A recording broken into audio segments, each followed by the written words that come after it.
A mysterious voice echoes through the void, calling out to our boy as the world's final hope. Han Seong looks absolutely exhausted, clearly worn down by a destiny he never asked to carry. A spectral hand reaches out to him, desperately pleading for the young man to save their dying world. Suddenly, dozens of these desperate souls swarm him, their silent cries for help weighing heavy on his soul. He stands alone against a literal sea of ghosts, all begging for a salvation he isn't sure he can provide. The pressure becomes suffocating as the voices intensify, making Han Seong feel like he's drowning in their expectations. Tears finally break through his stoic mask as the poor kid starts crying out for his mother. In this mental landscape, he questions why he was the one chosen to bear such a trash-tier burden. He admits to himself that he's reached his limit because being a hero is just too damn hard. His mother appears in the darkness, gently placing a hand on his shoulder and acknowledging her son's deep-seated fear. His mother reminds him he is the world's only hope, but the weight feels like a total curse. She reaches out to comfort him as he lies there, broken and sobbing from the sheer pressure. Her tone shifts instantly, coldly telling him to quit his whining and just die like a proper hero. Before he can even process the betrayal, 1,000 spectral hands drag him down into the dark abyss. Cold rain splashes against his skin, pulling him back from the trauma of his own suffocating subconscious. Our boy is completely spent, staring at the sky while wondering if he will ever catch a break. He groans while forcing himself upright, surrounded by the ruins of a world that refuses to save itself. He grips his sword with trembling hands, annoyed that his dream of resting was just another cruel lie. Standing tall despite the exhaustion, he prepares to face whatever trash-tier monsters are lurking in the downpour.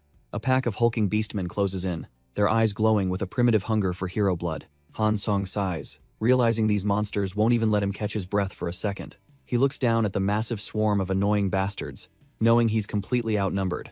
The beastmen snarl and snap their jaws, eager to tear our boy limb from limb. He takes a deep breath, his eyes glowing with a cold, lethal focus as he locks in. Without a hint of hesitation, he dives headfirst into the trash-tier mob with a burst of energy. The monsters can barely react as the savior they were hunting suddenly becomes the predator. He draws his blade in one fluid motion, ready to paint the rainy streets with monster blood. A single, massive slash tears through the crowd, sending limbs flying in every direction. He lands a brutal blow, crushing a beastman's skull under his boot like it's nothing. Vaulting back into the air, he prepares to finish off the rest of this pathetic army. Han Seong plunges back into the fray, his blade humming with the weight of a world's desperate hope. The impact is absolute, a shockwave of pure power that sends the trash-tier beastmen flying like broken ragdolls. But even a hero has his limits, and our boy is gasping for air as the adrenaline fades. He hacks up blood, his body screaming in protest while he uses his sword just to stay upright. Suddenly, a chilling voice echoes through the rain, mockingly calling him the true hero of a dying humanity. A massive, purple-scaled nightmare named Fafnir rises from the ruins, completely dwarfing the exhausted warrior with its presence. The beast stares down with a predatory hunger, admitting that the strength our boy possesses is actually enviable. Fafnir introduces itself, its voice vibrating through Han Seong's very bones as he stares up in silent defiance. The dragon looms over the battlefield like a living calamity, making the previous army look like a joke. It declares that he has earned the right to be consumed, promising to make his power its own. The battlefield is a chaotic mess of purple energy and rain as the final blow lands. Our boy hits the dirt hard, hacking up blood as his body finally gives out on him. Every breath is a struggle, and he can barely keep his eyes open through the crimson mask. Fafnir looms over him like a god of death, mocking the very idea of a hero. Below them, the Beastmen army continues to swarm the ruins, leaving nothing but destruction in their wake. Monsters fill the sky, ensuring there is absolutely no escape for any survivors left in this hellscape. Han Seong stares blankly, the taste of iron in his mouth a reminder of his total defeat. He is haunted by the crushing realization that he failed to protect a single soul despite his power.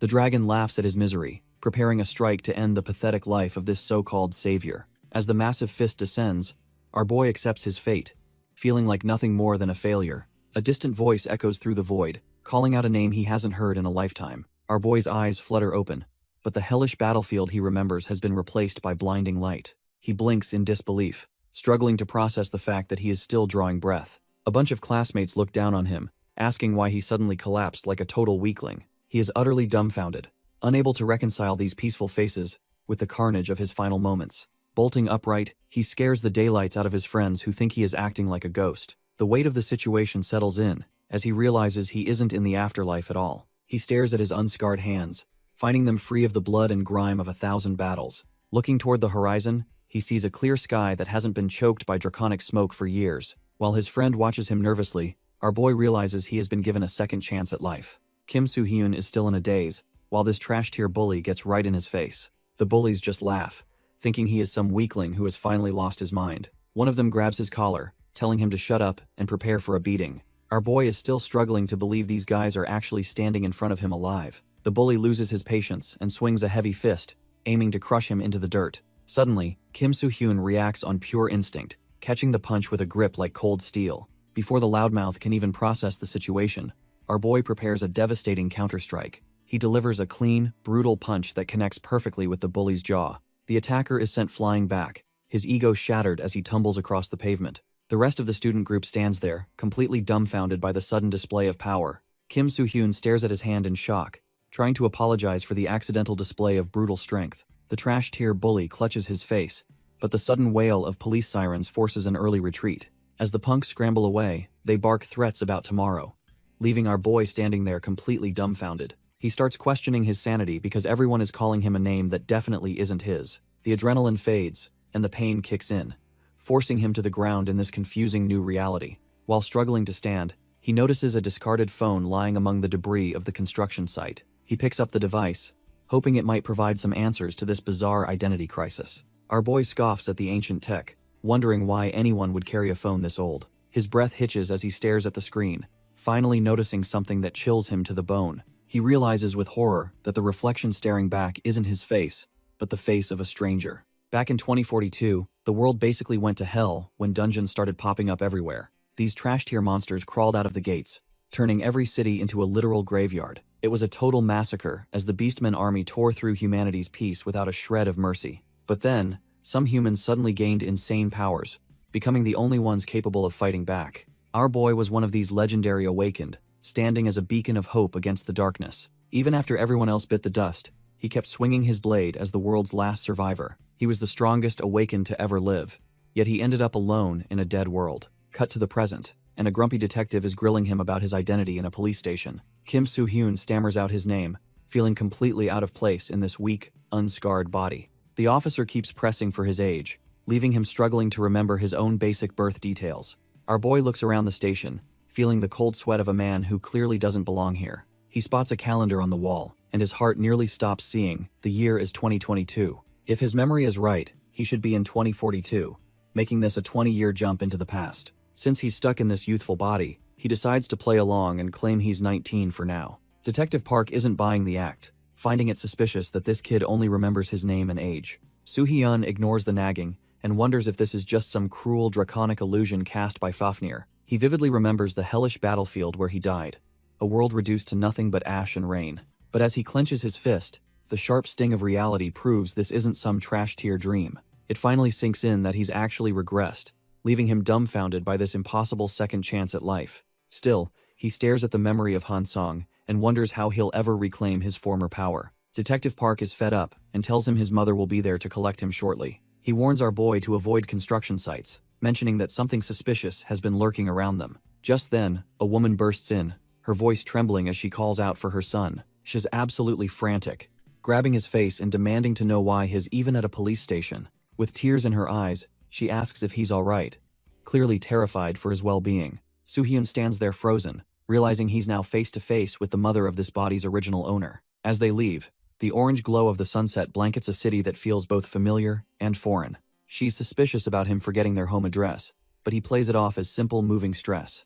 It gets even more awkward when she notices him using formal speech, something he never used to do. Our boy is internally panicking, desperately trying to figure out how to act like a normal teenager. Soo-hyun internally debates if he should just apologize first for all the trouble he's caused her. His mother doesn't wait for an answer, reaching out with a handkerchief to clean his battered face. She mentions the trash-tier bullies from his school, wondering when those punks will finally grow up. As she wipes his cheek, she firmly tells him to speak up if they ever bother him again. She grips his hand tightly, promising that she won't let them off so easily next time. Our boy is completely dumbfounded by her protection, feeling a warmth he hasn't known in years. When she suddenly pauses, he flinches nervously, still struggling to act like a normal, innocent teenager. She looks around the park, noting how strangely empty it is for this time of day. Soo-hyun realizes she's right, and the eerie silence starts to trigger his old combat instincts. Suddenly, a massive claw slams into the pavement, signaling that the piece is officially over. A low growl vibrates through the air as a predator reveals its razor-sharp fangs in the shadows. His mother wonders why he's lagging behind, completely unaware of the monster lurking just a few feet away. Our boy's regressor instincts flare up as he hears the unmistakable sound of claws digging into the ground. Suddenly, a massive beast bursts from the tree line, sprinting toward them with a hunger that's purely animalistic. As the creature lunges, Soo-hyun's heart drops because he knows exactly how much damage these things can do. He reacts in a split second, shielding his mother and leaping away just as the beast strikes air. The monster skids across the pavement, frustrated that its easy prey managed to dodge such a lethal pounce. Staring at the beast, he realizes this isn't just a monster. It's a werewolf. A true trash-tier nightmare. He connects the dots to the police investigation, realizing they were hunting a killer that isn't even human. If these monsters are already here, it means the global outbreak has officially begun much sooner than expected. Back in 2022, outbreaks were peaking, making it common for monsters to spawn right in the city streets. Our boy knows he can't fight barehanded, so he desperately scans for anything that can serve as a weapon. He settles for a discarded umbrella, hoping it'll be enough to pierce through some thick monster hide. His mother is completely dumbfounded, while Soo-hyun warns her to stay still so he can handle the threat. Even though he's stuck in this weak body, he knows these trash-tier mutts won't be a problem. The beast lunges with its jaws wide open, aiming to tear his throat out in one swift bite. With regressor-level precision, he drives the umbrella into the beast, proving he hasn't lost his edge. Blood sprays everywhere as the monster realizes it picked a fight with the wrong high schooler. The creature snarls in pain, its eyes glowing with a feral rage as it tries to recover. Suddenly, he senses something off, his instincts screaming that the danger is far from over. Kim Soo-hyun tries to hold the line, but the beast's raw power is way more than he expected. He curses his shallow strike as the monster effortlessly pins his only weapon against the cold pavement. Being stuck in this trash-tier body is infuriating, especially since his old self would have ended this instantly. Just as he wishes for his awakened powers to return, a second predator lunges from the shadows. Our boy's heart sinks when he realizes he's completely outnumbered and pinned down with no escape.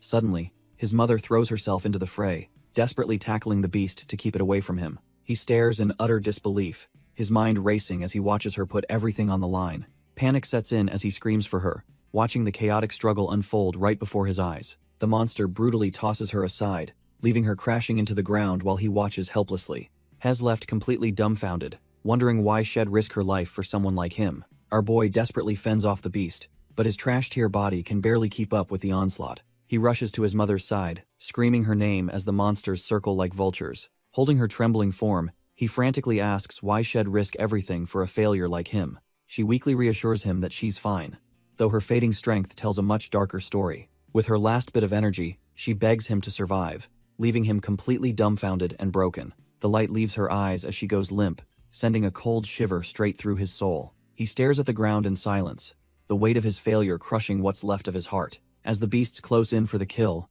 a dark, suffocating aura begins to bleed from his very pores. He slowly turns his head, his voice dropping to a gravelly tone that reeks of pure, unadulterated malice. With eyes glowing like a true predator, he asks the monsters if they're actually looking to die today. The monsters actually flinch as our boy's murderous aura makes them reconsider their life choices. Suddenly, the vision of the apocalypse snaps back to the quiet, moonlit park, where he stands alone. He tries to move, but his legs buckle, making him realize his current body is absolute trash tier. Both he and his mother collapse onto the cold bricks, as his strength completely deserts him. He stares at the sky, utterly dumbfounded by how quickly his energy drained from a simple scuffle. It's a bitter pill to swallow, realizing the former hero is now stuck with such pathetic stamina. Despite the exhaustion, he manages to lift her up, determined to get her to safety before collapsing. His back screams in protest as the injuries from the earlier fight finally start to catch up. He stops dead in his tracks when a nagging thought about his regression finally starts making sense. As the sky turns a deep purple,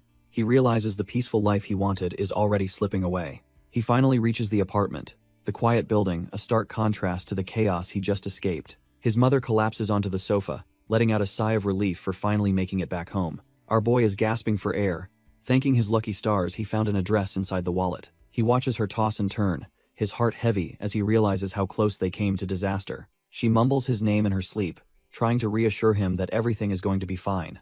But then her tone shifts, desperately pleading for him to just run away and save himself. Soo-hyun stands there dumbfounded, the weight of her sacrifice finally starting to sink into his soul. He remembers the sight of her facing down those trash-tier monsters just to give him a chance. It hits him hard that she risked her life against the beastmen just to keep him safe. Looking at her now, He realizes he needs to become strong enough to ensure she never suffers again. Soo-hyun stares at his hands, disgusted by how fragile and trash-tier this new body feels compared to his old one. He clenches his fists, realizing that struggling against a few weak monsters is a pathetic start for a former hero. Our boy starts spiraling, wondering if he was really reborn into such a useless shell just to fail again. The memory of his former self, Han Seong, looms over him as a reminder of the mistakes he can't repeat. Suddenly, the air around him glitches with mana as a mysterious system begins to manifest in the room. He takes a deep breath to steady his nerves while the Tower of Trials starts requesting a connection. The system scans his soul, seeking confirmation that he's the right user to handle the upcoming carnage. Once the approval clears, Soo-hyun prepares himself for the reality-bending power that's about to be unleashed. A massive gate to the unknown tears open, identifying him as the primary subject for the next trial. As the digital abyss swallows the room, he realizes his journey back to the top is finally beginning. Our boy realizes this body actually has talent, meaning he can finally start over for real this time. He notes that he's diving into the abyss much earlier than he ever did in his past life. With his mind made up, he decides there's absolutely no reason to hesitate on this path. The system officially welcomes him to the Tower of Trials, as the digital landscape shifts into place. This realm is commonly known as the Abyss, a hollow where demons are supposedly punished for eternity. Most challengers grind through these floors just to earn the right to be called an awakened warrior. But our boy knows there's a specific system here that matters way more than just clearing floors. The first trial officially kicks off, and the system identifies him as the primary subject for the challenge. When prompted to select a difficulty level, he stares down the prompt with ice-cold focus. He chooses the maximum difficulty of level 10, aiming to master the tower's most brutal hidden mechanics. Our boy knows that higher risks in this tower mean much better loot for his future. He plunges straight into the first floor, ready to face whatever the system throws his way. The arena materializes around him as the system begins calibrating the insane level 10 difficulty. Even though he only reached level 8 before, he wonders if he can actually survive this. He quickly shakes off the doubt because failing here isn't an option if he wants to win. If he just repeats his past mistakes, he'll only end up dead under Fafnir's heel again. A massive arsenal of spectral weapons appears, prompting him to choose his tool for the slaughter. Stone guardians begin to stir in the distance, sensing a fresh challenger entering their domain. Gripping his blade with white knuckles, he vows to keep moving forward, no matter the cost. Hours pass by in the outside world, while he's busy grinding through the tower's brutal opening act. Our boy lets out a gut-wrenching scream as the sheer terror of his situation finally breaks him. He collapses to the floor, pathetically begging for a savior, while a massive beast closes the distance. Two predatory wolves from the Beastmen army circle him, sensing his weakness and preparing for the kill. He frantically searches the shadows, hoping against hope that he isn't actually alone in this nightmare. One monster lunges with a deafening roar, its fangs inches away from ending his second chance early. Suddenly, his regressor consciousness surges forward with glowing eyes, finally finding the resolve he needs to fight. The cowering boy is left dumbfounded as a massive burst of energy suddenly pushes the predators back. Kim Soo-hyun leaps into action, delivering a brutal kick that sends one of the trash-tier wolves tumbling away. Gripping a simple umbrella like a legendary sword, he prepares to show these beasts true human strength. He slams a spectral dagger into the earth, unleashing a mana explosion that wipes the monsters from existence. The Beastmen army gets shredded as our boy's mana erupts, leaving nothing but dust in his wake. Soo-hyun stares them down with cold eyes, promising that not a single one of these monsters will escape. The last trash-tier wolf whimpers in fear, realizing its supposed prey has become the ultimate hunter. A blinding flash of blue light marks the end of the struggle, erasing the remaining threats instantly. Standing tall, Soo-hyun receives the notification that he's officially cleared the first floor's final level. Meanwhile, in the town below, the system updates the rankings, sending shockwaves through the local community. A group of players stands dumbfounded, unable to comprehend the impossible score that just appeared. Our boy has claimed the top spot with over double the points of the previous record holder. The news of a rising star spreads through the Tower of Trials like wildfire, drawing everyone's attention. As Soo-hyun steps back into the light, the crowd begins to wonder just who this monster really is. Soo-hyun finally steps back into the familiar town square, feeling a wave of nostalgia for this brutal place. He looks around with a sharp gaze, knowing exactly how much blood will be spilled in these streets. This is the Tower of Trials, a massive abyss where every single floor contains its own unique world. To advance, every player must face a trial, a rule that remains the only constant in this chaotic tower. While most survivors huddle on the second floor, our boy knows he needs massive achievement points to thrive. Back in the trial zone, he delivers a devastating blow that splits a flying monster clean in half. He stands amidst a pile of trash-tier corpses, catching his breath after the absolute slaughter he just unleashed. A blue system window pops up to confirm his victory, and he wipes the sweat from his brow. Feeling the weight of his blade, he realizes his legendary combat senses are finally starting to return.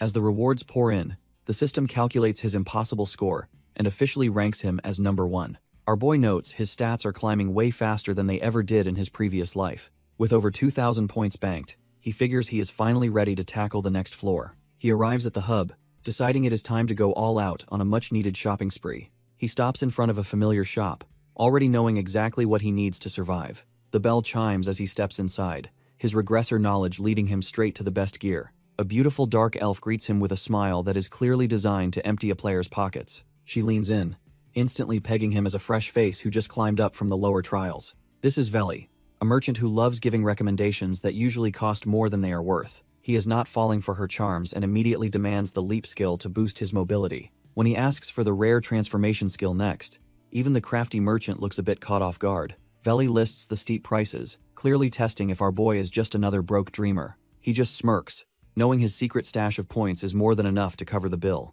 The transaction goes through instantly, leaving the merchant absolutely dumbfounded by the massive payment. She slams the counter in shock, demanding to know where a rookie got that kind of cash. The elf explains that nobody earns that much on the first floor unless they are a total monster. Soo-hyun maintains his poker face, claiming he is just an average guy looking for a fair deal. He makes his exit as the bell rings, leaving the merchant to wonder who he really is. Stepping out into the hub, he takes a moment to appreciate the calm before the next storm.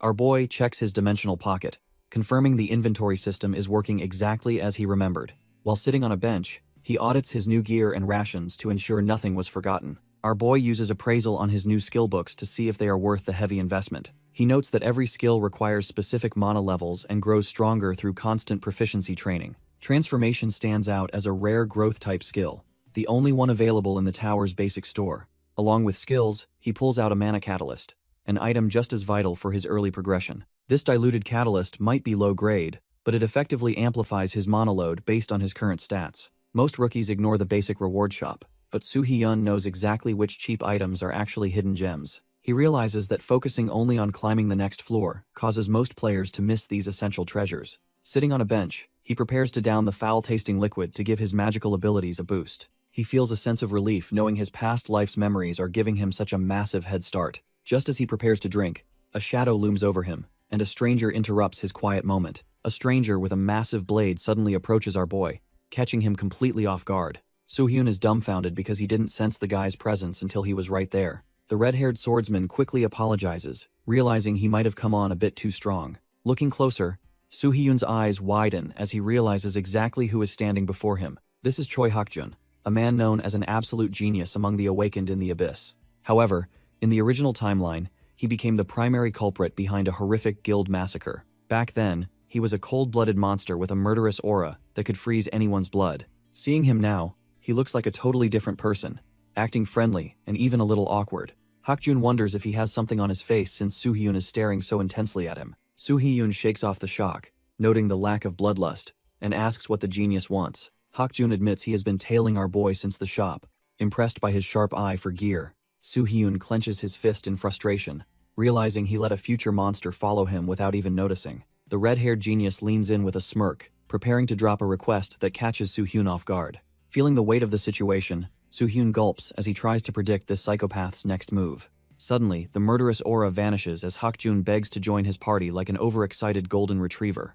Fast forward to the second floor's final stage, where the goal is to survive a high-stakes heist. One of the reptilian guards sniffs the air, sensing an intruder has made off with their precious treasure. The forest floor crawls with soldiers, all of them desperate to hunt down the thief who robbed them. Suhan holds his breath, knowing one wrong move will alert every lizard man in the vicinity to his location. From high above, he watches the search party pass, waiting for the perfect moment to make his escape. Soo-hyun realizes these Charles clan hunters are expert trackers, making a quiet escape nearly impossible for him. He examines the stolen treasure, wondering why the difficulty spike for this stage is so ridiculously high. Turns out the necklace has zero combat effects, serving only as a heavy burden he must protect. As he ponders the best way to survive the forest, the system's vague instructions start to click. Suddenly, our boy has an epiphany about the true nature of this trial's survival requirement. Below him, a reptilian soldier sniffs the air, closing in on the scent of the intruder. Instead of hiding, Soo-hyun drops from the canopy like a predator, catching the lizard man completely off guard.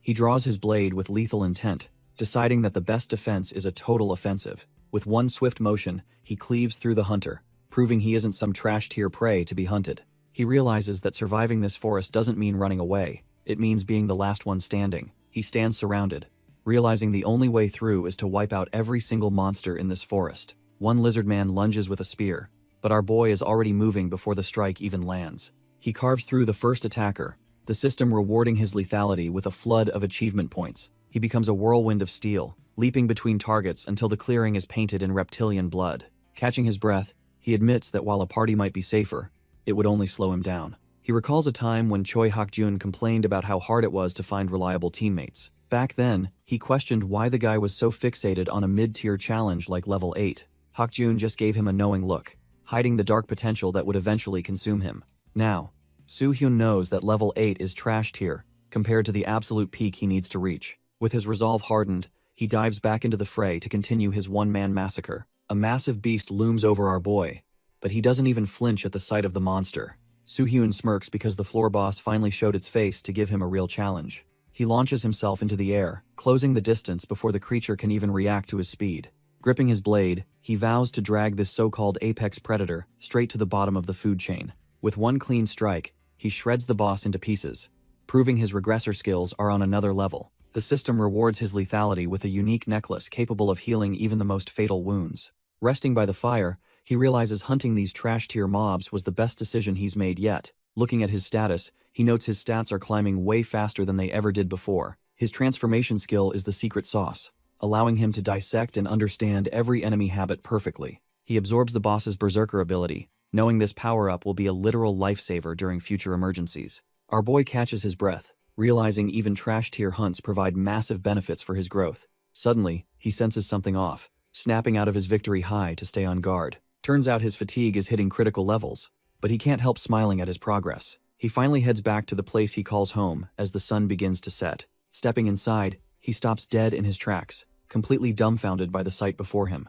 A massive spread of food is waiting, looking way too good for a normal weeknight meal. He asks his mother why she did all this, feeling a wave of guilt for her effort. Seeing her injured state, he worries that she pushed herself way too hard just for him. She just smiles and says fixing a meal for her son is the easiest thing ever. Looking at her, he realizes that protecting this piece is exactly why he regressed. Our boy stares at the feast, his heart heavy with the weight of 2 lifetimes. It is a spread fit for a king, far better than the trash-tier rations he survived on before. He digs in with a soft thud of the spoon, the act feeling like a sacred ritual. Every bite is a reminder of the warmth he is fighting to keep in this cold world. He silently thanks his mother, knowing these quiet moments are worth more than any legendary loot. Even if he is not her original son, he vows to be the shield she deserves. She watches him eat with a mix of surprise and pure, motherly joy. As they share this meal, his resolve hardens to protect this fragile piece at any cost. Later, his sweat-slicked hands hover over the keyboard as he prepares for the next phase. The grind never stops, and he knows one wrong move could send his life spiraling into chaos. The Abyss online community is absolutely losing it over the latest news breaking from the tower. Our boy Kim Soo-hyun has officially claimed the top spot on the 2nd floor with an insane score. The internet is in a frenzy as everyone tries to figure out who this mysterious powerhouse actually is. Back at home,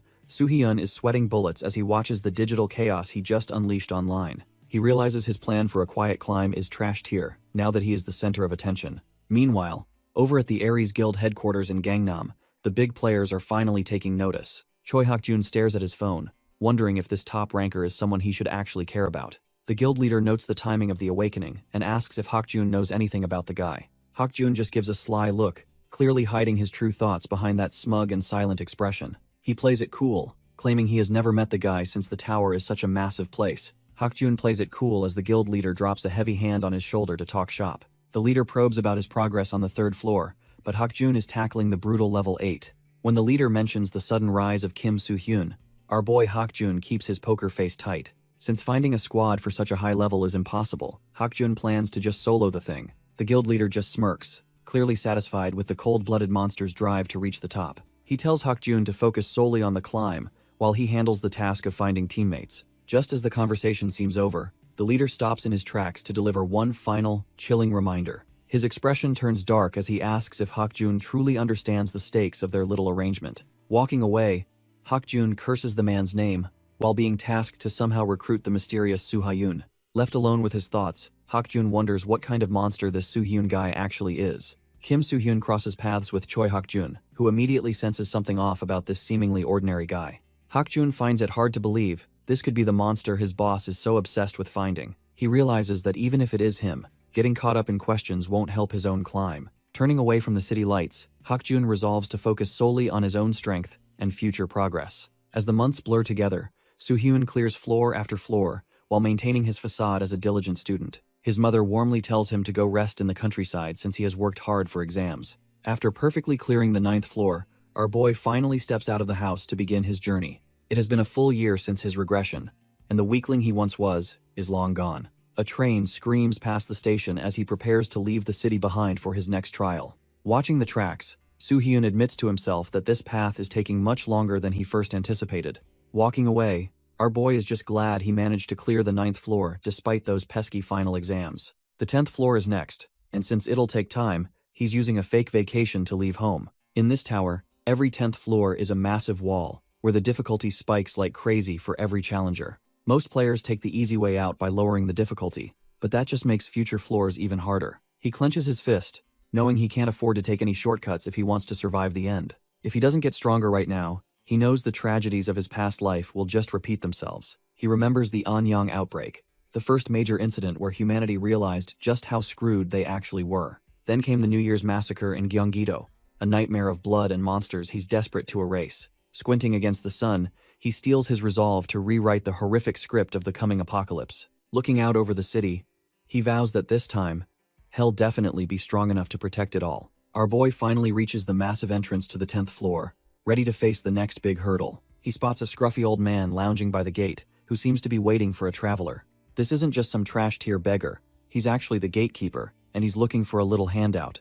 While others would just walk past, Soo-hyun knows this guy holds the keys to surviving the upcoming trial. Without hesitating, he drops 5,000 achievement points into the old man's hands, triggering a bright system notification. The old man is completely dumbfounded by the massive tip, wondering why a rookie is being so generous. Realizing he's dealing with a high roller, the gatekeeper offers to trade some top-secret intel for the points. When Soo-hyun asks for the lowdown on the 10th floor, the old man's expression immediately turns dead serious. He scratches his head, admitting the info is priceless, but he can't just leave his benefactor hanging now. He leans in and gives a chilling warning to watch out for the village chief at all costs. Soo-hyun asks if that's really all the intel he's getting, and the gatekeeper simply confirms it. Even if the hint is vague, our boy knows the old man's word is basically law in this tower. With a final warning ringing in his ears, he steps through the portal toward his next big trial. The system welcomes him to the 10th floor as he emerges into a world choked by dark mist. When the difficulty prompt appears, he doesn't even blink before aiming for the absolute peak.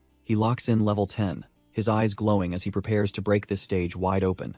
Overlooking a sprawling village, he receives a chilling reminder from the tower to simply not die. The dark clouds hanging over the houses suggest that something nasty is brewing in this quiet town. Our boy suddenly finds himself in a tight spot, desperately explaining he isn't some trash-tier kidnapper. He insists he was just a passerby who saved a kid, but the situation looks pretty suspicious. The local woman isn't buying his story, screaming that she knows he's hiding some shady ulterior motives. Kim Soo-hyun is completely dumbfounded when she claims kidnapping the kid won't get him any loot from them. He tries to sweat out an explanation about the massive misunderstanding, but the village remains cold and silent. Scratching his head, he realizes being labeled a trash-tier kidnapper is way more embarrassing than he ever expected. Our boy can't help but wonder why he's catching all this heat despite literally doing nothing wrong. Unbeknownst to him, a pair of terrified eyes watches his every move from the safety of the shadows. A hidden child trembles in fear, clutching the windowsill while watching the supposed monster walk away. Suddenly, the system forces a quest on him to save this dying village and somehow manage to survive. His boots hit the pavement as he weighs the dreary atmosphere against the pure hostility of the locals. He concludes that the 10th floor is cut from a different cloth compared to the easy previous stages. Kim Soo-hyun ponders the hidden meaning behind the system's sudden demand to save this village and survive. He keeps moving, desperately wondering where he can find even a shred of useful information in this ghost town. Little does he know, dozens of glowing eyes track his every step from the dark corners of the village. Our boy realizes that getting intel from these locals will be harder than clearing a trash-tier dungeon. Even though they are just NPCs, their sheer terror makes them feel uncomfortably like real, breathing humans. Looking at the gloomy sky, he notes that this trial feels far too organic to be a simple program. The The suffocating atmosphere of despair reminds him far too much of the world's final days before his regression. He's almost impressed by the twisted theme the tower designers cooked up for those who haven't seen true hell. Letting out a heavy sigh, he feels the weight of the silence pressing down on the entire area. He slumps against a tree, frustrated that he can't find a single soul to point him toward an informant. Just as he's about to give up, a pair of small feet stop right in front of him. Our boy's ears perk up when a small voice calls out to him, catching him completely off guard. A young girl peeks from behind a tree, her eyes wide with a mix of terror and recognition. He offers a stiff greeting, dumbfounded that this child seems to remember him from the previous timeline. Her hands shake uncontrollably as the weight of her memories clashes with the reality standing before her. He studies her carefully, wondering if this kid is the key to unraveling the secrets of this floor. Without a word, he pulls out some wild berries, hoping a small gesture might calm her frayed nerves. The small red fruits sit in his palm, a humble offering in this world of suffocating despair. He watches her reaction, knowing that gaining her trust is more vital than any trash-tier loot. The girl finally manages to stammer out her thanks, her fear slowly giving way to a glimmer of hope. Our boy senses something odd, his regressor instincts putting him on high alert for any sudden threats. He quickly realizes there is no immediate danger, and lets out a small, confident smirk. He beckons the trembling girl over, pulling out a bag of supplies to prove he isn't a monster. The kid's eyes practically turn into stars when she sees a spread of food better than trash-tier rations. She doesn't waste a second, tearing into the bread like she hasn't seen a real meal in weeks. Seeing her eat with such desperate joy makes even a hardened survivor like him feel a bit dumbfounded. As they sit, he learns the village is starving, turning everyone into cold and paranoid shells of themselves. The girl mentions they only survive because of their village chief, a man she views with pure admiration. Hearing the chief called a hero catches him off guard, making him wonder what he is truly facing. He realizes this is the hidden lore of the floor, piecing together the village's background while she eats. Kim Soo-hyun probes for more info, offering his supplies to help the chief deal with any local monsters. The kid mentions a terrifying beast lurking nearby that threatens to wipe their entire home off the map. She explains the monsters can't enter because the chief did something mysterious to keep the village safe. Our boy senses a deeper plot and asks for details, but a new voice suddenly interrupts their conversation. He turns to see an old man approaching, realizing the person he was just discussing has finally appeared. The old man introduces himself as the village chief, wearing a smile that doesn't quite reach his eyes. Soo-hyun freezes, remembering the gatekeeper's grim warning that this chief is someone he must absolutely avoid. The chief explains that food is a rare luxury here, and handing it out only breeds dangerous resentment. He continues with a chilling tone, noting that Soo-hyun never bothered to ask for his permission first. Our boy stares back, realizing the hero of this village might actually be its most dangerous resident. Soo-hyun hears a sudden cry for mercy and wonders what kind of mess he has walked into now. He follows the noise and finds the entire village gathered together for a mysterious late-night assembly. The crowd begs for forgiveness through blood, which our boy assumes is just a desperate religious ritual. He watches the scene with a grim expression, recognizing this specific brand of madness from his past. Memories of the apocalypse resurface, reminding him how easily people lose their minds when everything falls apart. In his previous life, he saw many cowards hiding their true, twisted nature behind a mask of belief. These people would often abandon reality entirely, committing horrific acts while claiming to serve a higher power. He knows exactly how this story ends, and how ugly things are bound to get for everyone involved. Our boy thinks this group is relatively harmless until a sudden, chilling sight leaves him completely dumbfounded. The village chief raises a ritual dagger, declaring that a tainted soul must be sacrificed to their lord. A desperate man begs for a peace that will never come, his fate already decided by the fanatical mob. The ritual blade severs the rope, signaling the start of another cold-blooded execution in the name of faith. He falls into the abyss while the crowd roars, their humanity long gone in this trash-tier survival game. The village chief stands over the closed pit, satisfied with the blood he just spilled for his dark god.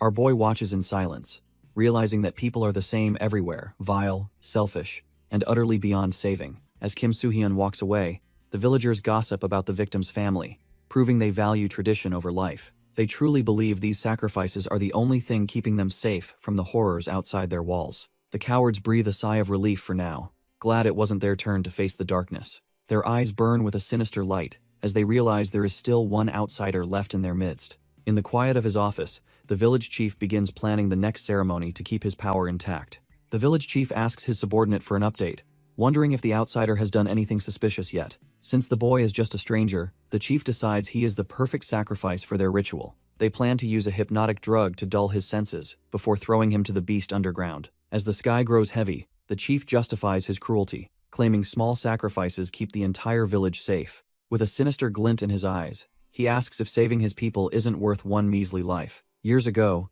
a massive snake appeared that ate humans but thankfully kept all other monsters at bay. The villagers live in a state of constant panic, never knowing when the next invasion will destroy them. Standing alone, the chief reflects on his heavy burden, convinced this is his only duty as their leader. He claims to have no regrets, truly believing he is a hero for making these trash-tier moral choices. 4 days pass in an ominous silence as the village prepares for the upcoming blood sacrifice. The ritual finally begins as the hooded villagers gather with torches to carry out their grim, trash-tier task. Our boy is completely out of it, being hauled like a sack of potatoes toward his inevitable doom.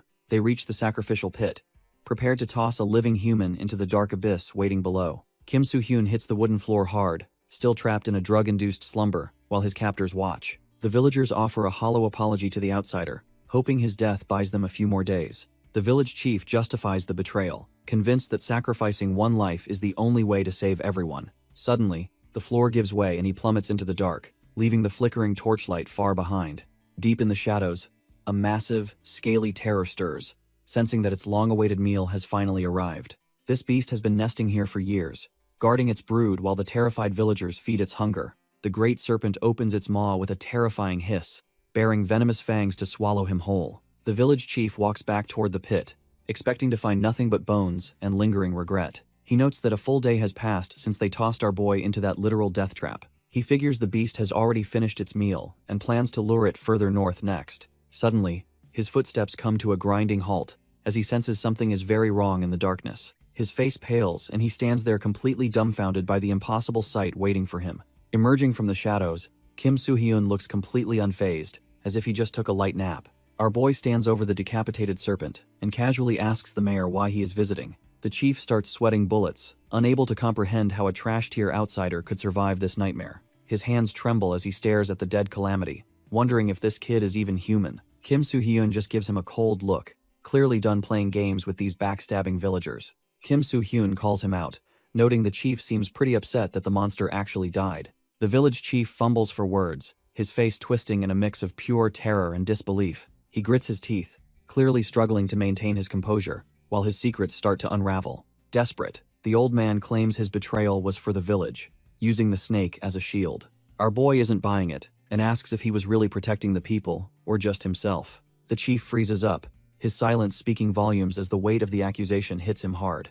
Standing by the carcass, Soo-hyun explains that this lazy beast only stays put if it is constantly fed. He adds that the snake has a peculiar habit of never eating the hand that feeds it. The chief's eyes widen as he realizes his cozy arrangement with the monster has been completely exposed. Soo-hyun steps forward, guessing the chief used the sacrifices to secure his own safety from the tower. Soo-hyun stares down the old man, calling him out for playing hero, while feeding his own people to a monster. As our boy approaches, he makes it clear that the chief's pathetic reign of hypocrisy is finally over. Broken and exposed, the chief collapses in the dirt right next to the massive, dead serpent he once worshipped. The truth hits the villagers like a truck, leaving them absolutely dumbfounded by their leader's long-term betrayal. Murmurs ripple through the crowd as they realize the earth god they honored was just a hungry, lazy beast. One woman breaks down, realizing her husband was murdered for a lie rather than a sacred sacrifice. Some still worry, wondering if the snake was a necessary evil to keep even worse monsters at bay. They demand to know how Soo-hyun will fix this mess, and he calmly offers to help them out. The crowd goes silent, stunned that this stranger would bother cleaning up the trash-tier mess left behind. Reaching into his gear, our boy tells them he has something special to show them to settle their fears. He reveals a clutch of glowing eggs, explaining these are the offspring of the monster they once feared.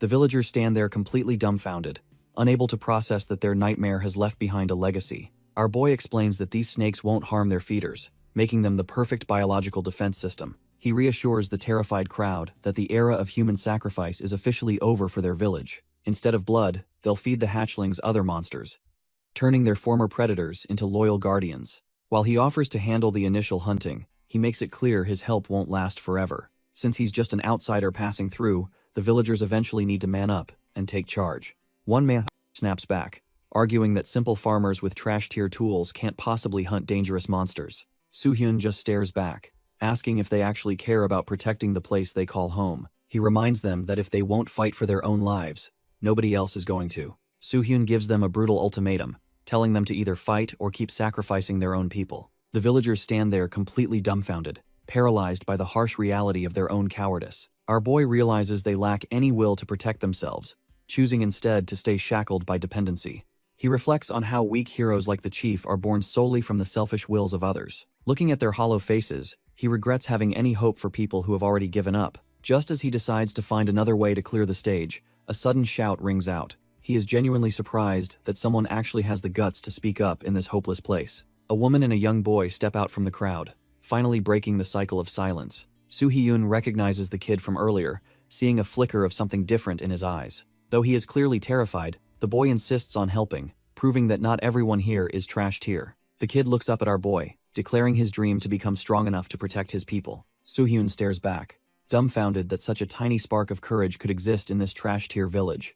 A genuine smile breaks across his face as he tells the kid he is actually pretty awesome. He addresses the crowd, explaining that their combined strength is the only way to truly save their home. Seeing a mere child step up finally starts to melt the icy fear gripping the rest of the villagers. One of the older men trembles, realizing how pathetic they have been while hiding behind a boy's bravery. He finally snaps and shouts that they will fight, since dying fighting beats being slaughtered like cattle. Suddenly, the silence is shattered as everyone else starts chiming in, finally finding their long-lost backbone. A villager admits they were just too terrified to act, but they cannot keep leeching off Soo-hyun's strength. One villager finally finds his voice and asks our boy to teach them how to actually fight back. Soo-hyun is caught off guard when a system window suddenly pings, reacting to the change in the villagers' hearts. It turns out their collective willpower pushed his quest completion to 60%, making his efforts feel worth it. He realizes the time for talk is over and prepares to turn these cowards into a real fighting force. Meanwhile, in the damp darkness of a hidden cave,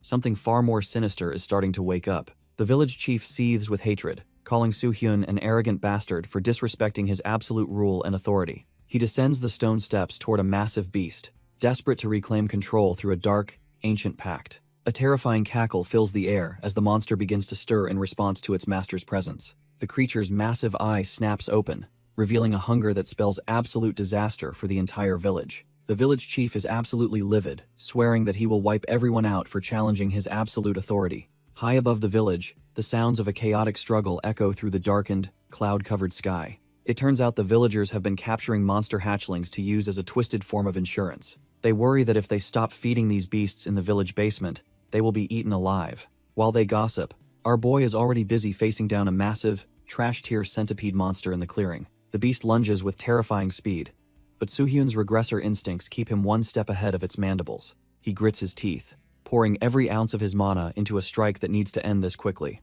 With a single, blinding flash of blue energy, he carves through the monster, like it is nothing but paper. Dumbfounded by his strength, the villagers can only shout out to the outsider who just saved their skins. Villagers tell our boy to retreat as night falls, but he insists on finishing the trash-tier monster first. He checks his status window, frustrated that the floor's completion rate is stuck at a measly 90%. Standing over the carcass, he wonders if the missing village chief is the key to hitting that perfect score. Suddenly, a low tremor vibrates through his boots, signaling that something far bigger is waking up nearby.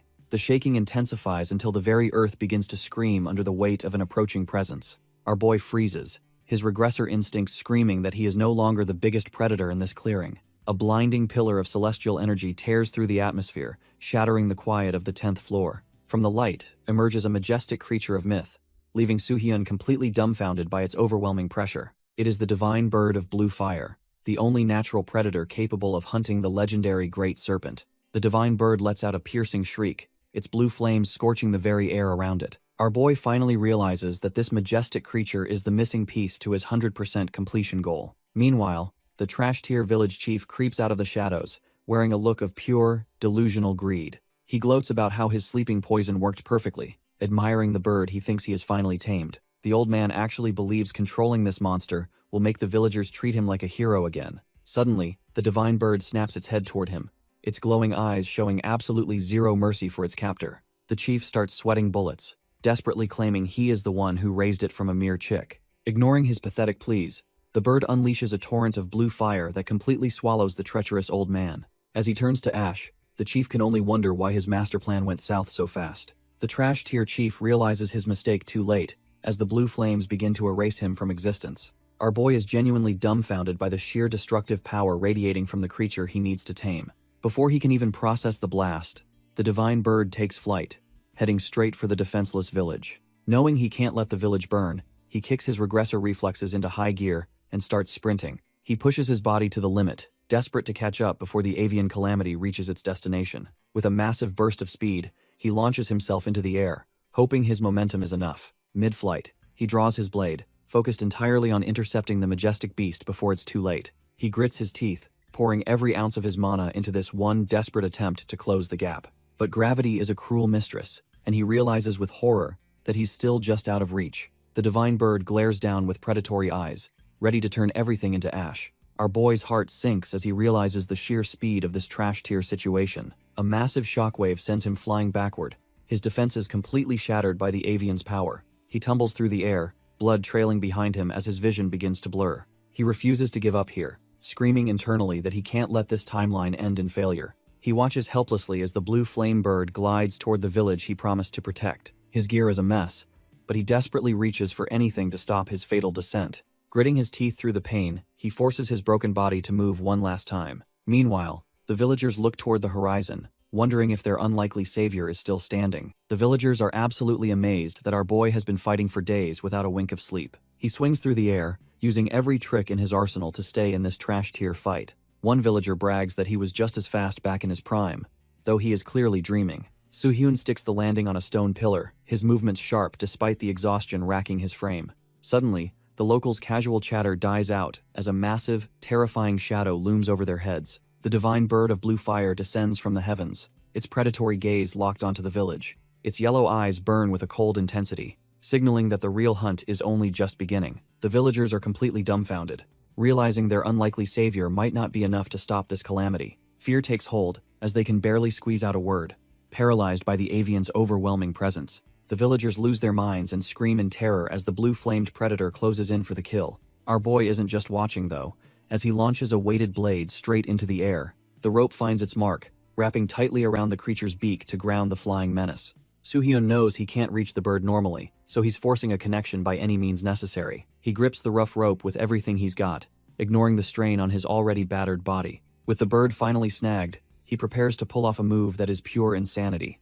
Despite the blood dripping from his face, he declares that he is borrowing the beast's power. He triggers his transformation skill, letting the blue flames flow through the rope and into his veins. A massive burst of energy erupts as the two souls collide, beginning a high-tier evolution mid-air. Our boy is pushing himself so hard he looks like a completely different person right now. Hess being dragged through the sky, tethered to the legendary predator by nothing but sheer willpower. The divine bird stares back with glowing eyes, realizing its prey has turned into a parasite. Soo-hyun knows his transformation skill has limits, but he's willing to break his body to win. Blue flames surge through the rope, turning a simple tool into a conduit for pure destruction. He reaches for his blade, knowing this is the only chance he'll get to strike. His eyes ignite with a feral light as the beast's power begins to overwrite his own humanity. The heat is unbearable, making him scream as the blue fire threatens to incinerate him from within. His vision blurs and he feels his grip slipping, nearly succumbing to the overwhelming pressure. Memories of the apocalypse and the dragon that killed him fuel his dying resolve to survive.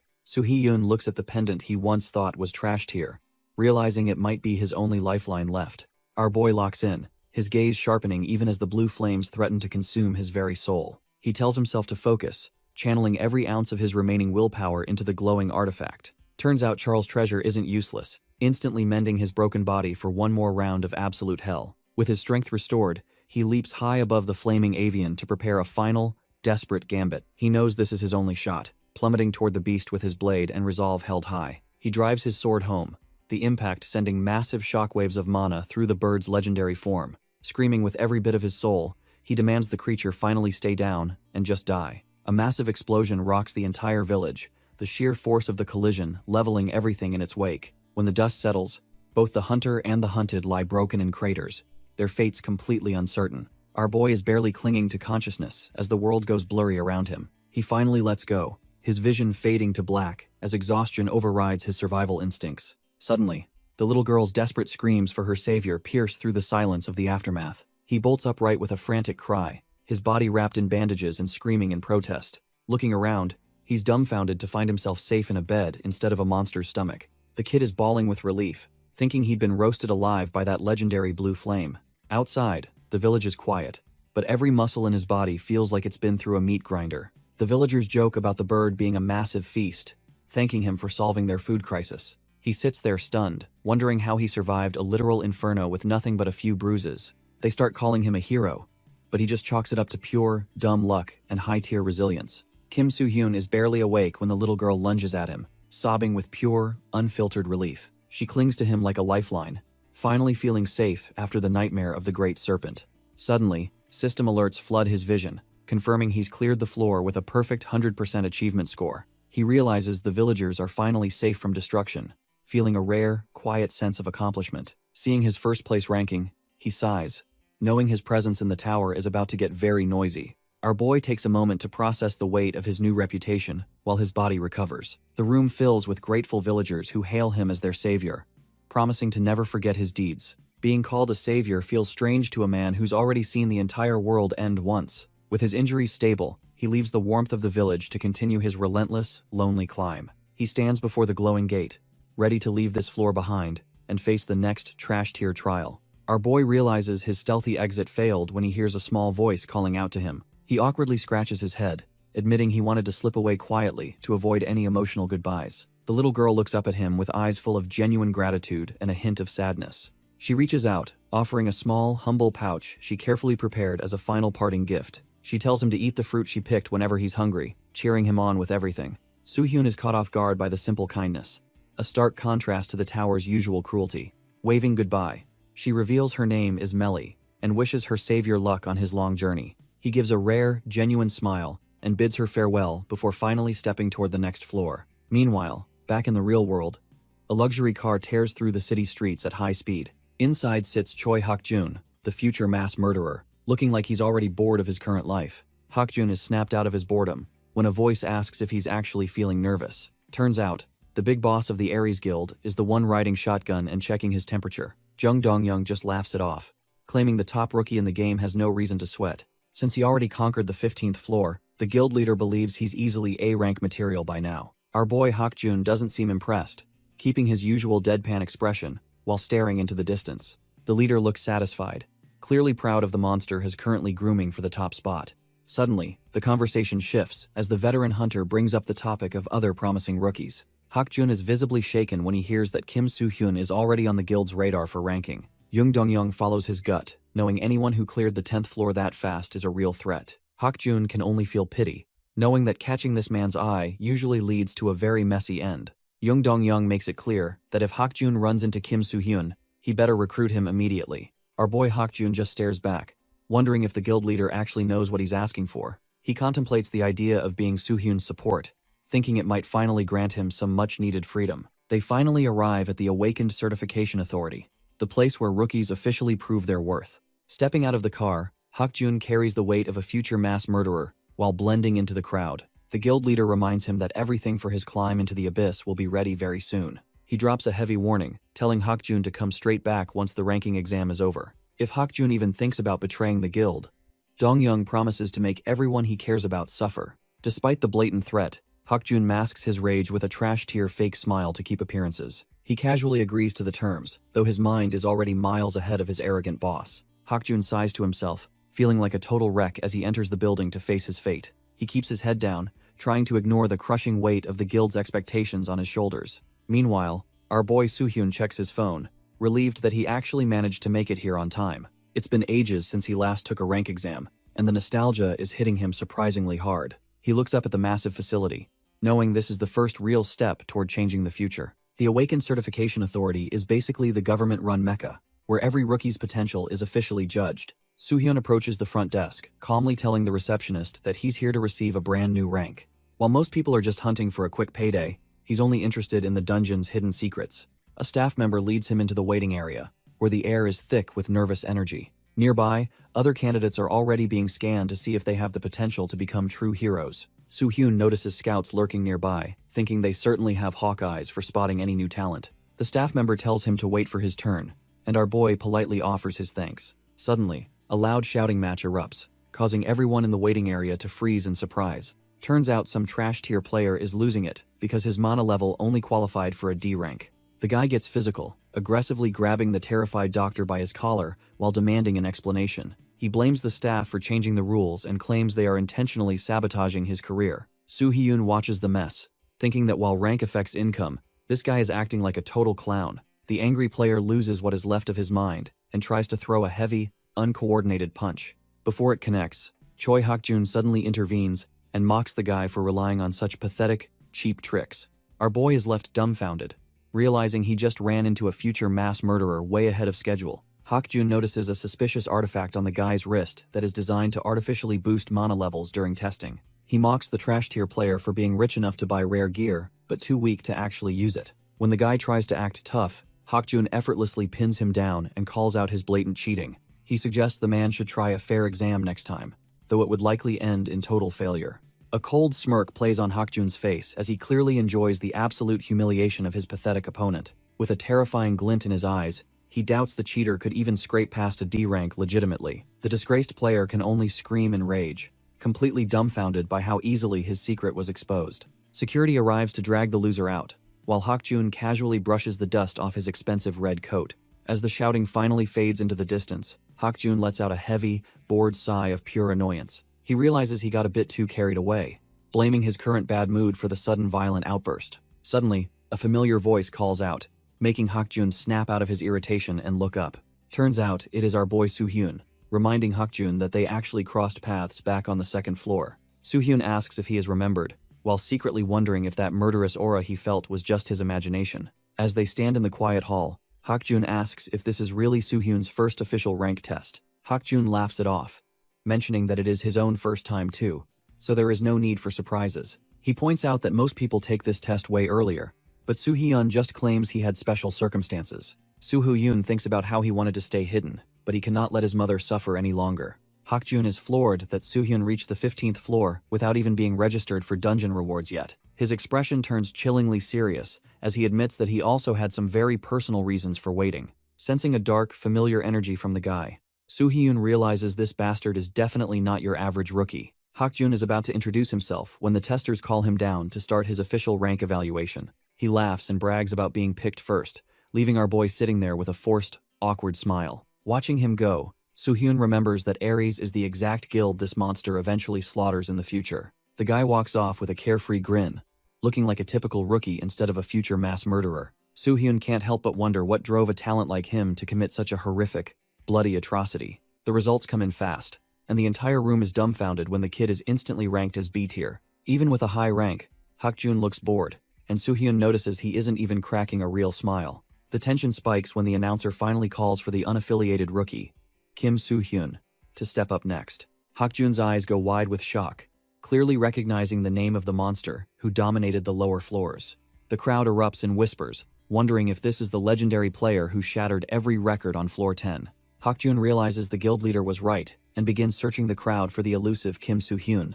He is dumbfounded when he spots our boy casually walking toward the testing area for his turn. Recruiting this guy is his only ticket to freedom, just like the guild leader promised him earlier. Hak-jun can't believe the monster he's been looking for is actually standing right in front of him. From the stands, Hak-jun watches with bated breath as Soo-hyun prepares to reveal his hidden strength. A staff member tells him to inject his mana into the device to begin the official measurement. Hak-jun's heart hammers against his ribs as he waits to see the true power of a regressor. Soo-hyun places his hand on the sensor, and a brilliant purple light begins to pulse from his skin. He focuses his mind, making sure to suppress just enough power so he doesn't shatter the equipment. The mana flows into the tool, and the air in the room suddenly feels incredibly thick and heavy. A massive surge of purple mana erupts, sending a shockwave through the room that catches everyone off guard. Hak-jun is completely paralyzed as he feels a crushing pressure that shouldn't belong to a mere rookie. He stares down in disbelief when the announcer calls out our boy's name for the final results. The screen flashes a mediocre C rank, leaving Hak-jun absolutely floored because the numbers just don't add up. He knows what he felt was easily A rank material, making him wonder if the machine is just trash tier. The rest of the crowd just shrugs it off, assuming this is just some random kid with a common name. The staff member tells Soo-hyun to head out for his registration, while our boy keeps his poker face on. Soo-hyun doesn't let a single emotion slip, perfectly hiding the fact that he just manipulated the entire test. Hak-jun stands there questioning his own sanity, wondering if he actually found the monster he was looking for. He finally slumps back into his seat, completely drained after trying to make sense of that impossible power. Hak-jun is dumbfounded, trying to convince himself the machine was right and that nobody can actually fake their rank. He figures even a genius couldn't pull that off unless they were cut from the same cloth as legends. Meanwhile, our boy just laughs internally, glad that his little act worked perfectly on everyone watching. He recalls a brief moment of panic when his mana almost went wild due to his sudden power spike. It makes sense though, considering his stats hit a whole new level after he cleared that 10th floor. The rewards were top tier too, especially the new power he feels coursing through his fingertips right now. He checks his status window, admiring the new Divine Flame skill and his massively buffed physical attributes. Accessing the high difficulty shop was the real win, offering items that make standard potions look like trash tier water. Out of everything available, he ended up gambling his points on a mysterious, unidentified divine beast egg. He stares at the tiny thing, wondering if he made a mistake, since he has no idea what's inside. He remembers legends of lucky players using divine beasts to skyrocket their way into the high ranker tiers. However, looking at his own silent egg, he starts worrying he might have purchased a total dud. His internal grumbling is cut short when a familiar voice suddenly calls out to him from the stairs.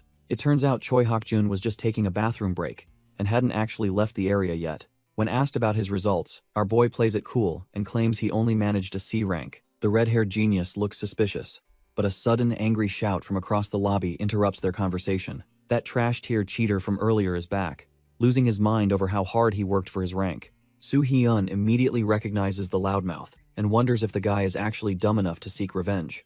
Before things get messy, Choi Hakjun steps forward to deal with the aggressive rookie himself. Our boy just watches, realizing this is the perfect chance to gauge the future mass murderer's true power. The trash-tier cheater suddenly freezes, his face pale, as he realizes someone terrifying is standing right behind him. Before Choi Hakjun can even react, a massive presence looms over the loudmouth, leaving our boy completely dumbfounded. A hand glowing with eerie green mana slams into the guy's back, forcing a painful scream from him. A man with a sharp goatee casually greets Choi Hakjun, asking why the young genius is so late. He maintains a chilling smile while the rookie coughs up blood, totally helpless against such overwhelming power. While our boy wonders who this monster is, Choi Hakjun nervously identifies the man as his own guildmaster. The man tosses the broken player aside like literal garbage, making Soohyun realize they aren't cut from the same cloth. This is Jung Dong-young, the powerhouse leading the Ares Guild, and he tells his subordinate to drop the formalities. He casually grinds his heel into the fallen cheater's face, showing exactly how he treats those who are beneath him. Our boy watches the brutal display with an intense gaze, already calculating how to handle this dangerous new player. Jung Dong-young pulls Choi Hakjun close, telling the rookie to drop the formalities and act like family. His gaze suddenly shifts, sensing that the quiet kid standing nearby might be hiding something interesting. He asks if Hakjun made a new friend, instantly putting the sweating rookie on the hot seat.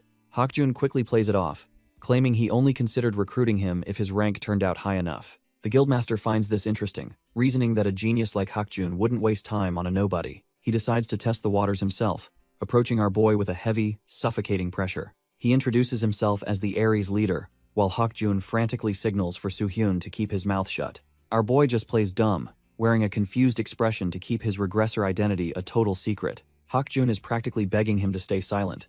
Knowing how easily this monster loses his temper, Soohyun puts on a harmless smile, calculating exactly how to handle this encounter without revealing his hand. Jung Dong-young demands to know his name, while Hakjun stands in the back, absolutely terrified of the outcome. Our boy just offers a subtle, knowing smirk, completely unfazed by the guild leader's suffocating aura. He calmly introduces himself as Kim Soo-hyun, hiding his legendary regressor status behind a mask of normalcy. Hakjun panics and tries to intervene, desperately claiming that this guy isn't who the guildmaster suspects. He insists Soo-hyun is just a trash-tier C rank, and that their meeting was strictly professional during an evaluation. The Ares leader immediately silences him, refusing to let a subordinate interfere with his personal investigation. He asserts his dominance, making it clear that he alone will be the judge of Soo-hyun's worth. While Hakjun sweats buckets, the boss asks to see Soo-hyun's official awakened identification card to verify his rank. The card confirms he is a lowly C rank, a perfect smokescreen to keep the big players off his scent. Jung Dong-young scrutinizes the ID, still feeling a strange disconnect between the rank and the boy's intense gaze. Jung Dong-young hands back the ID, claiming he must have mistaken our boy for someone else due to his name. Soohyun remains silent, keeping his poker face perfect while the guild leader dismisses him as a total nobody. As he turns to leave, the boss casually suggests Soohyun try out for the guild if he wants to climb. Our boy doesn't hesitate for a second, bluntly stating he has zero interest in joining their trash-tier organization. He drops the act entirely, telling them straight up that he wouldn't join Ares even if the rumors were true. The atmosphere turns icy as the guild leader stops, his eyes narrowing with a sudden, dangerous intensity. Soo-hyun brings up their bloody history, questioning why he'd ever serve a man who treats human lives like garbage. Young Dong-young just grins like a psychopath, explaining that anyone who crosses his members deserves a brutal punishment. Soo-hyun calls him out on his nonsense, noting that murdering a weak D rank is hardly what anyone calls self-defense. The boss just chuckles, realizing that their worldviews are fundamentally cut from a different cloth. The boss explains the brutal unwritten rule where nobody interferes when awakened warriors go at each other's throats. In this world, the tower's laws mean a life can be snuffed out in an instant during a duel. Turns out, the stronger you are, the easier it is to walk away from a corpse without any consequences. He boasts that a top-tier guild leader holds enough power to commit a literal slaughter and stay scotangent-free. Young Dong-young leans in, mockingly asking if anyone wouldn't go crazy for a chance to join such a group. Our boy just stays stoic, coldly agreeing that their ways of thinking are fundamentally cut from a different cloth. The guild leader gives him one last look of pure annoyance. Realizing he can't break this kid's resolve today, he decides he's done wasting breath and orders Choi Hak-jun to follow him as they finally head out. The red-haired genius awkwardly apologizes for the mess, clearly feeling the weight of the tense atmosphere between them. As they brush past each other, Soo-hyun calls out to him, likely remembering his dark future as a murderer. Hak-jun looks down, clearly shaken by the intense encounter that just unfolded between the two powerhouses. Our boy reaches out and hands him a small slip of paper, a lifeline for what is coming. He gives a rare, small smile and tells the red-haired genius to reach out if things get too heavy. The guild leader does not wait around, leading his subordinate away toward the towering skyscrapers of the city. Soo-hyun watches them disappear, his mind already racing as he focuses on the name Jung Dong-young. He knows exactly who he is dealing with. An A-rank awakened who sits atop the mid-sized Ares guild. Back at his place, he hops on his computer to dig up the dirt he knows is buried deep. Turns out the guy was a total gangster who used his fists long before he ever awakened.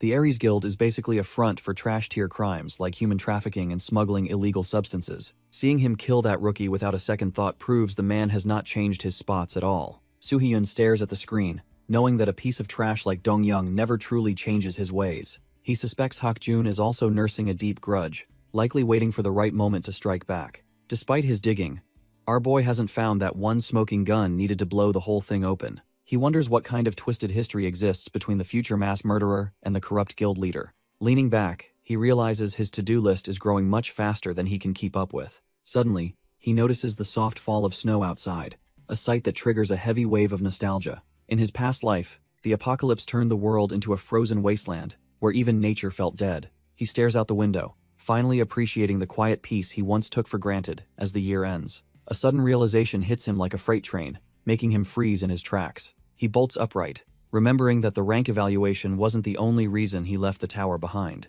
He recalls that the government created certifications to keep things stable and control who enters the dungeons. Without a proper rank, he's just another trash-tier civilian, barred from the high-stakes raids.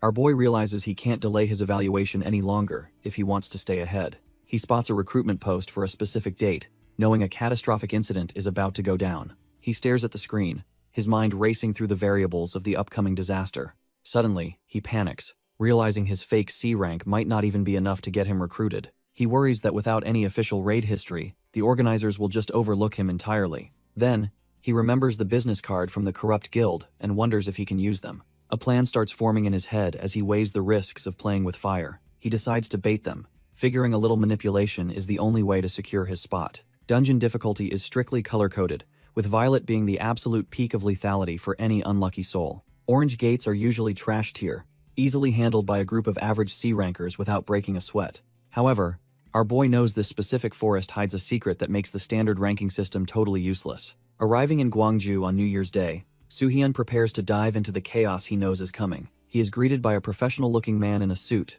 while the rest of the ragtag team watches. Shaking hands, Soo-hyun realizes he is the last to arrive, though the leader seems perfectly fine with it. The man introduces himself as Lee Joo-ho, the guy running this show and keeping the party in line. When Joo-ho announces Soo-hyun's name to the group, one hunter suddenly looks like he has seen a ghost. Min-seok loses his mind, wondering if this kid is actually the legendary top-ranked monster from the tower. Joo-ho quickly shuts him down, explaining that their new recruit is just a C-rank rookie on his first raid. Joo-ho admits that even he and his partner were caught off guard by the name at first. Our boy breathes a sigh of relief, glad his fake rank is keeping the heat off his back. He knows keeping his true power under wraps is the only way to play this dangerous game. Suddenly, a trash-tier rookie stomps over, clearly disappointed that this legendary name belongs to a mere kid. She looks him up and down, openly questioning if a brat like him will be any use at all. Soo-hyun doesn't blink, firing back that a fellow C-rank shouldn't be talking so much trash. The girl blows a fuse, screaming that she is way above his level despite what the paper says. Before things get messy, the assistant leader steps in and tells everyone to save their energy for the hunt. As the girl huffs away, Soo-hyun just rolls his eyes at her predictable, third-rate villain energy. He notes that this calm woman is Kim Bae-roon, Joo-ho's right hand, and the party's second in command. Our boy is caught off guard when a friendly voice suddenly calls out his name from the crowd. A girl named Kim Yi-eun introduces herself as the healer, trying to break the icy tension. She tells him not to sweat the earlier drama, laughing off the typical arrogance of the awakened. While Yoon plays it off, Soo-hyun notices Eunmi in the back still glaring with pure malice. He shifts his focus to a suspicious, hooded figure, standing completely isolated from the rest of the party. Yoon admits that even the veteran leaders don't know a single thing about this strange guy's identity. He supposedly refused to reveal his face or name, keeping his business strictly private for personal reasons. Despite the guy being a verified C-rank, Soo-hyun's instincts tell him that something is definitely not right. As the group moves out, our boy reflects on his hidden motives for entering this specific dungeon. The entire raid party gathers at the entrance as the final ground rules are laid out for everyone. Our boy knows a dark secret. Every single hunter in this raid is destined to die very soon. In the original timeline, a news report confirmed the entire Gwangju team was wiped out in a freak accident. While the records showed 5 deaths, the math didn't add up since 6 hunters actually entered the gate. This discrepancy meant a cold-blooded murderer was hiding in plain sight among the supposed victims the whole time. By joining the team, Soo-hyun has bumped the count to 7, becoming another potential target for the killer. Now he has to juggle protecting these trash-tier hunters while hunting down the wolf in sheep's clothing. He steels his resolve, knowing his regressor knowledge is the only thing that can change this bloody fate. Putting on a fake smile, he assures the group he understands the rules perfectly to keep his cover. Joo-ho activates the gate, telling the team to stay calm as the orange portal flickers to life. They step into the damp cave, with the leader foolishly underestimating the danger of this orange rank dungeon. Joo-ho starts acting like a total big shot, claiming they won't run into any serious trouble inside. He keeps yapping about weak wolves, while a massive cyclops looms right behind his back like a nightmare. The entire party freezes in absolute terror as they realize their leader's intel is complete trash-tier garbage. The monster lets out a deafening roar, raising its club to turn the group into human pancakes. Our boy Soo-hyun is sweating bullets, wondering how a high-tier beast ended up in this low-rank hole. Before the beast can swing, a massive explosion rocks the cave and cuts off his frantic thoughts. A blinding sphere of fire erupts, lighting up the damp dungeon with an intense and unnatural heat. The flames morph into a familiar avian shape, signaling the arrival of a legendary and predatory force. The resulting shockwave is so violent it threatens to bring the entire cavern ceiling down on their heads. Everyone is sent flying as Soo-hyun desperately tries to stay grounded amidst the absolute chaos of the blast. Soo-hyun realizes something is seriously off, since a cyclops should never be in a low-rank orange dungeon. The massive beast looms over the party, confirming it's a monster reserved for much higher yellow-tier zones. Our boy breaks out in a cold sweat as the terrifying reality of a level-growth dungeon hits him. He recalls how certain rare skills and dungeons can evolve, making this mission a literal death trap. If the dungeon level is spiking, the original plan for this conquest is now completely out the window. Joo-ho desperately orders everyone to regroup, but Soo-hyun knows there's a deeper, more sinister mystery at play here. He reasons that even a saboteur couldn't manually force a dungeon to level up like this mid-raid. Looking at the dumbfounded faces around him, he wonders if someone in this group is actually enjoying the carnage. The blonde rookie starts losing her mind, screaming that they need to bail before they all get slaughtered. While she rants about rewards versus survival, Soo-hyun remains calm, already calculating his next move in this mess. Our boy tries to stop the cowards from deserting, reminding them that leaving now means certain death for everyone. Suddenly, the Cyclops roars and charges forward, its massive frame shaking the very ground beneath their feet. Soo-hyun curses under his breath, realizing the situation is spiraling out of control faster than he anticipated. The rest of the party freezes in terror as they realize the beast has locked onto its next victims. Before the monster can crush them, Lee Joo-ho leaps in, barely catching the massive club with his blade. The leader grinds his teeth, the sheer weight of the strike threatening to shatter his bones into dust. Watching from the sidelines, our boy realizes that Lee Joo-ho is actually putting his life on the line. It turns out the rumors weren't just talk. The man really has the power of a B-rank hunter.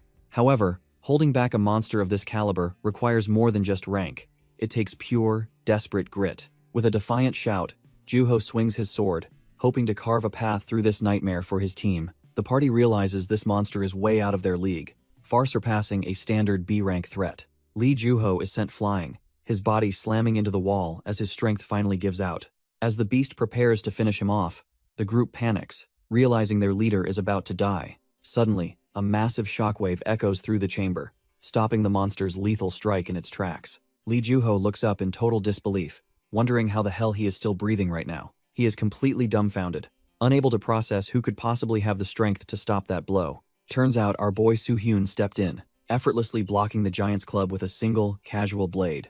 Kim Ba-roon rushes over to check on their fallen leader, while Soo-hyun keeps the monster at bay. Looking back, Soo-hyun is just glad the man is unhurt, though he is done hiding his power. With the distractions out of the way, he readies his sword to show this trash-tier monster true fear. The Cyclops swings with everything it has, but our boy just dances around the beast like it's nothing.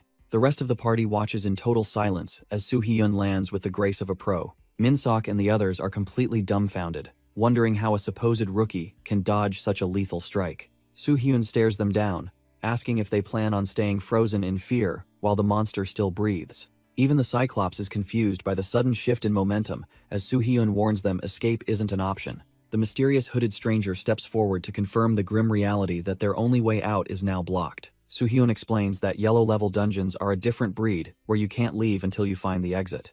Lee Juho struggles to his feet, admitting that Soo-hyun is right despite the terrifying change in the dungeon's rank. Suddenly, a massive tremor shakes the entire cavern, sending the already panicked hunters into a fresh wave of terror. While Eunmi screams about an earthquake, Soo-hyun keeps his cool, knowing the real trial is only just beginning. The cave ceiling literally rains monsters, leaving the group with no choice but to fight for their lives. Lee Juho is stunned when Soo-hyun casually claims the boss for himself, leaving the leader trailing behind. Before the leader can even argue, he realizes they have their own problems with the sheer number of enemies. A swarm of red-eyed freaks charges in, and the party needs to snap out of it immediately. Our boy quickly counts 30 targets, his regressor instincts already mapping out the most efficient way to kill. He realizes these trash-tier mobs are standard orange rank fare, meaning the rest of the party should manage. While he could incinerate every single one with his divine flames, he knows it's too early to reveal everything. Instead, he locks his sights on the big guy, knowing the Cyclops is the only real threat here. Most hunters think the eye on the head is the weak point, but Soo-hyun knows better from experience. He leaps into the air, aiming for the hidden eye that most people wouldn't find until they were dead. The Cyclops swings its massive club with enough force to pulverize stone, thinking the fight is already over. Our boy uses the momentum to hop right onto the beast's arm, leaving the monster completely dumbfounded. He stands tall on the weapon, looking down at the beast while preparing to end this trash-tier encounter. With a cold gaze, he draws his blade in a blur of speed that no C rank should possess. He drives his sword straight into the beast's palm, aiming for the spot most hunters never even find. The monster screams in agony because it wasn't just holding that club to attack, but to protect itself. Turns out, the real eye of this specific variant is tucked away right in the center of its hand. He sticks the landing perfectly, while the high-tier threat collapses from the sudden, blinding pain of a ruptured eye. Soo-hyun glances back, satisfied that his main target is handled without having to reveal his divine flames yet. Meanwhile, Eunmi and the rest of the party are still desperately struggling to clear out the remaining dungeon mobs.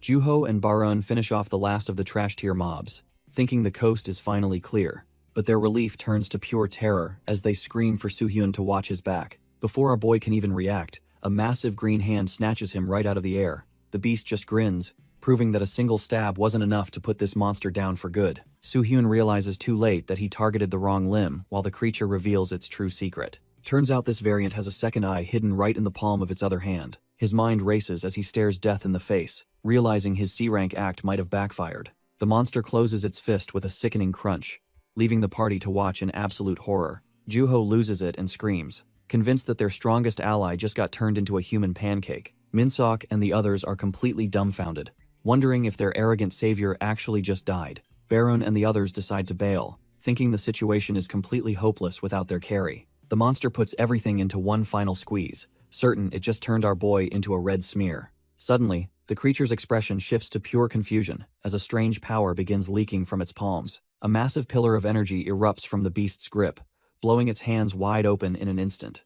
Juho can't believe his eyes, frozen in place as the impossible happens right in front of him. Soo-hyun sticks the landing like a pro, radiating a menacing red aura that sends the monster recoiling. He casually admits that things almost got hairy, though he doesn't look worried in the slightest. Turns out he used a transformation skill to mimic the monster's own regeneration, making him basically unkillable. Our boy hits the ground running, proving that his tactical prep is what separates him from trash-tier hunters. Looking at his hands, he realizes that dumping points into his hidden skills was definitely the right move. He reflects on the high-tier traits he successfully mimicked from the Charles clan boss and the divine bird. Our boy realizes his copying skill has finally evolved to replicate the actual power, not just the appearance. He wonders how far he can push this new strength while he's already on a roll. Lee Juho rushes toward him in a panic, desperately calling out to see if he's still in one piece. A massive pillar of light erupts before he can finish, leaving the raid leader stammering in shock.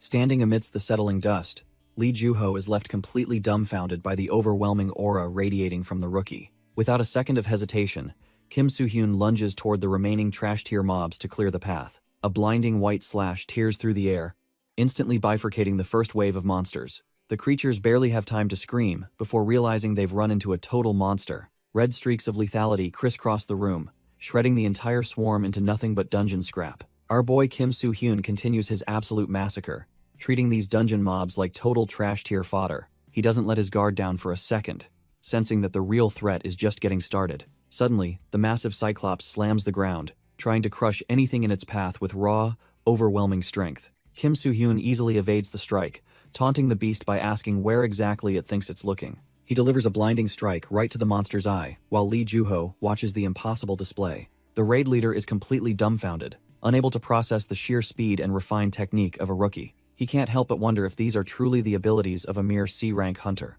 While he's distracted by the spectacle, a stray monster sneaks up behind him, ready to tear him apart. Lee Juho snaps back to reality and cleaves the creature, reminding himself to focus on his own duty. He immediately calls out to Kim Bae-roon, knowing they need to regroup before the situation spirals further. Lee Juho takes the lead on the front lines, commanding the others to back up the struggling rookies. Our boy notes that the team is finally finding their rhythm as they move to support each other. He decides it's time to wrap things up and launches a devastating aerial assault on the massive beast. The monster lets out a final, pained shriek as it realizes it's completely outmatched by a mere human. With a blinding display of swordsmanship, he carves the creature apart in a single, overwhelming burst of speed. The hidden eye on the monster's palm disintegrates, confirming the high-tier threat has been permanently dealt with. The raid party huffs in exhaustion, surrounded by the mangled remains of the dungeon's lesser inhabitants. Kim Bae-roon is gripped by terror, her voice trembling as she asks what their next move should be. They've cleared the immediate threat, but the grim reality remains that they have no idea where to go. The leader admits he's clueless, so our boy calmly suggests they rest before the tower throws more trash. Lee Juho checks on our boy, who plays it cool despite just obliterating a high-tier threat. He reminds himself to keep up the C-rank act so nobody suspects he's actually a legendary regressor. Acting like a total rookie, he pretends his body is throbbing from the effort to avoid raising eyebrows. The leader decides to have the healer check him out while he deals with the other terrified survivors. Kim Yeon approaches with her staff, offering some much-needed healing magic to soothe his fake injuries. She can't help but praise his performance, clearly impressed by the skills he displayed during the chaos. Taking down a Cyclops solo is unheard of for his rank, but he just claims it was pure luck. Despite his humble act, a heavy silence falls as she stares at him with a deeply troubled expression. She asks if he's worried, but he's so detached he assumes she's just talking about the dungeon's difficulty. Turns out, she's actually concerned about the shady vibes and the broken state of the remaining raid party. The rest of the party is a total mess, with some paralyzed by fear and others just complaining. Kim Bae-roon pulls the leader aside to drop some truth bombs about the trash-tier reputation of certain members. She explains that rumors on Abyss Online claim these guys are notorious for stealing rewards from their own teammates. She's worried that despite our boy doing all the heavy lifting, he won't see a single dime of loot. Hearing this, Soo-hyun just smirks, finally piecing together the shady politics of this ragtag group. Yoon tries to comfort him, telling him not to stress about the potential for betrayal from the others. He plays it cool, acting like a dumbfounded rookie who is just happy to be part of the team. Suddenly, the leader steps forward, his heavy boots echoing through the cavern as he approaches our boy. Lee Juho stares him down and requests a private chat, likely to finally suss out his true power. Our boy casually agrees to follow, leaving the healer looking absolutely terrified for his safety. Lee Juho drops the act and admits there is something he needs to ask our boy personally. Soo-hyun just gives him a knowing look, fully aware that his cover might be starting to slip. Suddenly, the massive stone doors groan open, revealing a path deeper into the heart of the dungeon. The group cautiously enters the grand hall, their footsteps echoing against the cold, ancient stone floor. Minsok looks around nervously, wondering if they've finally reached the central area or just another death trap. Yoonmi scans the room with a dumbfounded expression, clearly out of her league in a place this massive. Her eyes light up when she spots a golden gate, Convinced it's the ticket out of this nightmare, Lee Joo-ho tries to warn her about moving recklessly, but the trash-tier rookie is already sprinting toward the light. As soon as her boots hit the tiles, a sharp click echoes, signaling they've just walked into a trap. A system window flickers to life, announcing that the dungeon's true trial is finally beginning for the group. The system's voice echoes through the hall, leaving Lee Joo-ho and the rookies completely dumbfounded by the sudden trial. Our boy stays silent as the group realizes that clearing a yellow dungeon requires more than just killing monsters. New windows flicker to life, explaining that they must meet specific survival requirements to ever see the sun again. The choice is simple but deadly. Either hold the line for 30 minutes, or run from a relentless horde. Lee Joo-ho and Kim Baroon can't believe the system is pulling this stunt when they're already at their limit. Yoonmi starts panicking, frantically arguing that they should choose the path of retreat before they all get slaughtered. Min-seok hesitates, suggesting that better rewards might come from fighting since they've actually held their own so far. The argument turns into a heated spat until Kim Baroon finally loses her patience and screams for everyone to stop. Lee Joo-ho tells them to quit being childish, his face darkening as he realizes the gravity of their situation. He looks back at Kim Soo-hyun, silently questioning if this mysterious rookie has the answer to their survival. Our boy just gives a faint smirk, knowing exactly how this high-stakes game is played. Lee Joo-ho stays silent, his sharp gaze fixed on the rookie, who shouldn't be this calm. Kim Baroon presses the leader for a decision, noting they have less than 10 minutes before the trial. She points out that Soo-hyun is the only reason they aren't monster food, so his input is vital. Eunmi is absolutely dumbfounded that they'd let a trash-tier C rank call the shots for their entire party. As the tension peaks, Soo-hyun finally opens his mouth to deliver the verdict they aren't expecting. He bluntly states that fighting is their best bet, sending Eunmi and Min-seok into a total tailspin. Eunmi points an accusing finger, calling him an arrogant brat who's letting greed cloud his judgment. Ignoring her outburst, our boy explains that while running looks easy, it's actually a one-way ticket to hell. If they choose to flee, they'll just be hunted down like rats by something far worse than a cyclops. Eunmi and the others are visibly shaken as the reality of being hunted by unbeatable monsters sinks in. Our boy suggests that since the unknown behind the door is a death trap, they should hold their ground. Lee Joo-ho realizes the logic is sound and starts weighing their slim chances of survival in this hellhole. Seeing no other way out, the leader officially calls for everyone to prepare for the incoming onslaught. The party snaps into a defensive formation, knowing that their lives depend on working together for once.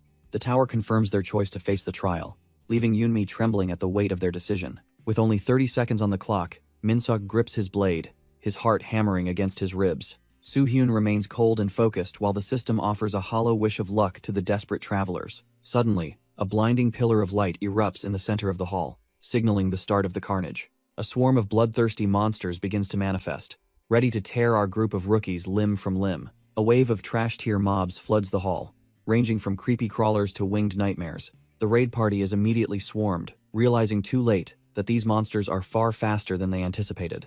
Lee Joo-ho tries to take command, but a sudden green vine lashes out, catching him completely off guard. He struggles to keep his grip, as the creature's speed leaves him dumbfounded and unable to counter. The vine tightens around his throat, cutting off his air while he desperately claws at the suffocating grip. Just as the leader's vision fades, our boy steps in and severs the vine with a single, precise strike. Without breaking his stride, Soo-hyun turns his attention to the next lizard man lunging from the shadows. He carves through the monster like butter, his regressor instincts making the chaotic battle look like child's play. His eyes glow with intensity as he notes that only 1 minute has passed in this grueling trial. Meanwhile, the rest of the party struggles to hold the line, while Yi-eun prepares her magic to survive. Eunmi and Min-seok are pushed to their limits, desperately trying to keep the swarm of trash-tier mobs at bay. Kim Baroon leaps into action, her blade cutting through the air as she tries to stabilize their crumbling defense. Suddenly, a massive blast of energy erupts, vaporizing the surrounding monsters and clearing the battlefield in an instant.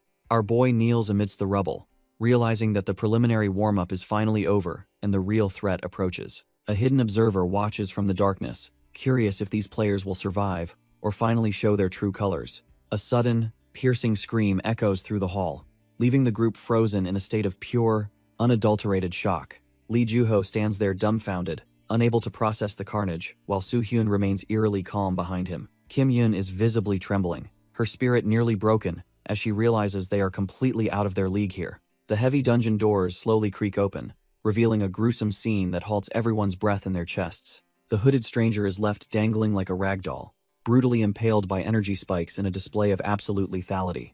Yoon stares in horror at the impaled stranger, realizing the dungeon's lethality is far beyond her expectations. Juho stands frozen while Soo-hyun observes the scene, his regressor instincts telling him this is just the beginning. The rest of the party members scramble as more trash-tier monsters swarm them from every dark corner. Juho finally snaps out of his daze and bellows for everyone to focus before they all end up dead. Baroon and Minsok desperately try to fend off a creature, their amateur movements showing their mounting panic. Just as a monster lunges for a kill, the air ripples with a strange and overwhelming pressure. Suddenly, the remaining mobs begin to dissolve into digital fragments, leaving the group completely dumbfounded by the turn. A system notification blares, announcing that the first route has been forcibly closed by an unknown force. The group realizes someone else cleared the trial ahead of them, leaving them trapped in a failing dungeon. Baroon admits that taking on the next wave is impossible, as their hope of survival rapidly vanishes. The situation is dire since the next wave of monsters will be even stronger than the previous ones. Baroon warns that running is futile because the path ahead is likely littered with lethal traps. Our boy Soo-hyun casually steps forward and tells the stunned group it is time to move out.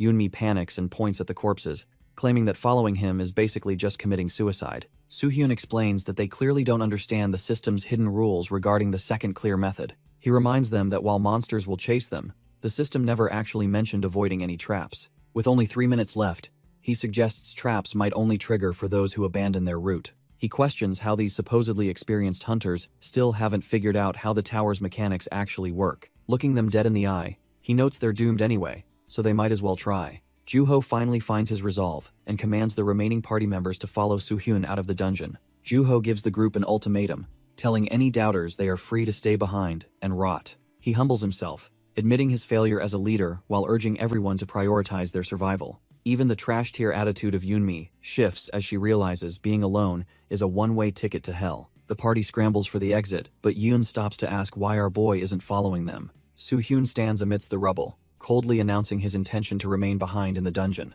The group is absolutely dumbfounded, with Yoonmi certain that the pressure has finally snapped his mind. With a sharp gaze, he clarifies that he won't be facing the coming shadows entirely alone. Juho and Baroon can only stare in disbelief, unable to wrap their heads around his suicidal plan.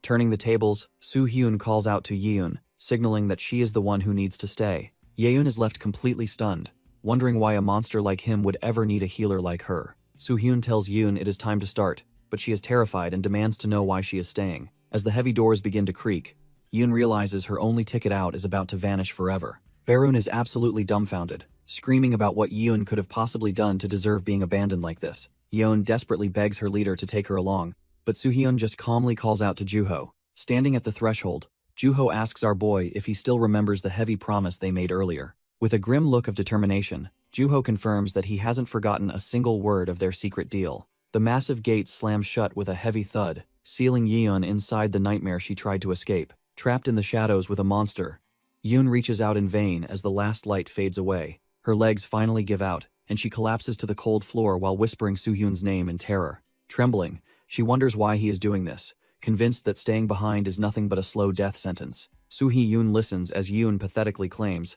she just wants to survive like everyone else in this hellhole. Our boy isn't buying it, especially since she's still clutching a lethal blade behind her back. He calls her out instantly, revealing he knew all along she was working for a dark organization. A hidden mark on her shoulder confirms his suspicions, linking her to a group of notorious killers. This trash-tier traitor belongs to the Dump Guild, the most ruthless bunch of murderers in existence. In the future, this syndicate becomes a breeding ground for atrocities that haunt the entire world. Realizing they helped trigger the apocalypse, Soo-hyun decides he must pull these weeds out by the roots. He demands to know if she planned to slaughter the entire party just for a guild achievement. Yoon finally drops the act, clicking her tongue while begrudgingly admitting that our boy is actually sharp.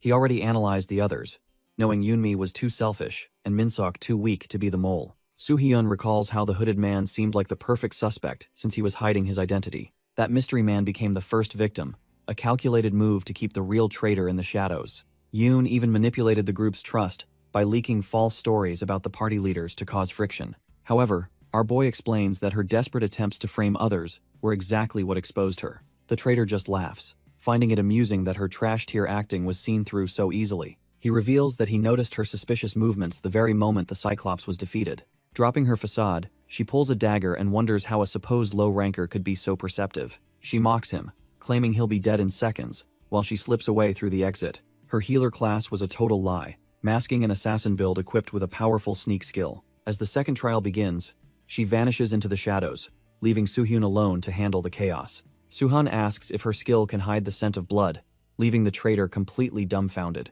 She stares at the bloodstain on her hand, realizing he marked her before she even tried to vanish. Panic sets in as she tries to bolt, realizing she's been outplayed by a supposedly weak rookie. Suddenly, the dungeon's second trial triggers, surrounding the fleeing assassin with a horde of hungry monsters. A blood-curdling scream echoes through the hall as the monsters tear into the traitor who abandoned them. Our boy doesn't even flinch, knowing the real battle is only just beginning for him. He stands alone against an entire army of giants and beasts, ready to clear the path himself. The monsters charge with mindless fury, thinking they've found an easy snack in the lone human. With a single, blinding flash of his blade, he carves through the front line like wet paper. He stares them down with cold eyes, warning the remaining trash that nobody is getting past him today. The survivors scramble through the dark tunnel, desperate to escape the encroaching horde. Yoonmi and the others push their limits, knowing the monsters will catch up if they slow down. Lee Joo-ho is completely dumbfounded, struggling to process that Kim Yoon was the traitor all along. He wonders how our boy could have possibly known about the traitor's hidden identity so early on.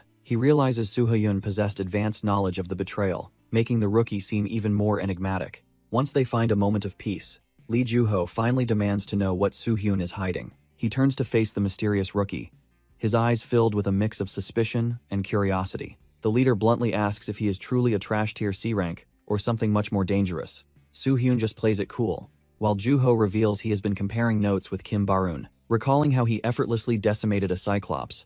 The leader knows this rookie is cut from a different cloth. Soo-hyun is caught off guard when Joo-ho asks if he's actually the legendary ranker everyone's been whispering about. The leader admits he's out of his league and asks our boy to take over as the raid leader. Recalling Soo-hyun's insane combat prowess against the Cyclops, Joo-ho realizes only a true monster can lead them now. The tension in the cave is thick as the leader waits for a straight answer from the mysterious rookie. He looks Soo-hyun dead in the eye, questioning if that trash tier C rank title is just a total lie. Our boy remains silent for a moment, weighing the consequences of finally dropping his carefully crafted facade. He admits he was going to keep lying, but the situation has become too dire for more games. Joo-ho flinches in shock when the rookie finally stops playing pretend and confirms his suspicions. With a cold, piercing gaze, Soo-hyun officially reveals that he is indeed the powerhouse they've been looking for. Joo-ho isn't surprised he was hiding his strength, while Soo-hyun simply says he has his own personal reasons.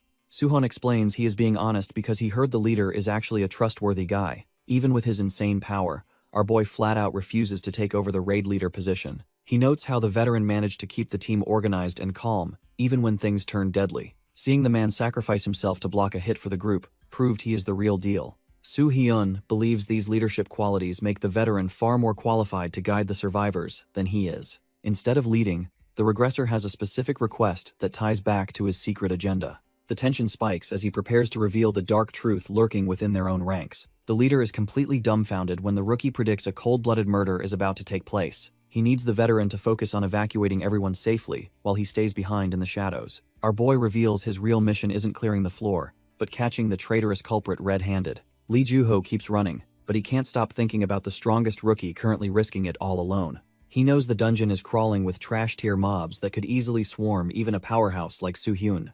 The veteran grits his teeth, desperately trying to convince himself that he's powerless to change the outcome. He realizes that compared to the regressor's talent, he might just end up getting in the way. His hand instinctively tightens around his hilt as his pride as a leader begins to flare up. Suddenly, he decides he can't live with himself if he abandons his comrade to a certain death. He pulls a complete U-turn and bolts back, leaving Kim Barun standing there absolutely dumbfounded. Even if it means failing his mission to evacuate the others, he refuses to be a coward today. He charges back into the heart of the dungeon, determined to reach the rookie before the light fades. With a sharp clang, our boy draws his steel and strikes the barrier while calling for the rookie. Lee Joo-ho freezes in his tracks, his eyes wide with absolute disbelief at the sight before him. The entire floor is a graveyard of trash-tier mobs, all scorched by a strange, flickering blue flame. Another beast collapses right at his feet, its life extinguished before it could even register a threat. This is not normal mana.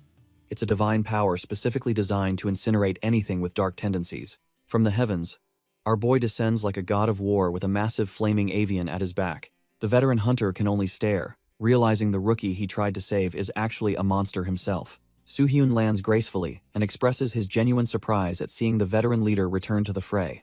Before they can talk, a swarm of leathery winged pests dives in to finish what the others started. He doesn't even break a sweat, unleashing a wave of blue heat that turns the air into a furnace. The flying monsters screech in agony as they realize they've picked a fight with the wrong human. Blue flames tear through the sky, turning the flying pests into nothing but ash and charcoal. Lee Juho is completely dumbfounded, unable to process the sheer scale of power radiating from the rookie. Our boy touches down with a heavy thud, his every movement carrying the weight of a true predator. He stands calm in the center of the inferno, surrounded by the charred remains of the dungeon's trash-tier mobs. The raid leader rushes over, calling out to him while still reeling from the impossible sight he just witnessed. He demands to know why the kid stayed behind when he was specifically told to run for his life.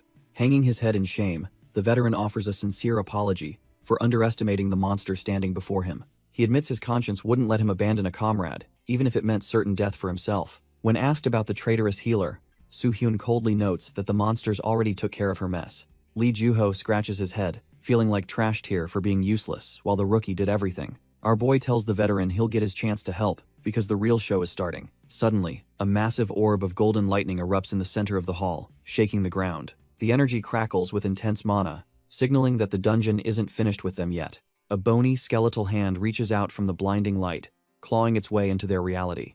A skull with haunting purple eyes emerges, radiating an aura far beyond anything they've faced. While the raid leader is completely dumbfounded, Soo-hyun just stares, knowing the final boss has arrived. A towering lich in dark robes manifests, brandishing a staff crackling with ancient, forbidden magic. The undead monster lets out a bone-chilling laugh as it prepares to harvest their souls. Lee Juho is completely lost, unable to process the sheer pressure radiating from the new arrival. He points a trembling finger at the floating skeleton, while our boy calmly confirms it's the final boss.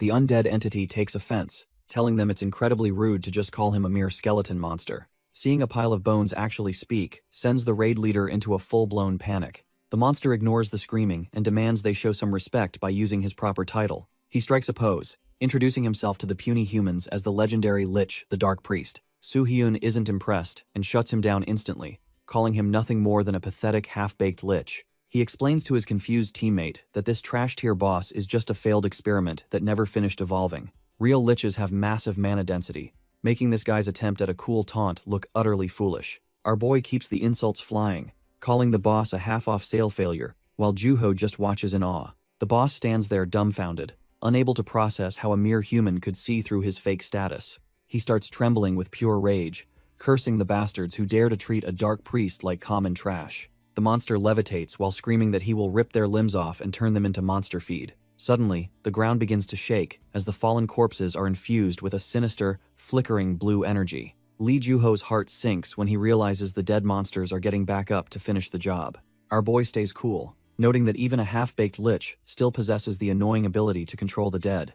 A massive army of undead creatures rises from the rubble, ready to swarm the two hunters at once. Kim Soo-hyun realizes the staff's power is likely the reason this dungeon's difficulty spiked into the yellow rank. The raid leader panics and asks why he taunted the beast, but Soo-hyun admits it was all intentional. Lee Juho is left speechless when Soo-hyun explains he needed to bait the boss into attacking him first. Lee Juho is completely dumbfounded as a massive surge of azure mana suddenly erupts from the cold stone floor. Our boy grips his blade tightly, channeling the divine flames to prepare for the upcoming slaughter. With a burst of blinding speed, he carves a path through the air, leaving a trail of fire. A protective ring of blue flames forms around them, acting as a temporary sanctuary against the rising undead. Soo-hyun turns to the raid leader and bluntly tells him he needs to stay put for a moment. He explains that the man is currently too weak to help, and would only be a distraction. If the leader stays inside the circle, the undead won't be able to lay a finger on him. While the trash-tier mobs are busy, our boy sets his sights on the floating skeletal boss. He launches himself out of the safety zone, cutting through the air like a blue comet toward his target. The Lich is caught off guard, realizing this human is far more dangerous than he ever imagined. Soo-hyun closes the distance with a lethal strike, but his blade only meets empty air. He realizes something is off, as his target vanishes right before his eyes. Our boy lands hard, realizing the skeletal boss just pulled a fast one on him. The Lich mocks his speed from above, confirming that it used teleportation to escape certain death. Soo-hyun knows these monsters hate physical brawls, and use the undead to hide their fatal flaws. Their life force is tied to the mana crystal on their forehead, making it a prime target. He strikes again, but the Lich keeps blinking away to keep that precious crystal safe. If he can just catch up to the monster's rhythm, the fight will be over in seconds. He lunges forward once more, swinging his blade at the floating purple robes. Turns out, the Lich is using its own cloak to mess with his vision and buy time. Soo-hyun realizes the Lich is trying to create a blind spot to launch a surprise magic strike. He barely manages to evade the dark energy as it tears through the air right where he stood. Realizing he needs more firepower, our boy taps into his regressor soul to ignite his signature blue fire. He cloaks himself in the divine flames and lunges forward, hoping this heat can melt the undead trash. The impact creates a massive burst of blue energy that lights up the entire dark dungeon floor. As he lands, he wonders if that final desperate strike was enough to put the monster down. Suddenly, a chilling laugh echoes through the chamber, making him realize his target isn't finished yet. The Lich admits the flames are dangerous but points out they are useless if they never actually land. The skeletal boss continues to mock him, confident that its superior mobility makes it essentially untouchable. Soo-hyun grinds his teeth, frustrated that his timing was off against such a slippery, teleporting opponent. The Lich mocks our boy for dangling like a helpless spider while trying to formulate a plan. Suddenly, the skeletal boss tells him to check his weapon, revealing the blade is starting to shatter. This death energy is a total cheat code, slowly eating away at the sword's very life force. Soo-hyun just smirks, knowing he won't need 5 minutes to end this trash-tier boss once and for all. He releases his grip and plummets toward the ground, turning himself into a human meteor. With a desperate roar, he dives straight for the Lich, determined to finish the fight right now. The impact sends shockwaves through the chamber, kicking up a massive cloud of dust and debris. Nearby, Juho stands amidst the blue flames, completely dumbfounded by the sheer scale of the battle. He curses his own weakness, realizing he's barely keeping his head above water in this nightmare. Watching the monsters swarm, he hates that he is just being protected instead of actually contributing. Juho watches Soo-hyun clash with the Lich, realizing he'd only be a burden if he jumped in now. Even the trash-tier mobs are frozen in awe as the two monsters above trade world-shaking blows. Our boy Juho feels like a total amateur, knowing a mere B rank would be erased in seconds here. He stands amidst the blue flames, his feet rooted to the spot by the pressure of the battle. However, he refuses to just be a spectator while his comrade puts everything on the line. He tightens his grip on his blade, deciding that sitting still just isn't in his DNA. With a roar that shakes his very soul, he ignites his resolve and charges into the fray. He carves through a reptilian mob, proving that even a B rank can draw blood when pushed. The creature falls instantly, unable to keep up with the desperate speed of Juho's sudden counterattack. He isn't the strongest, but he's determined to clear a path and prove he belongs on this battlefield. Soo-hyun is left dumbfounded, sensing a sudden surge of power coming from his supposed B-rank companion. He watches Juho dive headfirst into the monster swarm, seemingly abandoning the protection of the divine flames. Turns out, the man is actually drawing power from the blue fire, weaving it into his own sword style. Soo-hyun realizes Juho's mana pool has expanded mid-battle, proving the man has truly evolved under this intense pressure. Even while gasping for air, Juho's eyes burn with a new determination to finally stand on equal footing. Seeing his ally can handle the heat, our boy smirks and decides it is time for a change of plans. He blitzes across the stone floor with blinding speed, momentarily ignoring the boss to focus on the surrounding trash. The Lich just laughs like a maniac, convinced that the regressor is finally running away in total fear. Instead, Soo-hyun becomes a whirlwind of steel, carving through the trash-tier mobs with lethal, high-speed precision. He finishes the rotation with a massive burst of blue mana, incinerating every last monster in a single strike. Juho is completely dumbfounded, struggling to understand why Soo-hyun would suddenly turn his back on the boss. Our boy just stands tall amidst the blue flames, declaring that the real battle is only just beginning. The heavy silence of the dungeon chamber is broken, as Juho calls out to him in disbelief. Soo-hyun calmly walks back toward his ally, his expression unreadable despite the chaotic mana swirling around them. He actually offers a rare apology, admitting that he was wrong to call Juho inadequate before. Now that the trash-tier mobs are cleared, he explains the next phase of his ruthless plan. He proposes they team up to end the boss, leaving the raid leader absolutely stunned by the suggestion. The Lich cackles from above, mocking their desperate struggle and doubting two humans could ever hope to win. Ignoring the noise, Soo-hyun leans in to whisper a secret strategy that makes Juho break into a sweat. When asked if such a crazy feat is even possible, our boy simply confirms it with total confidence. Lee Juho admits he lacks confidence but trusts that our boy has a solid reason for this madness. He vows not to be a burden, as they both prepare their blades for the final, desperate showdown. The Lich calls them fools and summons a fresh wave of trash-tier mobs to show them true despair. Without a second of hesitation, the duo charges straight into the heart of the growing enemy swarm. Soo-hyun's eyes turn cold as he begins to carve a path through the monsters with surgical precision. Juho follows the opening, pushing his physical limits to keep up with the regressors' insane combat pace. Using the momentum, the raid leader launches himself into the air, aiming directly for the boss' skeletal head. The skeletal mage is dumbfounded that the weaker human is the one actually initiating the direct assault. It mocks his pathetic speed, completely unaware that Juho is merely the distraction for the real threat. Behind him, Soo-hyun ignites his divine blue flames, preparing to incinerate everything in a single, glorious burst. Our boy plants his feet, ready to launch a strike that defies all logic. Soo-hyun's eyes burn with a cold intensity as he accelerates past the point of human recognition. While Joo-ho dives from above, the regressor stays low, weaving a net of blue destruction. The Lich mocks their coordination, claiming that no mere human effort can ever hope to reach it. Joo-ho remains stone-faced, fully aware that his life depends on this single, desperate distraction. He tightens his grip and activates his Tempest Sword, pouring his entire soul into the blade. A massive hurricane of mana erupts as the raid leader executes his high-speed wind dance. The swirling winds instantly catch Soo-hyun's divine flames, creating a lethal, spiraling vortex of blue fire. Their combined powers merge into a singular, devastating storm that tears through the dungeon's thick mana. The boss is left dumbfounded as the incinerating gale prepares to wipe its smug grin away. The boss is absolutely dumbfounded that these two supposedly weak hunters actually managed to combine their skills. It screams in agony as the incinerating blue gale swallows its skeletal frame and disrupts its mana.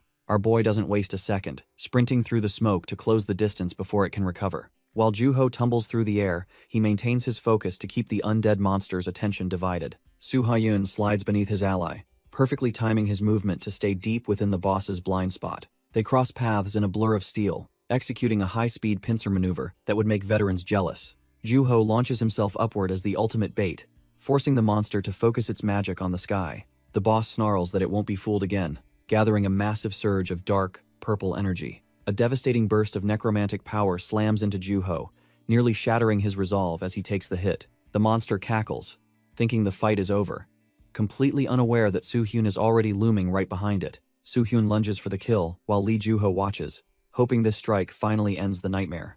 Our boy puts everything into this swing, determined to finish the boss before his stamina runs dry. The Lich freezes in terror, realizing its dark shield won't be enough to stop this monster's momentum. Suddenly, a sharp crack echoes through the chamber as the blade reaches its absolute breaking point. The sword shatters into 1,000 pieces, leaving Soo-hyun completely exposed to the boss's counterattack. Shards of steel rain down like snow, signaling the end of his primary weapon and his advantage. The Lich stands there, dumbfounded for a second, unable to believe its luck as the threat vanishes. A wicked grin spreads across the monster's face as it realizes the regressor has finally run out of options. It mocks him for losing his only tool, laughing that a warrior without a sword is just trash-tier prey. However, Soo-hyun just smirks back, questioning the monster's assumption that he's helpless without a blade. Our boy mocks the monster, asking why it ever assumed he was the only one carrying a blade. The Lich's head snaps back in pure terror as it realizes it completely ignored the real threat. Lee Joo-ho pours every ounce of his B-rank mana into a final, desperate overhead strike. He descends like a meteor, his blade cutting through the air to deliver a decisive, heavy blow. The monster can only stare up in silence, realizing its trash-tier arrogance just cost it everything. The sword connects perfectly, shattering the glowing soul gem embedded deep in the undead's forehead. A blood-curdling scream echoes through the chamber as the Lich's dark essence begins to violently unravel. The resulting shockwave levels the room, signaling the absolute end of the dungeon's corrupt master. Soo-hyun casually explains that their teamwork was the plan all along, leaving the boss utterly outplayed. He knew the Lich would focus on him, using his own breaking sword as the ultimate bait. Looking at the broken blade, Soo-hyun reveals the plan was always to let Joo-ho deliver the final blow. Joo-ho stands firm, having successfully exploited the monster's trash-tier arrogance to land that decisive, heavy strike. The defeated Lich clings to its fading essence, wheezing that this isn't the end for its dark cause. It dissolves into shadows, prophesying a dark rebirth for its king, once the sun is finally cloaked in darkness. A heavy silence fills the chamber as the boss's final promise of unending pain echoes through the ruins. Joo-ho finally exhales, asking our boy if the nightmare is over, while trying to process their narrow victory. Soo-hyun confirms the kill, yet he can't shake the feeling that the boss' parting words were a warning. He stares at the lingering smoke, his mind racing as he tries to identify this mysterious king. Meanwhile, Barun puts on a tearful show for the media, acting like she's devastated by the raid's outcome. She wails for the cameras, claiming that our boy is likely dead to cover her own tracks. Hiding in the brush, the duo realizes Barun's rescue call has turned the exit into a media circus. Joo-ho glances over, checking if our boy still wants to keep his god-tier identity under wraps. He specifically mentions the legendary ranking status that would turn the world upside down if leaked. Soo-hyun admits the truth will eventually surface, but he's not ready for that headache just yet. Stepping out of the shadows, Joo-ho decides to face the crowd alone to keep the spotlight off Soo-hyun.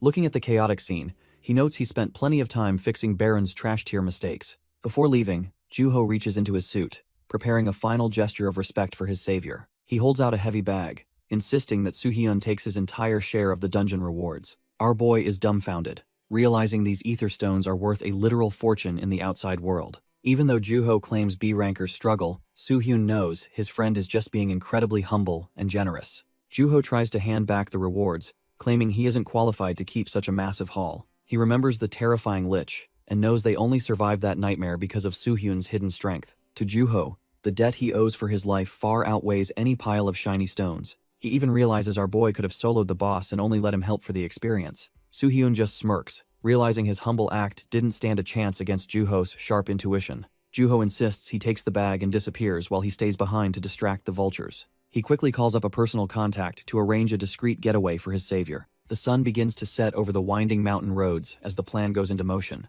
A lone yellow taxi rolls up the secluded path, far away from the prying eyes of reporters. Soo-hyun finds it hilarious that Juho has such a wide range of friends, even in the taxi business. Soo-hyun sits in the taxi, brooding over the lives lost despite catching the traitorous healer in time. He admits that without Lee Juho's leadership, he wouldn't have been able to pull off such a clean exit.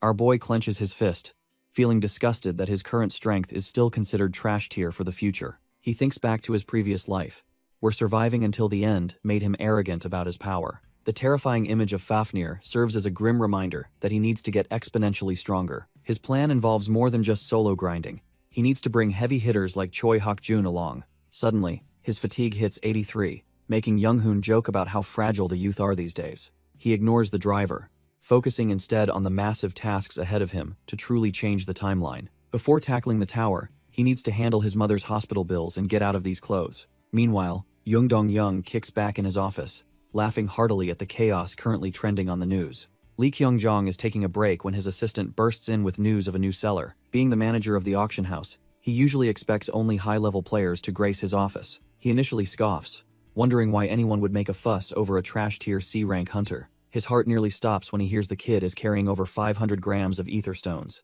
In the waiting room, our boy sits calmly, knowing exactly how much leverage he holds right now. He looks up as the door flies open, sensing the manager's desperate scramble to make amends. The manager bows low and offers a frantic apology, suddenly treating the C-ranker like royalty. Without saying a word, Soo-hyun thuds a heavy bag of glowing loot onto the coffee table. The manager pulls out his loupe, his hands trembling as he examines the high-purity stones. He realizes these are high-grade materials that usually only drop in lethal yellow-rank dungeons. The manager asks if these were obtained legally, making our boy wonder if he is being interrogated. Lee Kyung-jong quickly clarifies he isn't accusing him, yet the atmosphere in the room remains incredibly tense. He points out that for a trash-tier C-rank hunter, possessing such high-grade loot is practically impossible. Soo-hyun just smirks, seeing right through the manager's pathetic attempt to lowball the price by targeting the origin. He casually mentions that luck was on his side, and decides to show them the real prize. Reaching into his stash, he prepares to unveil the item that will change the entire negotiation. The manager and his assistant freeze in place, completely dumbfounded by the golden glow emanating from the table. Their eyes nearly pop out of their heads as they realize they are looking at a legendary treasure. It turns out to be a high-grade crystal of life, a material so rare most hunters never see it. This specific ether stone belonged to a lich, making it a masterpiece that few people even know exists. This legendary reward box was a total fluke, a rare drop essential for taking down that high-tier lich boss. Our boy isn't playing games, threatening to walk out if these trash-tier lowballers keep questioning his methods. The manager freezes, his brain short-circuiting, as he realizes the leverage has completely shifted in an instant. He looks down at his empty hands, wondering how the hell the item vanished right under his nose. Turns out Soo-hyun snatched it back with godlike speed, leaving the staff absolutely dumbfounded by his sheer reflexes. He clinches the deal in his mind, knowing he holds all the cards in this corrupt tower system.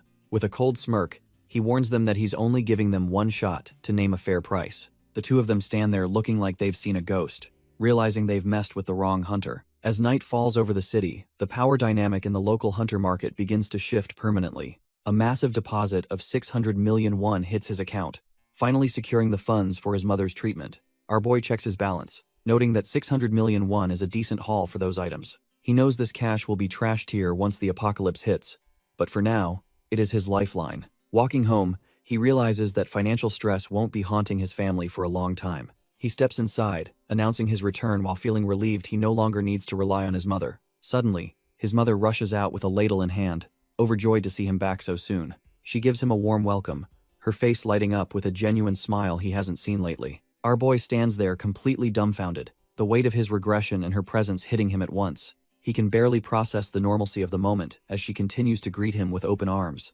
She fusses about dinner not being ready yet, and asks if he had a good time with friends. Looking closely, he feels a pang of guilt seeing how thin and worn down his mother has become. Soo-hyun notices a fresh scar on her face and immediately asks where she got it. She nervously brushes it off, claiming it happened at the restaurant where she works. Turns out some trash-tier customers got into a brawl, and she caught a stray shard of glass. Hearing that she's in danger for such a pathetic job makes our boy grit his teeth in anger. He tells her to quit right now, refusing to let her get hurt for a few pennies. She just holds his hands tightly, explaining that his college tuition won't pay for itself. Even though they aren't wealthy, she's determined to provide him with the best life possible. She tells him he's her pride and joy, and she wants to be a mother he's proud of. Our boy stands there completely dumbfounded, feeling the crushing weight of her unconditional love. His eyes glow with a cold resolve as he vows to end her suffering once and for all. Memories of a trash-tier past resurface, where someone mocks his pathetic mana and tosses his results aside. A cold voice from his memories tells him that he simply isn't trying hard enough yet. She touches his face, drilling in the idea that his only worth is being a son she can flaunt. With a chilling smile, she claims he's destined for greatness, though it feels more like a curse. The haunting vision shatters when his mother's voice breaks through the silence, calling out his name. Our boy stares back blankly, still caught between his dark past and the worried woman before him. He finally snaps out of it, realizing he's safe in the present with the mother he truly loves. Gripping her hands, he decides the lies have to end, and says he has a confession to make.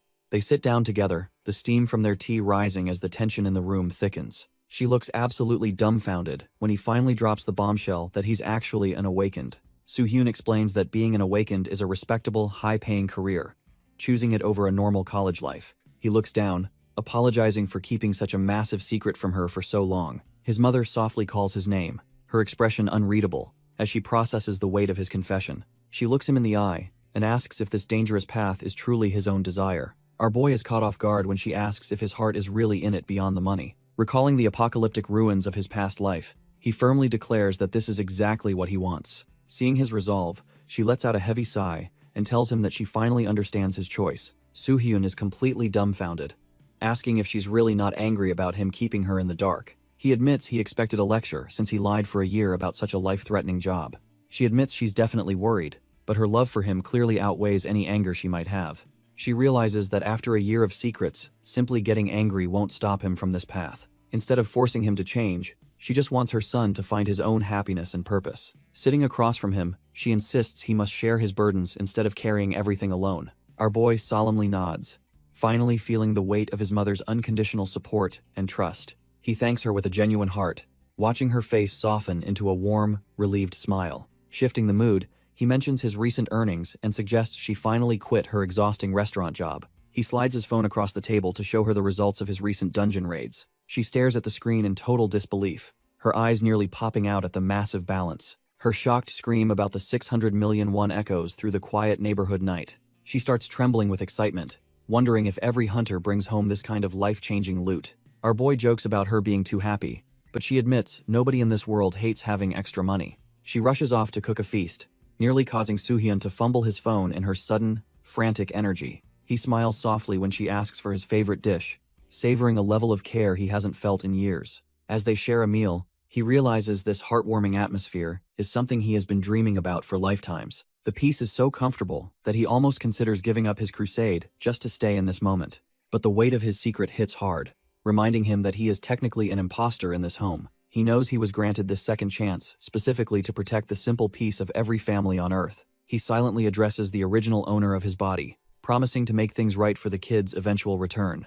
His ultimate goal is to turn this life into a heroic legacy, so the real Soo-hyun never loses again. With his heart steeled by purpose, our boy finally heads out to face the trials waiting beyond the door. Soo-hyun shuts the door, frustrated that a mere lich actually gave him a run for his money. He realizes that to change the future, he must begin climbing the tower with renewed intensity. Tossing aside his trash-tier gear, our boy decides he needs a legendary blade to survive the upper floors. A smirk plays on his lips, as he recalls a certain cranky old man who knows his craft. Deep in a hidden workshop, the rhythmic sound of a hammer striking hot steel echoes through the air. The forge is packed with professional tools, each one essential for crafting high-tier equipment. Barrels of discarded blades sit nearby, proving the perfectionist nature of the man behind the anvil. Steam hisses as a fresh blade is plunged into the water, tempering the steel for battle. The blacksmith exhales a tired breath, finally finishing a long day of grueling labor at the forge. This is Kim Dae-ho, a master craftsman whose legendary skills are exactly what Soo-hyun needs to reach the top. Dae-ho is deep in his zone when a sudden knock at the door starts testing his legendary patience. He tries to drown out the noise with his hammer, refusing to let some random pest ruin his rhythm. The visitor is persistent, and the constant banging finally pushes the cranky blacksmith over the edge. He bursts out of the workshop, shouting that if nobody answers, it means they should beat it. Our boy just offers a casual greeting, looking entirely too relaxed for someone facing a raging master craftsman. Dae-ho stands there dumbfounded, caught off guard by the kid's lack of fear and strangely familiar presence. He grumpily demands to know who the hell this brat is and what business he has here. Soo-hyun just smiles, keeping his secrets close as he recalls their history from the previous timeline. He remembers his past self, Han Song, seeking shelter from the rain while carrying the weight of the world. In that life, he was a weary soul just trying to survive the apocalypse one day at a time. Soo-hyun steps into the sweltering heat of the forge, announcing his arrival to the busy master craftsman. Dae-ho finally stops his rhythmic hammering and turns around, acknowledging the visitor he remembers from another life. In a memory of the previous timeline, Han Song asks about his request and finds it finally finished.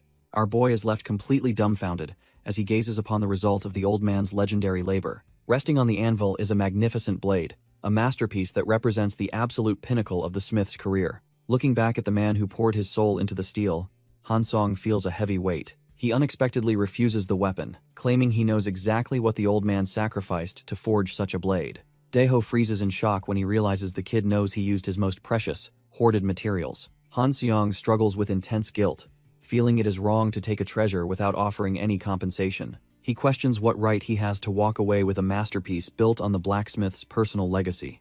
Dae-ho mentions that even in his remote shop, he's heard rumors of the kid becoming a legendary hero. He notices that as the boy's fame grows, he looks more worn out and burdened by the world. It's a trash-tier reality, where people expect everything from him while offering absolutely nothing in return. Han Song feels the crushing weight of being told he's the only one capable of saving everyone. To balance the scales, the old man decides to be just as unfair by gifting his life's work. He believes that sometimes a hero deserves a legendary favor without having to pay a single cent. This master smith was Soo-hyun's savior, but he's also a soul our boy failed to protect before. In the present timeline, the cranky blacksmith stares at our boy with a look of pure, dumbfounded suspicion. Soo-hyun introduces himself with a respectful bow, silently vowing that this time, he won't let the man die. The old man demands to know who this kid is and how he managed to find his secret workshop. The old man explodes, demanding to know who leaked his secret to some random kid. He slams the door shut, making it clear he doesn't craft for trash-tier hunters. Our boy just smirks, realizing the cranky blacksmith is exactly as stubborn as he remembers. Standing before the locked door, Soo-hyun calmly mentions he has already brought the necessary materials. A heavy silence follows as the master smith weighs whether this kid is just bluffing. Curiosity wins out, and the old man peeks out, agreeing to at least check the goods. Soo-hyun reveals his prize, and the blacksmith's skeptical gaze immediately shifts to the glowing stone. The master smith is completely dumbfounded, his eyes widening as he recognizes the legendary treasure. Our boy confirms it is a highest-grade ether stone, a material most wouldn't see in a lifetime. This legendary loot is a relic from the Lich, a prize considered impossible to find right now. Our boy knows the world only learns about these top-tier ether stones after the Gwangju disaster. While these stones have infinite uses, their true potential is unlocked when forged into legendary weapons. The master smith trembles while holding the gem, demanding to know where such a treasure came from. He quickly realizes the origin doesn't matter as much as the sheer quality of the material. When asked what he wants, Soo-hyun simply requests a great sword, worthy of his regressor skills. The blacksmith is so impressed he waives the fee, inviting Soo-hyun inside to begin the masterpiece. As the old man looks for a contract, our boy casually mentions he doesn't need any paperwork. This leaves the smith completely dumbfounded, wondering if this kid is either insane or incredibly brave. He questions if Soo-hyun understands the stone's value, but our boy remains unfazed by the pressure. Soo-hyun just looks him in the eye and says he trusts the man who once forged his future. Kim Dae-ho realizes Soo-hyun isn't just after a weapon, but the mastery behind the forging process itself. The old man starts to chuckle, finding our boy's bold attitude and unique request incredibly refreshing. He bursts into wild laughter, clearly impressed by the sheer audacity of this mysterious young hunter. Looking at Soo-hyun, the smith admits he's an interesting one, and definitely likes his style. He officially accepts the request, promising to craft a blade that truly does justice to the legendary material. Soo-hyun politely thanks him, knowing he's finally secured the help of the best craftsman in the world. They seal the deal with a firm handshake, marking the start of a partnership that will change everything. Since the masterpiece will take time, the smith offers Soo-hyun any temporary weapon from his personal collection. As the sun sets over the horizon, the weight of the upcoming trials begins to settle in.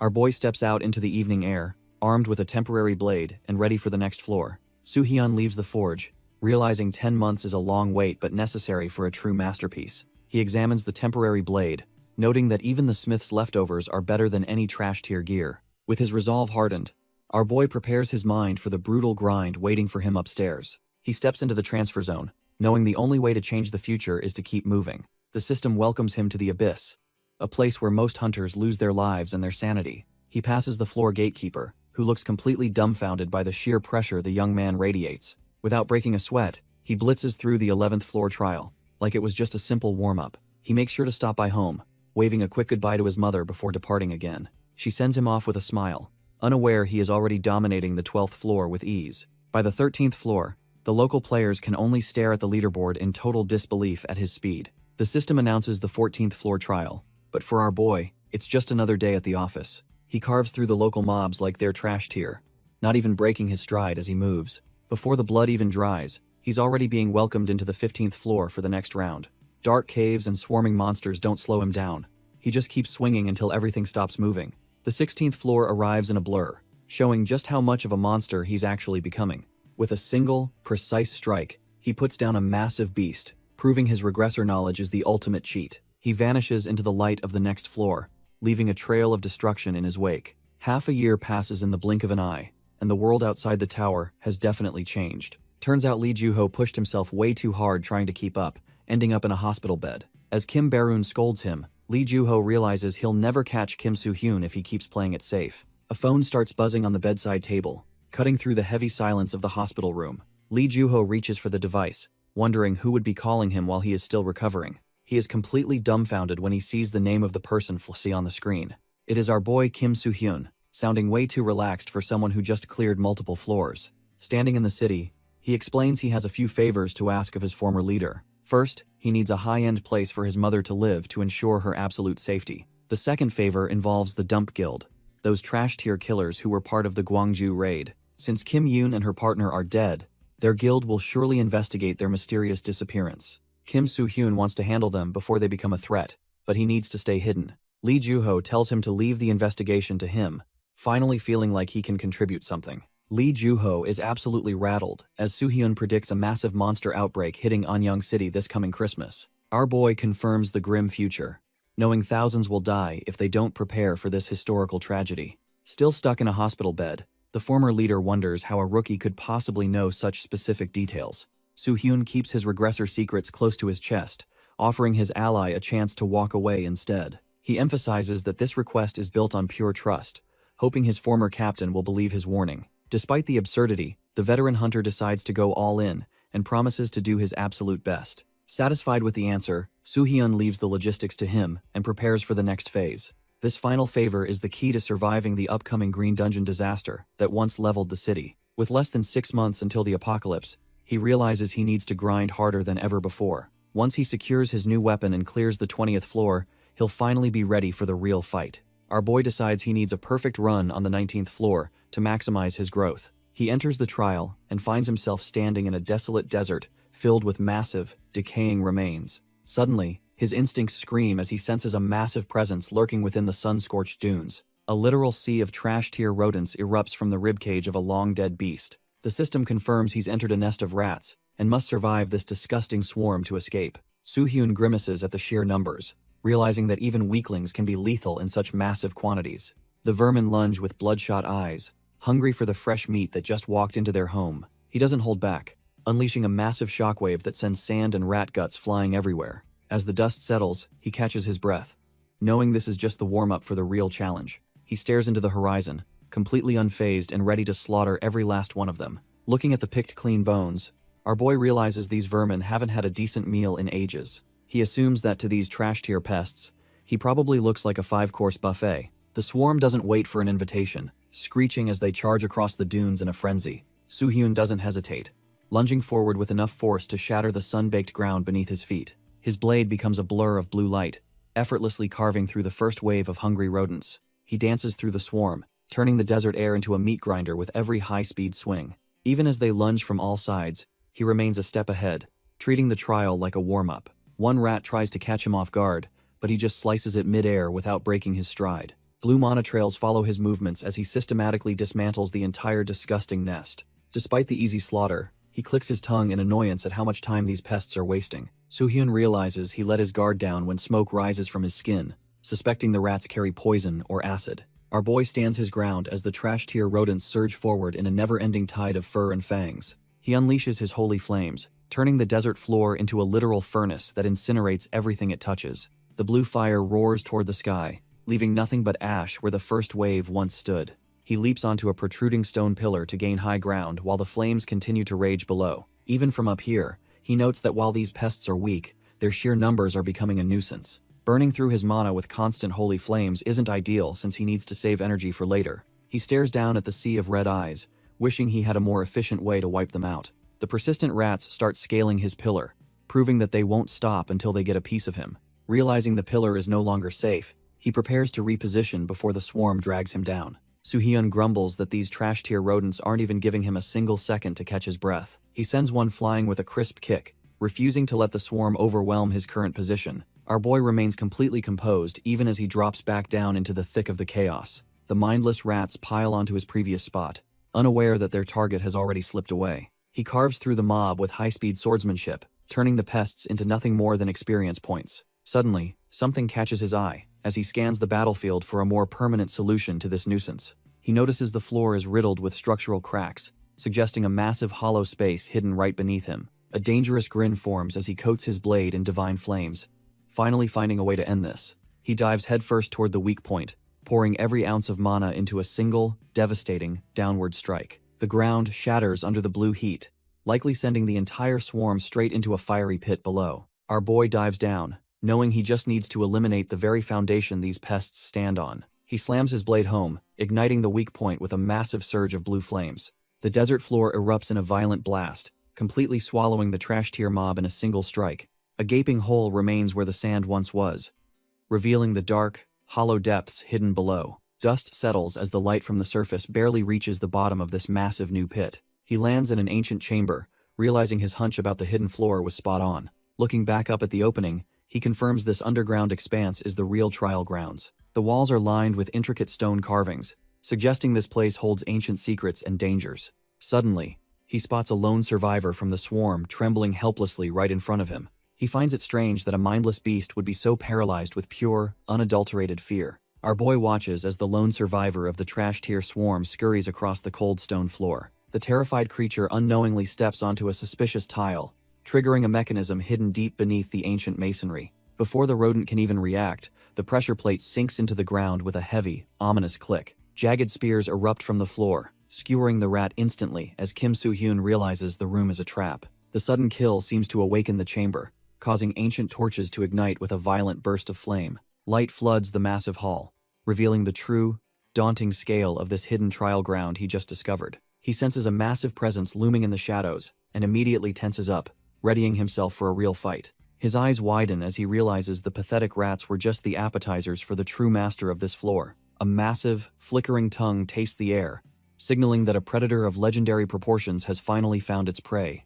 A gargantuan armored serpent towers over him, and he knows his regressor knowledge is about to be tested. The armored serpent lets out a deafening roar, signaling that this hidden trial won't be a walk in the park. Before our boy can even blink, the beast whips its massive tail around with bone-crushing force. He narrowly leaps into the air as the stone floor shatters beneath the weight of the monster's strike. The creature doesn't stop, dragging its heavy tail across the arena to keep the pressure on our protagonist. Finding a small opening, he grips his hilt and prepares to test the sharpness of his new blade. His sword connects with a heavy thud, but the armored scales are far tougher than he initially anticipated. He realizes that even a master-crafted weapon from the legendary blacksmith isn't enough to pierce this beast's resistance. Since physical strikes won't cut it, he knows it's time to switch tactics and tap into his magic. He unleashes the divine flames, coating his strike in a brilliant blue blaze that sears through the defenses. As the monster writhes in agony from the holy fire, he lands gracefully, ready to finish the job. Soo-hyun's eyes widen as he realizes his previous attack barely left a scratch on the beast. Our boy is left dumbfounded when the massive serpent towers over him, completely unfazed by the holy fire. He quickly deduces that while its magic resistance isn't peak tier, his divine flames won't be a shortcut here. Before he can reposition, the Guardian lunges forward with a speed that defies its massive armored frame. A thunderous crash echoes through the chamber as its heavy body pulverizes the stone right where he stood. He barely manages to roll away, feeling the wind from a tail swipe that would have crushed his ribs. Thinking fast, he parries a follow-up strike, but the sheer force behind the blow vibrates through his bones. Suddenly, the monster unhinges its jaw, intending to end this fight by swallowing our protagonist whole. He reacts instinctively, jamming his blade into its maw to keep those lethal fangs from closing shut. Gritting his teeth, he realizes this trial boss is moving much faster than his regressor knowledge suggested. The beast slams its massive tail down, turning the arena floor into a pile of useless rubble. It rears its head back, those glowing blue eyes locked onto its prey with predatory focus. Our boy catches his breath amidst the dust, realizing the environment is becoming a total death trap. He wipes the sweat from his face, noting that despite its bulk, this thing is terrifyingly agile. As the serpent flicks its tongue, he scans for an opening but finds absolutely no visible weakness. He remembers that a month ago, this boss would have been a nightmare, but things have changed. With a confident smirk, he readies his blade, deciding this overgrown lizard is no longer a threat. The monster lunges with its maw wide open, desperate to swallow the pesky human in one bite. He easily vaults over the strike, letting the beast crash headfirst into the unforgiving stone floor. Mid-air, he checks his remaining mana and prepares to end this fight before he runs completely dry. Our boy decides to bind the beast's movements, knowing he can't let it keep thrashing around like this. He delivers a heavy blow to its skull, testing the limits of those supposedly impenetrable scales. Spinning like a whirlwind, he uses the momentum to stay out of reach while repositioning himself. His eyes glow with a cold blue light as he calculates the exact timing for his next move. Suddenly, golden energy ropes lash out, weaving through the air to create a makeshift anchor point. He snatches a strand mid-air, planning to use the environment's own mechanics to his advantage. With a powerful swing, he slams back into the monster, making the entire chamber shake from the impact. A system notification pings, confirming his skills are leveling up, even in the heat of battle. He realizes that despite his high magic proficiency, he needs to get up close to finish this. Igniting his divine flames, he strikes the head, mocking how much this little sting will hurt. Our boy leaps onto the beast's back, realizing its scales are tougher than any trash-tier armor he's seen. The massive tail slams down with a heavy thud, intending to crush him beneath its overwhelming weight. He retreats to a high ledge as the Guardian lunges again, desperate to protect its hidden trial. Looking up, he sees the creature diving straight for him and knows he can't keep dodging forever. He grips his blade tight, channeling his mana until his divine flames roar to life in brilliant blue. Launching himself into the air, he decides it's time to show this overgrown lizard who really runs the tower. He brings down a massive arc of blue fire, cutting through the serpent's magic resistance with sheer willpower. The beast screeches in agony as the flames sear its flesh, finally realizing it's facing a true monster. He lands a heavy strike right against its side, determined to end this trial before his stamina runs dry. The entire chamber erupts in a cloud of dust and debris as the two forces collide once more. Kim Soo-hyun hits the dirt, gasping for air as the pressure of the trial starts to weigh him down. The armored serpent doesn't give him a second to breathe, lunging forward to finish the job. But our boy just smirks, because everything is going exactly according to his regressor knowledge. The beast freezes in mid-air, sensing something is horribly wrong as the atmosphere suddenly shifts. Hidden traps spring from the floor, wrapping the creature in thick vines that it never saw coming. With the Guardian completely immobilized, Soo-hyun stands tall, looking down at the trash-tier lizard. He admits its resistances were impressive, but they won't save it from the sheer destructive power he's holding. He channels his mana into a single point, letting his divine flames flicker to life in his palm. The blue fire erupts into a massive pillar, illuminating the entire chamber with its cold, deadly light. Finally, the divine bird of blue fire manifests, ready to turn this armored guardian into nothing but ash. The blue flames swirl violently, coalescing into a form that radiates pure, unadulterated heat. Our boy's ultimate summon, the divine bird of blue fire, lets out a piercing screech that shakes the chamber. Soo-hyun stands calmly beneath the massive avian, looking like a true king commanding his most loyal subject. This unique summon was a reward from the 18th floor, unlocked once his divine flame finally leveled up. Unlike basic skills, he can actually control this beast, giving it direct orders to tear his enemies apart. He notes the mana drain is insane, but the sheer destructive potential makes every drop of energy worth it. With a confident smirk, he realizes that this bird's power is 10 times stronger than his standard flames. He gives the command to strike, and the phoenix dives forward like a blue comet of certain death. The armored serpent looks up in pure terror, realizing its magic-resistant scales are completely useless against this divine predator. The bird slams into the trash-tier lizard, unleashing an explosion of blue fire that turns the guardian into ash. The blue phoenix tears through the serpent's core, proving its legendary armor is nothing but paper. As the beast falls, the divine bird circles back, its job of incinerating the trial guardian finally finished. Our boy stands tall, watching the notification confirm he just cleared the 19th floor with a perfect score. He remembers the hell of the 10th floor and knows the 20th will be even more brutal. For the last 6 months, he hasn't rested once, pouring every ounce of effort into preparing for this. He returns to a familiar workshop, the rhythmic clanging of a hammer signaling his final piece is ready. Resting on the anvil is a masterpiece, a blade forged specifically to handle his overwhelming mana output. Meanwhile, the hub city is absolutely buzzing because a new name is completely dominating the ranking boards. The local players are dumbfounded, wondering how one rookie managed 9 floor clearing records in just half a year.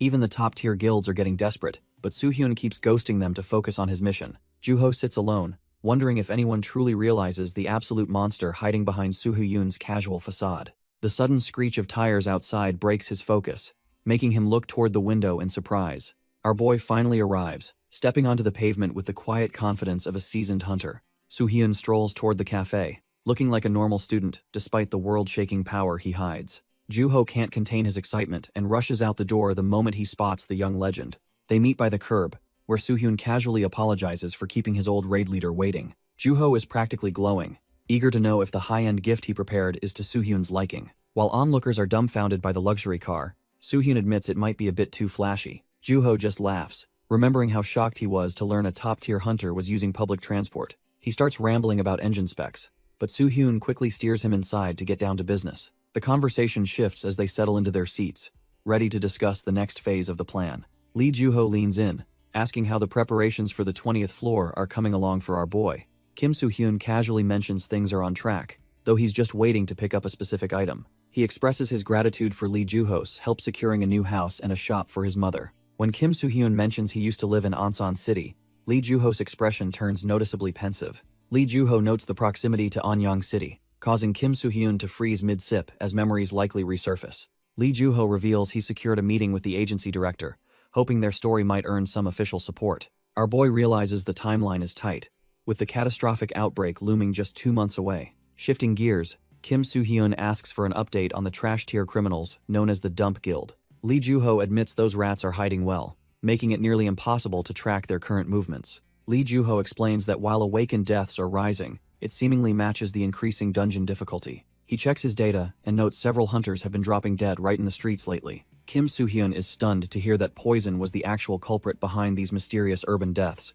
He immediately suspects Young Dong-young is behind this, knowing the trash-tier leader's ruthless and underhanded nature. Our boy asks Lee Joo-ho to dig deeper into these suspicious poisonings to confirm his dark suspicions. As the sun begins to set, Lee Joo-ho tells him to get back safely and stay alert. Walking toward his ride, Kim Soo-hyun remains focused on the heavy tasks and looming threats ahead. He realizes he only has 3 months left before the Anyang City outbreak changes everything forever. Considering the Aries Guild and Choi Hak-jun, he admits the current situation is far from positive. He concludes that he must prepare for the worst if he wants to survive the coming apocalypse. Kim Soo-hyun decides the only way to handle the coming storm is to take matters into his own hands. He makes his way to a familiar workshop as the sun begins to dip below the horizon. The walls are lined with weapons that would make any low-rank hunter green with envy. Our boy notes that every piece is high quality, proving the smith isn't some trash-tier amateur. Suddenly, Kim Dae-ho emerges from the back, thanking him for his patience while carrying a mysterious wrapped bundle.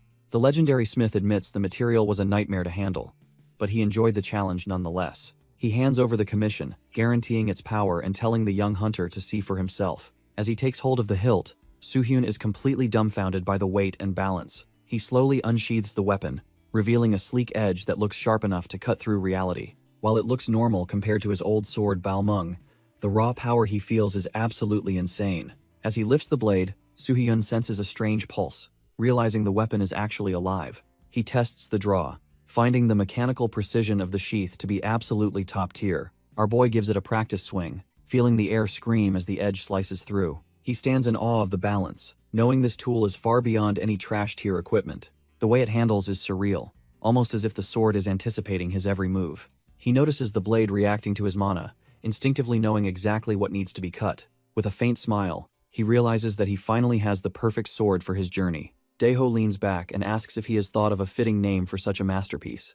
The legendary smith insists that the owner must be the one to christen his new partner. Soo-hyun decides to call it Graham, the dragon-slaying blade that will carve his path to the top. Daeho is dumbfounded, jokingly asking if our boy named his masterpiece after a simple unit of measurement. Soo-hyun explains that Gram is a legendary name from mythology, a title he refuses to let go. He remembers the god-slaying power it represents, a weight he must carry to defeat the coming apocalypse. With the blade secured, he prepares to leave even as the old smith offers a warm drink. Our boy just smiles and declines, knowing that his schedule is far too packed for social calls. He looks up at the night sky, focused on the urgent mission that finally awaits him tonight. Deep in the shadows of a massive fortress, the next phase of his plan begins to unfold.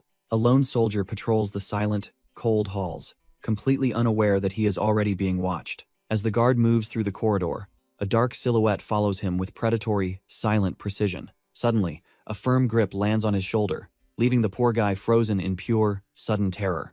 The lone guard spins around in a panic, demanding to know who is lurking in the dark corridor. He immediately snaps to attention upon realizing it is just Commander Maxman, who admits he caught the boy off guard. Maxman asks for a status report on the night watch, and the soldier quickly confirms that everything is quiet. He warns the tired soldier to stay sharp because an invasion from the Odram Kingdom would doom the entire castle. As the guard heads back to his post, Maxman watches him go with a look of deep, silent concern. He gazes into the distance, realizing it has already been half a month since this grueling siege mentality took hold. The commander knows things are getting desperate, and fears that the innocent civilians will be the ones to suffer most. He lets out a heavy, weary sigh, feeling completely lost on what his next move should actually be. Suddenly, a voice cuts through the silence, asking if he is troubled, catching the commander completely by surprise. He turns to face the mysterious guest, offering a cautious welcome as he realizes he is no longer alone. The mysterious guest is revealed to be Atash, a masked figure who radiates an unsettling, cold authority. His blank face and pointed hood make him look more like a grim reaper than a royal official. Maxman is immediately wary, asking what business a man of his standing has in this desolate fortress. Atash claims he is simply performing a surprise inspection to ensure the watch is being kept properly. When asked about the war, the commander admits the Odram Kingdom's military might is simply too much to handle. He even suggests that in a worst-case scenario, they might have to abandon the castle to save themselves. Atash leans in with a terrifying intensity, questioning if he actually heard the commander suggest a retreat. Maxman tries to explain the logistics of starvation, but he is clearly rattled by the masked man's presence. The official coldly states that if they plan on giving up, they should just die in the dirt instead. Maxman snaps, accusing the man of treating his soldiers like trash-tier fodder, while he hides safely behind a mask. The king appointed this masked official as the new chief commander, right after the war declaration. To this cold-hearted man, the lives of his soldiers are worth no more than ants in the dirt. He casually orders Maxman to hold the fortress for a month, as if it were a simple task. Maxman stares back, realizing he is being asked to lead his men into a certain death trap. His fist trembles on his blade, knowing the weight of the lives he is about to throw away. As the official walks off, the commander tries to argue that holding out won't solve their problems. Suddenly, a deafening roar shakes the entire foundation of the castle, stopping them both in their tracks.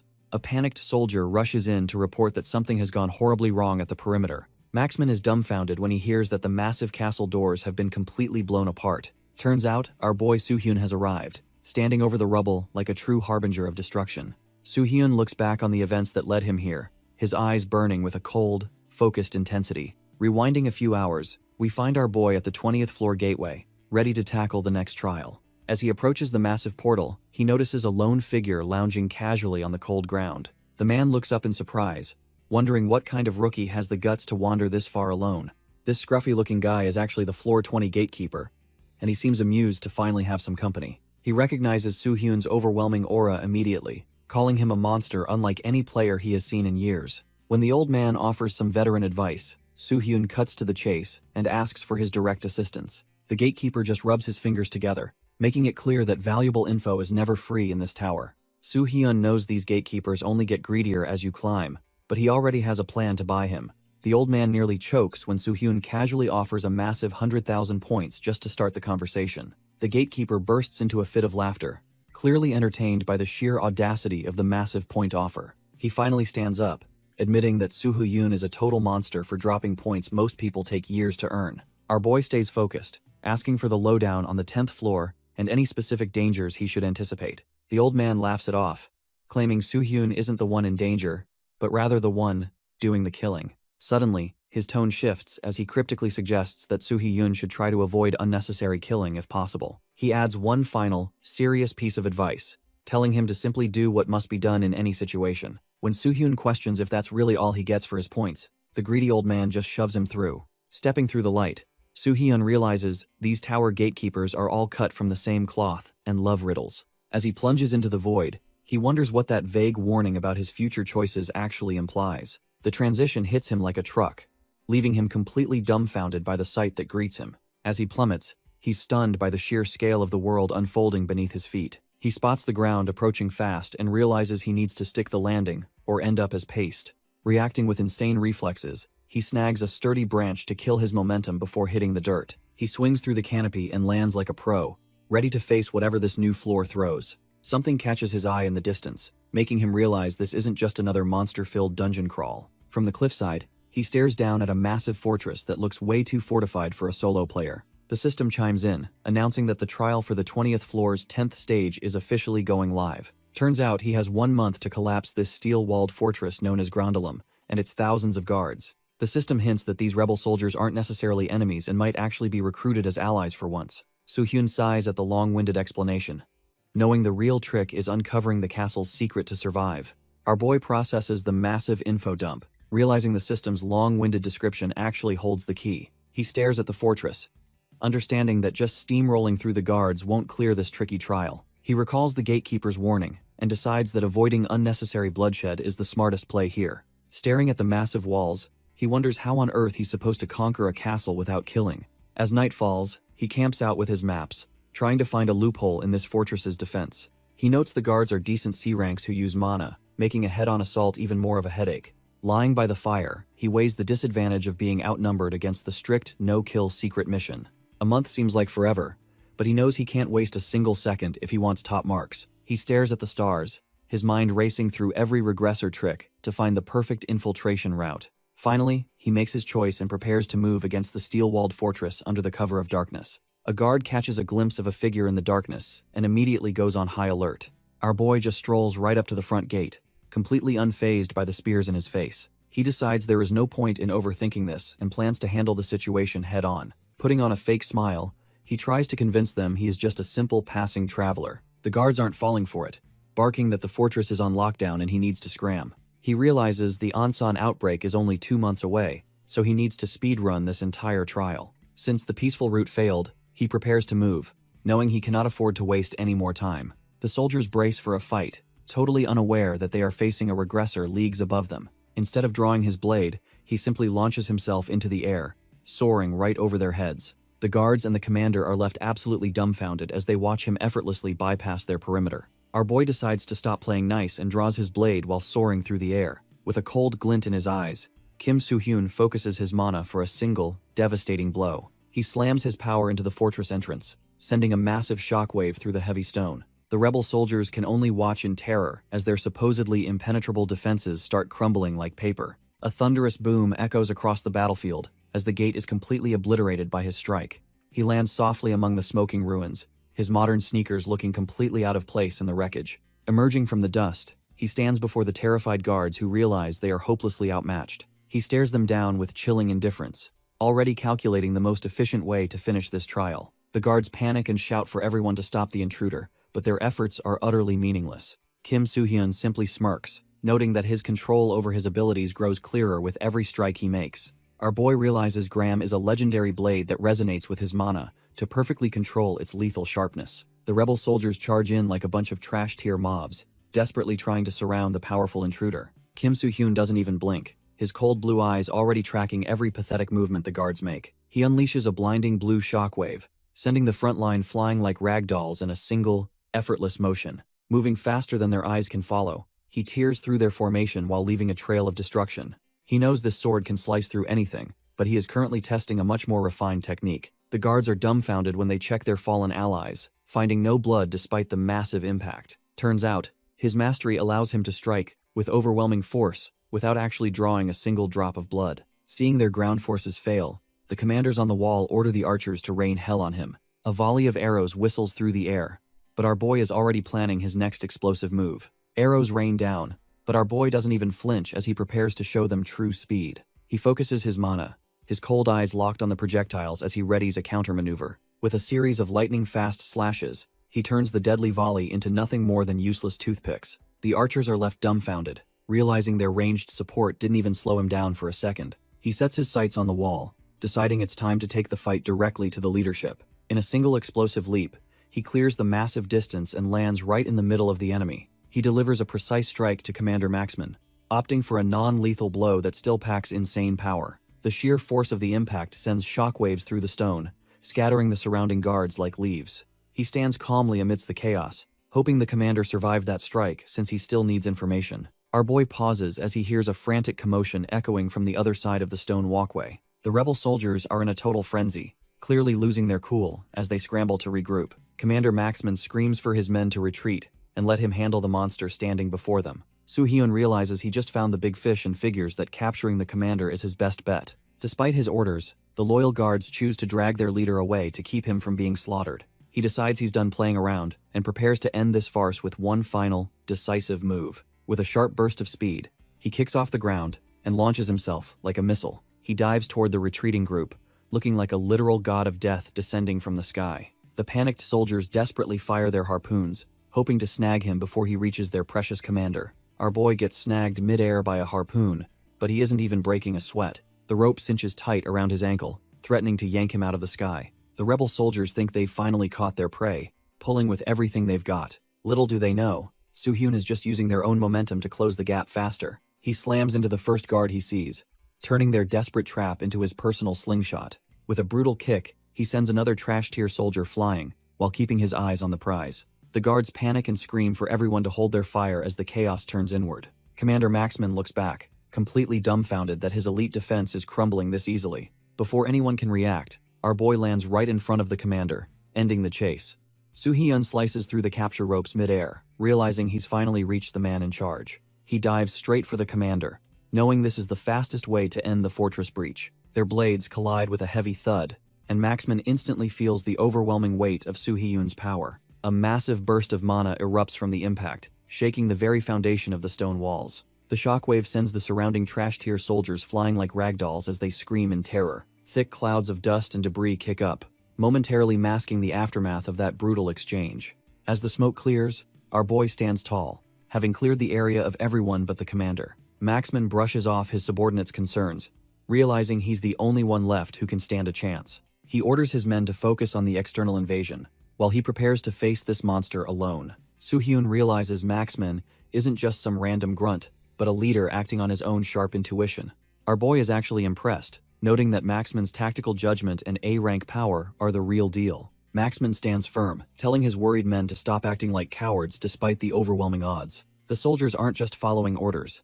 They genuinely believe their captain can pull off another miracle. Turns out Maxman is a legendary hero who single-handedly saved the nation from the Audrum Kingdom decades ago. Watching the scene, Soo-hyun understands that this man carries the absolute trust of every soldier present. However, our boy knows all too well that being a hero comes with a heavy, suffocating price. That glorious title will eventually become the very shackles that drag Maxman down to his doom. It reminds him of his own past as Kim Sungjin, weighed down by the desperate souls he couldn't save. Soo-hyun tries the polite route first, asking the commander for permission to enter the castle despite the mess.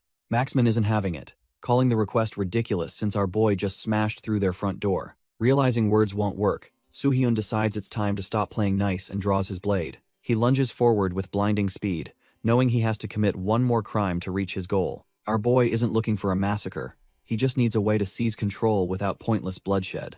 Their blades collide with a sharp clang as Soo-hyun aims to win over the fortress's most trusted pillar. Maxman is completely dumbfounded, struggling to process how a random intruder can match his legendary strength so easily. The commander's eyes widen in pure shock as he realizes he's facing someone far beyond a mere rookie. As the pressure mounts, Maxman starts to recognize the terrifying weight behind every single one of Soo-hyun's strikes. Maxman is completely dumbfounded when he realizes our boy is using the same rope he was just tied with. Soo-hyun grips the cord in his teeth, preparing to unleash a skill that will end this duel instantly. He activates a massive transformation called Gigantomachia, manifesting a colossal fist of glowing blue mana above the fortress. The commander's face pales as our boy decides that breaking him is the only way to clear this trial. He vows to free the man from his mental shackles as he prepares to deliver the final blow. A massive explosion rocks the entire structure, sending debris flying as the sheer weight of his power lands. Through the thick clouds of dust, the soldiers start frantically calling out for their captain in a blind panic. The guards stand paralyzed by the sudden destruction, realizing their legendary leader might have actually been taken down. They stare into the smoking wreckage, terrified that they are about to find their commander's body among the ruins. The corridor echoes with pained groans as someone is dragged through the darkness toward an unknown fate. Suddenly, a pitch-black void ripples against the stone wall like a living shadow, defying all logic. A hand reaches out from the abyss, pulling something heavy and defeated into the torchlight. The fortress commander collapses onto the cold floor, completely battered and gasping for his life. Our boy steps out right behind him, looking calm while holding his blade and some rope. While the commander is dumbfounded, he reflects on how useful his Floor 15 purchases actually are. He used shadow assimilation, a dark tier skill that lets him hop between shadows like a ghost. It is the ultimate stealth tool, allowing him to bypass entire squads of rebel soldiers without a sound. He realizes that investing his hard-earned points into this infiltration ability was definitely the right call. Now that he has the leader isolated, he prepares for the next phase of his plan. After infiltrating the castle, he's certain that a specific, dangerous presence is lurking nearby. He senses the stench of that masked attaché, a man who clearly plays a much darker role. Now, he just needs to extract the fortress's hidden secrets from the defeated leader lying before him. The commander stares up in disbelief, wondering how a mere human could possess such terrifying strength. Our boy begins tying him up, offering a half-hearted apology for the aggressive entrance he just made. He clarifies that he has no interest in the kingdom, despite the chaos he caused at the gates. When the commander questions his violent methods, he admits that nobody was willing to just let him in. He emphasizes that he's in a massive hurry and doesn't have time for standard diplomatic trash-tier talk. Staring into the heart of the castle, he prepares for the inevitable chaos he knows is coming. The commander is left dumbfounded when he's warned that a catastrophic problem is about to erupt. Maxman is shaken, asking if an invasion is really coming, but our boy admits he is still investigating. He warns the commander that a standard war is child's play compared to the nightmare he is predicting. To get to the bottom of the mystery, he asks if anything shady has happened inside these walls. Maxman's mind immediately drifts to the mysterious masked attaché who has been pulling the strings lately. Still, the commander hesitates, wondering why he should trust a complete stranger who might just be a spy. Our boy just sighs, explaining that if he were a spy, he wouldn't have bothered with this loud entrance. He bluntly states that he could solo the entire castle if he actually wanted them all dead. The weight of that terrifying statement hangs in the air as the commander stares back in grim silence. He remembers their brief clash, realizing that nobody in the kingdom stands a chance against this absolute monster. Realizing he is out of options, the commander decides to gamble his life on the stranger's warning. Maxman finally caves, admitting there is something he needs to share but hesitates for a brief moment. He decides to lead the way personally, proving he is ready to cooperate with our boy. Seeing the commander finally fall in line, Soo-hyun gives a satisfied smirk, knowing his plan is working. Maxman accepts the request with a nod, leading the way through the dimly lit stone corridors. They move deep into the bowels of the fortress, navigating the cold, silent halls by torchlight. They reach a heavy gate, which the commander opens to reveal a path hidden from the common soldiers. They arrive at a massive, ancient hall that looks like it hasn't seen a visitor in decades. Maxman explains this place was once a prison, where the energy of the dead claimed countless lives. Because of the lingering curse, the kingdom sealed it off, leaving only a handful of people aware of it. Our boy asks about a place of absolute darkness, leaving the commander confused about his true intentions. Soo-hyun senses a foul stench lingering in the air, warning the commander that something is definitely off. The smell of death is thick behind these bars, a scent that never truly leaves a place like this. Suddenly, a voice booms from the shadows, catching both our boy and the commander completely off guard. Maxman freezes in place, his face pale as he realizes exactly who has caught them red-handed. It turns out the royal attaché was lurking in the dark, his masked gaze feeling like cold steel. The masked official demands to know why a high-ranking commander is slacking off in a dungeon during wartime. He immediately spots Soo-hyun, questioning why the very intruder they were hunting is now walking beside the commander. Our boy steps forward, unfazed by the pressure, while the commander struggles to find a believable excuse. The attaché grows more suspicious, wondering how they even managed to unlock a prison sealed for decades. He claims he simply felt a strange presence, proving that even the castle's interior isn't safe from him. Soo-hyun realizes that this timing is actually perfect for what he needs to do next. The masked official wonders if they were actually being tailed this entire time. Maxman is visibly shaking while the official tells him to snap out of his pathetic state. As the official accuses the commander of being a puppet, our boy quietly reaches for his blade. Without a second thought, Soo Hee-yun draws his sword and cuts down the royal representative in one flash. The commander is absolutely dumbfounded, his eyes nearly popping out of his head at the sudden execution. The masked official hits the floor like a sack of bricks, dead before he even realized what happened. Maxman panics and screams, demanding to know what kind of madness has possessed the intruder. He draws his own weapon, convinced that Soo Hee-yun is a spy, sent to dismantle their entire leadership. Our boy just looks back coldly, noting that the man's mask was quite amusing for a dead man. Soo Hee-yun looks at the commander and asks if he finally understands the reality of their situation. Maxman is left speechless, his mind reeling from the sudden and brutal execution of the royal official. Before the blood can even cool, the corpse begins to twitch as dark mana erupts from the neck. A skeletal monstrosity tears through the purple robes, revealing the true face of the man they served. The commander is absolutely dumbfounded, realizing his nation has been led by a monster in disguise. Our boy isn't surprised, noting that the stench of death has been hanging over this castle for ages. He concludes that a powerful mastermind must be the one truly running the show behind these walls. He recalls the encounter at the Gwangju dungeon, comparing this presence to the imitation he fought before. This is a real lich, a creature of pure malice that makes his previous opponent look trashed here. The undead mage looks at them with amusement, wondering if Soo Hee-yun was sent by a neighboring king.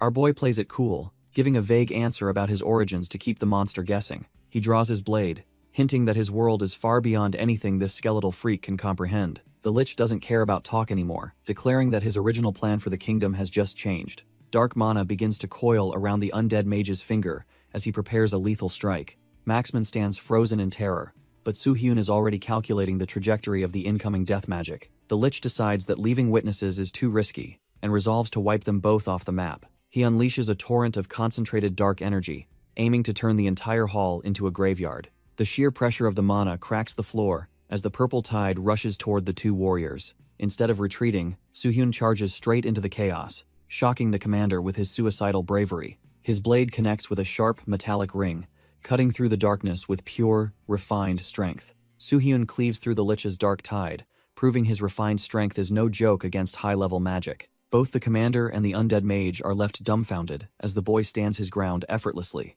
Our boy takes a moment to admire his blade, feeling the weight of his recent upgrades mid-combat. He realizes the high-quality ether stone he used gave the weapon far better magic resistance than expected. Recalling his past life, he's relieved this sword won't shatter like the trash-tier gear he once relied on. However, he knows a physical blade isn't enough to permanently put down a darkness attribute monster like this. He glances at Maxman, wondering if the veteran commander has any holy attribute tricks to help finish the job. Seeing the man's terrified and sweating expression, it's clear Soo Hee-yun is carrying this entire raid solo. Since physical strikes won't cut it, he decides to ignite his divine flames to burn through the darkness. With his blade roaring in blue fire, he lunges through the air to end this undead nightmare once and for all. Soo Hee-yun slams down with his divine flames, hoping to incinerate the undead monster in one go. But the lich isn't some trash-tier mob, and immediately counters with a surge of concentrated necrotic energy. Our boy is forced to pivot as the sheer pressure of the dark magic fills the entire chamber. The two opposing forces collide, creating a chaotic storm of blue fire and purple shadows. They are locked in a stalemate, but the darkness seems to be eating away at the holy flames. Suddenly, the volatile mana reaches its limit and erupts in a blinding flash that shakes the fortress. Soo Hee-yun is left dumbfounded, realizing his current output isn't enough to instantly overwhelm this opponent. He notes that this lich is leagues stronger than the imitation one he faced back in Gwangju. If he keeps burning mana like this, he will run dry before the real fight even starts. He decides his only choice is a precision strike right at the life stone embedded in its skull. Soo Hee-yun lunges forward, aiming to end this quickly before his mana reserves hit rock bottom. The Grandalum Lich effortlessly shifts through the air, making our boy's strike hit nothing but empty space. He realizes this monster isn't just a bag of bones. It has the instincts of a seasoned warrior. Soo Hee-yun kicks off the stone wall, repositioning himself as dark energy begins to saturate the room. He floods his blade with divine flames, hoping the holy heat will burn through the undead's defenses. The blue fire roars, but the Grandalum Lich counters with a surge of corrupt mana that chills the air. Shadowy tendrils lash out, forcing Soo Hee-yun to stay mobile while looking for an opening in the chaos. A massive blast of energy rocks the fortress, yet neither side is willing to back down just yet. Exploiting a split-second delay, Soo Hee-yun blurs past the magical interference to get within striking distance. He connects with a devastating blow, sending the skeletal mastermind crashing through the chamber. Soo Hee-yun slides across the floor, keeping his eyes locked on the skeletal mage as it stumbles back. The Grandalum Lich looks genuinely rattled, clearly not expecting a mere human to possess such overwhelming physical power. Our boy doesn't give it a second to breathe, immediately lunging forward to finish the job. Suddenly, a violent surge of necrotic energy erupts from the monster's back, acting like a dark safety net. It manifests into massive purple wings, allowing the undead mastermind to stabilize itself mid-air, while Soo-hyun watches. He realizes the creature used its own mana as a propellant to stop its fall, showing high-level combat IQ. The Lich hovers mockingly, adjusting its posture as it prepares to turn this duel into a long-range nightmare. It points a bony finger, unleashing a barrage of concentrated dark bolts that whistle through the chamber. Soo-hyun's blade becomes a blur of steel, parrying the projectiles with the precision of a master swordsman. Even with its wings spread, the Lich realizes this regressor is far more dangerous than any previous intruder. The Lich looms with its necrotic wings, but our boy stays grounded, ready for the next move. Maxman checks in on him, but Soo-hyun brushes it off, focused entirely on the skeletal threat. Despite his composure, a gut feeling tells him that something about this fight feels completely wrong. He realizes the monster has been holding back its true necrotic output, treating their clash like a game. If it's not going all out, he wonders what kind of twisted scheme the undead mastermind is plotting. Suddenly, the Lich's aura shifts as it senses something, its hollow eyes glowing with a renewed, sinister light. A heavy metallic thud echoes through the chamber as the gates behind them begin to react. The monster mockingly asks if he's ready, leaving our boy dumbfounded as the atmosphere turns suffocatingly heavy. A jagged, skeletal grin spreads across the Lich's face, signaling that the warm-up is officially over. Maxman can only watch in terror as the Lich declares that their little playtime has finally reached its end. A violent surge of purple mana erupts, signaling the start of a much deadlier phase of the fight. Maxman watches in horror as the necrotic energy towers over him like a god of death. The veteran commander is completely paralyzed, realizing there is absolutely nowhere left to run or hide. Just as the darkness closes in, our boy moves like a blur to snatch Maxman from certain doom. Maxman is left dumbfounded, unable to believe this young hunter is keeping his cool amidst the chaos. Soo-hyun remains silent, his cold blue eyes scanning the environment for the source of this magical anomaly. He focuses on the dark threshold, realizing the Lich has turned the entire chamber into its personal domain. The pieces finally fall into place, as he understands how the monster is manipulating shadows from a distance. He explains that they are trapped in a sanctuary of death, where the Lich is effectively omnipotent. Every stone is soaked in ancient hatred, providing the undead mastermind with an infinite supply of necrotic power. The Grandalum Lich mocks Soo-hyun for finally realizing the truth about the necrotic energy filling the room. He boasts that this chamber is his sanctuary, a place where the screams of the dead never stop. Suddenly, the monster shifts his tone, claiming this hellish landscape is actually a home for all of them. Maxman recoils in horror, his veteran instincts screaming that something far worse is about to happen. The commander is visibly shaken, realizing the sheer scale of the dark magic suffocating the air around them. Another skeletal figure, draped in blood-red robes, emerges from the shadows, pulsing with the same vile energy. The yellow gem embedded in its skull glows, acting as a conduit for the ancient hatred fueling its existence. Even our boy is momentarily caught off guard, trying to calculate how another high-tier undead could just appear. Two of these trash-tier monstrosities now stand side by side as the room shakes with a heavy kukung. The duo realizes they've been led into a perfect trap as a third Lich seals their only escape route. Three of these trash-tier Liches now surround them, their purple mana flaring up as they continue to multiply. Our boy remains calm, his eyes narrowing as the pieces of this twisted puzzle finally click into place. He realizes these monsters didn't just appear.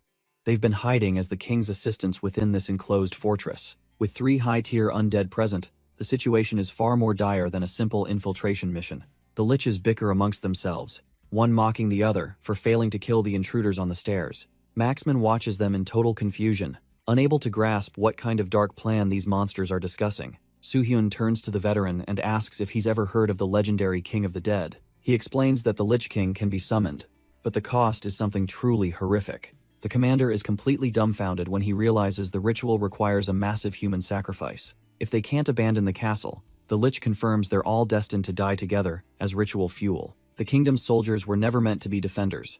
They were just cattle being prepared for mass slaughter. Our boy realizes the true goal is summoning the Lich King, a legendary calamity that would end everything. The undead are actually impressed by his intuition, mocking the humans for even knowing about their dark master. One of the monsters confirms his theory, relishing the sheer terror that usually follows such a dark revelation. They explain how they stumbled upon this fortress while hunting for the perfect, high-quality sacrifices to fuel them. It turns out they murdered the true king long ago, using his cold corpse as a disgusting political puppet. By pulling the strings from the shadows, these monsters turned the entire kingdom into a massive, self-destructive trap. Maxman is absolutely livid, realizing he's been taking orders from the very filth that butchered his sovereign. The Lich taunts him further, explaining that the ritual altar is finished way ahead of its original schedule. As the commander prepares to throw his life away in rage, Soo-hyun steps in to keep him grounded. The skeletal monster sneers, claiming that once they're dead, the real summoning ritual can finally begin. Our boy and the commander find themselves cornered by 3 of these high-tier undead freaks. Soo-hyun calculates his odds, figuring he can solo this trash if he just keeps his mana in check. One of the liches starts channeling a nasty purple glow, preparing to drop a heavy spell. Suddenly, a jagged line of dark energy tears through the floor, right at Soo-hyun's feet. He barely manages to leap back as the ground begins to fracture into a perfect, glowing square. Before they can escape, a massive cage of pure darkness erupts, trapping them inside a spatial prison. Looking at the shimmering walls, Soo-hyun realizes they are in much deeper trouble than he first thought. This is Darkness Guidance, a top-tier skill capable of literally crushing the space within its boundaries. Hes dumbfounded because a standard lich shouldn't possess this power, hinting at a much bigger threat. The situation turns south, as the Grandaloom Lich reveals his apostles, making it a 3-on-1 nightmare. The lead undead bids them a cold farewell. Knowing he is about to drop a world-ending spell, he clenches his fist, signaling the end for the puny humans standing in his way. Purple energy floods the room as the Darkness Guidance skill begins to warp the very fabric of reality. Our boy realizes his divine flames are useless here, as this high-tier magic operates on a different level. Maxman reaches out in desperation, while the undead trio casually prepares to leave through a shimmering portal. Suddenly, a blinding white slash cuts through the oppressive dark mana with surgical precision. The spatial prison shatters like glass, proving that even top-tier traps have a breaking point. The liches are completely dumbfounded, unable to comprehend how their ultimate move just got dismantled. Soo-hyun stares them down, acknowledging that while Darkness Guidance is impressive, it is not enough to stop him. Maxman is absolutely dumbfounded that the barrier shattered, while our boy just stands there with a cold, calculating gaze. The lead lich is reeling in shock, unable to comprehend how a physical blade bypassed his absolute spatial guidance. The undead trio starts panicking, desperately assuming the commander must be wielding a legendary holy sword to break their magic. Maxman just scoffs at them, clarifying that his weapon is actually trashed here, and the real power is his own. Turns out the old war hero was hiding a massive trump card, finally revealing himself as a true holy knight. Soo-hyun watches as the commander confronts the monsters for murdering the king and trying to sacrifice his loyal soldiers. He grips his glowing blade with righteous fury, refusing to let these trash-tier skeletons get away with their crimes. With a burst of speed, he lunges toward the gate, to ensure their dark plans end right here and now. The liches find his sudden bravery bothersome, yet they still look down on him as nothing but a mere human. One apostle begins channeling a crushing dark spell, hoping to end the knight's charge before he can close the distance. The trash-tier skeletons panic, ordering their minions to drag in the dead and seal every exit immediately. Maxman isn't having it. Charging forward while swearing, he won't let another soul be sacrificed today. Suddenly, a lich teleports right above him, mockingly asking the old hero where he thinks he's going. The monster fires a concentrated blast of death magic, telling the commander to just give up and die.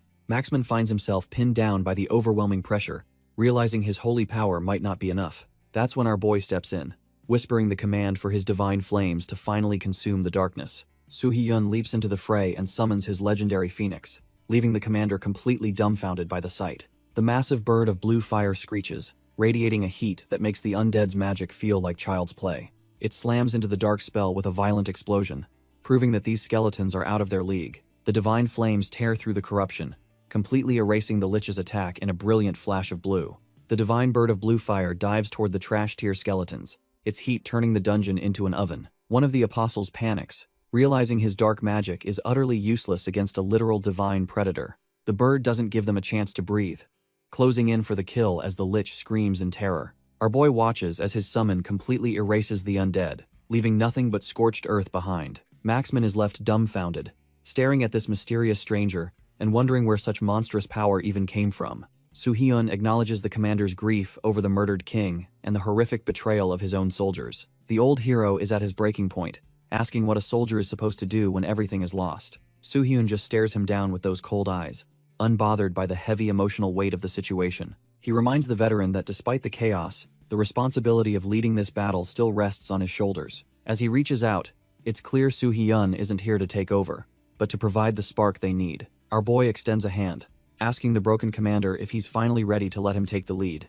Maxman just stares, completely dumbfounded that a total stranger is offering a way out of this hellish nightmare. Soo-hyun doesn't blink, his cold gaze demanding an answer, while the clock keeps ticking on their survival. Suddenly, the divine bird lets out a screech, diving through the air like a streak of blue lightning. It slams into the lich with enough heat to turn the undead's trash tier magic into literal steam. While his summon wreaks havoc, Soo-hyun calls out to the captain, checking if he's actually prepared for battle. The veteran is clearly shaken, sweating buckets as he weighs the heavy burden of his next move. He grips his sword until his knuckles turn white, still doubting if following this kid is the right call. Maxman worries about leaving his savior behind, but Soo-hyun isn't interested in any sentimental garbage right now. He tells the commander to choose quickly between saving the fortress or saving the lives of his men. Maxman stands there completely dumbfounded, his mind racing as he tries to process the weight of the ultimatum. The veteran grits his teeth in pure agony, struggling to abandon the rigid knightly code he followed for decades. Our boy just offers a cold, subtle look, knowing the commander is finally ready to face the truth. Without waiting for a reply, Soo-hyun turns his back on the captain, leaving him to handle his own men. He tightens his grip on his blade, suddenly remembering the cryptic advice he received earlier in his journey. The gatekeeper had warned him that in any desperate situation, he must focus only on his specific task. He realizes there is a massive difference between his own path and the responsibilities others must carry. Since the soldiers aren't his concern, he decides to leave their survival entirely in the hands of the commander. With his mind clear, Soo-hyun lunges forward, his body coiled and ready to unleash a devastating strike. He transforms into a blur of lethal speed, cutting through the air as he targets the true enemy. Soo-hyun decides to stop holding back, focusing solely on the mission, while Maxman watches from the sidelines. The undead mastermind senses a shift in the air, his hollow eyes glowing with a sudden, chilling unease. For a brief moment, the entire fortress falls into a heavy, suffocating silence as the world holds its breath. The Grandalum Lich is completely dumbfounded, unable to process the sheer speed of the human standing before him. Before the monster can even react, our boy has already repositioned, leaving the creature questioning its own senses. He slowly draws his blade, the cold steel humming with the weight of his regressor knowledge and intent. With a steady grip, he prepares to unleash a strike that transcends the simple physics of this tower floor. A blinding flash of light carves through the very foundation of the room, splitting the stone with ease. The structural integrity of the fortress gives way as debris and mana collide in a chaotic, violent burst. Soo-hyun walks through the falling rubble like a god of ruin, his path finally cleared of trash-tier obstacles. The Grandalum Lich and his lackeys are absolutely dumbfounded as their secure ritual site begins to fall apart. A massive shockwave ripples through the floor, shattering the stone under the weight of pure, unadulterated power. Outside, the rebel soldiers can only watch in terror as a violent blast erupts from the fortress heart. The guards are left wondering what kind of monster could possibly cause such a catastrophic level of destruction. Years of history crumble in seconds as the entire castle structure begins to collapse under its own weight. Massive chunks of masonry rain down, turning the once grand hall into a graveyard of dust and broken dreams. Amidst the wreckage, a sinister purple aura begins to flicker, signaling that the real nightmare is just beginning. Soo-hyun looms over the undead mastermind like a shadow of death, calling the monster's pathetic efforts a bother. Our boy gives the creature a final ultimatum, demanding he summon his undead army or face immediate erasure. Terrified by the overwhelming pressure, the apostle desperately agrees to comply before he is permanently extinguished. The Grandalum Lich orders his subordinate to check the altar, knowing the ritual depends entirely on its stability. As the apostle rushes to comply, a sudden surge of blue energy cuts him off mid-stride. A massive explosion of mana erupts, catching the trash-tier undead completely off guard. The force of the impact sends the skeleton flying through the air like a discarded ragdoll. He gasps for breath while desperately trying to stabilize his floating form amidst the chaotic winds. Our boy suddenly appears on a nearby ledge, watching the pathetic creature with a cold, predatory gaze. The apostle spins around in terror as Soo-hyun mockingly asks if he really thought he could just leave. Before the monster can even blink, Soo-hyun delivers a vertical strike that splits the creature perfectly in two. The apostle disintegrates into nothingness, leaving the mastermind behind him completely dumbfounded by the sheer speed. The Grandalum Lich can only stutter in disbelief as he realizes his elite guard was just fodder. The Grandalum Lich loses his mind, screaming that a mere human shouldn't be this arrogant. He unleashes a massive wave of dark mana, hoping to finally crush the pest in front of him. Soo-hyun doesn't even flinch, his regressor instincts already predicting the trajectory of the desperate attack. With a burst of speed, our boy smashes right through the magical barrier like it's made of glass. He maneuvers through the air, looking down at the skeletal mastermind who's clearly running out of options. Refusing to go down easily, The Lich gathers every ounce of his remaining power into a concentrated sphere. Suddenly, a spatial cube snaps shut around Soo-hyun, trapping him mid-air while he realizes he's wide open. The Lich clenches his fist, intending to trigger the spatial collapse and turn our boy into paste. The trap detonates in a digital-like explosion, seemingly erasing everything inside the purple prison. Soo-hyun survives the blast and immediately calls for his divine bird to finish the job. The divine bird of blue fire descends like a meteor to incinerate the Lich's desperate trap. It slams into the spatial cube, shattering the purple energy into a million useless shards. Our boy lands heavily on the floor as the blue flames finally begin to flicker out. He's gasping for air, wondering if he overextended himself by maintaining such a massive summon.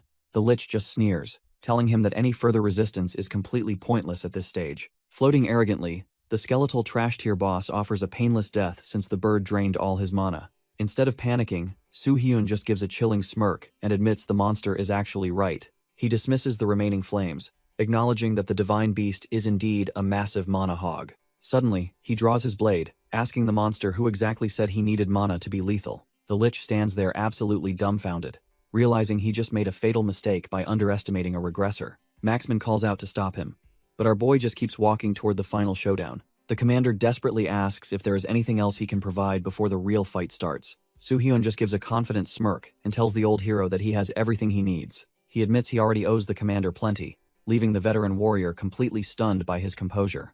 Suddenly, a holy transformation triggers as he coats his blade in a blinding, sacred light. With a cold glare, he decides it is finally time to get serious and end this trash-tier monster. Outside, the rebel soldiers are in a total panic, struggling to track the chaos erupting within the fortress. A massive explosion rocks the courtyard, sending the guards into a frenzy as the ground shatters. The skeletal Lich finally reveals itself, floating above the ruins like a harbinger of death. Even the undead boss seems rattled, nervously complaining about how terrifying his opponent's temper can be. The Grandolum Lich begins pulling the strings of fate, calling upon a forbidden power to raise the fallen. Violent streaks of red mana rain down, turning the fortress courtyard into a literal graveyard. Purple energy erupts from the cracks in the pavement as the ritual takes hold of the earth. Shadows of the deceased begin to manifest, their twisted forms signaling a total disaster for the living. The rebel soldiers stand frozen, unable to process the nightmare unfolding right before their very eyes. A massive horde of skeletons emerges, their hollow sockets glowing with the Lich's corrupting influence. The undead mastermind cackles with glee, commanding his new army to slaughter everyone in sight. Drowning in despair, the guards realize they are just fodder for this monster's sick game. One panicked soldier looks for an escape, but there is nowhere to hide from the rising tide. Commander Maxman stands his ground, knowing that his old strength might not be enough to stop this.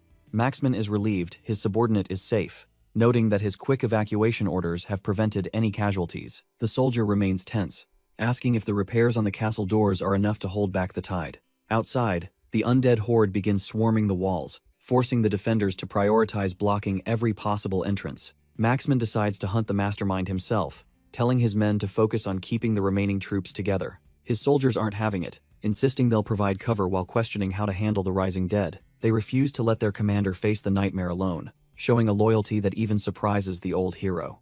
Maxman finally relents, ordering them to follow closely in a strict defense formation as they push forward. He knows he can't fight head-on. His real mission is protecting his men from being slaughtered. Suddenly, our boy Soo-hyun blitzes past, leaving the commander to realize the heavy lifting is already handled. A violent burst of mana erupts as the first strike connects, tearing through the air with absolute lethality. The smoke clears as the battlefield turns into a chaotic mess of mana and flying debris. Beams of holy light and dark energy collide, signaling the start of a high-stakes magical duel. Sparks fly everywhere as their powers clash at speeds the average soldier could never hope to track. Our boy Soo-hyun takes to the air, closing the distance to finally end this trash-tier mastermind. He swings his holy blade with enough force to shatter the very foundations of the dark fortress. With a cold and weary gaze, he locks onto his target, knowing exactly where the weakness lies. The blade bites deep into the Grandolum Lich, tearing through its dark defenses like they were paper. A massive shockwave erupts from the impact, sending a clear message that the ritual is officially over. Soo-hyun lands perfectly while the undead boss stares in disbelief, completely dumbfounded by his sudden defeat. The Grandolum Lich breaks down, sobbing about how a century of training was wasted against a real monster. Our boy prepares for the final blow, his blade humming with the power of a true regressor. He lunges forward with blinding speed, determined to end this trash-tier nightmare once and for all. A vertical strike of pure holy energy cleaves right through the undead mastermind's skull. The yellow gem on its forehead shatters into pieces, signaling the destruction of its core life crystal. As the dust settles, the once mighty boss collapses while Soo-hyun watches with a cold, weary gaze. The Lich desperately crawls on the floor, unable to accept that its century-long plans are crumbling. However, Soo-hyun notices the monster hasn't vanished yet. Realizing this undead freak is far from ordinary, he coldly tells the creature to stop wasting time since every single one of its schemes has failed. Instead of dying, the Lich just cackles, mocking the idea that he is the one wasting time. It drops a bombshell, laughing that they weren't the only ones working to bring the king back. The broken Lich screams that his apostles are working day and night to revive their dark king.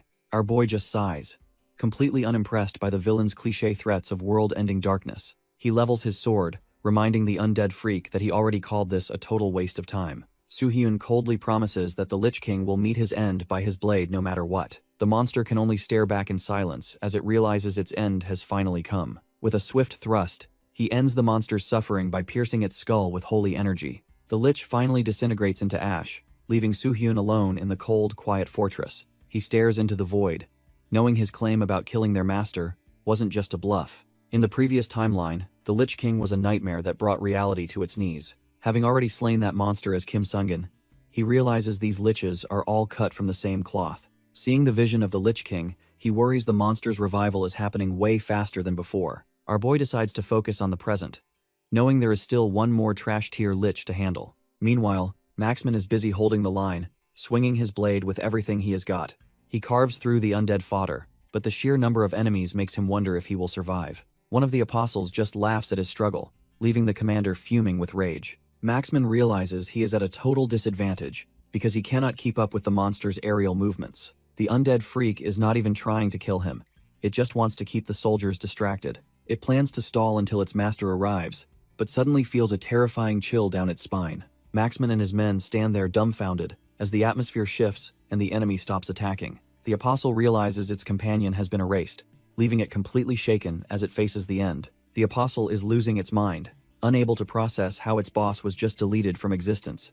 Maxman is just as stunned, barely believing that our boy actually pulled off the impossible. The remaining undead freak screams in pure agony as the reality of its defeat finally sinks in. Suddenly, a massive magic circle erupts over the entire fortress, signaling a shift in the battlefield's energy. The regular soldiers start choking, realizing they can't even breathe under the weight of this dark mana. Maxman rushes to his falling comrade, desperate to save his men from this suffocating nightmare. High above, the apostle demands an end to this madness, looking down at the chaos it can't control. The commander knows his trash-tier troops are done for unless he taps into his ultimate hidden skill. A blinding pillar of light erupts, cutting through the darkness as the tide of battle shifts again. Our boy doesn't waste a second, lunging toward the last standing monster, to finish this once and for all. Soo-hyun slams his fist into the skeletal freak, determined to wipe this trash-tier monster off the map.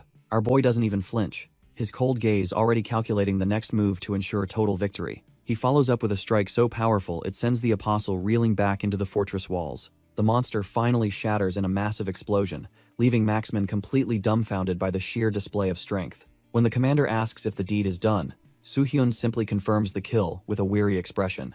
Maxman looks at his struggling men, realizing they would have been finished if they arrived a second later. A sinister technique begins absorbing the life force of the living and dead to empower the remaining undead. It finally clicks for Soo-hyun why he was warned not to kill anyone during this chaotic breach. If more of these soldiers had fallen, the ritual would have reached a level of power he couldn't stop. Despite the victory, another apostle remains shielded in purple mana, proving these underlings are a serious threat. The Grandolum Lich is losing his mind, chanting about how he'll never forgive our boy for this. He starts vomiting a fountain of dark blood onto his staff, fueling a desperate, final curse. Both Maxman and Soo-hyun realize the trash-tier undead is planning something suicidal and absolutely massive. The Lich thrusts his staff upward, summoning a chaotic storm of purple mana that shakes the entire fortress. A giant magic circle manifests in the sky, signaling the start of a catastrophic high-level spell. Maxman shouts that the monster is using its own life force to shield the ritual from any interference. Soo-hyun dives in, knowing he has to shatter the life stone before the chi absorption wipes everyone out. His blade slams into the barrier with a deafening crack, but the shield holds firm against the strike. The Lich just cackles, mocking Soo-hyun because this blood-soaked spell is far beyond a simple physical attack. He reveals the only way to stop the apocalypse is to take his life before the timer runs out. Our boy slams his blade against the barrier, but the trash-tier undead's shield won't budge an inch. Soo-hyun grits his teeth, realizing that if he doesn't break through soon, the surrounding soldiers are toast. Just as despair starts to creep in, a familiar voice tells him to keep his head in the game. Maxman steps up, reminding the regressor that his only job is to put that monster in the ground. The commander channels every ounce of his A-rank mana, prepared to handle the defensive side of this nightmare. With a thunderous roar, he slams his sword down to unleash a massive wave of holy protection.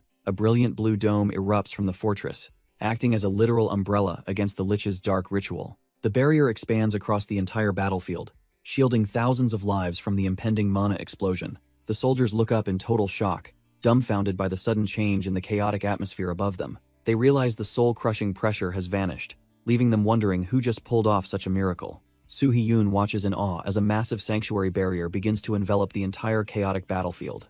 Maxman explains this is his ultimate Holy Knight skill, a move that boosts morale while burning his lifespan. The commander is ready to trade his very existence if it means keeping his men safe from darkness. He puts his full trust in our boy, telling him to handle the offensive while he holds the line. Taking the opening, Soo-hyun lunges forward like a bolt of lightning, aiming straight for the ritual's heart. He knows he can't afford to hesitate now that everyone is counting on him to end this nightmare. He watches the soldiers fight like absolute demons against the endless swarm of skeletal trash-tier mobs. Seeing them put their lives on the line gives him the final push he needs to finish things. He blurs through the air, closing the distance before the skeletal mastermind can even react to his speed. The undead boss rages about its fallen friends, but our boy is only interested in taking its head.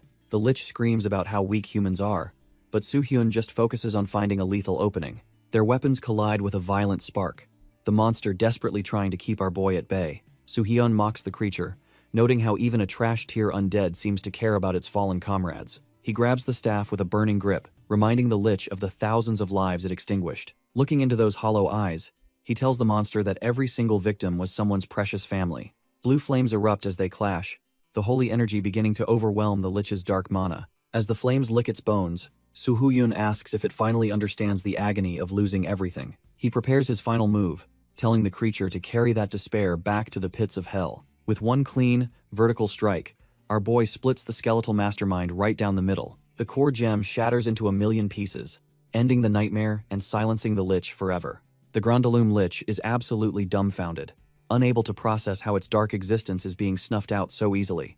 As its physical form crumbles, the monster's last thought is the sheer humiliation of losing to a mere human. Its cursed staff tumbles toward the ground, but the divine bird of blue fire isn't letting it escape. With a screech of holy fire, the avian beast shatters the artifact, ensuring the mastermind has no way back. A massive wave of blue mana washes over the entire fortress, purifying the dark filth that choked the air. The rebel soldiers freeze in shock, watching as their skeletal enemies suddenly lose their murderous drive and go still. Without the master's mana, these trash-tier undead dissolve into purple dust, ending the siege in a single breath. Commander Maxman collapses onto his sword, his body pushed way past its limits after holding the line for so long. He looks up at the clearing sky, barely able to believe that the horrific nightmare is finally over. Despite the exhaustion etched into his face, the old war hero realizes they've actually survived this impossible ordeal. Soo-hyun catches the old commander before he hits the deck, preventing the war hero from collapsing in the dirt. Supporting the man's weight, our boy looks like he's been through the ringer himself after that insane battle. He gives a small, tired smile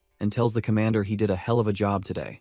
Standing together on the fortress edge, the commander asks if the nightmare is finally done, and Soo-hyun confirms it. With a heavy sigh, Maxman slides down the stone wall, finally letting the weight of the world drop. He admits he just wants to close his eyes for a bit before they even think about celebrating. The old man starts to ask if our boy is doing okay, but he stops mid-sentence. He looks at the young hunter and realizes that despite his monstrous power, he's still just a kid. Soo-hyun plops down right there on the ground, letting out a long breath as the adrenaline finally fades. He agrees that a nap sounds perfect, and the two warriors just share a well-earned laugh under the sun. We cut to the awakened management agency, where things are definitely not peaceful today. Inside, a heavy hand slams against a desk as tempers start to flare over some impossible news. Chairman Song Kyung-tae is losing his mind over a claim that Anyang City will face a massive outbreak soon. He demands to know if Lee Joo-ho actually expects him to buy this trash-tier prediction without any proof. Joo-ho stands his ground, even though he knows how insane his warning sounds to the bureaucratic higher-ups.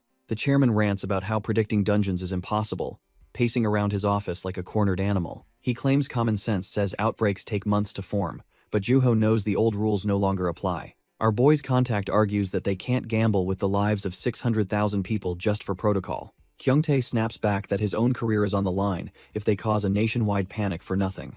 Just as the tension peaks, a new presence enters the room to shut down the pointless bickering. Kim Do-hee steps in, trying to cool the room down before the bickering gets out of hand.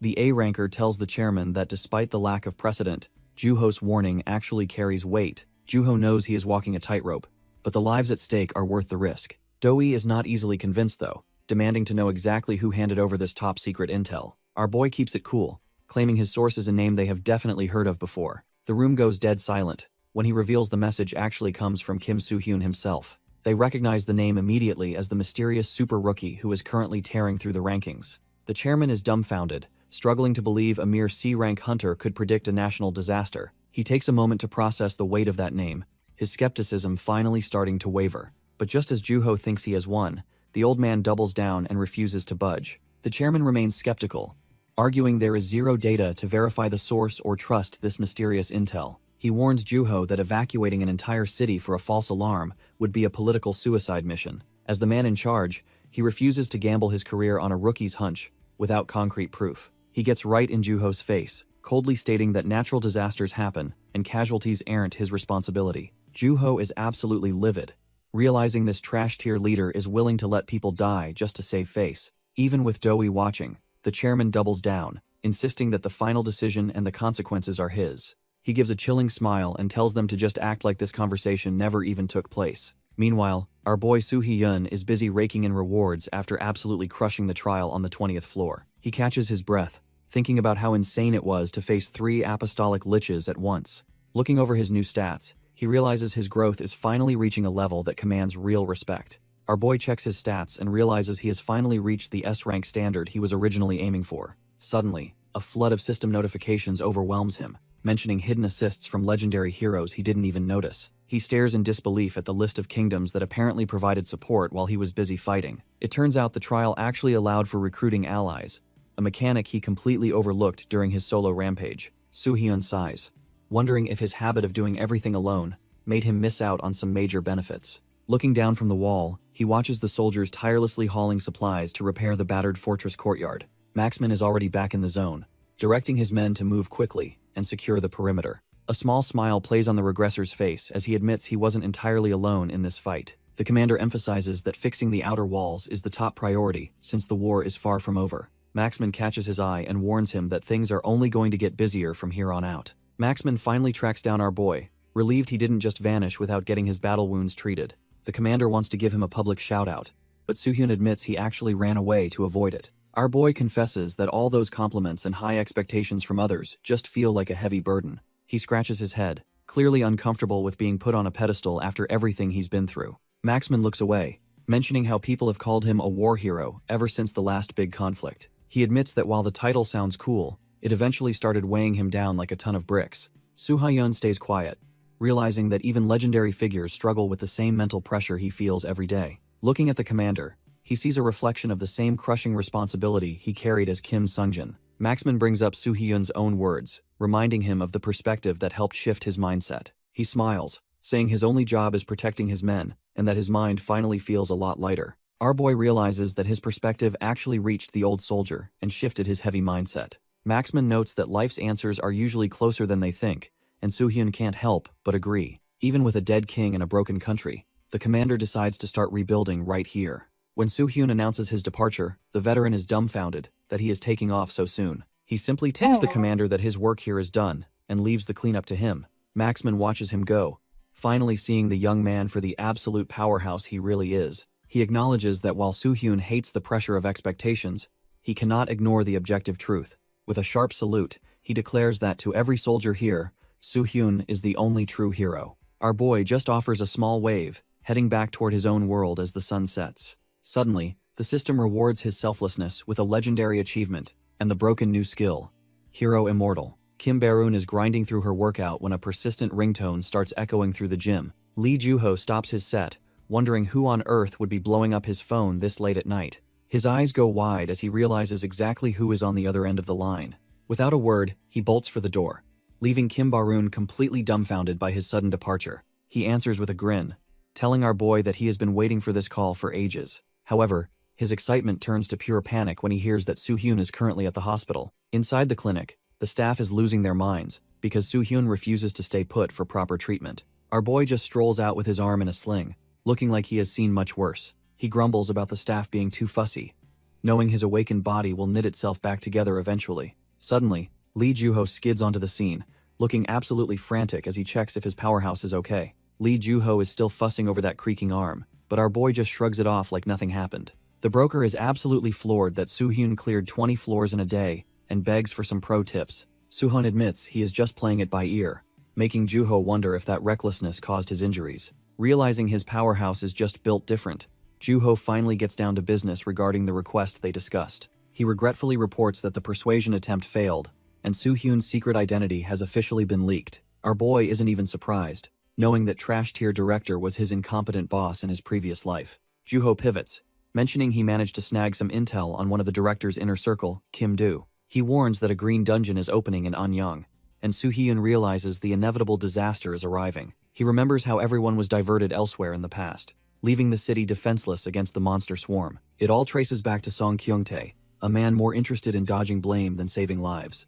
Soo-hyun vows to make that trash-tier director pay, while Juho reels from how accurately our boy predicted the dungeon. The atmosphere shifts when Soo-hyun suddenly declares he'll be handling the next phase of the operation entirely solo. He calmly explains that Juho has already done more than enough, but his partner isn't buying it for a second. Juho snaps that a simple thank you isn't nearly enough given the life-or-death stakes they are currently facing. He reminds Soo-hyun that, since the agency is compromised, they have to stick together to stand any real chance. Our boy falls silent, weighing the risks of involving his only reliable ally in the upcoming bloodbath. A small smirk plays on his lips as he realizes Juho's loyalty is actually cut from a different cloth. Giving in, Soo-hyun finally agrees to let him in on the details of his high-stakes plan for Anyang. 2 months fly by, and as Christmas approaches, the city is buzzing with rumors about a mysterious online warning. A viral post predicts a dump guild massacre, but most civilians are too dumbfounded to believe the threat is real. A reporter goes live, announcing that the viral post about the dump guild is now a massive public issue. The news crew scrambles to cover the story, claiming they've finally found a witness who saw the guild. Turns out, that witness is Juho, who steps up to confirm the organization's existence to the entire world. While playing the part, he silently curses Soo-hyun for dumping such a high-profile, annoying task on his plate. Watching from home, Barun is completely dumbfounded that her partner is actually pulling this stunt on live TV. Back at the agency, a heavy fist slams down in rage as the broadcast causes a total meltdown. Chairman Song screams that using mass media like this is insane, especially with the Ansan dungeon crisis looming. Doi calmly pushes up his glasses, noting that even the agency can't suppress a hunter's individual freedom. The chairman demands Soo-hyun's head, but Doi reminds him our boy has been MIA in the abyss for weeks. Staring at his phone, Doi wonders why Soo-hyun is causing such a fuss when he's supposed to be hiding. Doi stares intensely, trying to figure out what kind of crazy stunt our boy is planning to pull. Deep in the abyss, Soo-hyun chugs a high-grade potion, his body trembling from the sheer mana density. The empty bottle clatters to the floor as he gasps, the liquid burning his throat like liquid fire. He clenches his fist, blue veins bulging as his mana circuits scream under the intense pressure. A surge of raw energy explodes from his core, turning his entire nervous system into a glowing map. Gasping for breath, he realizes that surviving this transformation is the only way to reach the top. Back at the inn, a trash-tier landlord starts banging on the door, demanding his overdue rent money. He shouts that it's been a month, and he's tired of being ignored by his mysterious tenant. Finding the door unlocked, the old man grumbles that even a dead tenant needs to pay up first. He bursts in, relieved to see the kid is still alive and hasn't skipped town on him. The landlord freezes in his tracks, feeling a monstrous pressure that makes his heart hammer against his ribs. Our boy steps forward with a flickering purple aura, casually apologizing for the intense commotion he caused. He promises to pay an extra amount for the trouble, leaving the trash-tier landlord completely dumbfounded and speechless. With a sharp smirk, he tells the old man that he is finally ready to leave this room. Before the landlord can even process the words, a sudden gust of wind signals that his tenant moved. He looks down in disbelief to find a heavy bag of gold sitting right on the wooden floor. It is a small fortune for rent, making the old man wonder just what kind of monster he hosted.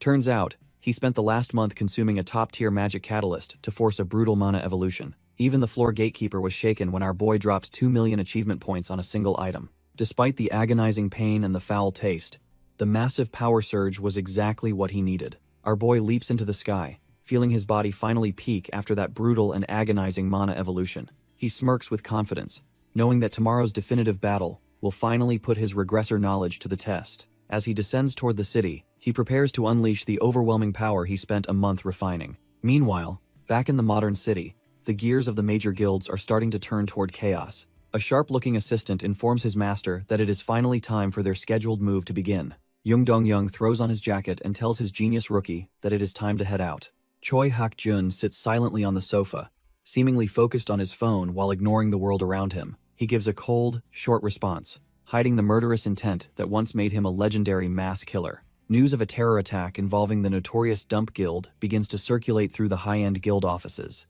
Jung Dong-young wonders if an internal whistleblower leaked the criminal guild's secrets to cause this sudden public outcry. Choi Hak-jun questions the odds of a terror attack, weighing the risks of the recent dungeon outbreak in Ansan. As they walk, our boy wonders if there is even a point in taking things this far today.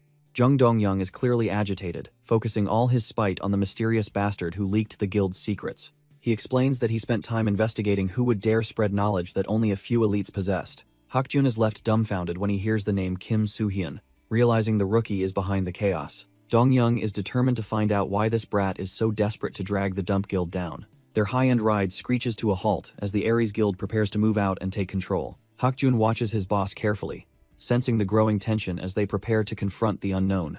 Dong-young shuts the door, his mind already plotting how to handle the person who disrupted his business. Our boy finds it strange that a man who only cares about profit is suddenly acting so out of character. Hak-jun climbs into the car, wondering why his boss is so obsessed with the rookie's grudge. He settles into the seat, his mind racing with the implications of this sudden guild mobilization. Looking at Jung Dong-young, he starts suspecting a dark link between the Ares and Dump Guilds. His thoughts drift back to Kim Soo-hyun, trying to piece the puzzle together. He recalls the heavy atmosphere of the tower, where shadows of the past still linger. Our boy had introduced himself with such confidence that it left a lasting impression. Hak-jun narrows his eyes, unable to shake the feeling that he is missing something vital. He finds it hard to believe a mere trash-tier C rank could be the monster from the rumors. He remembers when a simple card was offered, a gateway to a potentially dangerous alliance. Kim Soo-hyun just gives a knowing smirk, offering his help whenever the situation turns south. Choi Hak-jun remains deep in thought, unable to shake the feeling that something is seriously off. He keeps pondering the situation, feeling like a heavy weight is pressing down on his mind. Meanwhile, the scene shifts to the quiet streets of Ansan-si, under a bright, clear sky. A group of local trash-tier thugs are just hanging around, complaining about how bored they are. Looking at the empty Christmas streets, the leader grumbles, because there is absolutely no one left to rob. When one lackey suggests they should flee like everyone else, the blonde leader just laughs at his cowardice. He dismisses the warnings as nothing more than some crazy bastard trying to bait the public with lies. Just as he claims it was all a hoax, a masked figure appears behind him to correct him. The entire group is left dumbfounded as they turn around to face the mysterious, hooded intruder. Our boy stands there in a traditional mask, making the thugs wonder who this bastard actually is. The thugs circle around, mocking the weird mask and asking if he's dressed up for a Christmas party. The blonde leader laughs, thinking this crazy bastard is the perfect target for a quick holiday mugging. Before he can even blink, our boy reaches out and grabs the trash-tier leader by the throat. He effortlessly hoists the bully into the air, leaving the rest of the group completely paralyzed with fear. As the lackeys panic, the regressor calmly clarifies that he isn't crazy, just very focused on his goal. With a sudden movement, he slams the loudmouth onto the hard pavement like he's nothing but garbage. Standing over the fallen thug, the masked hero radiates a cold pressure that suffocates the entire area. He slowly draws his blade, the cold steel reflecting his intent to finally clean up these streets. The leader is terrified, realizing he's facing a monster, as the sharp edge of the sword nears him. Suddenly, a massive explosion of blue flames erupts, signaling the start of a very painful lesson for them. The trash-tier thugs are left coughing in the smoke, absolutely dumbfounded by the sudden chaotic explosions. Massive pillars of fire consume the city streets, making the entire area look like a literal war zone. Our boy stands amidst the inferno, calmly evaluating the scale of the destruction he's just unleashed. He wonders if this level of carnage is sufficient to convince everyone that a dangerous terrorist is on the loose. Turns out, it's all a clever illusion. The buildings and cars are untouched despite the terrifying visual of the flames. With his Divine Flames proficiency hitting a new peak, he can now manipulate heatless fire for these theatrical displays. Checking his map, he notes 0 casualties while planning his next move toward the heart of Anyang. Suddenly, a firm voice commands him to halt as a mysterious figure finally catches up to his trail. He just smirks under his mask, thinking that the predictable pests from the agency have arrived right on schedule. Kim Doi and his squad from the Awakened Management Agency step forward, demanding an end to this supposed terrorism. Kim Doi adjusts his glasses, formally identifying himself as an associate director before demanding our boy's immediate surrender. Our boy just stands there, his ha-ho mask hiding the smirk of a man who is 10 steps ahead. The director reveals he knows about the secret alliance with Lee Juho, shocking the surrounding agency squad members. Tired of the chatter, Soo-hyun slowly draws his blade, signaling that negotiations were never actually on the table. He taunts the entire group to stop wasting time and bring everything they have got if they want him. The trash-tier hunters in the back are dumbfounded by his sheer audacity and the overwhelming pressure he exudes. Suddenly, the agency's combatants lunge forward, but they are quickly sent flying by a single, casual movement. Our boy effortlessly parries a heavy strike, his movements far too refined for a simple rookie hunter. One hot-headed attacker screams about the dump guild, convinced he has finally cornered a dangerous criminal. As their blades clash, Soo-hyun calmly realizes this guy's power level sits comfortably above the B-rank threshold. Soo-hyun and the elite combatant trade blows, their blades ringing out in a violent shower of sparks. Seeing the stalemate, Kim Do-hee steps in and orders his team to clear a path for his intervention. He begins condensing his mana into a concentrated sphere, preparing a strike meant to end the fight quickly. A beam of pure energy erupts toward our boy, who barely flinches as the blast streaks toward him. Behind his mask, Soo-hyun remains utterly unimpressed, internally mocking the attack for being weaker than a B-rank skill. Commander Maxman watches the chaos, questioning why the strongest man present is still holding back his true power. The veteran commander narrows his eyes, sensing that something about this entire confrontation feels fundamentally wrong and staged. The blonde combatant refuses to back down, lunging forward once more with a desperate burst of high-speed movement. Soo-hyun effortlessly reads every move, landing a clean kick that leaves the elite hunter completely dumbfounded and reeling.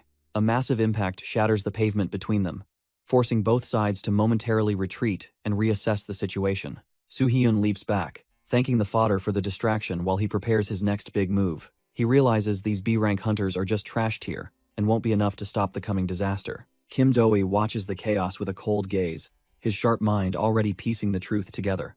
Suddenly, our boy manifests a pair of ethereal blue wings, leaving every witness nearby completely dumbfounded. Do-hee notes that despite the intense heat, there isn't a single scratch on him or the pavement. Standing amidst the flames, Soo-hyun waits for the director to finally stop playing games and get serious. Do-hee demands to know if this fake terrorism is actually a cover to evacuate people from an outbreak. Realizing he's up against a high-level mage, our boy tells him to save the talk for later. The director accepts the challenge, gripping his tome as he prepares to use force for his answers. As the city burns, Do-hee realizes he has no choice but to take down this masked intruder. Our boy and the director take their scrap to the air, leaping across the urban battlefield. Do-hee decides he's had enough games and flips to a specific bookmark in his magical tome. He unleashes a 5-star thunderbolt, calling down a massive pillar of electricity to incinerate the intruder. Even as the lightning closes in, Soo-hyun just smirks behind his mask, ready for the impact. A violent explosion of mana erupts, turning the entire street into a blinding flash of white heat. The shockwave rattles the nearby skyscrapers, leaving the city walls scorched and covered in thick smoke. Do-hee sticks a perfect landing on the pavement, his floating book already preparing the next spell. His confidence vanishes instantly when he spots a figure emerging from the dust cloud completely unscathed. The director's mind races as he realizes dodging a point-blank blast mid-air should be physically impossible. Seeing our boy standing there without a single scratch leaves the elite director feeling completely dumbfounded. Soo-hyun casually brushes dust off his jacket while Do-hee realizes his target is far above a mere A-rank threat. Behind that creepy mask, our boy is just getting started, and his calm demeanor is starting to feel suffocating.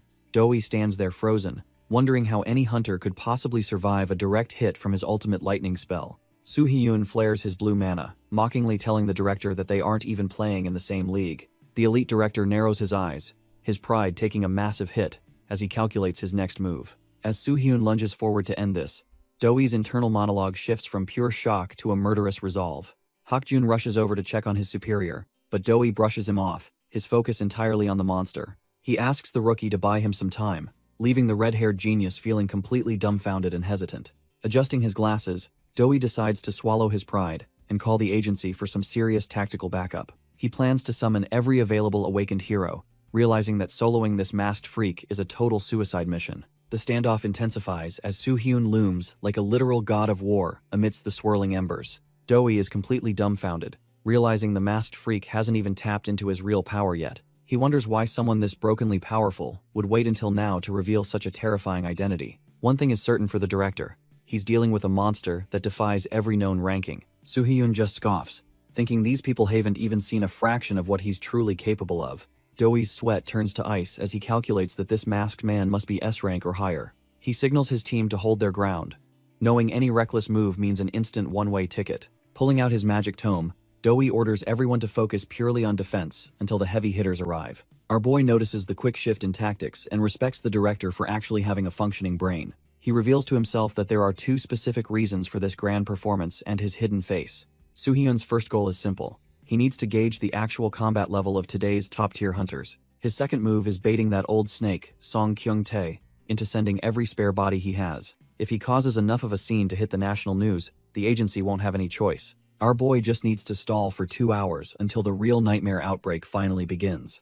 Doi is sweating bullets, wondering why this monster is just standing there instead of finishing them off. Suddenly, the sound of heavy boots hitting the pavement echoes through the burning streets. A group of elite hunters finally arrives on the scene, looking ready to throw down. The associate director breathes a sigh of relief as his long-awaited backup finally makes their grand entrance. However, a familiar voice from the crowd makes everyone freeze in their tracks. Even behind the mask, our boy is genuinely surprised by the unexpected face joining the party. The reinforcements finally appear atop the blazing building, signaling that the real heavy hitters have officially arrived. Doi wipes his brow, nervously noting that the director must be absolutely fuming over this entire disaster. These aren't your average hunters, but the elite nationally affiliated organization straight from the management branch. This is the Special Forces unit known as ACT, a group cut from a completely different cloth. Our boy stares up and quietly remarks that it has been a long time since they last crossed paths. The blonde combatant is left completely dumbfounded, his jaw dropping at the sight of the legendary figures above. The man leading the charge is none other than the S-rank powerhouse, Park Young-yu, looking cool as ever.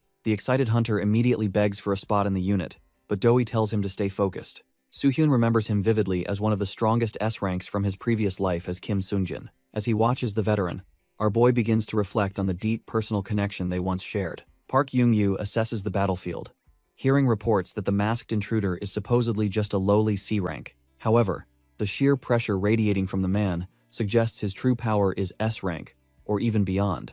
Kim Doi is clearly on edge, leading his peers to mock him for being terrified of a youngster. The arrogant A-rank vice leader, Kang Seung-chul, just laughs while hauling his massive blade over his shoulder. Park Young-yu cuts through the trash talk, sternly reminding his team that underestimating an opponent is a fatal mistake. Feeling the weight of the situation, Doi decides to hang back until the enemy's strength is fully revealed. The legendary S-rank leader doesn't hesitate, deciding he will be the one to initiate the confrontation. In a coordinated strike, the elite ACT members leap from the building to swarm the target below. Seung-chul leads the charge with a wild grin, eager to impress his teacher by crushing the masked man. Our boy remains calm as the elites descend, sensing that his old acquaintance is finally making his move. Kim Doi is sweating bullets, doubting if even an A-rank elite can handle this masked monster. Park Young-yu remains unfazed, his legendary aura proving that ACT operates on a completely different level. The S-rank hero finally stands face-to-face with the rookie, the tension between them turning the air heavy. Our boy looks at him and realizes the veteran hasn't changed a bit since the old days. Memories of being a trash-tier weakling flood back, recalling when he was just a bloody mess on the pavement. Back then, the legendary commander stood over him like an unreachable wall of pure, intimidating strength. Even now, that stoic gaze carries the same weight that once defined the very peak of humanity. Soo-hyun decides it's time to see if the man's talent for training students is still top tier. He digs his heel into the ground, ready to show how much he's grown since his past life. The elite squad and Kang Seung-chul close in, but they have no idea who they're actually hunting. Soo-hyun prepares to test his former mentor's strength, determined to see if the legend still holds up. Kang Seung-chul doesn't waste a second, lunging forward with his massive blade and a wild, aggressive grin. Our boy just smirks behind his mask, completely unfazed by the vice leader's explosive entrance. As the elite squad closes the distance, Soo-hyun remains calm, waiting for the perfect moment to strike. He finally draws his blade, sensing the veteran commander's heavy presence moving in for the kill. The rest of the Special Forces unit swarms him, thinking they can overwhelm him with sheer numbers. They move like a blur, but to a regressor, these high-speed maneuvers are basically child's play. One of the combatants freezes in shock, realizing the masked rookie's aura is far beyond any normal hunter. Their movements turn into a lethal whirlwind, clashing so fast that the untrained eye can't even keep up. Kim Doi watches the chaos, noting that this isn't just a simple skirmish, but a high-level tactical dance. The elite squad launches a coordinated assault, their blades whistling through the air with lethal precision. Our boy just dances through the storm, parrying every single strike with almost insulting ease. The backup hunters are left completely dumbfounded, unable to believe a rookie is handling an elite barrage. Kim Do-hee pushes up his glasses, realizing the masked hunter is reading every movement like an open book. It is a systematic execution of defense, proving numbers mean nothing against someone with regressor-level instincts. Park Young-yu remains stoic, knowing this perfect coordination is the very pride and specialty of his unit. Kang Sung-chul loses his cool and screams for Soo-hyun to stop running and fight like a man. He slams his massive heavy blade down with enough force to shatter the earth, but Soo-hyun blurs away. The surrounding combatants curse their luck as they realize their target is far too fast to pin down. Refusing to accept defeat, the vice leader grits his teeth and prepares to push his limits even further. Sung-chul predicts our boy will lose his footing the second he touches the uneven, shattered ground. As his boot hits the debris, the trap is set for a moment of perceived vulnerability. The vice leader smirks, thinking he finally has the upper hand to end this annoying chase. Suddenly, glowing mana chains snake around Soo-hyun, binding him tightly before he can even react. The elite unit executes their signature coordinated attack, the entangled spiderweb, to lock him in place. Our boy grunts as the cold iron of the mana-infused chains bites deep into his neck and torso. One of the hunters cheers, convinced that no rookie could ever escape such a high-tier lockdown. Sung-chul doesn't waste a second, hoisting his massive blade high to deliver a final, crushing blow. The earth screams as his heavy blade connects, creating a massive explosion of dust and debris. However, the hunters are left dumbfounded as the shockwave ripples out, sensing something is very wrong. The students watch in horror, wondering if the mysterious rookie actually got obliterated by that massive strike. The elite hunters are stunned to find their high-tier mana chains snapped like cheap toys. Through the settling dust, our boy calmly walks forward, his footsteps echoing with an intimidating rhythm. Everyone is losing their minds, but the legendary Park Young-yu just watches with a cold, calculating gaze. Turns out Soo-hyun isn't just free, he's left one of the hunters dangling like a caught fish.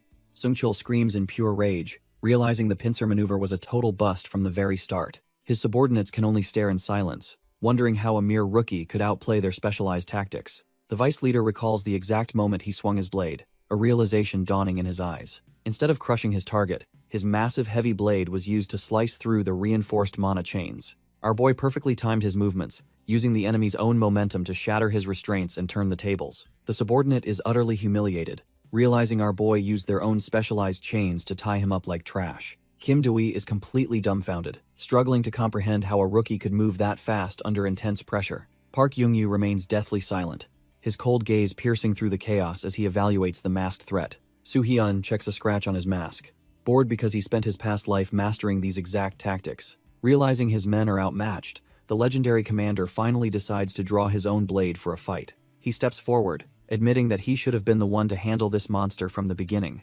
Young-yu addresses Soo-hyun directly, remarking that his youthful talent is far beyond what he initially expected to see. The two warriors face off in the burning street, with the commander admitting he'd normally offer him a job. He simply wants to ensure that such overwhelming power isn't being used for the wrong cause. Do-hee quickly warns his leader to wrap it up since other high-ranking hunters are starting to swarm the area. The tension in the air is thick enough to cut as the crowd watches the two monsters face off. Even Choi Hak-jun pauses his exit, sensing that this clash is about to change everything in the city. Our boy notices more high-tier hunters closing in, and realizes his window for a clean exit is shrinking fast. He admits to himself that he's been itching for a real dance with the legendary commander for ages. His hand tightens on his blade, ready to show the S-rank hero exactly what a regressor can do. But then, he suddenly lets go, letting his weapon clatter uselessly against the pavement to everyone's shock. In a move nobody saw coming, he throws his hands up and declares his total surrender right then. Park Young-yu is completely dumbfounded, unable to process why such a powerhouse would just give up like that.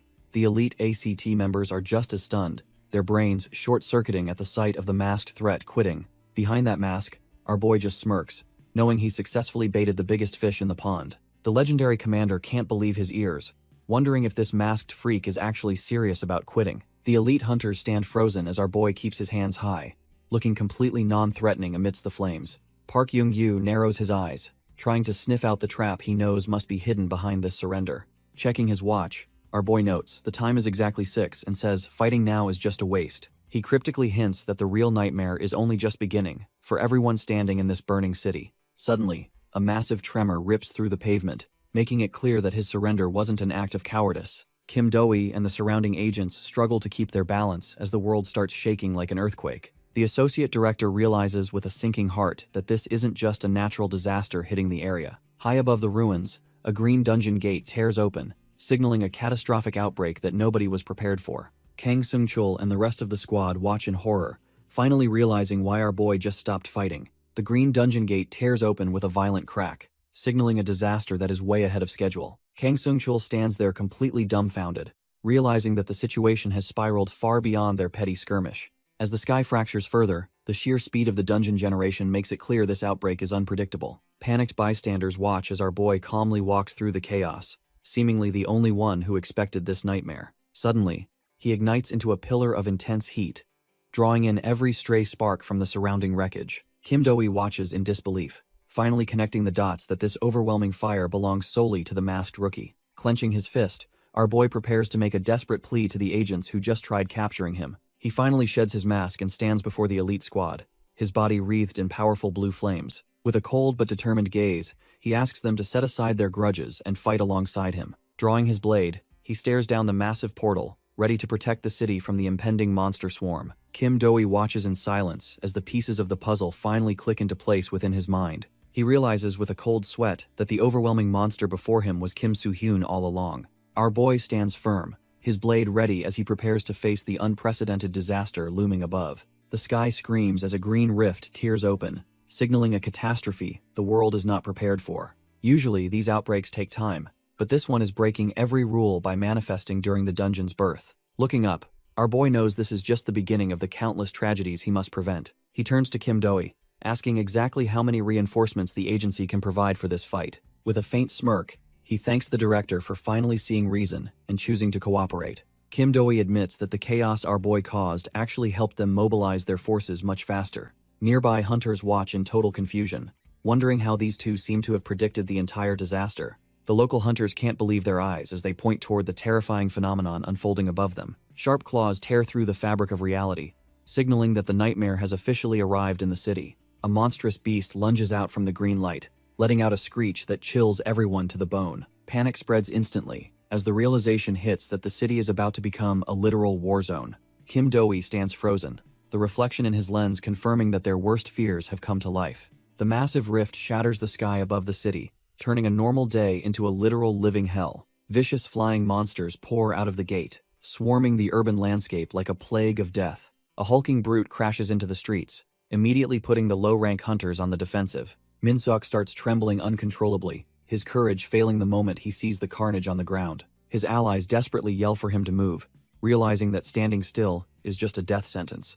A massive yellow brute towers over Min-seok, winding up a punch that looks like a total death sentence. The monster slams its fist down with enough force to turn the concrete into a cloud of debris. Min-seok is absolutely dumbfounded, tears streaming down his face as he realizes he is completely out of his league. Suddenly, Park Young-yu steps in, catching the massive strike with his glowing red blade like it is nothing. The legendary leader realizes this trash-tier mob is actually on par with a high-rank dungeon boss. He warns the rookie to wake up and pay attention if he actually plans on surviving this nightmare. Meanwhile, Kang Seung-chul gets the order to organize the survivors into a proper support formation immediately. The cocky vice leader thinks they should just slaughter everything themselves instead of babysitting a bunch of amateurs. However, he quickly realizes the situation is spiraling, as the other hunters are paralyzed by pure, unadulterated fear. Just then, our boy steps into the fray, knowing the first priority is to stop the spreading panic. Seung-chul is left dumbfounded, watching our boy pull off maneuvers that should be exclusive to the elite special forces.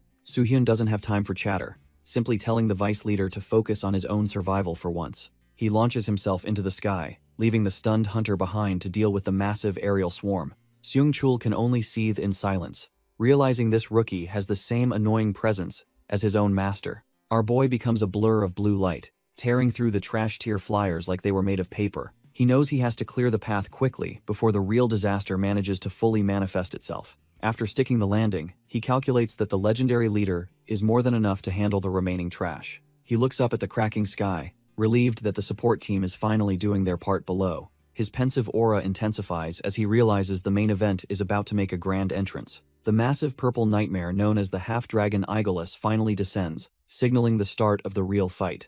Kim Do-hee is completely dumbfounded as the sky literally begins to fall apart right before his eyes. The massive purple nightmare known as Aigulus finally descends, casting a shadow of pure death over the city. Do-hee checks the evacuation progress, realizing they are only halfway through while the monsters begin their descent. Knowing he cannot wait any longer, he prepares his magic tome to hold the line against the chaos. If this draconic calamity is not stopped here, the entire country is basically a buffet for the monsters. The sky is suddenly choked with trash-tier flyers, turning the urban outbreak into a full-scale war zone. The authority staff scrambles to keep civilians safe, ordering everyone to follow the instructions of the awakened heroes. Mana-infused explosions rock the air as the hunters desperately try to thin out the overwhelming aerial swarm. Doi unleashes a torrent of flames from his book, determined to keep the monsters from reaching ground level. Amidst the fire and screams, he looks up and spots our boy watching the carnage from a rooftop.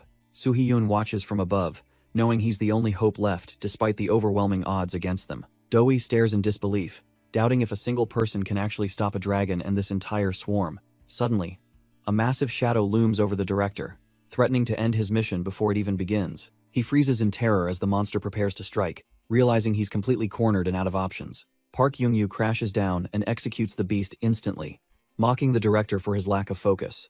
Doi is completely dumbfounded to see the legendary captain of Act appearing right in the middle of the carnage. Young-yu casually rests on the monster's carcass, telling the director he's skipping the pleasantries to save time. He commands Doi to focus on support, while ACT handles the trash-tier mobs and the civilian evacuation. Just then, our boy lands on the scene, ready to step up and face the real disaster. Young-yu asks if he can trust him with the dragon, and Soo-hyun confidently confirms he's ready. Young-yu wishes him luck, and our boy simply nods, knowing the weight of the task ahead. He reaches out to his divine beast, feeling the familiar surge of blue flames through his fingertips. With the bird's power, he launches himself toward the massive dragon looming over the city. He kicks off the side of a skyscraper, using the momentum to close the gap in an instant. Our boy weaves through the air, delivering a blindingly fast slash that cuts deep into the beast's hide. He takes a sharp breath, staying focused as the adrenaline of the life-or-death struggle kicks in. Flipping through the sky, he positions himself for a lethal follow-up, while the dragon struggles to track him.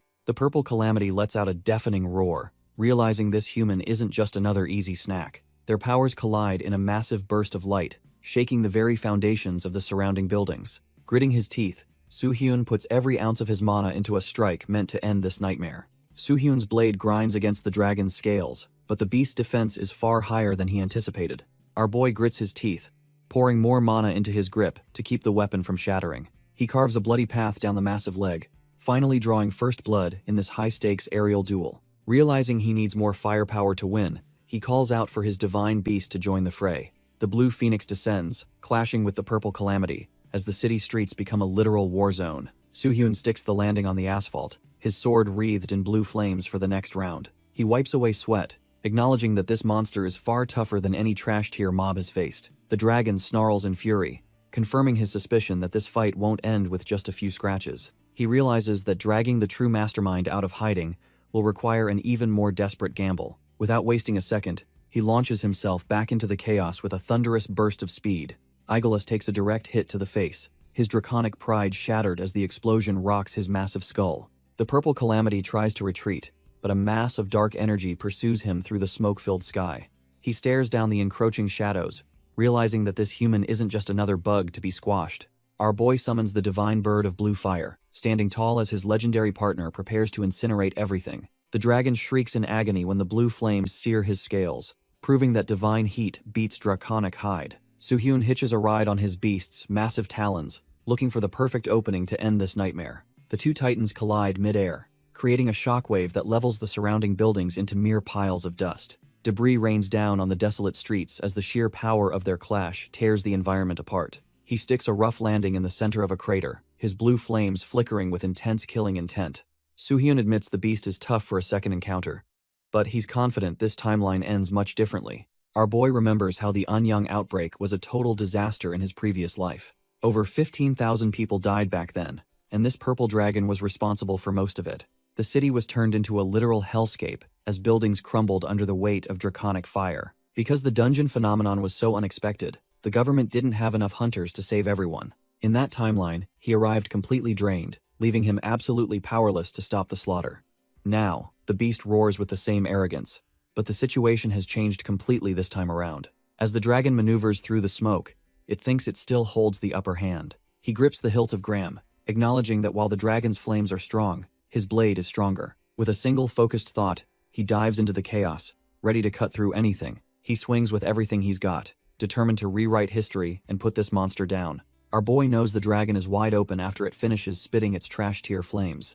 He takes the leap, closing the distance before the beast can even process what's happening. His eyes are locked on the target, cold and calculating, as he prepares his final move. He realizes this is the perfect opening to strike the monster right where it hurts most. Reaching into his inventory, he pulls out a secret weapon he's been saving for this exact moment. It's the Dragon Slayer Spear Near, a single-use artifact from the Abyss shop with legendary destructive power. He grips the glowing blue shaft, knowing this one throw will decide the fate of the city. Purple mana surges around him as he prepares to unleash a strike that defies his previous destiny. He vows that, in this life, not a single soul will perish under this dragon's watch. The spear streaks down like a bolt of divine judgment, aimed straight for the creature's heart. The Dragon Slayer Spear Near splits into dozens of purple light beams, raining down like a divine execution. Egolas looks up in pure terror, realizing too late that this human isn't just some trash-tier hunter. The mana-infused projectiles tear through the dragon's scales, shredding its wings and body in a bloody display. Blood sprays across the city skyline as the creature is pinned by the sheer force of the artifact. Gravity takes over as the massive beast plummets toward the asphalt, looking like a pincushion of purple energy. The impact shakes the entire district, sending a massive plume of dust and debris into the air. Our boy stands on the edge of the rooftop, his divine bird hovering nearby as he watches the carnage. The once mighty calamity now lies broken in the middle of the street, silenced by the reggressor's hidden trump card. He stares down at the wreckage, silently questioning if that single strike was enough to end the nightmare. Looking at the mangled remains, it's clear the dragon won't be getting back up to terrorize anyone else. The dragon's lifeblood erupts as the mana spears finally tear through its core. Our boy smirks, satisfied that his high-tier gamble actually managed to ground the beast. Suddenly, a dark and visceral silhouette begins to crawl out from the dragon's mangled remains. He watches closely, knowing the death of the physical body triggers the arrival of the real threat. A twisted soul manifests in a surge of red energy, groaning about the sheer agony of its birth. The shadow glares at him with a murderous intent, demanding to know who dared to interfere. Kim Soo-hyun remains unfazed, telling the creature it should probably worry about its own identity first. The entity falters, its aggressive aura replaced by a sudden and deep sense of existential dread. Its single glowing eye flickers as it tries to grasp onto memories that are slipping away. Completely dumbfounded, the fragmented soul can only wonder what it has truly become. The soul hunches over, feeling the crushing weight of its own fading existence. It desperately tries to hold its head together as the pain of being a fragment becomes unbearable. While the dragon's physical shell finally gives out, our boy watches the real monster begin to unravel. He doesn't show a hint of pity, knowing exactly what kind of trash-tier entity he's dealing with. The spirit's agony echoes through the void, its mind fracturing under the pressure of its sins. Suddenly, sharp needles of red mana pierce the air, signaling the end of this pathetic spectacle. Our boy stands firm against the rising storm,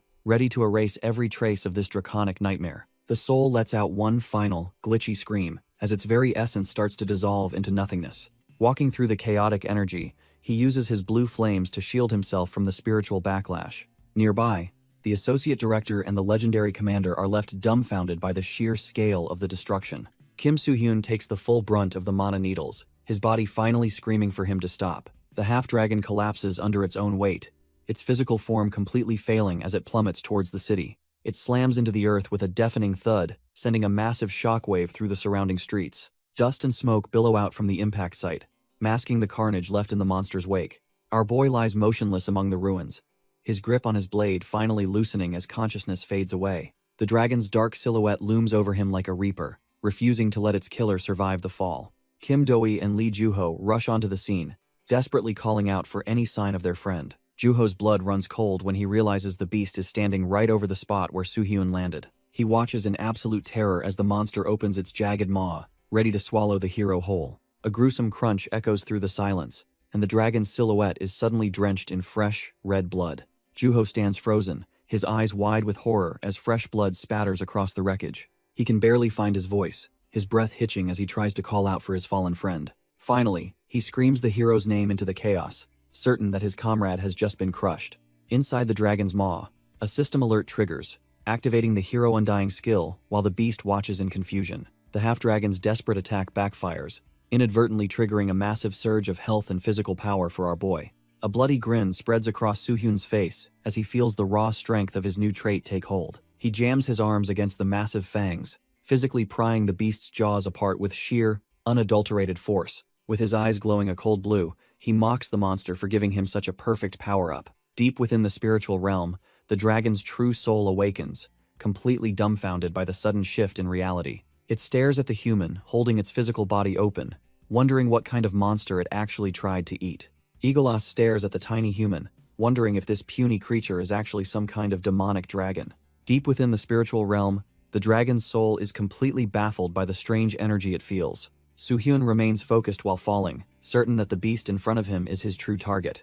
A glitchy memory of a legendary warrior flickers, hinting at the dragon's past encounters with real power. The soul realizes it has somehow merged with the calamity, becoming one with the very monster it inhabits. Our boy doesn't waste a second, raising his blade to deliver a finishing blow to the confused beast. He brings down a massive strike right on the dragon's skull, shattering the creature's defenses in one go. Falling through the air, he realizes his body feels lighter than ever, and his condition is absolutely peak. A system notification confirms that the hero undying skill has triggered, granting him near immortal regeneration and power. With his strength fully restored, he lands with a cold gaze, ready to end this fight once and for all. Soo-hyun launches himself at the beast. Knowing he can't just swing blindly at such a trash-tier defense, he grits his teeth, realizing the dragon's hide is way too thick for a standard frontal assault. While hovering mid-air, our boy desperately scans the massive creature for any sign of a hidden weak point. Suddenly, he spots a gap in the scales, and knows exactly where he needs to drive his blade. A savage grin spreads across his face as he prepares to unleash a strike that'll end this nightmare. He carves through the dragon's flesh with a single, fluid motion,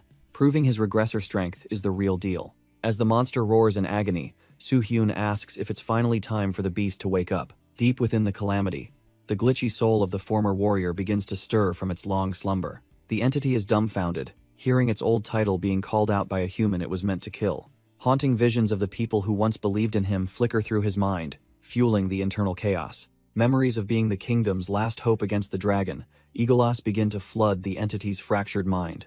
Master Falcon remembers kneeling amidst the carnage, cursed to fight a battle that seemingly had no end. He spent an eternity watching the beast soar above the ruins, trapped in a cycle of absolute despair. Eventually, he realized that only one desperate, final method remained to stop the total annihilation of his people. Even as his body broke, his eyes never left the monster that would eventually become his eternal prison. Back in the present, the soul desperately wishes he could wrestle back control from the beast's primal instincts. The dragon roars in agony as the past and present collide in a chaotic blur of fire and blood. He sees his own bloodied reflection from centuries ago, a hero who lost everything to become a calamity. From deep within the darkness, the fallen warrior watches as his long-awaited end finally approaches. Our boy doesn't hesitate, unleashing a blue flame strike to finish what started an eternity ago. Soo-hyun strikes with lethal intent, his blue flames carving through the air as blood sprays across the battlefield. He looks on coldly, reminding the beast of every life it took and every soul he failed to protect. The dragon lies broken while the ancient warrior's spirit begins to manifest from its bloodied, scaly back. Deep within that darkness, the old hero's memories flicker, haunted by the faces of those he once cherished. Eagleas lets out a final, gut-wrenching roar as its physical form starts to fall apart under the pressure. Even as the monster towers over him, our boy remains unfazed, ready to deliver the final blow. He channels every ounce of his mana, his body glowing with the intense heat of his divine blue flames. The trapped soul finally wakes up, realizing he spent centuries as the very monster he once fought to slay. Soo-hyun dives through the chaos like a falling star, determined to put this tragic cycle to an end. The warrior's single glowing eye widens as he realizes his long-awaited salvation has finally arrived in human form. Flashbacks reveal the ancient warrior once stood alone, against the very calamity that would eventually consume his soul. Back in the present, the broken dragon collapses as the warrior's spirit finally begins to emerge from the gore. The beast lets out a final, agonizing shriek, while its physical vessel starts to crumble under the pressure. Our boy watches the scene with a cold gaze, fully aware of the tragic fate that befell this hero. The dragon's body erupts in a violent spray of blood,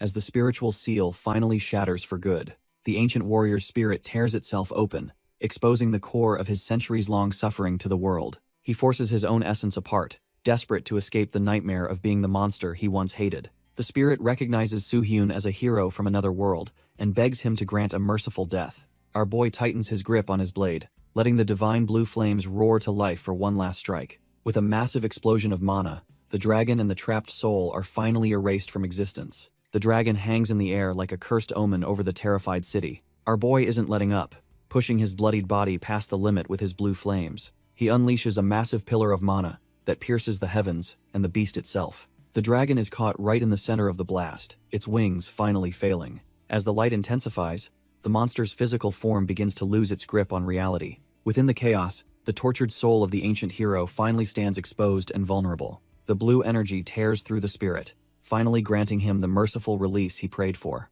The dragon lets out one last roar of pure agony before its life force snuffs out. Down below, the elite hunters and the red-haired rookie can only watch the sky in shock. The massive calamity finally plummets toward the earth, marking the end of this urban nightmare. The massive pillar of mana erupts, signaling the absolute end of the dragon's reign over the city. As the light fades, the heavy clouds begin to settle over the silent, battle-scarred streets. The massive beast lies dead, but a strange, red-veined silhouette crawls out from its cooling corpse. This is the tortured soul of Master Falcon, finally separated from the monster that once imprisoned him. Our boy Soo-hyun casually walks over, still holding his divine bird like it is a common pet. He looks down at the fading spirit and asks if his memories have finally returned after the purge. The spirit confirms he remembers everything now, including every single failure and mistake he ever made.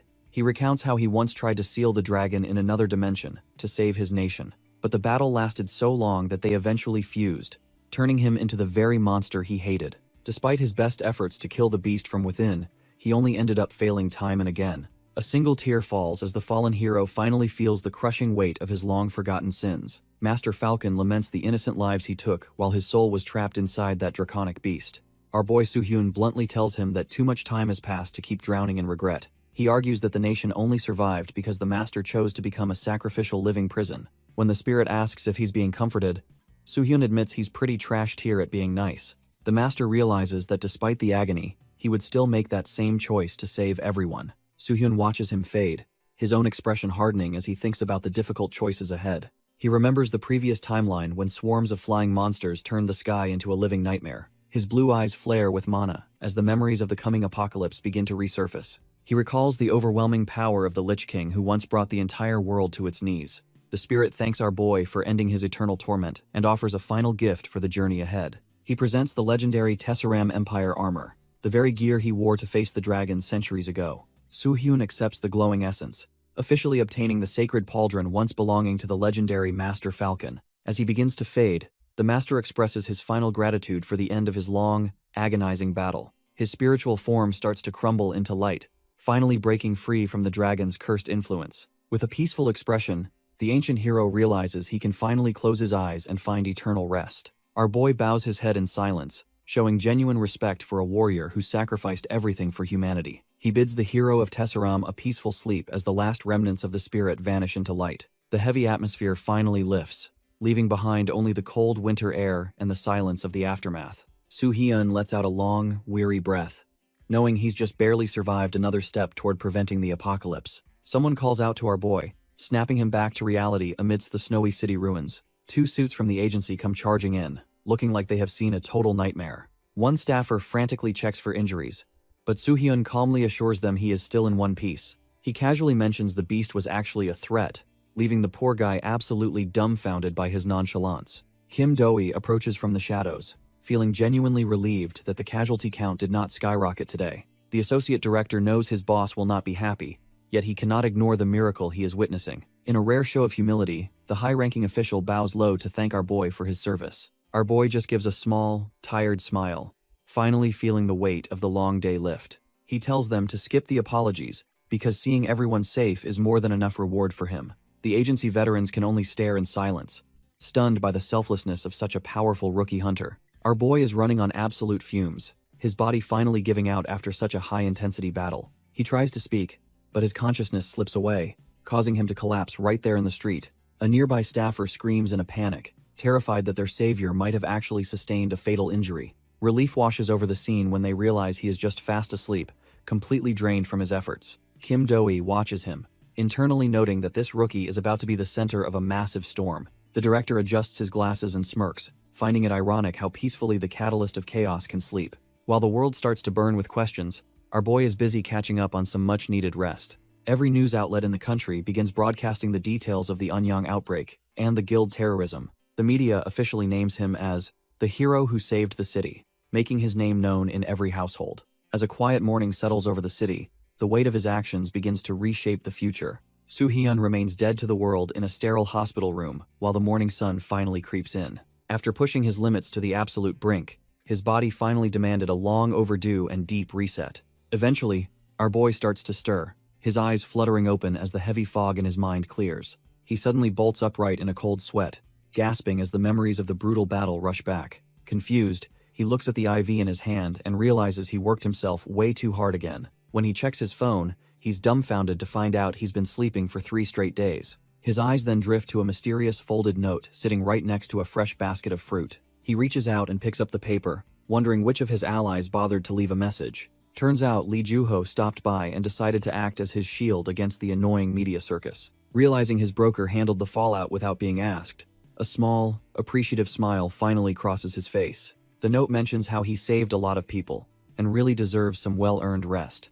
He reaches for the fruit his broker left, thankful for the snack since he's starving after his coma. Our boy feels a rare moment of gratitude, realizing he finally has allies he can actually count on. Tossing an apple, he reflects on successfully stopping the Gwangju dungeon and the Anyang outbreak from spiraling. This timeline is already looking much better than his last, but he knows he can't get too comfortable. Just as he starts planning his next move, a sudden knock on the hospital door breaks his concentration. He turns his head, instantly on guard as he wonders who would be visiting him at this hour. The door slides open and a familiar pair of sneakers steps into the room with a heavy presence. His eyes widen in surprise when he recognizes the intense figure standing right there in the doorway. Turns out Choi Hak-jun decided to drop by, looking pretty beat up, but still carrying that massive blade. Choi Hak-jun looks like he has been through the ringer, his head wrapped in bandages and eyes full of exhaustion. Our boy sits up in his hospital bed, eyeing the unexpected visitor who just waltzed into his room. Soo-hyun notices the rookie's rough state and bluntly asks what business he has visiting a hospital at this hour.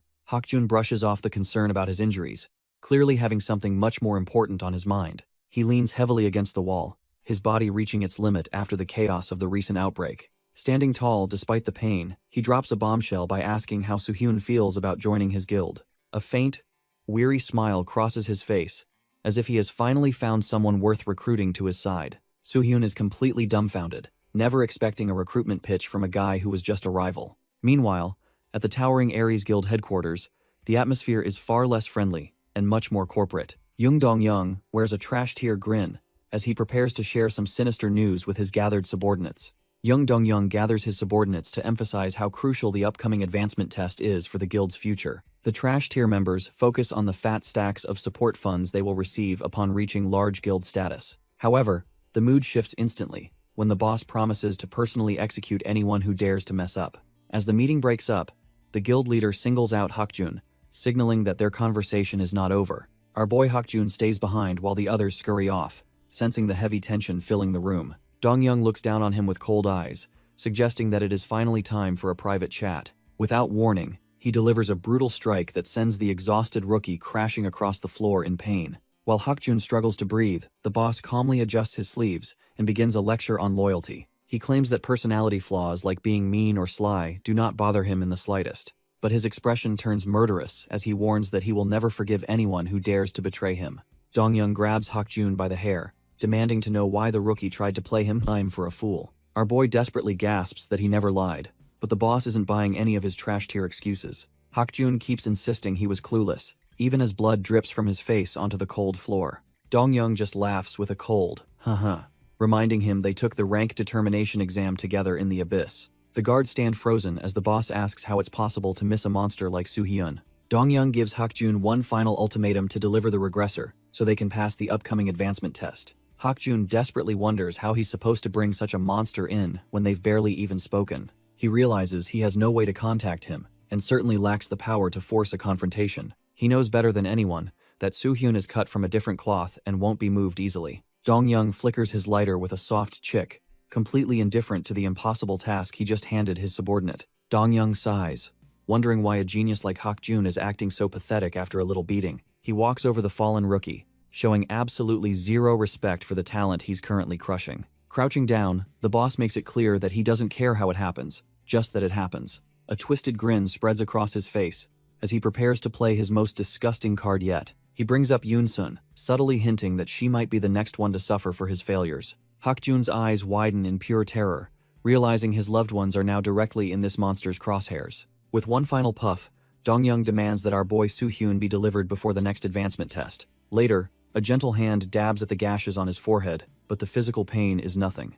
Yoon-sun worries over his state, while Hak-jun puts on a brave face to keep her from panicking. He forces a weak smile and lies about the pain, desperate to protect her from his dark reality. Yoon-sun stares at the blood on the cotton, her heart sinking as she realizes the truth. Hakjun flinches when she asks if that trash-tier boss Dong-young is responsible for his battered state. He tries to blame stronger monsters, but she knows no beast targets a face with such calculated cruelty. Suddenly, Yoon-sun is hit by a violent coughing fit that threatens to tear her apart.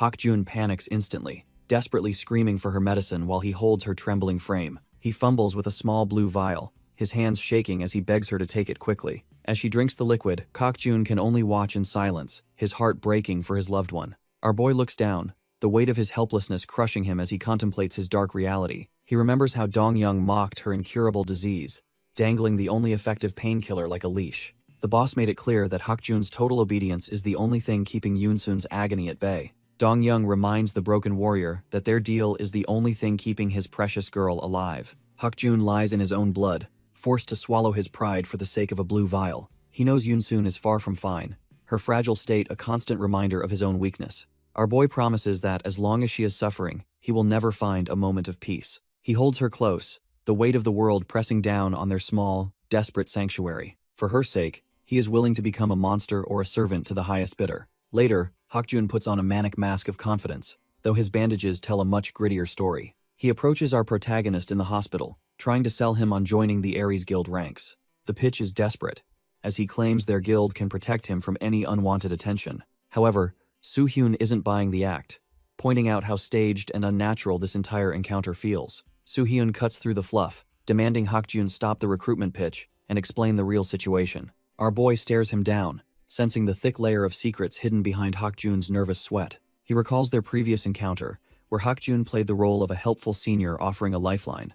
Hakjun hesitates, wondering if the truth is really all the regressor needs to hear before making a choice. Suddenly, the atmosphere shifts as Hakjun grips his blade, deciding that words alone won't settle this. He points his weapon at our protagonist, issuing a desperate challenge right there in the hospital room. Hakjun bets the truth on a duel, promising answers only if he loses to the mysterious rookie. In the previous timeline, this red-haired genius was hailed as the nation's youngest A-rank prodigy, but on the eve of his S-rank promotion, he turned into a nightmare, leaving a trail of bodies behind. He became a mass murderer who single-handedly wiped out the entire Ares Guild in a blood-soaked frenzy. Our boy remembers Hakjun from his past life as Kim Sungin, where the guy was a cynical jerk. Back then, he was a cold-hearted hunter who couldn't care less about playing the hero for anyone else. But in this timeline, the red-haired prodigy has done a total 180, acting like a genuine, nice guy. He even tried to reach out before, clearly burdened by a secret he was too afraid to share. He even played the fool in front of young Dong-young just to keep our boy out of the crosshairs.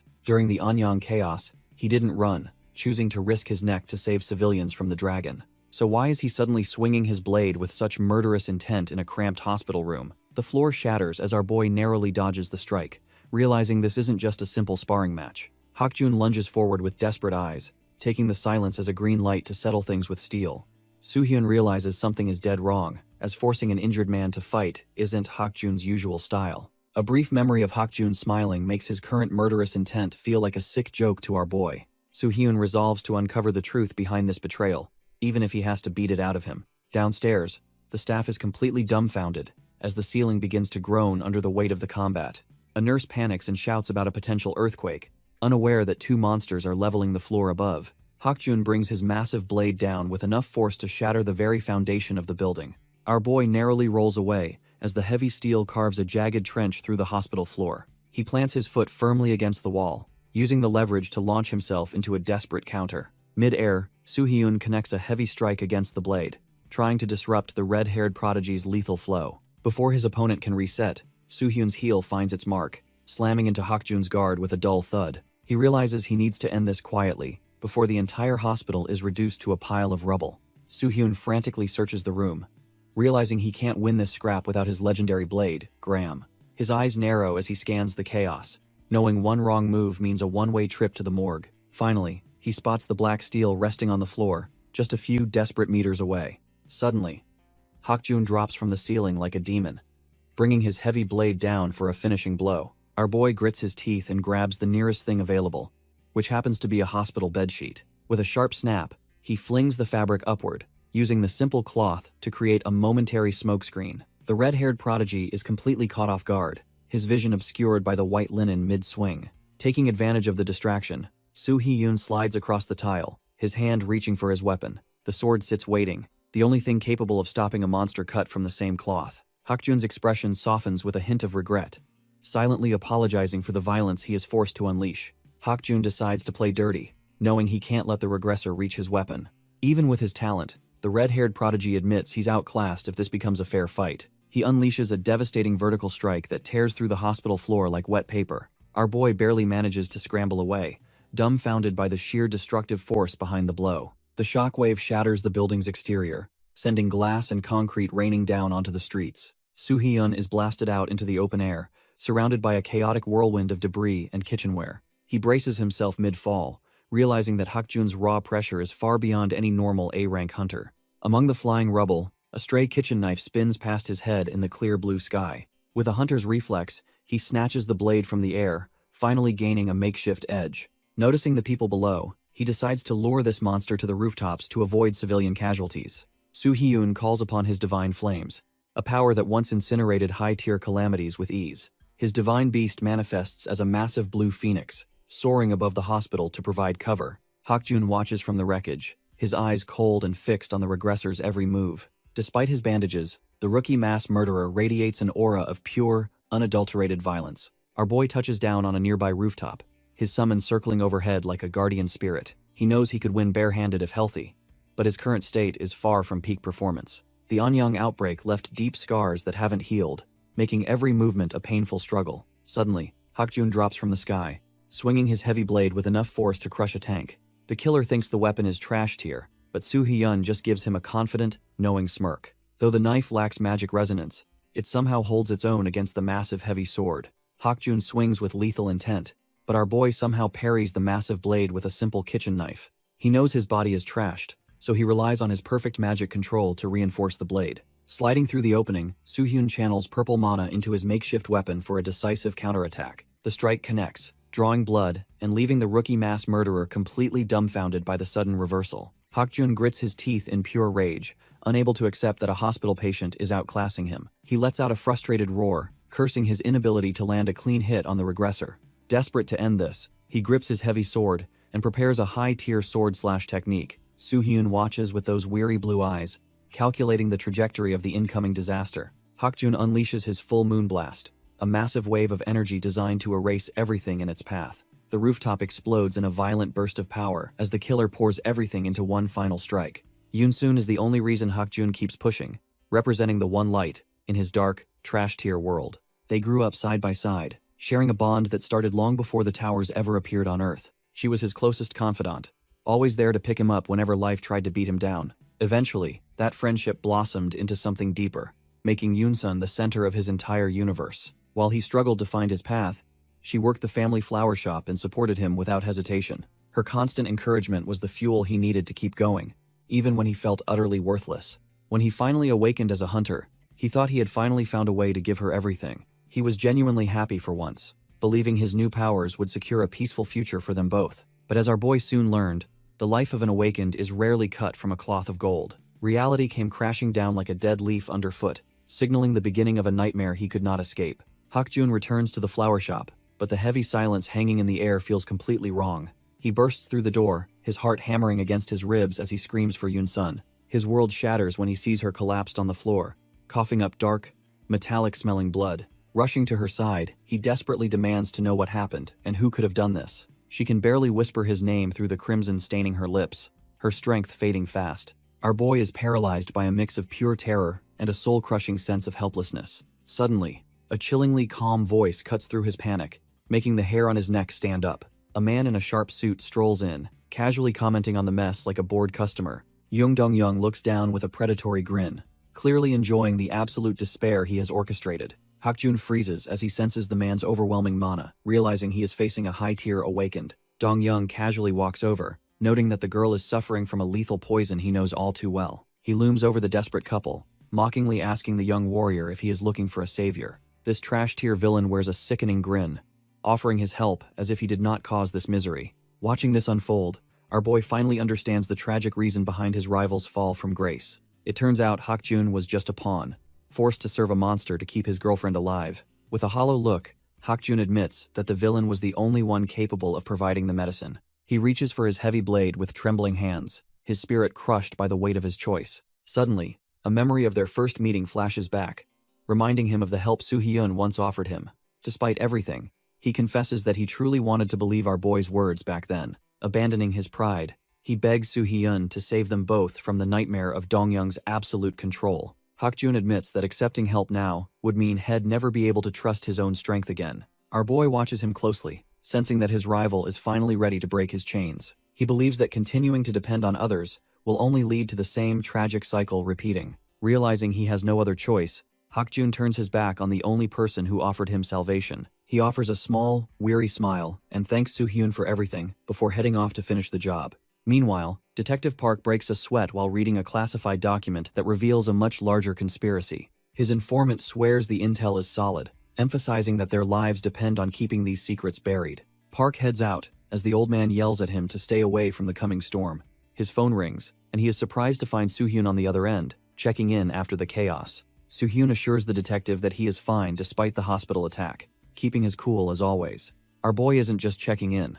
He has a specific question about the red-headed swordsman's next move. Detective Park listens closely, sensing that the regressor knows far more than he is letting on. Holding the classified files, the detective realizes he has the perfect information to share with his mysterious ally. He warns Soo-hyun that everything traces back to the Ares Guild and their shady operations in the city. Far away, the trash-tier leader of Ares relaxes in his office, thinking he still holds all the cards. Young Dong-young smokes with an annoyed expression, wondering who would dare interrupt his quiet time without knocking. He stares at the intruder's sneakers, his arrogance briefly flickering into a moment of sudden, dumbfounded confusion. Seeing Hakjun standing there, the boss wonders why his most valuable tool has returned from vacation so early. Hakjun looks like he just crawled out of a meat grinder, but still has a chilling question for his boss. The Ares leader is clearly thrown off by his pawn's sudden return and blood-soaked appearance. Fresh blood drips slowly from a sharp blade, as the tension in the room reaches a breaking point. Young Dong-young narrows his eyes, trying to figure out if his most talented killer has finally snapped. Standing over a fresh corpse, the swordsman wonders about the mechanics of an awakened person's lingering power. He specifically asks if a unique ability simply vanishes the moment its owner finally stops breathing. The trash-tier boss clenches his jaw, realizing the dynamic between them has shifted into something far darker. Instead of being intimidated, he just lets out a cold smirk, as if he has found a new game. Enveloped in a toxic green aura, he mockingly asks what a mere tool plans to do with such knowledge. Yoon-sun clutches her phone as a sense of dread washes over her from the urgent news broadcast. The news reporter announces a violent awakened attack at a hospital in Gangnam, sending shockwaves through the city. Standing dumbfounded in her living room, she watches the screen as the investigation into the chaos begins. Her heart stops when our boy Choi Hakjun is named as the primary suspect behind the brutal assault. She desperately tries to reach him, but the call just cuts to a cold, automated voicemail message. Tears well up in her eyes as she whispers his name, unable to believe he would do this. She wonders what he is actually up to, fearing that the Ares Guild has finally pushed him too far. Suddenly, a heavy knock at the door echoes through the apartment, demanding she answer her phone immediately. The sudden sound makes her jump, her anxiety spiking as the world outside starts closing in on her. As the news mentions the target was also an awakened, she realizes the situation is far more dangerous. Yoon-sun cautiously opens the door to find a stranger, while the news reports on the Anyang heroics.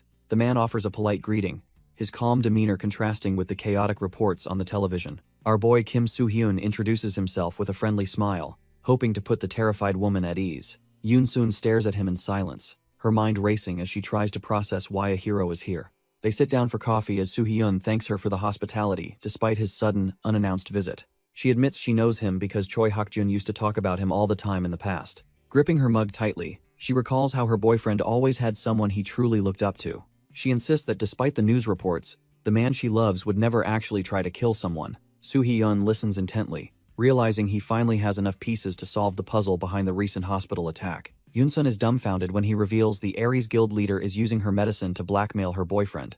Yoon-sun remembers how desperate Choi Hakjun looked when he last visited her, clearly burdened by some heavy secret. Soo-hyun realizes that because the red-haired swordsman insisted on handling everything alone, stopping his rampage was nearly impossible. He explains that he came here specifically to hear her side of the story and understand her feelings. In her memories, Hakjun used to comfort her, promising that as long as they were together, everything would work. He would hold her hands tightly, begging her not to give up on her life despite the illness. The genius swordsman was determined to find a way to save her, even if it meant making a deal. Back in reality, Yoon-sun breaks down in tears, begging our boy to help the man she loves. She admits with a heavy heart that she has never been able to truly stand by his side. The guilt of being a burden eats at her as she cries, feeling useless while he suffers for her. She pleads with Soo-hyun not to leave Hak-jun to face his dark fate all alone in that trash-tier guild. Our boy finally agrees, deciding that he's seen enough of her tears to finally get involved. He admits that this desperate plea was the final push he needed to start moving. Over at the Aries Guild, the atmosphere is far more brutal as a violent confrontation unfolds. Jung Dong-young delivers a heavy blow, showing no mercy to the man who dared to defy him. Hak-jun is left gasping on the floor, his body suddenly surging with a restrictive green energy. The guild leader erupts into a chilling laugh, clearly amused by the rookie's failed attempt at independence. He stares down at the bloodied swordsman, mocking him for making such a foolish and disappointing choice. Dong-young questions how he ever thought gaining a bit of power would make him a real threat. Paralyzed and bleeding, Hak-jun realizes with dread that he can no longer move a single muscle. The agony is unbearable, feeling as though thousands of sharp thorns are stabbing into his very soul. Jung Dong-young looks down with pure arrogance, asking if the rookie finally understands the massive gap in their power. He mocks the bloodied swordsman, claiming he could end his life right now without even breaking a sweat. Hak-jun spits out blood and tells the guild leader to shut his trash-tier mouth once and for all. The truth finally comes out as Hak-jun reveals that Yoon-sun's incurable disease was actually Dong-young's own poison. It turns out the entire tragedy was a sick setup just to force him into joining the Aries Guild. Dong-young just sighs and scratches his neck, looking completely bored by the heavy accusation. He lets out a chilling laugh, admitting he doesn't even remember doing something so insignificant to him. Our boy clenches his fist in regret, realizing his past weakness made him a puppet for this monster. The weight of the betrayal hits him hard, sending him into a fit of pure, unadulterated rage. He forces himself to focus, knowing he isn't that same helpless kid anymore and things are finally changing. Hak-jun spots a desperate opening, realizing this is his one and only chance to end the monster's reign. He lunges forward with a suicidal charge, putting every last drop of his mana into one final strike. With blood coughing from his lungs, he screams that they are both going down together this time. Dong-young just stands his ground, looking completely unimpressed by the trash-tier struggle unfolding before him. He coldly mutters that the boy's arrogance is getting old, and he hates having to repeat himself. With a simple, lethal snap of his fingers, the guild leader decides to end the pathetic rebellion. Suddenly, dark energy spikes impale Hak-jun from every direction, instantly shredding his hopes and his body. The overwhelming pain leaves him breathless as he realizes just how wide the gap in their power truly is. His heavy blade clatters onto the pavement, signaling the total collapse of his desperate, last-ditch effort. As Dong-young mocks the fallen swordsman's stupidity, our boy finally steps onto the scene to handle the mess. Dong-young reveals that poison isn't just a slow burn. There are layers to his absolute cruelty. While Yoon-sun suffers from a slow toxin, Hak-jun has been a walking time bomb this entire time. The guild leader knew the boy would eventually snap, so he prepared for this betrayal years ago. Every friendly pat on the back was actually Dong-young, injecting more volatile energy into the boy's system. He kept his pawn close, ensuring the detonator was always within reach for the perfect, soul-crushing moment. Dong-young just laughs, mocking the swordsman for thinking his trash-tier acting could ever fool a real predator. With a thought, the internal poison erupts, blasting Hak-jun back and shattering his remaining resolve into pieces. Fresh blood soaks through his bandages as the reality of his total failure finally starts to sink in. His vision begins to fade, the world turning into a dark, hazy mess of physical pain and regret. He realizes he has failed to kill his tormentor or save Yoon-sun, leaving him utterly broken and defeated. The thought of Yoon-sun haunts the boy's mind as he realizes his failure has left her completely alone. Our boy Hak-jun falls through the air, mentally apologizing for being too weak to save the one he loves.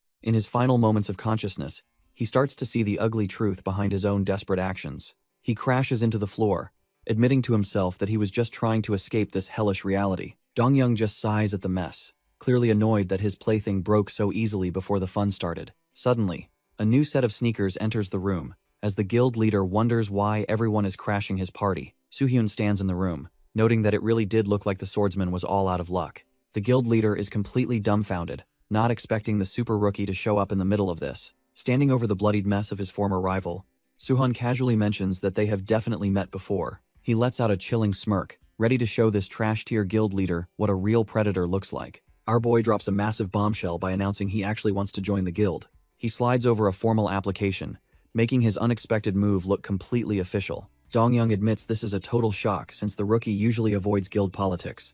Soo-hyun shoots a cold glance at the broken mess of Hakjun lying nearby.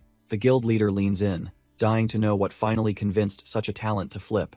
Dong-young smirks, acknowledging that he is far from a saint and operates in the shadows. Soo-hyun just scoffs, claiming he is no hero and actually despises people who act righteous. With a chilling glow in his eyes, he says he will work with anyone for results. This news is music to the trash-tier leader's ears, thinking he has found a kindred spirit. However, Soo-hyun cuts the mood by stating he does not trust a single word about profits. Dong-young pushes the paperwork forward, promising to meet any demand if our boy just signs the dotted line. The trash-tier leader watches intently, sensing he is about to land the ultimate asset for his guild. Looking at the mangled mess of Hakjun, Dong-young gloats internally about how perfectly his twisted plan is unfolding. He officially opens the floor for negotiations, asking Soo-hyun exactly what kind of prize he is after. Now that he is officially an Aries member, Soo-hyun keeps his cool, hiding his true intentions. He does not hesitate for a second, preparing to drop a condition that catches the leader off guard. Pointing at the dying swordsman, Soo-hyun demands that Dong-young immediately neutralize the poison, eating away at Hakjun. Dong-young is completely dumbfounded, wondering why a new recruit would waste a favor on a discarded failure. With a cold glow in his eyes, Soo-hyun claims he has his own personal score to settle. Misunderstanding the intent, Dong-young laughs and agrees, thinking Soo-hyun just wants to keep Hakjun alive for torment. Dong-young warns that even if the poison is gone, the lingering damage will leave Hakjun practically useless. Our boy doesn't care about the damage, knowing a broken genius is still worth more than 100 trash-tier hunters. Seeing the logic, the guild leader decides to play along with this strange request. He casually strolls over to the fallen swordsman, ready to fulfill his end of the bargain. Without a shred of mercy, he seizes Hakjun by the throat, making the poor guy choke on his own blood. The air thickens with mana as Dong-young begins forcefully extracting the toxic energy from Hakjun's shattered body. Glowing green poison pulses under the skin, being dragged out by the very man who planted it there. A final drop of the lethal sludge is pulled free, leaving the swordsman barely clinging to life. With a bored expression, Dong-young kicks the body aside like a piece of garbage and declares the job finished. As Soo-hyun checks on his new asset, the leader moves on to discuss the cold, hard profits of their partnership. Soo-hyun reaches down to the broken swordsman, calling out his name to see if he's still with them. He leans in close, whispering the one name that will actually wake him up: Guak Yun-sun. Hakjun looks like he's at death's door, his body battered and his spirit completely crushed by the betrayal. Suddenly, his eyes snap open in pure shock, wondering how this stranger could possibly know about his girlfriend. Our boy just signals him to stay quiet, knowing the guild leader is watching their every move. Dong-young tries to sweeten the pot, offering a massive cut of the loot and a high-ranking title. Soo-hyun repeats the terms back to him, his mind already calculating how to tear this trash-tier guild apart. He looks the boss dead in the eye and tells him his business management skills are absolutely pathetic. Turning his back on the powerful hunter, he makes it clear that he never accepts a losing deal. The insult hits home, leaving the sadistic leader visibly twitching as his pride takes a massive hit. Dong-young asks what price our boy wants to finally walk away from this mess. Soo-hyun doesn't hesitate, demanding total control and every single cent of the guild's future profits. He looks back with those cold, glowing eyes, making it clear he wants the entire guild. The sadistic leader just scoffs, thinking this rookie has finally lost his damn mind. He bursts into a fit of laughter,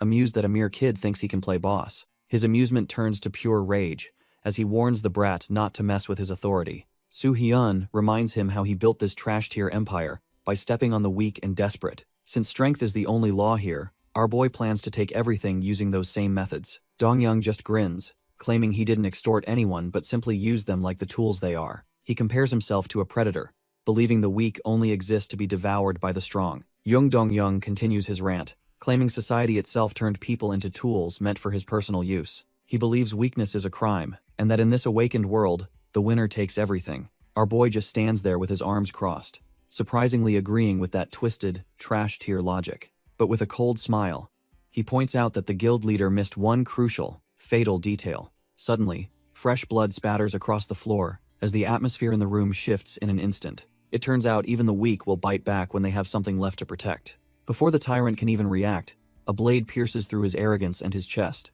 Soo-hyun stares him down, asking how it feels to finally be defeated by someone he considered weak. With a sickening crunch, the prodigy he exploited finally delivers the killing blow from the shadows. The leader falls, leaving a bloodied corpse as a mysterious figure in pink sneakers approaches the chaos. Hakjun stands there, trembling and barely holding onto his consciousness as the weight of the battle finally settles. He reaches up to his blood-soaked bandages, his mind racing to process how he's even still standing right now. Staring at the crimson-stained cloth in his hand, he weakly asks himself if this nightmare is finally over. Our boy just watches him from across the room, maintaining his usual calm and calculating composure while Hakjun struggles. Hakjun vividly remembers the moment the poison took hold, certain that his life was slipping away in a spray. He recalls how that trash-tier leader choked him, knowing his broken body was far beyond any normal medical help. As the darkness closed in, he couldn't feel his limbs or see anything, fully expecting to meet his end. Suddenly, he feels a firm hand on his shoulder, grounding him back to reality amidst his spiraling, painful thoughts. A warm, golden light begins to radiate from the touch, surging through his veins with a strange, restorative power. His eyes snap open as the energy takes hold, realizing that his life was saved by the very man he doubted. Hakjun is dumbfounded, realizing the lethal poison has been completely neutralized, and he actually feels fine. Our boy signals for him to keep quiet, knowing the real threat hasn't been dealt with just yet. Hakjun demands to know why a stranger would go to such lengths to save a failed assassin like him. Covered in his own blood, he struggles to understand the motive behind this unexpected act of mercy. Soo-hyun remains cold, telling him that now isn't the time for a heart-to-heart, while the enemy still breathes. Suddenly, the trash-tier leader erupts in a fit of coughing, spewing vile green energy across the floor. Jung Dong-young just laughs through the gore, praising the sneak attack as if he's proud of the betrayal. He activates a hemostasis skill, a low-rank healing ability that begins to stitch his external wounds back together. Our boy is surprised, having known about the poison but not expecting the cockroach to have healing magic too. Hakjun steps up, warning the bastard that he stands no chance in a lopsided 2-on-1 fight. The trash-tier leader has the audacity to offer a plea deal, promising jail time if they stop now. He suddenly breaks into a manic laugh, clearly having no intention of going quietly into the night. Refusing to play along, he unleashes a surge of toxic mana that begins to flood the entire room. He screams out his ultimate move, a lethal poison skill known as the Green Zone. A massive puddle of corrosive slime expands across the floor, turning the office into a literal death trap. Hakjun panics and leaps for safety, shouting for our boy to get clear of the rising toxic tide. They scramble onto the furniture as the rank 4 magic begins to eat away at everything it touches. This area of effect skill is a total nightmare, designed to melt anyone caught within its ever-growing radius. Standing in the center of the rot, the bastard admits he exploited the weak to build his empire. Soo-hyun just stares him down with those cold eyes, unimpressed by the villain's desperate attempt at a monologue. Jung Dong-young sneers, firmly believing that even the most ruthless extortion is just a natural privilege of the strong. He manipulates the toxic sludge with a crazed look, determined to drown his enemies in his vile green mana. Our boy and Hakjun instantly scramble back as a massive wave of the corrosive liquid splashes across the office. Curiously, the poison pools on the desk, but doesn't seem to be eating through the wood or the electronics. Perched high on a bookshelf, Soo-hyun realizes the bastard can only control the poison directly beneath his own feet. Hakjun isn't one for waiting, and lunges forward with a desperate roar, aiming to end this trash-tier villain. The guild leader remains slippery, narrowly avoiding the strike while keeping his toxic defense active and ready to strike. Even as the green slime coats Hakjun's blade, the steel remains perfectly intact despite the supposedly corrosive nature. Our boy puts the pieces together, deducing that this deadly skill only targets living flesh rather than inanimate objects. Seizing the opening, Soo-hyun vaults onto the safe surface of the desk to deliver a decisive blow to the tyrant. Hakjun and the guild leader exchange tense looks as the battle reaches a fever pitch in the office. Jung Dong-young just sneers, asking if they really think a simple desk can protect them from his reach. He reveals his trump card, the Violet Zone, an acid specifically designed to dissolve anything in its path. The purple sludge splashes against the heavy wood, proving it is far more than just a simple poison. Our boy is dumbfounded as the solid desk melts like butter, realizing his previous deduction was dead wrong. He barely manages to vault away before the corrosive liquid can touch his skin and melt him down. Landing safely, Soo-hyun finally understands the terrifying balance of the trash-tier villain's dual-threat abilities. Turns out he uses Green Zone for living flesh and Violet Zone to strip away any physical cover. Jung Dong-young cackles like a madman, mocking the supposed hero for thinking he could ever dismantle his empire. Soo-hyun admits his mistake, realizing the solution to this toxic puzzle was staring him right in the face. Jung Dong-young prepares his next move, but he's starting to lose his grip on the chaotic situation. Choi Hakjun watches the blood rain down, his body battered but his spirit refusing to break just yet. He realizes something is off, sensing a massive shift in the mana density suddenly filling the room. A memory of the Anyang disaster flashes through his mind as he recognizes the aura of a dragon slayer. Our boy simply mutters the command for transformation, ready to show this trash-tier villain what real power looks like. He activates his Blood Needle Spears trait, manifesting hundreds of lethal crimson projectiles that hover in the air. Young Dong-young's eyes widen in pure terror as he realizes he is no longer the predator in this room. Soo Hee-yoon dares the guild leader to try and dodge every single one if he's actually as strong as he claims. The crimson needles swarm the office, leaving absolutely no room for the corrupt leader to escape his fate. With a simple flick of his wrist, our boy commands the spears to end this pathetic excuse for a fight. The impact sends the trash-tier guild leader flying as Soo Hee-yoon's mana completely overwhelms the room's defenses. Young Dong-young hits the floor hard, coughing up blood, while his own poison starts leaking everywhere in a mess. Our boy just watches the pathetic display, knowing the corrupt leader is finally cornered by his own sins. Suddenly, Hakjun leaps into the chaos, swinging his blade to clear the toxic mist despite his battered body. He shouts for Soo Hee-yoon to be careful, but feels a steady hand on his shoulder, signaling him to stop. Soo Hee-yoon steps forward and prepares to finish this, manifesting a storm of crimson needles to seal the deal. His cold gaze shows he has zero mercy left for a man who treated lives like disposable pawns. The guild leader looks up in absolute despair, realizing these blood-red spears are the end of his reign. Hakjun watches in awe as the regressors' killing intent paralyzes the man who once held his life hostage. Desperate to survive, the villain tries to scramble away, but his own toxic trap ends up slowing him down. Young Dong-young lashes out in a desperate frenzy, screaming that he won't be played with by some rookie. He slams his hand down, channeling every bit of his toxic mana into a final, desperate defensive maneuver. A massive wave of green poison erupts, creating a lethal barrier that he believes is absolutely impenetrable. Our boy just stares through the haze, realizing his previous strike was neutralized by the trash-tier leader's gimmick. The villain wipes the sweat from his brow, a twisted smirk forming as he thinks he's found a way out. He starts cackling like a madman, boasting that his poison is the perfect balance of offense and defense. Soo Hee-yoon calmly admits that the skill is indeed a bit of a headache to deal with normally. However, he has no intention of playing by the rules, and begins to ignite his true power. The corrupt leader's eyes widen in pure terror as he feels a heat that shouldn't exist in this world. Engulfed in a pillar of blue fire, Soo Hee-yoon decides he'll simply burn the entire mess to the ground. Soo Hee-yoon doesn't hesitate, channeling his blue flames into a single, devastating strike to end this farce. The trash-tier leader is instantly swallowed by the azure heat, his pathetic poison barrier evaporating like mist. He screams in absolute agony as the divine fire begins to sear through his very soul. The sheer pressure of the mana makes the entire room tremble, turning the battlefield into a literal furnace.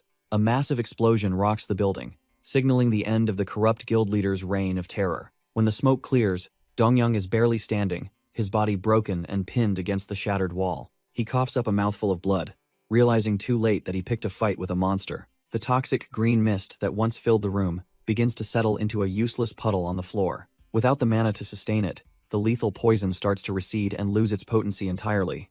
Hakjun watches in disbelief as the skill deactivates, forcing all that concentrated toxin back into the dying villain. Dong-young's grip fails, as his lethal poison leaks out like useless trash-tier sludge onto the cracked floor. Our boy and Hakjun look down at the pathetic sight of the guild leader finally losing his grip. Realizing he is cornered, Dong-young screams out Hakjun's name, desperately trying to find a way to survive the slaughter. He tries to play his final card, claiming that killing him won't save Yoon-sun from the poison inside. The villain laughs through the blood, asking if Hakjun is really willing to gamble with his girlfriend's life. Hakjun freezes, his mind racing as he realizes the weight of the choice the dying leader is forcing. Just as the tension peaks, Soo Hee-yoon's cold voice cuts through the air, demanding that the madness stop immediately. Hakjun is completely dumbfounded, turning toward his savior while still reeling from the psychological blow Dong-young just landed. Soo Hee-yoon places a firm hand on his shoulder, warning him not to let that bastard's lies cloud his judgment. With a calm but deadly resolve, our boy steps forward to handle the situation himself, leaving Hakjun behind. Without a hint of hesitation, our boy steps directly into the pool of lethal green poison. Hakjun and the villain are both paralyzed with shock at such a reckless, suicidal move. The toxic sludge immediately begins to cling to him, threatening to dissolve his very essence. Green veins bulge across his face as the toxin tries to take hold of his internal system. Dong-young laughs hysterically, boasting that even the strongest hunter cannot survive his special, lethal brew. But his triumph is short-lived as he realizes Soo Hee-yoon isn't collapsing like a normal human should. Suddenly, a surge of golden mana erupts from within, acting as a natural antidote to the corruption. He stares down the trash-tier leader, his body already neutralizing the supposedly fatal strike with ease. Hakjun can only watch in silence, realizing just how massive the gap between them truly is. The poison is completely burned away, as Soo Hee-yoon prepares to end this pathetic charade once and for all. Hakjun stands there, dumbfounded, sensing our boy's mana surging back as if the poison never even existed. The golden energy flows through his system, completely purging the toxic sludge that was supposed to kill him. Soo-hyun just gives a cold look, telling the trash tier leader that his pathetic poison is useless against him. Turns out he's using the treasure of the Charles clan, a top-tier artifact that heals any injury instantly. He explains that this cheat code item has a limit of 5 uses, and he's been saving them carefully. He first tapped into its power back on the 10th floor when things got a bit too hairy. Then he used it again on the 15th floor to recover after a brutal fight with a monster. Counting the time he saved Hakjun and this recent purge, he's already burned through 4 charges. Without a second thought, he tosses the glowing necklace through the air toward his new ally. Hakjun catches the final charge, stunned that Soo-hyun would just hand over such a legendary treasure like that. Hakjun stares at the artifact, his mind racing as he realizes the weight of the gift he just received. Soo-hyun stands there with a casual vibe, telling him that he doesn't need to overthink the gesture. Hakjun remembers Yoon-sun's gentle smile, realizing this is the miracle he needs to finally save her life. He looks down at the glowing gem, understanding that Soo-hyun is giving him a second chance at happiness. Our boy just smiles, knowing that the former mass murderer is the only one who can use it right. Hakjun trembles while clutching the treasure, his eyes welling up as the hope for his girlfriend's recovery returns. He bows his head in deep gratitude, finally feeling the heavy burden of his past sins start to lift. Suddenly, a mysterious figure rushes into the room, aiming to take control of the chaotic situation immediately. A powerful hand clamps around the villain's throat, cutting off his desperate gasps before he can even beg. Pinned against the crumbling concrete, the Ares Guild leader realizes his reign of terror is officially coming to an end. Soo-hyun decides he's done playing nice and won't hold back his power against this trash-tier human. He chokes the life out of the villain, who desperately asks if he's truly planning to kill him. The guild leader tries to hide behind his status, claiming his elite connections make him untouchable. Our boy admits that murdering a public figure would normally be a massive headache for his reputation, but everything changes when he mentions the villain's secret ties to the infamous criminal organization, the Dump Guild. He reveals he's already dug up all the dirt, leaving the corrupt leader completely dumbfounded and cornered. Later, Soo-hyun takes a call confirming that the Ares Guild is just a front for international filth. It turns out these criminals used the local guild as a bridge to spread their influence across Korea. Detective Park warns that they've been silencing anyone who suspects the truth with cold-blooded efficiency. Now that he's kicked the hornet's nest, the most dangerous organization alive is targeting Soo-hyun specifically. Soo-hyun lists every crime the guild leader committed, making it clear his death is well-deserved. Jung Dong-young stares back in pure terror as he realizes his life is now measured in seconds. Our boy smiles, explaining that he knew the Dump Guild was watching and planned for this all along. He looks the villain dead in the eye, revealing that the corrupt leader is nothing more than bait. The desperate trash-tier leader tries to act tough, screaming that Soo-hyun shouldn't make him laugh. Without a word, Soo-hyun lifts him higher, letting the crushing pressure do all the talking. Suddenly, Jung Dong-young activates a hidden poison, vowing to take his killer down to the grave. Green veins surge through Soo-hyun's neck as the lethal toxin begins to eat him from the inside. He winces from the sudden burn, feeling the poison attempt to shut down his vital systems. But his regressor's constitution kicks in, and his eyes snap open as he prepares to finish the job. Soo-hyun keeps his grip firm while the green toxin swirls, completely unfazed by the supposed lethal strike. Our boy just closes his eyes, letting the trash-tier villain realize his trump card is actually a dud. Jung Dong-young is absolutely dumbfounded, unable to comprehend why his signature poison is simply vanishing into thin air. With a smug grin, Soo-hyun reveals that he was just playing along because of his high magic resistance. He wonders aloud what would happen if he turned that very same poison back on its master. The corrupt leader's face pales as he realizes he is no longer the predator in this dark room. Soo-hyun quietly triggers a transformation, preparing to feed the villain a taste of his own medicine. Suddenly, the poison surges through Jung Dong-young's own veins, causing his body to reject its own toxic creation. He collapses to the floor in pure agony, screaming as the corrosive liquid begins melting him from within. Desperate to survive, the dying leader fumbles for an antidote, but his time has finally run out. Soo-hyun stares down with eyes like ice, ready to end this pathetic excuse for a hunter once and for all. He grips his blade, knowing that the time for talk is over, and the time for execution has begun. With a swift strike, he carves through the villain, letting the blood spray as a final payment for his sins. Our boy just watches coldly, telling the trash-tier leader that he won't be getting any mercy today. He shatters the antidote right in front of the dying man, forcing him to feel every ounce of his victim's pain. The corrupt leader screams for a quick death, but Soo-hyun wants him to suffer for every life he ruined. Leaving the trash to rot in his own filth, he turns his back on the pathetic sight of the dying man. Suddenly, a sharp sound catches his attention, making him realize that the cleanup crew might already be here. He surveys the bloody mess in the office, noting the broken glass and the silence that follows a slaughter. Standing at the edge of the shattered window, He prepares to vanish before anyone can link him to the scene. Soo-hyun looks at the mess, thinking how disgusting it is that the trash tier leader enjoyed hurting others. He raises his hand, fueling his blue flames, as he decides that everything ends right here and now. His divine bird of blue fire manifests, ready to carry out the final sentence on this corrupt empire. With a simple gesture, he sends the legendary predator soaring through the shattered window into the night sky. Our boy stands amidst the glass, watching the embers drift, as he prepares to wipe away a stain. The bird circles the skyscraper, marking the target that was built on the suffering of innocent people. His eyes glow with a cold light, promising that every trace of the villain's work will be erased. A pillar of divine fire descends from the heavens, striking the building with the force of a god. For a split second, the tower stands silent before the overwhelming mana begins to tear it apart. The entire headquarters erupts in a massive blue explosion, turning the Ares Guild's legacy into nothing but ash. News reports flood the airwaves as the Ares Guild headquarters is officially declared a pile of smoking rubble. First responders struggle to manage the aftermath of the divine strike that leveled the corrupt guild's entire base. A chalk outline marks where the trash tier guildmaster finally met his end, finishing his cycle of crimes. The broadcast is cut short by a man who prefers to get his answers directly from the source. An association executive demands to know why a single hunter decided to play judge, jury, and executioner today. Our boy remains perfectly composed, looking like a king who just finished a minor chore rather than a massacre. He dismissively states that his actions were a necessity, showing zero regret for the chaos he just unleashed.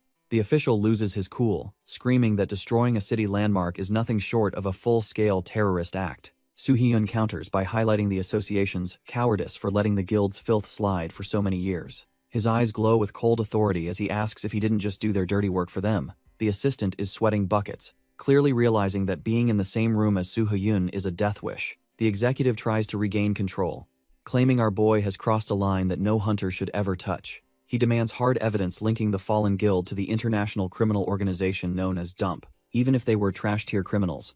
The official questions what right a single rookie has to play God. He mocks Soo-hyun, asking if the fame from the Anyang incident made him delusional enough to think he's a hero. Our boy just lets the word hero hang in the air, a title he never actually asked for. He sighs, realizing that no matter the timeline, these pencil pushers are always cut from the same cloth. A cold smile plays on his lips as he admits that while this lecture is repetitive, it still feels satisfying. He looks the assistant dead in the eye and clarifies that he is the farthest thing from a savior. Memories of the desperate souls he failed to save remind him that his path isn't paved with pure philanthropy. Soo-hyun admits that everything he has done so far was simply him following his own primal instincts. He leans forward and warns the two officials that they should be very careful with their next words. Our boy makes it clear he will do whatever he wants, even if it means killing them both. The association executive breaks into a cold sweat, realizing he is dealing with a genuine monster. Suddenly, the old man starts laughing nervously as if he just heard the funniest joke in the world. He tries to play off the threat,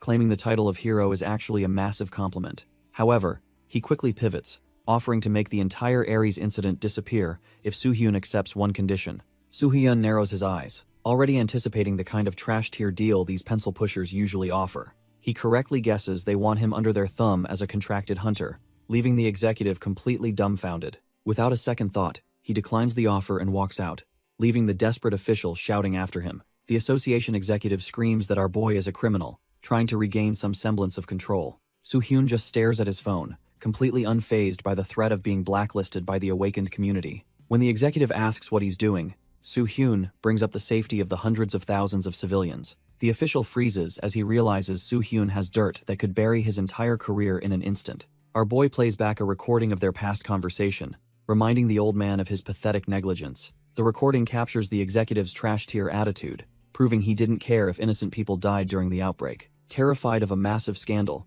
the director finally breaks and asks exactly what price he needs to pay. Soo-hyun coldly wonders if the public would prefer a vigilante hero or a director who abandoned them to die. The executive slams his desk in a desperate rage, threatening to retaliate if this blackmail continues. Suddenly, Soo-hyun flashes a chilling smile and tells the old man to relax because it was all just a joke. The association executive slams his desk in a fit of rage, realizing he's been completely outplayed by a rookie. His desperate scream echoes throughout the entire building as he realizes his career is hanging by a single thread. Our boy just strolls out of the headquarters, looking completely unbothered after shaking the foundation of the Hunter Association. He briefly wonders if he pushed the old man too far, but decides the trash-tier director deserved a lesson. Since things are getting heated in the city, he plans to lay low in the tower for a while. As he walks, He reflects on a title that used to haunt him and make him want to run away. He remembers his mother's wish for him to become a hero, a burden that felt impossible to carry before. Turns out his perspective is changing, and he can no longer ignore the weight of his own growing influence.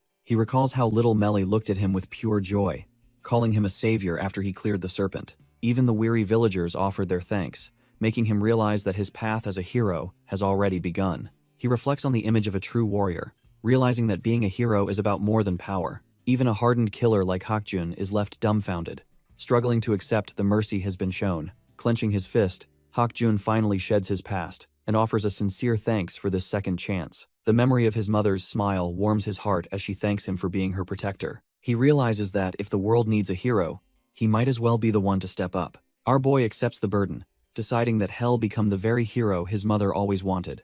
With the trash-tier Ares Guild reduced to rubble, the court of public opinion begins to turn. He doesn't give a damn about the gossip, focusing only on the next threat lurking in the shadows. People start questioning if he's a genuine savior or just a monster looking for an excuse to fight. Despite the doubt, the agency brass can't ignore the fact that he single-handedly prevented the Anyang massacre. An agency official argues that without Soo-hyun, hundreds of thousands would be dead, crediting his quick thinking for the save. But the association executive isn't buying it, shouting that our boy is just a power-hungry human flaunting his prowess. He points out that the Ares Guild was vital, yet Soo-hyun dismantled them simply because he didn't like them. The old man fumes over the special treatment Soo-hyun receives, questioning how a rank C awakened gets exclusive passes. He argues that if Soo-hyun truly wanted power, he'd be climbing the tower instead of wasting time clearing dungeons. While the suits argue, Soo-hyun slips into the shadows, his blade already drawn for the next inevitable conflict. A blood-soaked, bandaged monster lunges forward, but it's clearly out of its league against a regressor of his caliber. Our boy doesn't give a damn about the public's trash-tier gossip, focusing solely on the life-or-death struggle before him. With a single, fluid motion, he carves through the creature, leaving nothing but a spray of blood in his wake. His cold blue eyes remain fixed on the path ahead, proving that a true hero doesn't need anyone's permission. Soo-hyun dances through the mob, his blades humming with mana as he carves through these trash-tier trial monsters. He doesn't miss a beat, knowing that every strike brings him closer to the power he needs to survive. With a heavy stomp, he crushes the last of the resistance, grounding his resolve in the blood-stained arena. Our boy takes a moment to breathe, his mind already calculating the next move in this twisted game. Sitting atop a mountain of corpses, he clears the floor with perfect marks before the system pulls him back. The scene shifts to a quiet cafe, a stark contrast to the carnage he just left behind in the tower. Detective Park is buried in his work, likely digging up more dirt on the guilds, while sipping his coffee. The detective is suddenly dumbfounded when a familiar voice calls out to him, breaking his intense focus. It turns out Hakjun is looking much better, sporting a smile that's a far cry from his murderous past. The two sit down to catch up, noting that a whole month has passed since their world turned upside down. Detective Park looks absolutely drained, ranting about how the association and tower trials are eating up his precious time. Hakjun jokingly mentions that since he is basically working for our boy now, he should probably start charging him. He looks genuinely at peace. A massive change for someone who used to be a trash-tier killing machine. Park takes a slow sip of his coffee, finally getting a rare moment of silence in his chaotic life. Hakjun expresses his deep gratitude for the detective helping clear his name so he could finally see Yoonsun. The detective just smirks, knowing that helping the kid find some normalcy was worth the mountain of paperwork. The bell at the door chimes, signaling the arrival of the man who started this whole crazy journey. When Park asks about Yoonsun, Hakjun admits she is doing great, but is terrified of him returning to danger. Soo-hyun walks in and remarks that having someone care enough to stop him is actually a very good sign. Our boy sits down and plays the ultimate mother card to explain his lateness, leaving his friends completely dumbfounded. Park asks if he's finally settled, and our boy casually mentions he has some business to handle. Hakjun gets annoyed when Soo-hyun steals his drink, but the mood shifts when he asks for their attention. Both the detective and the rookie look completely dumbfounded by whatever Soo-hyun is about to show them. He pulls out a massive, glowing white egg that radiates an aura far beyond any trash-tier loot. They nearly jump out of their seats, realizing it's a legendary divine beast egg from the 10th floor. Hakjun is shaking with excitement over its rare powers, while Park wonders if this was the secret task. Soo-hyun explains that the egg finally started warming up after he cleared the 20th floor of the tower. Since it's a living artifact, he decides it's time to consult a real expert on these mythical creatures. He has his sights set on Song Hyung-ki, a top-tier S-ranker who knows everything about divine beasts. Park remains skeptical, knowing this conglomerate heir is famous for ignoring everyone who isn't in his inner circle. Hakjun looks skeptical, wondering how they'll ever get a reclusive S-ranker to help when he ignores everyone. Our boy just smirks, explaining that the man's obsession with rare divine beasts is his ultimate weak point.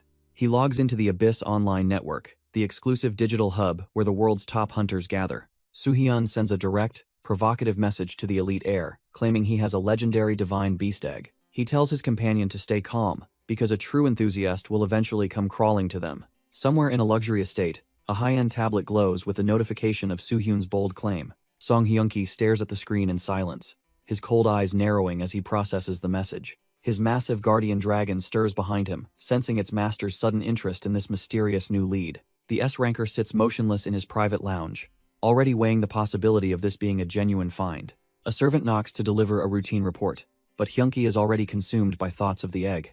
The massive blue dragon lets out a low rumble, sensing a shift in the air that demands attention. Song Hyun-ki calmly soothes his beast, telling it to relax while he prepares for the coming storm. He signals for his subordinate to enter, eager to see if the messenger is worth his time. The secretary starts his report, revealing that they've finally identified the man behind the bold claims. It turns out our boy is officially registered as a C-rank mage, which sounds like a total joke. Hyun-ki is dumbfounded that a trash-tier ranker would have the audacity to demand a meeting with him. However, the records show he's actually the undisputed #1 on every floor of the tower. Considering he single-handedly saved Anyang, his real strength is likely cut from the S-rank cloth. The elite hunter stays silent, weighing whether this mysterious rookie is a genius or a dangerous liar. He sets the tablet down, realizing that a massive story is finally beginning to take shape. Song Hyun-ki lounges with his dragon, convinced that everyone in this world is just hiding behind a facade. He strokes the beast's head, certain that our boy is just another fraud playing a high-stakes game.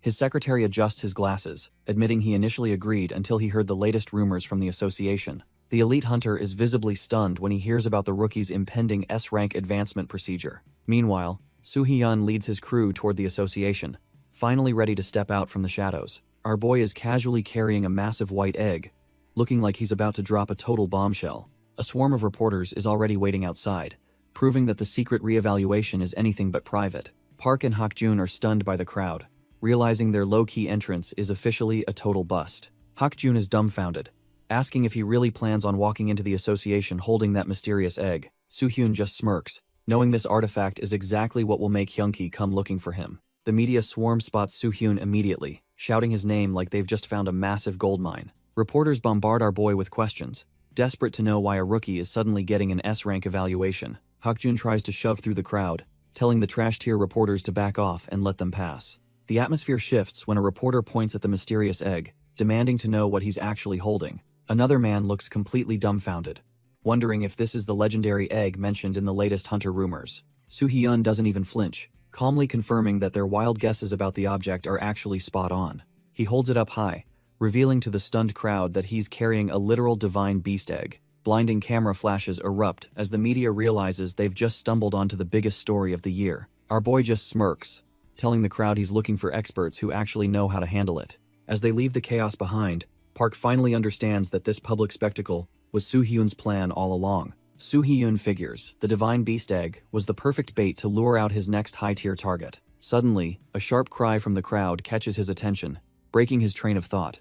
A trash-tier reporter shoves a mic forward, desperately demanding answers from the man who just upended the city. The guy starts barking questions about the Ares Guild incident, acting like he has some moral high ground. He even goes as far as calling Soo-hyun a terrorist for single-handedly wiping a major guild off the map. Our boy stops dead in his tracks, the atmosphere around him growing heavy enough to crush a normal person. He slowly turns back, wondering when these bottom feeders grew enough spine to actually challenge him. Soo-hyun stares them down, noting that the media seems to have forgotten who they are actually dealing with. With a chilling smirk, he asks what they would even do if he actually was the monster they claim. The reporters instantly freeze up, their newfound bravery vanishing as they realize they just poked a sleeping dragon. Soo-hyun cuts through the crowd like a ghost, holding the mysterious egg that serves as his ultimate trump card.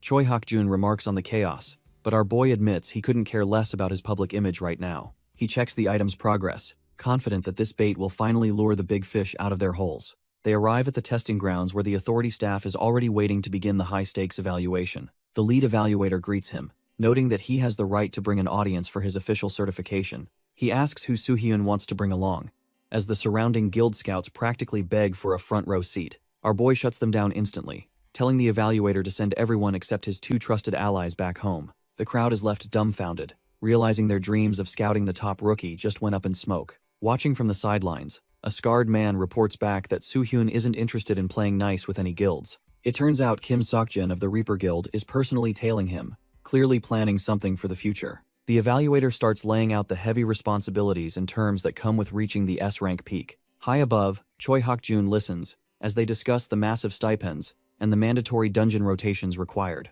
The staff member keeps his focus on the tablet, ready to explain the brutal mechanics of the test. Suddenly, the rhythmic sound of dress shoes hitting the floor signals that someone important is approaching the group. A man in a sharp suit steps forward, confidently announcing that he will handle the rest of the briefing. Our boy is momentarily surprised, sensing a powerful presence that definitely wasn't part of the original plan. This newcomer is Kim Doi, an association-affiliated awakened who claims the legal right to oversee every official evaluation. Soo-hyun stares him down, realizing the association is desperate to see if he's actually worth the hype. Kim Doi makes it clear that he won't miss this rare chance to gauge the rookie's hidden capabilities. Realizing he is being watched by the big players, Soo-hyun calmly heads toward the next stage of the trial. Soo-hyun learns that this S-rank evaluation is a whole different beast compared to the trash-tier tests he's seen. The proctors explain that they aren't just looking at his muscles, but his actual control over mana. Every single factor that could turn the tide of a life-or-death battle is about to be scrutinized. Turns out, this entire high-tech testing environment is actually the manifested power of a high-ranking awakened. The system utilizes the hallucination-based skills of Johnny Brad, a top-tier American hunter who can create realistic battlefields. Our boy steps onto the platform, ready to face whatever mental hellscape the association has cooked up. Kim Doi warns him to stop being stubborn and just let the magic take hold of his mind. Soo-hyun locks in, his eyes glowing with that cold blue light as he prepares for the mental shift. He closes his eyes and lets the hallucination wash over him, knowing he can't afford to fail here. While Hak-jun and the staff watch the monitors with bated breath, the real trial finally begins. The association announces the test's start as our boy lies flat on the cold ground. Above him, the sky churns with dark clouds, signaling the shift into a simulated reality. Soo-hyun admits that even with his experience, these high-tier hallucinations still feel disturbingly real. Suddenly, a massive shadow stretches across the floor, signaling he isn't alone in this mental arena. His eyes flash with a cold blue light as he realizes the first wave is already here. A massive, gray fist crashes down with enough force to pulverize ordinary hunters into paste. He narrowly evades the strike, feeling the shockwave ripple through the air as the platform shatters. A hulking trial monster stands in the wreckage, its mindless aggression mimicking a real-world threat. Soo-hyun just smirks, thinking the system is being rude for not giving him a moment's rest. Turns out, that big guy was just the appetizer as a whole pack of monsters surrounds him. Soo-hyun grips his weapon tightly, ready to show the system that he is not just any ordinary hunter. Our boy smirks, thinking it is about time he started warming up for the real challenge ahead.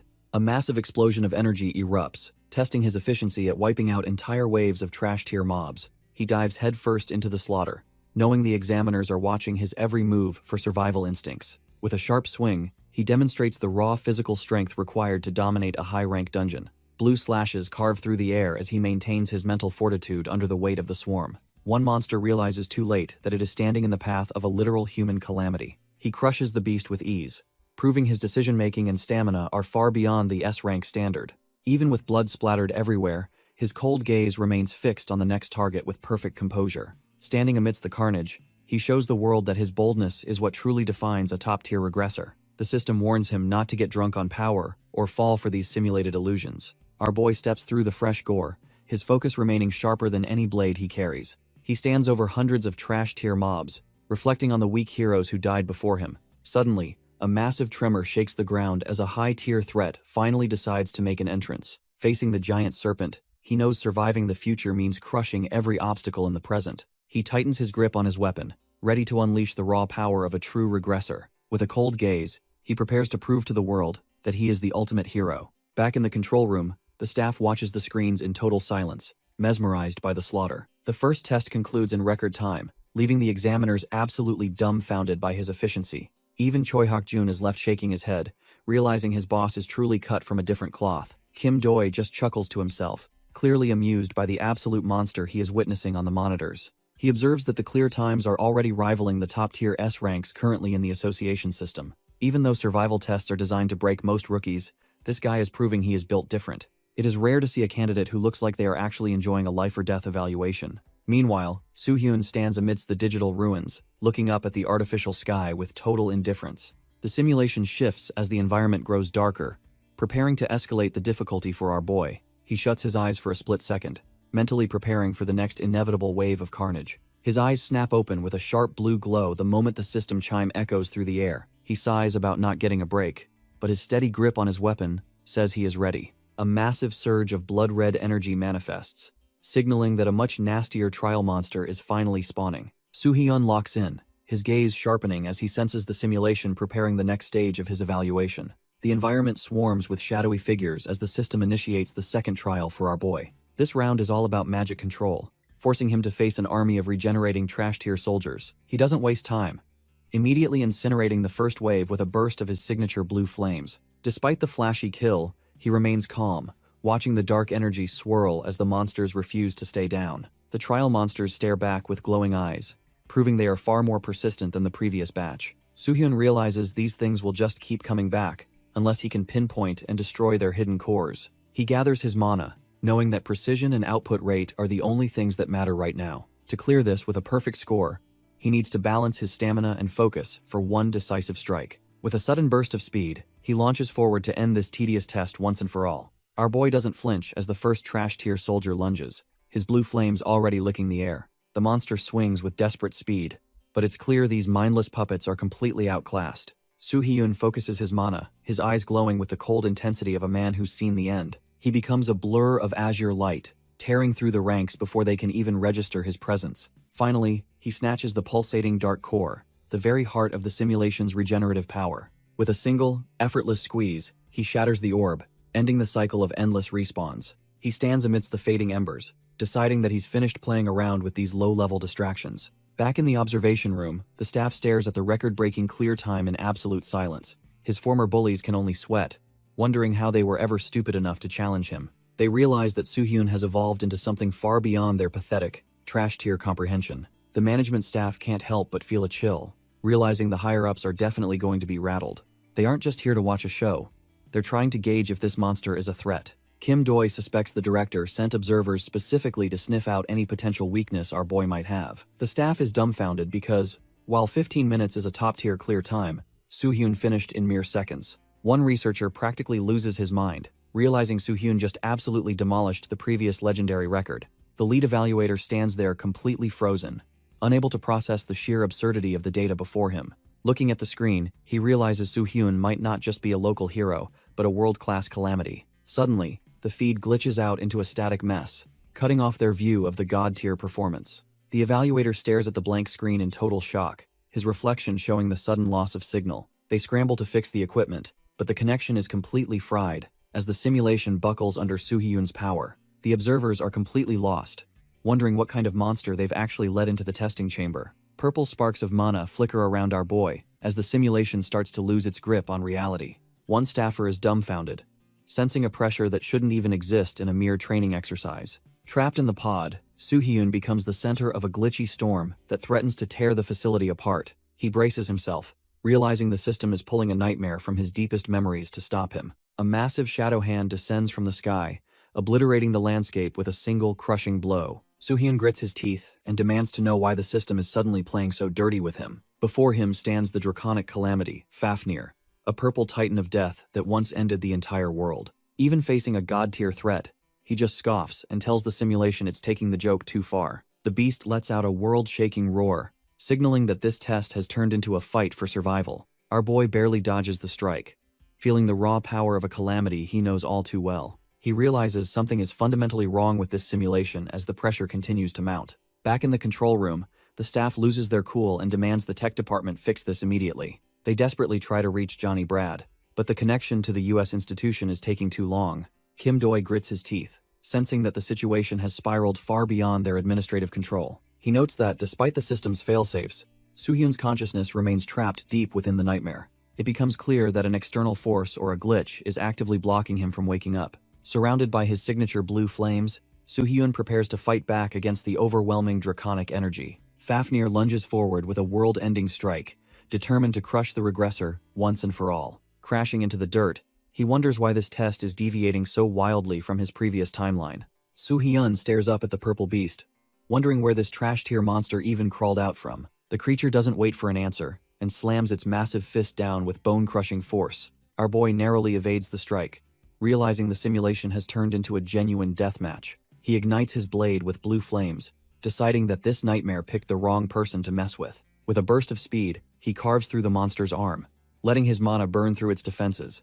Fafnir shrieks as its limb is severed, but Soo-hyun isn't done with his counterattack yet. He focuses every ounce of his regressor's experience into a single, decisive strike to end this farce. His blade descends like a guillotine, splitting the beast's skull and silencing its roar forever. The simulated horror begins to dissolve into nothingness, unable to withstand the heat of his blue fire. All that remains is a twitching limb on the dirt, proving even a legendary calamity can bleed. Just as he thinks it's over, our boy feels a chill and realizes he's still being hunted. Suddenly, a massive purple hand snatches him out of the air before he can even blink. Fafnir towers over him like a god of death, proving this simulation is far from finished. Instead of being dumbfounded, Soo-hyun's eyes glow with a cold blue light as he analyzes the threat. The beast roars, intending to crush the life out of him. But our boy is just getting started. He activates a mana amplifier, a rare item that forces his energy output way beyond its natural capacity. His fist clenches tight as he prepares to unleash a level of power this tower hasn't seen yet. He releases his mana all at once, erupting in a violent explosion of blue flames that scorches everything. Wielding his blade now wreathed in divine fire, he prepares to turn this draconic nightmare into ash. Standing defiantly on the monster's own limb, he's ready to show this trash-tier simulation who the boss is. Fafnir unleashes a devastating breath attack, but Soo-hyun doesn't even flinch at the incoming heat. The two massive forces collide, creating a blinding shockwave that threatens to tear the simulation apart. Our boy's blue flames prove superior, completely swallowing the dragon's purple energy in a display of pure dominance. The legendary calamity roars in agony as the blue fire begins to consume its massive, prideful form. Within seconds, the beast is reduced to a mere silhouette, as the divine flames incinerate its very existence. As Fafnir's massive limb crumbles into nothingness, Soo-hyun stands calm, knowing this was just a hurdle. He sticks the landing perfectly, his blade still humming with the residue of that massive mana output. Looking toward the sky, he wonders if this nightmare is finally over, or just a taste of what's coming. Despite the victory, his expression remains cold, knowing the real battles haven't even started yet. Our boy shakes off the simulation's intensity, his mind already shifting back to the real world's boring problems. His classmates rush over in a total panic, shouting about how they thought he was a goner. The red-haired kid shakes him so hard, Soo-hyun feels like his brain is actually turning into mush. Kim Doi approaches with a worried look, checking to see if he survived the system's sudden meltdown. The official apologizes profusely, admitting that a massive technical error almost fried the entire testing facility. Soo-hyun doesn't care about the glitch, and just wants to know if he actually passed the test. The staff whisper in disbelief, dumbfounded that this kid is more worried about his rank than dying. Kim Doi just smirks, realizing they've stumbled upon a monster that's truly cut from a different cloth. He confirms the pass and reveals they've already fast-tracked his new S-rank identification card. Kim Doi and his assistant nod in relief, finally wrapping up the most chaotic evaluation in the association's history. They present the ultimate prize, a shiny new S-rank identification card that officially cements his status as a powerhouse. The official explains the massive perks, from priority dungeon access to basically having a blank check at the bank. Our boy looks at his old trash-tier C-rank card, knowing those days of being looked down upon are over. He realizes that with this rank, he can finally tackle dungeons worldwide and stop the coming global apocalypse. This was the final step in his preparation, and now he's finally ready to start the real climb. He's not just playing for high scores anymore. He's training to become the hero the world actually needs. Suddenly, the blue dragon beast tears through the sky, signaling that Song Hyunki has officially entered the chat. Soo-hyun's eyes narrow as he senses a presence that's clearly cut from a different cloth than average hunters. The air suddenly turns heavy as the association staff are nearly blown away by a crushing, invisible pressure. They can't believe the sheer volume of mana flooding the room, realizing this isn't any normal hunter. High above them, the elite heir, Song Hyunki, looks down with the cold indifference of a true predator. One staffer is completely dumbfounded, wondering how a single human can possess such an overwhelming, suffocating energy. With a light thud, the white-haired monster steps onto the ledge, his presence alone commanding the entire area. He looks down with a bored expression, clearly unimpressed by the commotion he's causing among the lower ranks. Our boy looks up and realizes that the big fish he was waiting for has finally arrived. Hyunki's red eyes flash with interest as he wonders if the new S-rank has already taken his bait. Flanked by his legendary blue dragon beast, he calls out for Soo-hyun to finally show his face. Our boy walks toward the ledge, unfazed by the massive beast looming over the facility. The two S-ranks finally lock eyes, creating a tension so thick you could cut it with a blade. Soo-hyun just smirks, commenting on how Hyunki sure knows how to make a flashy, rowdy entrance. Hyunki remains silent, his cold gaze sizing up the rookie who dared to cause such a scene. Without missing a beat, Soo-hyun reaches into his inventory and pulls out a mysterious, glowing white egg. He casually mentions that Hyunki is likely here for this unidentified divine beast egg he is holding. The conglomerate heir's eyes widen slightly, clearly caught off guard by our boy's bluntness and the prize. Soo-hyun continues to poke the bear, admitting he is surprised the elite hunter moved so quickly. Hyunki's expression shifts as he prepares to respond to the bold claims of the new S-rank hunter. He finally lets out a small smile, claiming he is simply responding to the provocation Soo-hyun started. Hyunki demands our boy drop the egg, his legendary dragon looming over the scene like a final boss. He waves his hand dismissively, clearly thinking Soo-hyun is just some trash-tier rookie not worth his time. Suddenly, the massive blue beast lunges forward, its jaws wide enough to swallow our boy whole. Hyunki just wears a chilling smile while telling Soo-hyun to get lost before things get ugly. Our boy stands there dumbfounded, unable to believe this elite hunter is actually throwing down in public. The dragon dives with lethal intent, forcing Soo-hyun to clutch the precious egg tight while he moves. A massive gust of draconic mana sweeps through the area, nearly blowing Soo-hyun off his feet. He grits his teeth, realizing this conglomerate heir is crazy enough to start a war right here. Turns out Hyunki is done playing nice, and plans to take that divine prize by absolute force. Soo-hyun panics internally, knowing his mana is bone dry after that brutal S-rank evaluation he just finished. Soo-hyun realizes he can't win a head-on fight right now, so he shifts into a desperate defensive stance. He barely dodges the dragon's massive head, knowing one slip-up means losing the egg in his life. Our boy desperately tries to prioritize the egg's safety, as a strange system notification suddenly flickers to life. Before he can react, a powerful grip clamps onto his arm, stopping his escape dead in its tracks. Hyunki gets uncomfortably close, smugly suggesting that Soo-hyun should just hand over the prize to avoid more pain. Soo-hyun curses his luck, feeling completely cornered by this S-rank monster of a man, while his mana stays empty. Suddenly, the egg begins to vibrate with a blinding light, reacting violently to the intense mana in the air. A sharp cracking sound echoes through the courtyard, as the shell finally begins to give way under the pressure. Both hunters freeze in total shock, realizing that the divine beast is choosing this chaotic moment to hatch. The shell shatters completely, leaving nothing but empty fragments as the newborn creature disappears in a flash. A tiny, red-scaled claw suddenly pokes through the shell, signaling the arrival of a literal legend. Soo-hyun stands there completely dumbfounded, his mind racing as he realizes exactly what is emerging. It turns out the prize is a pint-sized red dragon, cooing softly as it greets the world. Our boy knows that dragons are the absolute peak of divine beasts, making this an insane stroke of luck. The little guy looks a bit grumpy at first, clearly exhausted from the effort of breaking free. Suddenly, it flashes a bright, toothy grin, instantly taking a liking to its new master. Before he can react, the hatchling lunges forward and latches onto his face with pure affection. Even the arrogant Hyunki is left speechless, his smug attitude replaced by genuine disbelief at the sight. The chaos intensifies when the massive blue dragon looms over them, sensing a powerful new presence. To everyone's surprise, the legendary beast actually bows, showing deep respect to the tiny red newcomer. Hyunki is completely dumbfounded as his own legendary beast suddenly starts acting like a subservient pet. He desperately asks what has gotten into the dragon, while our boy just tries to handle the hatchling. It is a total ego check for the conglomerate heir, watching his pride and joy bow to a newborn. The realization that he is utterly outclassed starts to sink in, leaving him sweating bullets under the pressure. Deciding to take the conversation somewhere private, they head back to a secure location within the city. Hyunki probes for info, and Soo-hyun casually mentions he got the beast for a perfect tower clear. The little red menace is not interested in talk though, growling fiercely at a snack offered its way. Our boy is stunned to learn that even among dragons,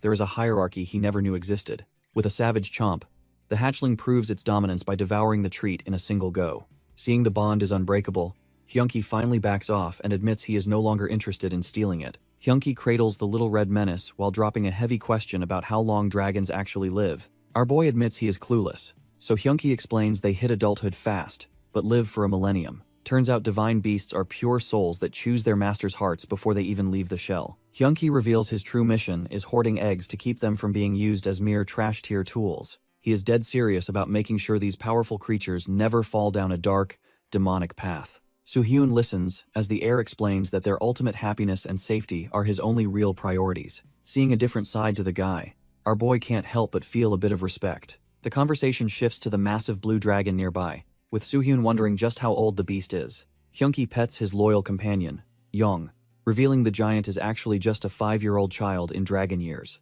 It is a bittersweet realization that the dragon will spend centuries alone once his human master is long gone. Soo-hyun sits across from the conglomerate heir, processing the heavy weight of their deep conversation. Our boy realizes he completely misjudged the guy, thinking he was just some trash-tier rich kid playing with pets. It turns out Hyunki is surprisingly thoughtful when it comes to the welfare of these powerful divine creatures. Suddenly, the little red dragon hatchling perks up, munching on a snack while eyeing its chosen master. Without hesitation, the tiny beast leaps onto Soo-hyun, claiming him as its own with a playful pounce. Hyunki notes that the divine creature has officially made its choice, sensing something unique in Soo-hyun's mana. He explains that these beasts only hatch for those they truly favor, making this bond a rare occurrence. However, the heir warns that he'll be watching closely and will reclaim the dragon if it is mistreated. With his massive blue dragon looming behind him, he makes it clear that Soo-hyun better not screw this up. As the little guy lets out a tired yawn, Hyunki asks if our boy has picked a name yet. Soo-hyun takes a quiet moment to process everything, finally deciding on a name for his new little companion.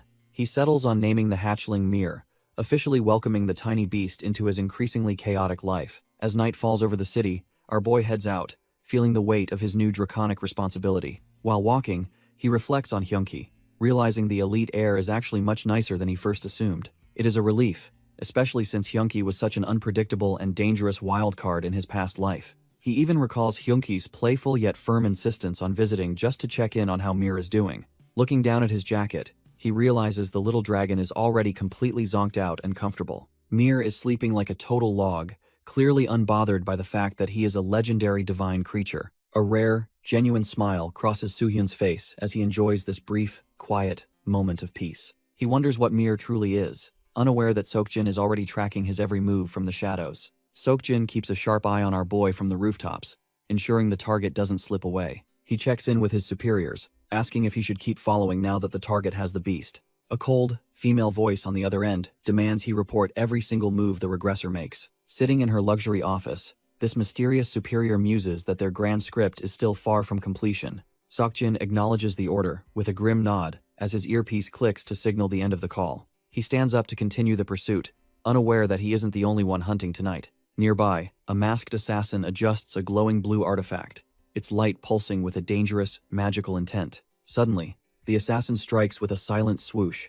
catching the submaster in a chokehold before he can even react. The sound of steady footsteps rings out on the pavement as the hidden players begin their move. Soo-hyun stops in the middle of the street, already sensing the trash-tier schemes unfolding in the dark around him. Soo-hyun notices the stalker's presence has vanished, and wonders if they finally decided to back off for the night. He reaches his front door, silently hoping these trash-tier goons aren't bold enough to break into his sanctuary. The lock clicks open as our boy steps inside, his instincts still screaming that something is definitely off. He walks through the dark hallway, his footsteps echoing in a way that feels far too heavy and deliberate. As he reaches for the light switch, he prepares himself for whatever mess might be waiting in the shadows. The darkness clings to him, but his expression remains cold as he realizes the silence is just a facade. His eyes flare with a sharp blue light, a clear sign that his mana is already surging for combat. He stops dead in his tracks, feeling the air shift as a hidden killer prepares to make their move. With a subtle shift of his weight, he readies his body to counter the inevitable strike from the dark. Suddenly, a Reaper assassin drops from the ceiling, launching a lethal kick aimed straight at our boy's head. Our boy barely dodges the strike as the floor shatters under the weight of the assassin's lethal kick. He sighs internally, thinking about how much he hates the idea of a messy brawl inside his house. Planting his hand firmly against the ground, he prepares to turn the momentum back against his mysterious attacker. With a sudden burst of speed, he launches himself upward to meet the killer head-on in the air. The two clash mid-flight, their movements a blur as our boy flips through the air with predatory grace. The assassin's eyes widen behind the mask, clearly not expecting a mere rookie to react this quickly. Soo-hyun remains completely unfazed, his cold gaze locked onto his target as he calculates his next move. A flurry of strikes erupts between them, the sound of their high-speed exchange echoing through the quiet house. The killer realizes with growing dread that this kid is effortlessly matching every single one of their professional moves. As the gap in power becomes obvious, the assassin finally admits that our boy is far stronger than reported. The assassin throws a heavy kick,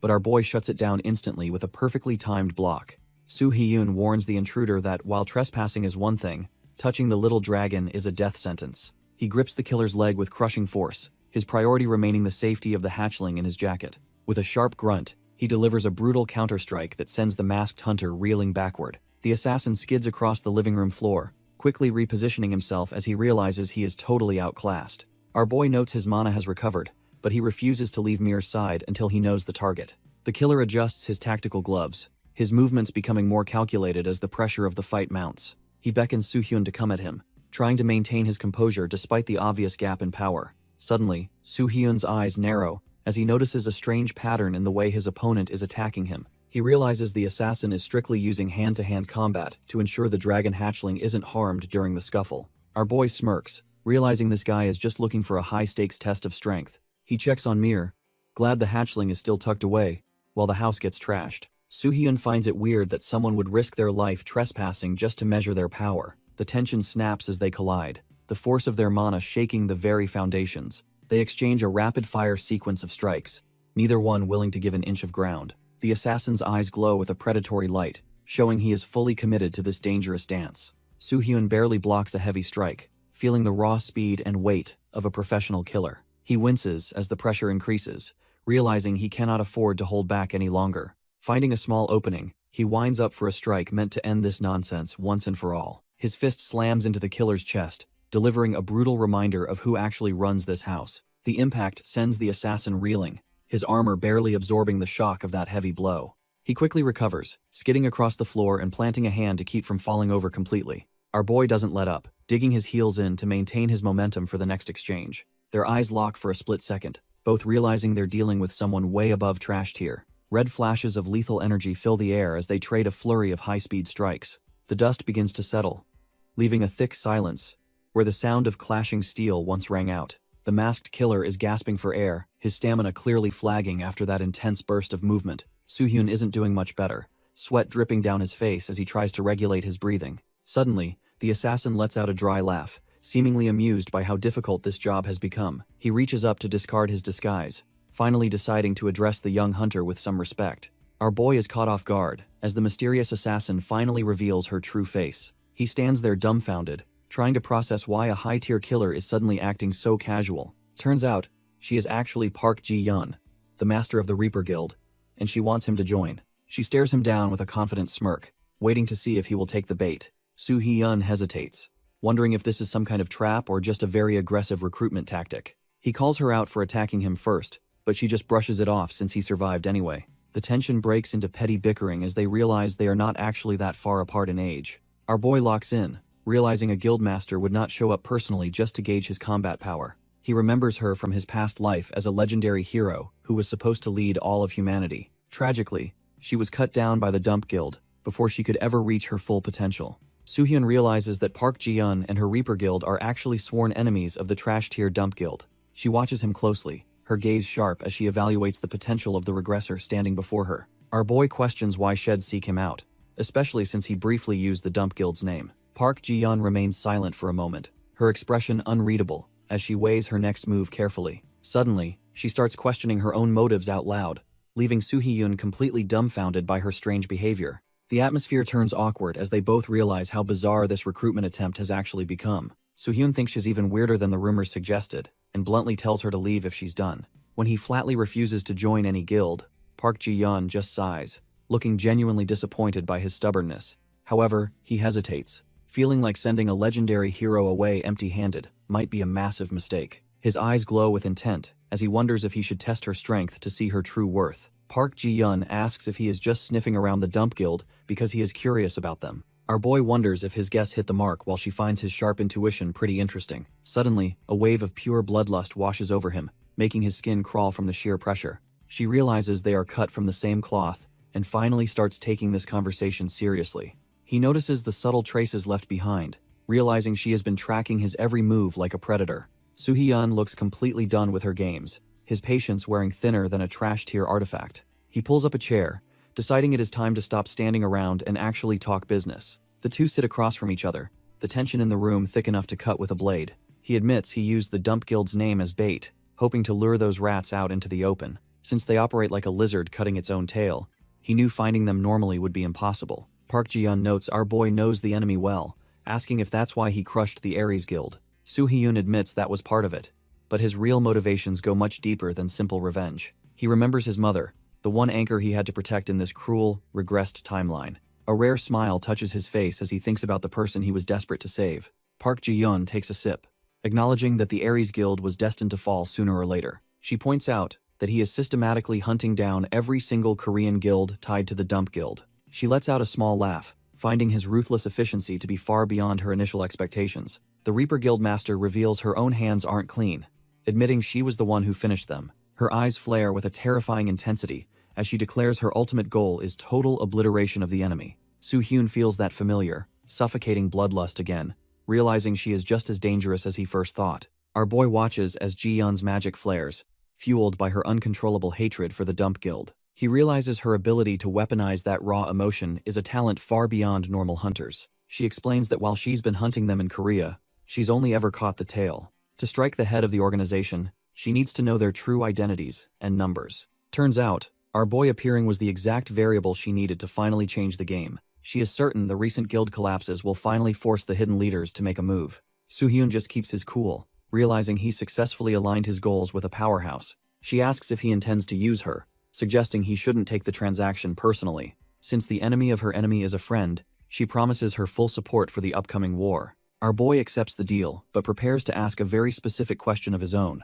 Soo-hyun asks why she's so obsessed with the Dump Guild, his blue eyes searching for the truth. Ji-yeon sets her cup down, the weight of the question hanging heavy in the air. She begins to explain, her gaze softening as she prepares to reveal a painful secret. A memory flashes back to a time when she was covered in blood and tears. She remembers holding a dear associate close as he bled out from a brutal backstab. The dying man's final plea was for her to survive and escape the nightmare. Back in reality, she admits her motivation is fueled by pure, unadulterated resentment. Her expression turns cold as she declares the enemy guild master's life belongs to her alone. Our boy listens intently, realizing her grudge is just as deep as his own. With the air cleared, she regains her composure, ready to lead the charge into battle. Park Ji-yeon dissolves into a swirl of dark mana, leaving behind a promise to meet again soon. Alone in his room, our boy watches the lingering smoke, feeling the weight of their new alliance. He dwells on the concept of resentment, understanding that it is the only thing keeping her going. Everything makes sense now, especially why her guild was so hell-bent on destroying those trash-tier criminals. He finds her honesty refreshing, but a sudden chime from his phone interrupts his dark reflections. He reaches for the device, curious about who would be messaging him in the middle of the night. Our boy is left dumbfounded by her sheer audacity, wondering if she has any sense of boundaries. It is a text from the Reaper Guildmaster herself, casually dropping her digits like they are old pals. Before he can even reply, a loud shout from outside the building echoes through the air. His former bullies turned fans show up with huge smiles, acting like they are his best friends in the world. Soo-hyun welcomes them inside, explaining how swamped he has been with the tower climb and his recent re-evaluation. He gets straight to the point, asking the duo what exactly brings them to his place so unannounced. Hakjun reveals that Yoonsun insisted on coming over to properly thank him for everything he has done lately. She looks at him with genuine gratitude, calling him the hero who saved both her and Hakjun. She offers him a massive basket of roses, hoping he will accept their humble token of appreciation. Hakjun admits he is usually too stoic to say it, but he has actually been singing Soo-hyun's praises. Our boy just stands there, watching the two of them bicker like a couple of happy, normal people. A rare, genuine smile tugs at his lips as he realizes how much their lives have truly changed. He picks up a single red rose, the word hero echoing in his mind like a distant, strange memory. Taking in the scent, he finally feels a moment of peace after a lifetime of gritty, endless warfare. Yoonsun spots something moving and curiously asks if our boy has finally gotten himself a pet.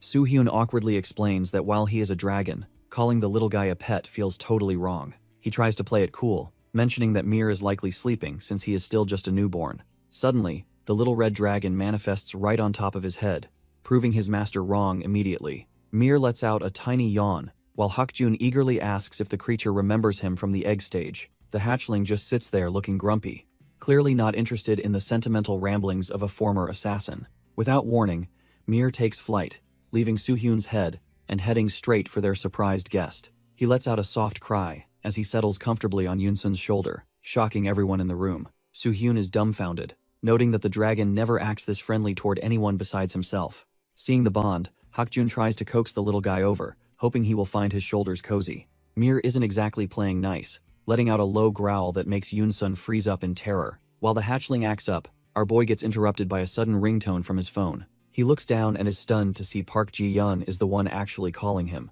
Hakjun recognizes the name immediately, asking if it is really that famous S-rank hunter on the line. The former assassin explains that people like her are basically the legendary superheroes of their world. Soo-hyun heads off to take the call in private, while Yoon-soon playfully tells her man to stay safe.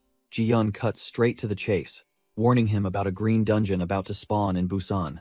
She admits the association is panicking because these high-tier gates are appearing way too frequently lately. This news hits hard since even in his past life, these dungeons never popped up this often. Our boy realizes the timeline is shifting and wonders if his presence is actually breaking the future. Ji-yeon asks who the exploration captain is, and our boy notes that Song Hyun-ki actually turned it down. Since the spot is open, Soo-hyun decides he needs to personally scout the situation and take charge. He knows nothing in this world is free, so he asks what she expects to get in return. The conversation shifts to the Dump Guild bastards, who are apparently planning their move on a specific date. Ji-yeon looks determined as she promises to handle any issues the criminal guild causes within Korean borders. Hearing this, Soo-hyun is genuinely dumbfounded, because the timeline is deviating even further from his memories. In the past, this trash-tier guild launched simultaneous terrorist attacks across the globe to show their true colors. They assassinated S-ranks during a dungeon raid, triggering a massive outbreak that the world wasn't prepared for. That single failure led to a horrific bloodbath, where countless innocent people were slaughtered in the chaos. Realizing the stakes,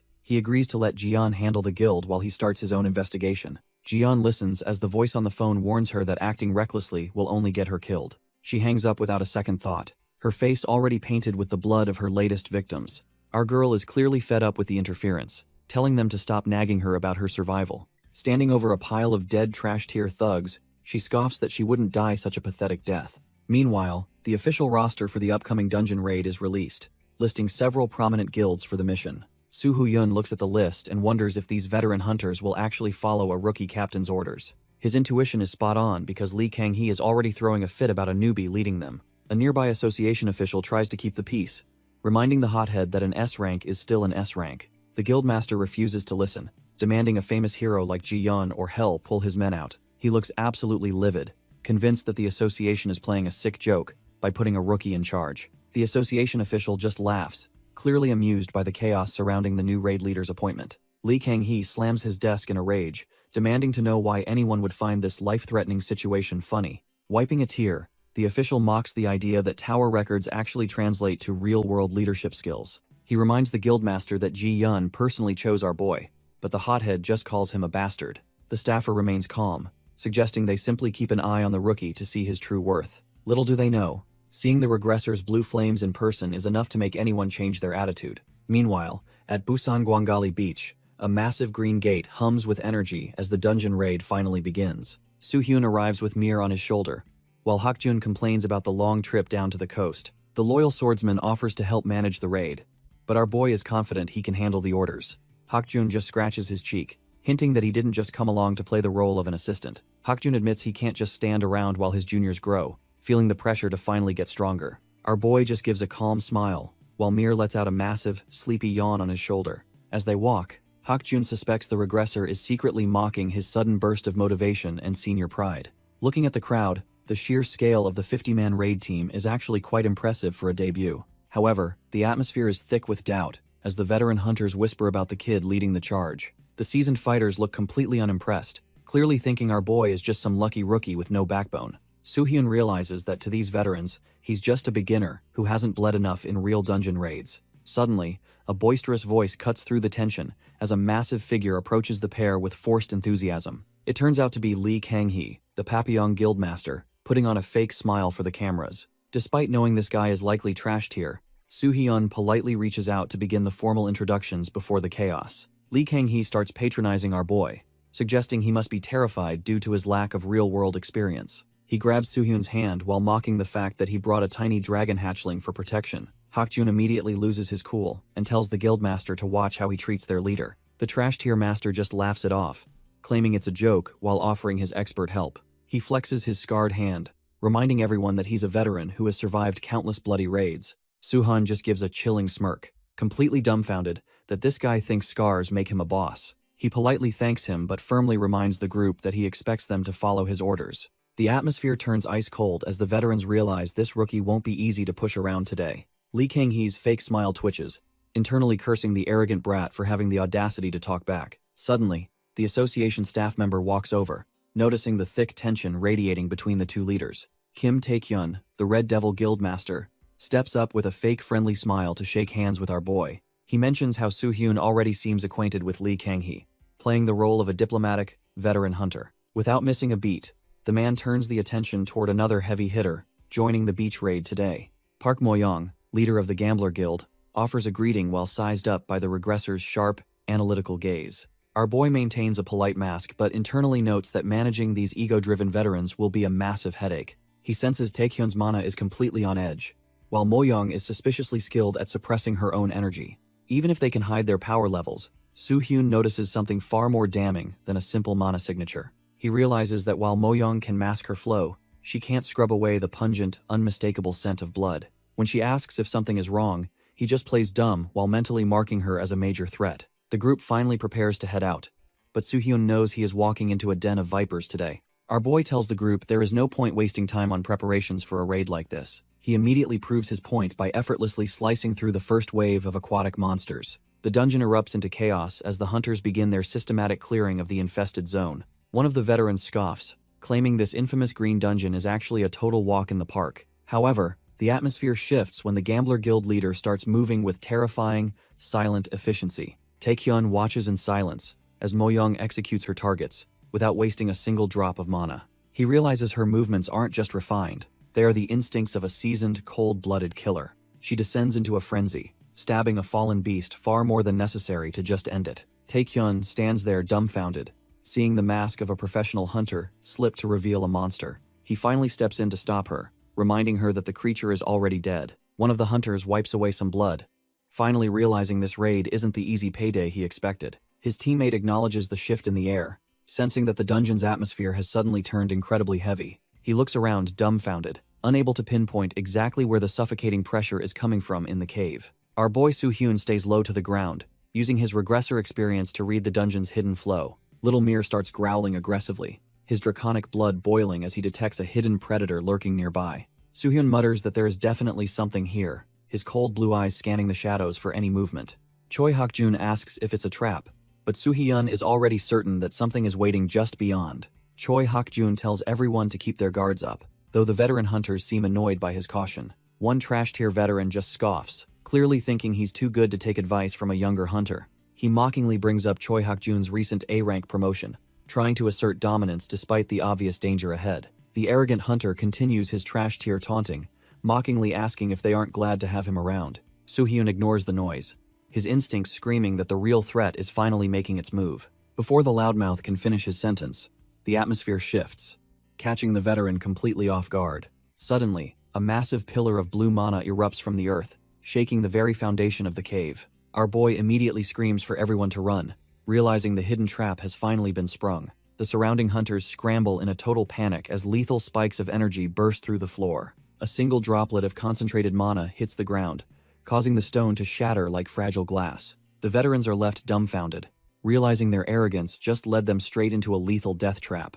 A colossal geyser of water and mana explodes upward, signaling the arrival of a powerful hidden boss. A massive tidal wave of energy sweeps through the cavern, threatening to swallow every hunter and monster whole. The arrogant veteran is left completely dumbfounded as the mana surge transports the entire group to an impossible location. The rest of the raid party looks around in total confusion, wondering where the hell they just landed. Our boy remains dead silent, his little dragon companion Mir sensing the heavy shift in the atmosphere. They realize they aren't in a cave anymore, but standing in the middle of a massive underwater city. The sheer scale of the ruins makes the hunters realize this isn't just some trash-tier dungeon they can steamroll. Even the loudmouth veteran is impressed, noting how the architecture looks like something straight out of ancient legends. Kim Tae-hyun tests the air and realizes they can breathe perfectly fine despite being deep under the sea. One hunter finds the silence unsettling, feeling like they've walked into a graveyard rather than a city. He can't shake the feeling that this ghost city is watching them, waiting for them to make a mistake. Suddenly, Park Mo-young spots something moving in the distance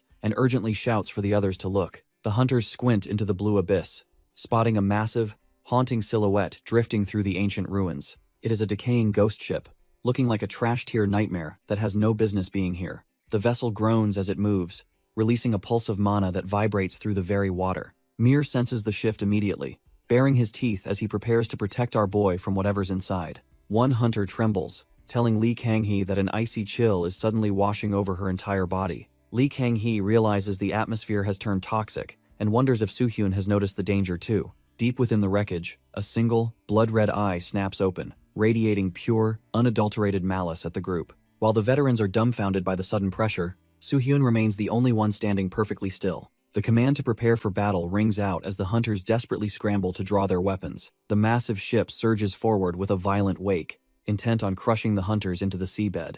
A horde of shadowy figures with glowing red eyes emerges from the deck of the cursed ghost ship. A heavy boot thuds against the wood as their leader finally decides to make a grand, terrifying appearance. The skeletal captain lets out a bone-chilling laugh, commanding his crew to wake up and start the slaughter. He stands tall with a wicked grin, declaring that it is finally time to hunt some living prey. The massive vessel looms over the terrified hunters, casting a shadow of certain death across the entire beach. Swarms of undead pirates leap from the railings, eager to join the chaotic party and tear everyone apart. Our boy isn't even flinching, his purple mana flaring up as Mir growls in anticipation of the fight. With a single, fluid strike, he carves through the trash-tier skeletons like they were made of wet paper. The monsters shatter into nothingness, proving that even ghost types can't withstand the raw pressure of his mana. Soo-hyun realizes that while divine flames are ideal, his basic mana manipulation is more than enough for these weaklings. Arrogant Hunter barks that basic mana is more than enough to handle these trash-tier skeletons. He even threatens to personally execute any coward who tries to retreat from the front lines. Our boy sighs, realizing that while their teamwork is sloppy, they are managing to survive. He decides to leave the beach defense to the guild leaders and focus on the main threat. When a nearby hunter is nearly caught off guard, Soo-hyun knows he must move immediately. He summons the divine bird of blue fire, hitching a ride while the others watch him, dumbfounded. They soar toward the massive vessel, cutting through the salty air with legendary speed. Mir growls in anticipation, sensing the dark energy radiating from the spectral ship ahead. A ghostly pirate levels his flintlock, the hammer clicking back as he prepares to fire. Lead flies through the air with a loud bang, forcing Soo-hyun to dodge the incoming projectiles. Soo-hyun sticks the landing on the deck, his eyes already scanning for the source of the rot. Our boy isn't here to play games, and Mir looks just as ready to tear something apart. He locks eyes with a tall, skeletal figure, and realizes this must be the captain running the show. The undead captain doesn't hesitate, unleashing a barrage of lead that Soo-hyun narrowly avoids with a quick dash. He charges ahead, knowing that closing the distance is the only way to end this spectral nightmare quickly. With a swift swing, he ignites his blade in blue flames to cut through the lingering spiritual pressure. Suddenly, a massive flaming skull erupts from the captain, leaving even his own crew members shaking in fear. The spectral entity lets out a bone-chilling roar that vibrates through the very wood of the ghost ship. In a horrific display of power, the captain's manifestation begins devouring his own men to fuel its strength. Soo-hyun watches in disgust, wondering if the monster really just absorbed the souls of its own loyal subordinates. The captain lets out a mocking laugh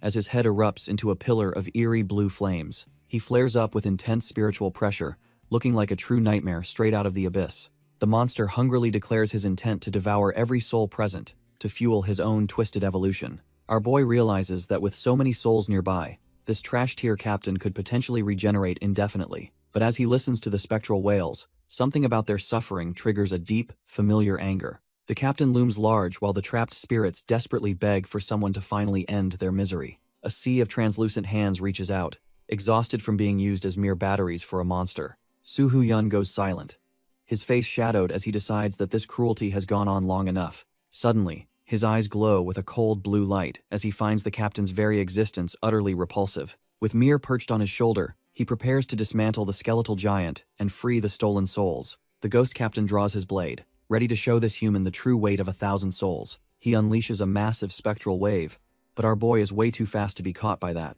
Even with Mir clinging on, Soo-hyun feels the pressure of the captain's overwhelming spiritual energy. He doesn't back down, instead launching a blue flame strike that cuts right through the captain's defenses. The skeletal monster is dumbfounded, as the impact sends him stumbling across the deck of his own ship. Soo-hyun knows he can't let up for a second if he wants to end this nightmare. Their powers collide in a massive burst of mana that shakes the very foundation of the spectral vessel. The mainmast shatters under the force of the blast, sending splinters flying everywhere. His blade bites deep into the wood and spirit alike, proving that even ghosts can bleed. After the massive exchange, our boy lands gracefully, already calculating his next move to finish the job.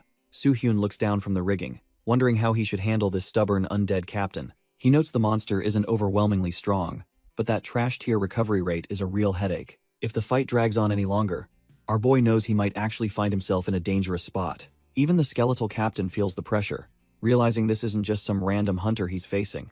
The monster is annoyed that Soo-hyun keeps spamming holy fire, while remaining completely untouched by spectral strikes. Still, the captain laughs, betting that the human's mana pool will hit 0 before his own. Suddenly, the spectral crew begins to dissolve into pure energy, fueling their master's next desperate move. With a chilling cackle, the captain gathers the stolen souls into a concentrated burst of necromantic power. He claims he's getting bored and decides it's finally time to devour Soo-hyun's soul, once and for all. Soo-hyun and Mir tense up as a massive wave of spiritual energy surges toward them with lethal intent. Soo-hyun barely manages to evade the crushing weight of the captain's newly empowered spiritual pressure. The undead monster revels in the sensation of countless souls overflowing within his rotting, spectral frame. Our boy refuses to back down, igniting his blue flames for what might be his final stand. He pours everything into a massive blast, hoping the holy fire can incinerate this trash-tier nightmare. However, the strain is clearly showing as sweat beads on his face and his breathing grows heavy. The captain senses the shift, mockingly pointing out that the human's mana pool is finally running dry. He laughs at the flickering flames, claiming they've lost their bite and can no longer harm him. Realizing he's out of options, Soo-hyun takes to the air with Mir to deliver a desperate physical strike. With his companion clinging tight, he puts every ounce of remaining strength into one last piercing blow. The two forces collide in a deafening explosion that threatens to tear the ghost ship apart. The impact rattles the entire ghost ship, sending violent shockwaves through its rotting, spectral timber. Swirling blue energy and tormented souls scream as the clash reaches a chaotic boiling point. The ghost captain begins absorbing his own crew, his skeletal form twisting into something even more grotesque. Down below, Kim Taekyun watches the sky in disbelief as the spectral vessel is engulfed in light. He nervously wonders if our boy can even survive such a suicidal maneuver against that trash-tier nightmare. Soo-hyun grits his teeth, pushing his mana past the breaking point to keep the momentum going. Suddenly, Mir lets out a roar, his small body vibrating with an ancient and terrifying draconic power. Our boy is left dumbfounded, desperately calling out to Mir as he realizes his companion is doing something reckless. The captain just laughs, basking in the stolen souls as he prepares to finally crush the exhausted hunter. A massive pillar of pure mana finally erupts, threatening to erase the entire ship from existence. The captain is caught off guard as blue flames begin to consume his spectral form. He screams in agony, realizing that this heat is unlike anything he has ever felt before. Meanwhile, our boy feels a sudden surge of mana and strength coursing through his veins. He looks down at Mir, wondering if his little companion is the source of this miracle. Mir just gives him a happy look, clearly proud of helping his master in a pinch. The captain is losing it, baffled that a human he thought was drained is now overflowing with power. He stares in utter disbelief, unable to comprehend how this hunter is still standing. Soo-hyun doesn't waste words, gripping his spear as blue flames erupt around him once more. He coldly tells the monster that he will just keep killing him until he finally stays dead. With a burst of speed, our boy dives back into the fray to finish this trash-tier nightmare. The spectral vessel drifts silently across the dark waters, unaware that its doom is rapidly approaching. Suddenly, a massive pillar of blue fire erupts, tearing through the ship with absolute, soul-scorching, destructive force. Watching from the sidelines, Hakjun realizes he was worrying for nothing because our boy is clearly on another level. Soo-hyun lands a devastating blow, his fist connecting with the monster's face in a violent burst of spiritual energy. The captain is sent reeling, his skeletal form burning as he realizes he's completely outmatched by this human. He starts to panic, realizing he's burned through almost all his souls and will die if this continues. Desperate to survive, the trash-tier boss starts begging for his life. As Soo-hyun prepares to end the fight, he starts spilling everything, claiming the Lich King forced him to guard the ship and a mysterious pet. Our boy pauses, his mind racing as he wonders what kind of nightmare the Lich King would keep. The captain laughs like a maniac, thinking he finally scared the hunter by explaining he merely feeds the beast. The captain is absolutely losing it, screaming that he only wanted to survive while the blue flames consume him. Our boy just watches the trash-tier boss crumble, knowing the information he squeezed out is far more valuable. He gives a chilling smirk, thanking the pathetic spirit for the tip about the hidden beast. If he wants to clear this stage, he realizes he'll have to hunt down whatever nightmare the Lich King left. Back on the shore, Lee Kang-hee is itching for glory, demanding they charge the ship immediately. But the other hunters aren't idiots. They refuse to budge until they get a signal from their heavy hitter. The loudmouth just laughs it off, mocking them for being cowards who hide behind a rookie's back. It's honestly dumbfounded how a guy this reckless even became a guild captain in the first place. Taekyun stays quiet, listening to the bickering while his mind is focused on something much more suspicious. He ignores the drama entirely, wondering where the hell the Gambler Guild master has disappeared to. The raid hunters realize the gambler guild is missing and suspect they're trying to ninja all the loot. Tae-kyun finds it suspicious that an entire guild vanished without leaving a single trace behind. He looks at the massive ghost ship, doubting they could have boarded such a visible target completely unnoticed. Meanwhile, the deck of the spectral vessel remains eerily silent, hiding whatever horrors lurk in the dark. Deep inside, Soo-hyun is surrounded by a suffocating red energy that would crush any trash-tier hunter instantly. He stares at a strange, eye-like crystal, wondering if this pathetic-looking thing is actually the stage boss. A ghostly voice mocks him, realizing our boy isn't alone and has brought a little pet along. Soo-hyun holds Mir tightly, sensing the Lich King's deathly energy clinging to this surprisingly weak creature. Even though the spiritual pressure is intense, Mir seems to be doing just fine in his master's arms. Thanks to his divine armor and high magic resistance, Soo-hyun remains completely unfazed by the surrounding corruption. Most hunters would lose their minds or die instantly just by stepping into this suffocating deathly energy. Turns out, this entire vessel is a twisted nursery designed by the Lich King to hatch a kraken. Soo-hyun realizes the ghost captain is just a middleman, harvesting souls to feed the growing monster below. He spots the seal, a crystal meant to keep the beast's power in check until it's fully grown. Our boy smirks, realizing the Lich King actually made his job easier by keeping the beast sealed up. Just as he prepares to strike, some trash-tier hunters decide to stage a pathetic ambush from behind. These idiots are clearly cut from the same cloth, thinking numbers can overcome a true monster like him. Soo-hyun effortlessly blocks their blades with a mana shield before counterattacking with a single, fluid motion. A massive burst of energy erupts as he decides to stop playing around with these weaklings. Without breaking a sweat, he sends the attackers flying, leaving them dumbfounded by the massive gap in strength. Soo-hyun's blade hums with blue mana as he carves through the fools who thought they could touch him. He wonders if he underestimated the situation, as the timing of this ambush feels a bit too calculated. Looking at a dead iron turtle, he's glad he converted its defense into a permanent trait back then. Our boy senses another presence in the shadows and demands the hidden rat finally show their face. A mysterious figure approaches with a chilling laugh, clearly impressed that their hiding spot was blown so easily. A trash-tier assassin emerges from the darkness, surrounded by a swarm of bloodthirsty eyes waiting for the signal. Soo-hyun notes, the stench of blood is a dead giveaway that the infamous Dump Guild has arrived. The woman peels off her mask, mocking how hard it should be for even an S-ranker to see through. He just sighs, tired of their repetitive cycle of dungeon assassinations and manufactured terror outbreaks. With a cold gaze, he lays out their entire plan, knowing exactly what these bottom feeders intend to do next. The assassin is completely dumbfounded that our boy already knows about their plan to frame him for US outbreaks. She wonders how a mere hunter could access restricted intelligence that only a few high-ranking officials should know. Soo-hyun stands calm with Mir by his side as the killer admits their time to terrorize the world has arrived. She envisions a literal mountain of corpses, imagining the global chaos and the thousands of lives they'll soon extinguish. The plan is to make Soo-hyun the face of this tragedy, labeling him the murderer of every fallen S-ranker. She cackles like a maniac, utterly obsessed with the grandeur of their twisted scheme to ruin his reputation forever. Our boy just smirks and points out the obvious flaw that her grand plan requires him to actually die. He stares her down with cold eyes, asking if a trash tier like her truly believes she has the power. The assassin grits her teeth in pure rage, her ego bruised by the sheer audacity of his calm defiance.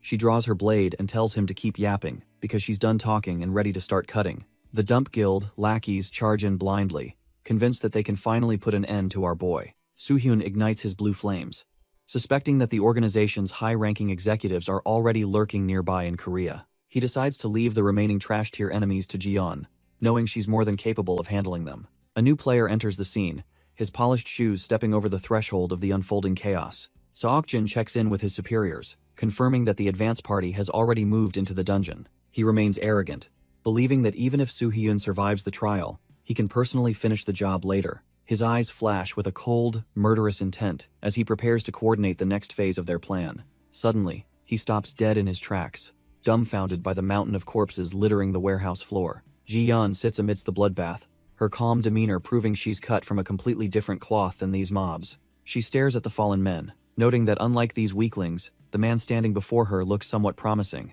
Jiyeon smirks, sensing that the man before her might actually provide a decent challenge for once. Polished shoes stop right at the edge of the bloodbath, marking the arrival of a much bigger threat. The man stands dumbfounded by the carnage, finding it hard to believe a lone girl caused this destruction. She sarcastically asks if he thinks a random passerby did the job while she just sat there. He is genuinely insulted, realizing this girl isn't cut from the same cloth as his weak subordinates. Jiyeon stands up, noting that every trash-tier hunter she kills says the exact same arrogant lines. She knows they always underestimate her, never realizing they are already dead the moment they speak. Taking off his glasses, he reveals glowing red eyes and complains about the annoying insects in this country. He slides on his spiked brass knuckles, determined to crush her before moving on to hunt our boy. They both charge with lethal intent, the warehouse floor shaking as their combat styles finally collide. Our boy wastes no time, meeting the trash-tier assassin's blade with a cold, calculated strike. Mir lets out a roar, fueling Soo-hyun with mana as he dances through the enemy's desperate formation.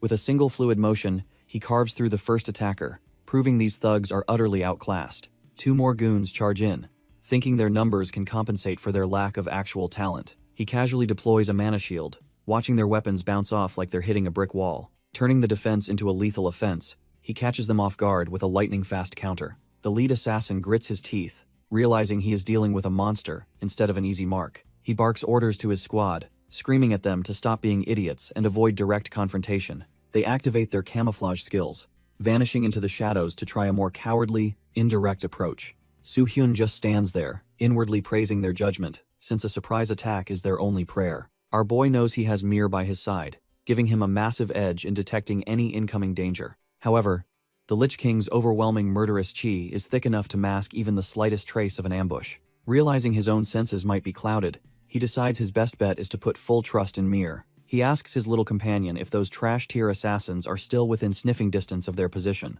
He makes it clear that if things get dicey, the little dragon needs to give him a heads up immediately. With his eyes closed, he focuses entirely on the bond, letting the hatchling act as his supernatural radar. Suddenly, the dragon chirps a warning, and he drives his blade right through a cloaked rat's chest. The assassin is completely dumbfounded, wondering how a mere rookie could possibly see through his high-tier camouflage. It turns out the little guy is way better at sensing bloodlust than any human hunter could dream. Without missing a beat, he swings his sword to greet the next fool jumping out of the shadows. The trash-tier assassins realize their invisibility is useless and desperately consider trying a different disguise to trick him. Their leader immediately shuts that down, knowing a simple costume change won't fool a monster like our boy. He recalls how Soo-hyun effortlessly handled the ghost captain, proving that cheap tricks are beneath a real powerhouse. Looking at the rookie standing calmly with his dragon, the assassin admits this guy has completely exceeded his expectations. It dawns on him that they were never meant to capture someone this far out of their league. The air grows heavy with a suffocating murderous chi that threatens to drive the entire squad into madness. As the pressure mounts,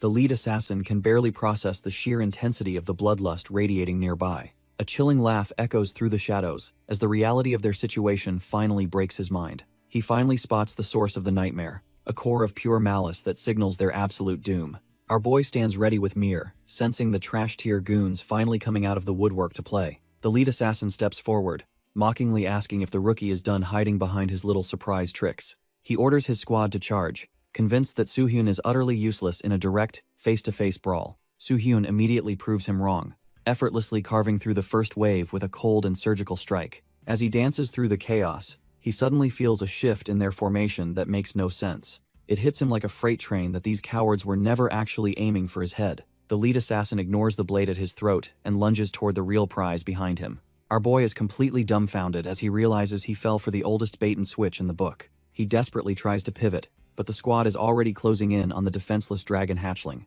Soo-hyun suddenly realizes the true horror beneath the surface as the name of a legendary terror crosses his mind. A sharp, decisive strike cuts through the air, but it is already too late to stop the ritual. The lead assassin ignores his own safety, plunging his blade into the heart of the ancient seal. With a sickening crack, the blue crystal shatters, releasing a surge of mana that signals a nightmare's awakening. Deep beneath the waves, the ghost ship begins to tremble as the true master of the abyss stirs. A violent explosion erupts from the wreckage, tearing through the water and destroying the last of the containment. The assassin falls into the churning depths, completely unbothered by the fact that he is likely doomed. He laughs like a total lunatic, relishing the chaos he has unleashed upon the world and our boy. As the massive kraken rises from the dark, the trash-tier villain gloats that this is finally Soo-hyun's end. The kraken's massive tentacle lashes out, catching our boy off guard while the trash-tier assassin watches in shock. He quickly recovers and severs the limb, proving that even a legendary calamity can bleed if hit hard. Soo-hyun lands gracefully on the floating wreckage,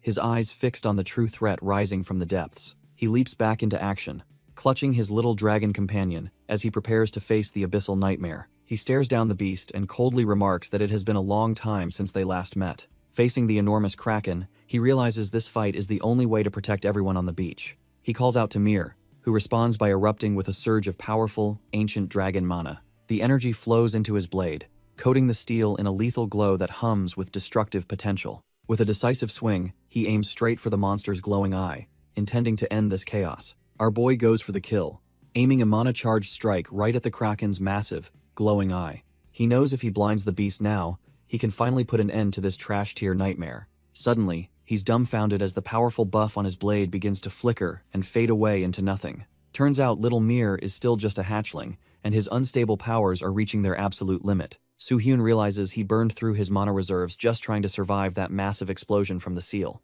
With his tank completely empty, he begins to sink into the dark abyss, feeling his consciousness start to slip. He stares into the deep, knowing that if he doesn't find a second wind, this ocean becomes his grave.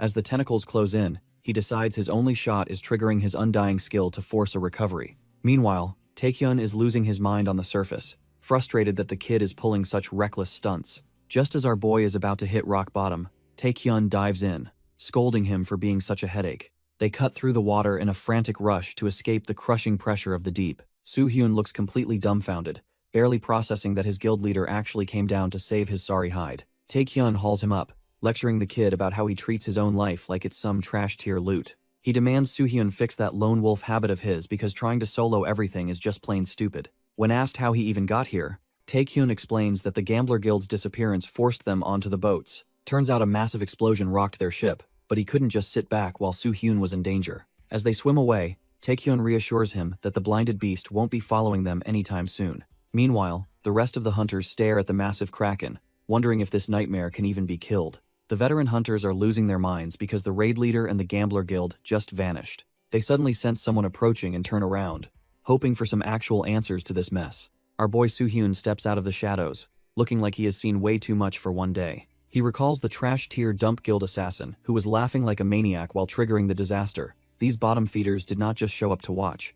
They were ready to slaughter everyone in the chaos. The assassin finished his ritual, plunging his blade down to ensure the calamity would wake up hungry. Soo-hyun wraps up his explanation, leaving the rest of the group completely dumbfounded by the betrayal. The hunters realize the dump guild played them, but they still wonder why Soo-hyun tried to solo everything. He assures them that the kraken has a fatal flaw, and they can win if they actually cooperate. The hunters realize they look like amateurs, and finally agree to follow the regressor's lead before things get worse. Deep below, the kraken's massive eye twitches as it senses the sudden, coordinated surge of mana from above. The ancient terror lets out a muffled roar, completely unaware that its predictable movements are now its greatest liability. Taekyun steps up as the field commander, screaming for everyone to get their heads in the game right now. The first row of hunters unleashes a synchronized storm of elemental magic, lighting up the dark ocean depths. Their combined fire and ice spells slam into the beast, successfully drawing its attention away from the vulnerable backline. Massive explosions ripple across the kraken's thick hide,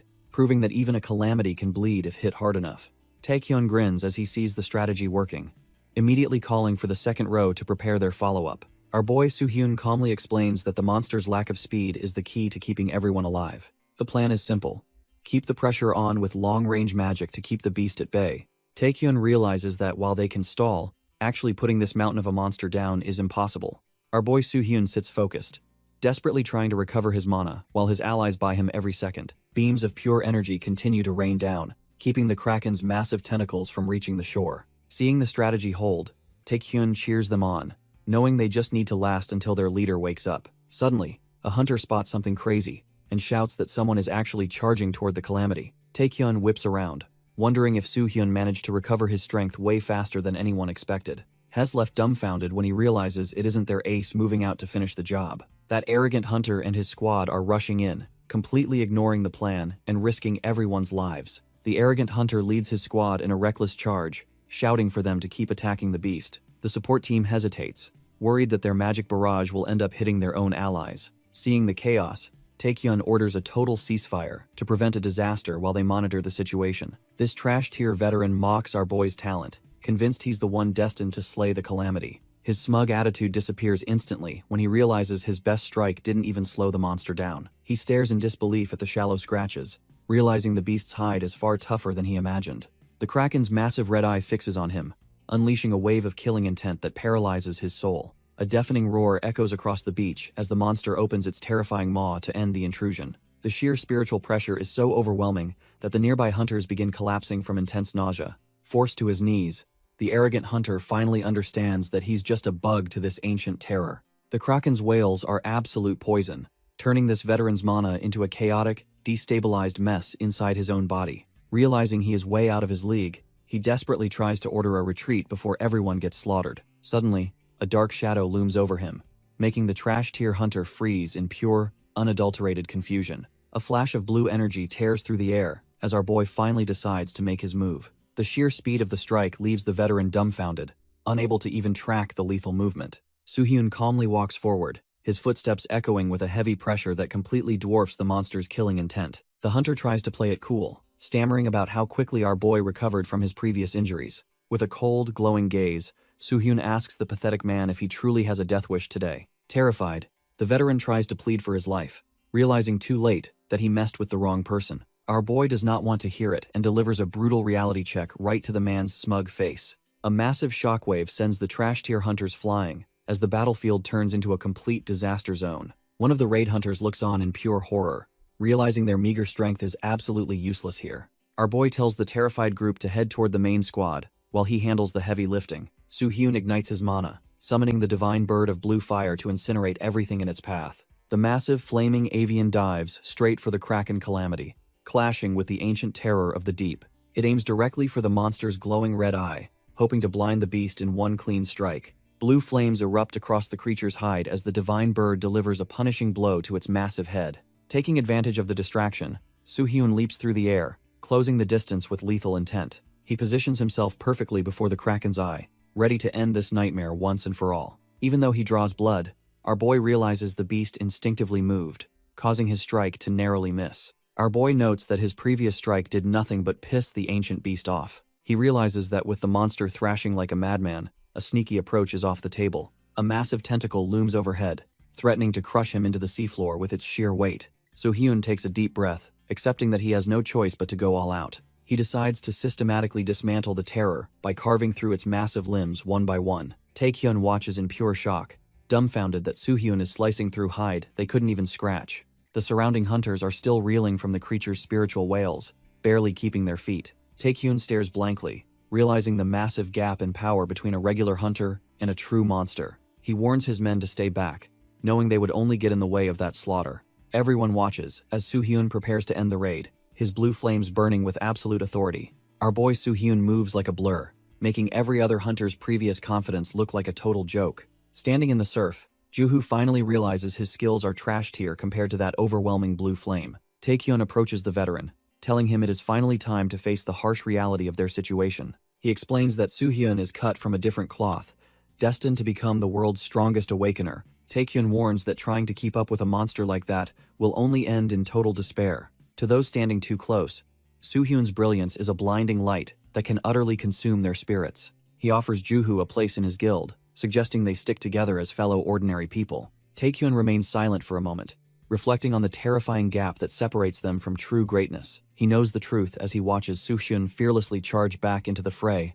against the massive beast. With a wet thud, more of the calamity's limbs are severed, proving that the slaughter is far from over. Our boy stares down the massive beast, declaring that its reign of terror ends right here and now. The monster reveals its hideous maw, but it's nothing compared to the hell Soo-hyun has already survived. He leaps into the air, his blue flames flickering as he targets the creature's most vulnerable spots. The Kraken's eye widens in pure agony as it realizes it's no longer the predator in this ocean. A blinding streak of blue mana tears through the darkness, cleaving the calamity's massive form in two. His master swordsmanship shines through the chaos, leaving nothing but a trail of azure fire in its wake. With one final, explosive burst of power, the underwater nightmare is reduced to a heap of shredded meat. Soo-hyun lets out a long, weary breath, the adrenaline finally starting to fade after such a brutal encounter. He wipes the grime from his face, complaining that the beast's blood smells just as foul as he remembered. Nearby, the veteran hunter sits in stunned silence, completely broken by the sheer scale of Soo-hyun's overwhelming power.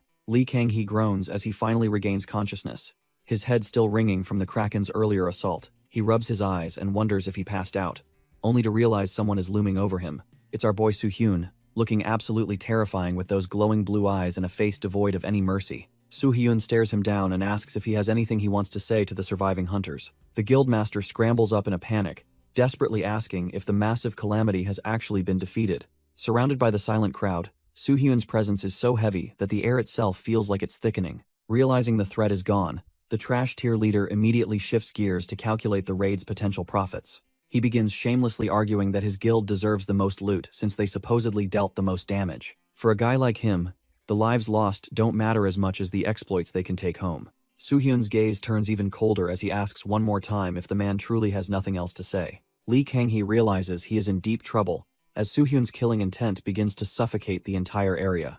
Our boy doesn't wait for a response and moves with a speed that completely defies human logic. He reminds the trash tier master that his blatant selfishness nearly cost every single hunter their lives today. Gritting his teeth in a fit of rage, the guild leader refuses to accept a rookie looking down on him. He throws a desperate, clumsy punch while screaming, but Soo-hyun doesn't even bother to flinch at the strike. Soo-hyun catches the fist effortlessly, noting that he actually wanted to give the man a final chance to apologize. He lifts the coward into the air by his own hand, proving that seniority means nothing against absolute power. The man pathetically screams for release, threatening to report this assault to the association to save his pride. Soo-hyun just tells him to go right ahead while looking at him like he is nothing more than a bug. He explains that leadership isn't just about taking command, but carrying the heavy responsibility for every life lost. Soo-hyun reminds the coward that leaders who prioritize loot over lives forfeit their right to lead. He draws his blade, stating that someone this dangerous to their own allies deserves an immediate execution. Our boy looks him dead in the eye and coldly tells the trash tier master to just die. The nearby hunters are left dumbfounded, watching as the atmosphere turns suffocatingly heavy under Soo-hyun's killing intent. A sharp whistle of wind follows as his sword flashes toward the man's exposed throat. Lee Kang-hee is paralyzed with fear, realizing just how close he came to meeting his maker. Soo-hyun tells Taekyun that he had to instill true terror to prevent the man from harming others later. Taekyun observes that the guildmaster's reputation is officially trashed, making his retirement from the scene inevitable. Clapping his hands, Soo-hyun commands the group to wrap things up and prepare to leave the area. While Mir rests on his shoulder, Soo-hyun ponders the Lich King's next move and his own future plans. Soo-hyun realizes he needs to check on Park Ji-yeon because the Dump Guild is packed with absolute powerhouses. We jump back a few hours before the raid's success to see Ji-yeon already deep in the trenches. The battlefield is a chaotic mess of dust and debris as the high-tier combatants trade lethal blows. A Reaper Enforcer lunges forward, his spiked brass knuckles whistling through the air with bone-crushing intent. Ji-yeon barely flinches, her movements a blur as she weaves through the brute's reckless and heavy-handed assault. The Enforcer grows desperate, realizing his target is far more dangerous than any ordinary hunter he's faced before. She triggers her shadow assimilation skill, melting into the darkness to completely nullify the man's next strike. Before he can even process where she went, Ji-yeon reappears like a vengeful ghost right in his blind spot. Looking him dead in the eye, she coldly declares that his time has officially run out. With a single, fluid motion, she delivers a lethal slash that puts an end to the trash tier Enforcer's life. The Enforcer smirks, activating a specialized skill that grants him absolute immunity to all physical damage. Ji-yeon continues her relentless assault, but the brute remains unfazed, confident that her blade cannot pierce his skin. He acknowledges her speed is impressive but remains certain that such a high-level technique must have its limits. While tracking her movements, the thug assumes her shadow-based powers are bound by a very strict time limit. Spotting what he thinks is a gap in her defense, the Enforcer believes he has finally found his opening. He lunges forward with a heavy strike, forcing Ji-yeon to take the impact of his massive, bone-crushing power. The force of the blow rattles her, making Ji-yeon realize that a clean hit would be absolutely fatal. The Enforcer doesn't let up, swinging again with the intent to completely shatter her fragile human frame. She quickly concludes that his insane durability makes her current attacks nothing more than a waste of energy. Realizing she's cornered, our girl decides it's time to pull out a hidden trump card to end this. Our girl finally draws her jagged black blade, ready to slice through this tank's massive ego. She moves like a blur, her shadow-infused strike cutting deep into the Enforcer's seemingly impenetrable defense. The bald thug is actually impressed, wondering if that wicked blade is her secret trump card. He retaliates with a ground-shattering punch, but Ji-yeon effortlessly dances away from the massive shockwave. This battle-hungry freak is actually having the time of his life, begging her for more entertainment. Suddenly, his grin vanishes when he realizes something is horribly wrong with his own body. Ji-yeon just stands there, looking completely bored, as if she's already calculated his inevitable defeat. She tells him it's useless to continue because the outcome was decided the moment she drew her sword.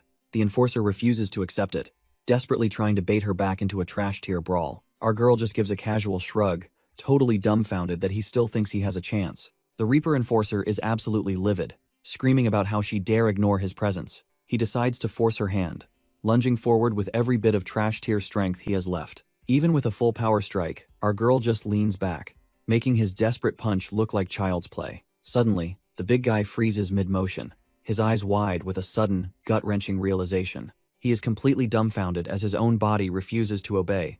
Locked in place by some invisible force, panic sets in as he gasps for air, wondering what kind of monster he actually picked a fight with. His legs finally give out, sending him crashing to the floor while Ji-yeon just watches him crumble. Her cold gaze pierces right through him, showing that she never even considered him a real threat. She calmly walks toward her broken opponent, each step sounding like a death knell in the silent room. Standing over him, she looks down at the pathetic enforcer, who is now shaking like a leaf.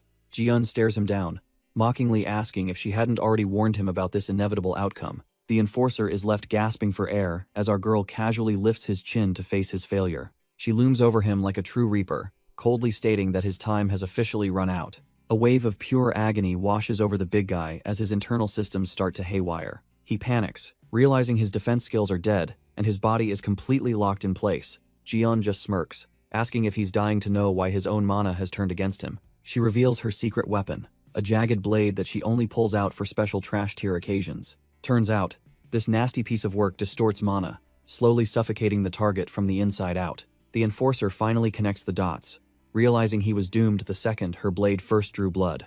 Now that he's neutralized, Ji-yeon grips his throat to start her own gritty interrogation session. The enforcer's eyes dart around in terror as he realizes he's completely at the mercy of a total monster. Ji-yeon stares him down with ice in her veins, demanding to know the identity of his boss. When he stays silent, she starts tenderizing his face, screaming for him to just talk already. His head bounces off the concrete as she demands to know who exactly is pulling the strings. She's losing her patience, her face twisting into a mask of pure rage as she repeats the question. Another heavy blow lands, but it seems like this trash tier goon is tougher than he initially looked. Suddenly, a bloody smirk creeps across his face, showing he's not nearly as broken as he should be. He just chuckles through the pain, mockingly claiming he hasn't got the slightest clue who his boss is. Instead of begging for life, he has the audacity to invite her to join the dump guild instead.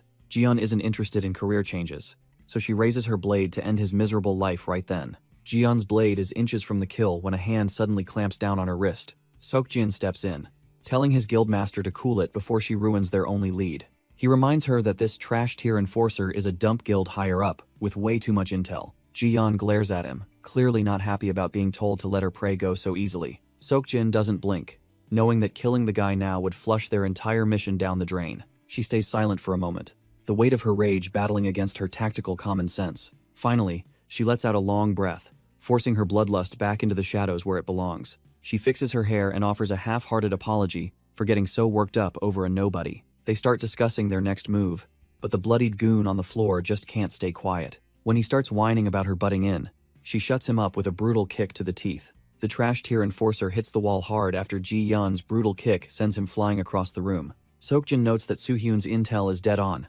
especially regarding the blue dungeon opening in the States. The goon's eyes widen in pure terror as he realizes the dump guild's terror plans are already leaked. While Seokjin checks on the status of the Busan raid, he realizes their mysterious ally is always steps ahead. The enforcer panics, wondering if his own team was snatched up by Soo-hyun before they could even move. He realizes our boy isn't just some rookie, he's a monster who somehow knows every detail of their operation. Ji-yeon stands tall, feeling the weight of the situation as the scale of the conspiracy starts to unfold. The bloodied enforcer tries to move his fingers, but his body is completely broken from the one-sided beatdown. He knows he has to stall for time, or his boss' grand plan will crumble before it even starts. Ji-yeon remains dumbfounded, unable to fathom how a single hunter could possess such high-level, prophetic information. The enforcer finally connects the dots, realizing why everything has gone so sideways for his crew. Seokjin and Ji-yeon exchange a look, wondering if the trash tier goon has finally snapped under the pressure. Suddenly, the enforcer bursts into a fit of hysterical laughter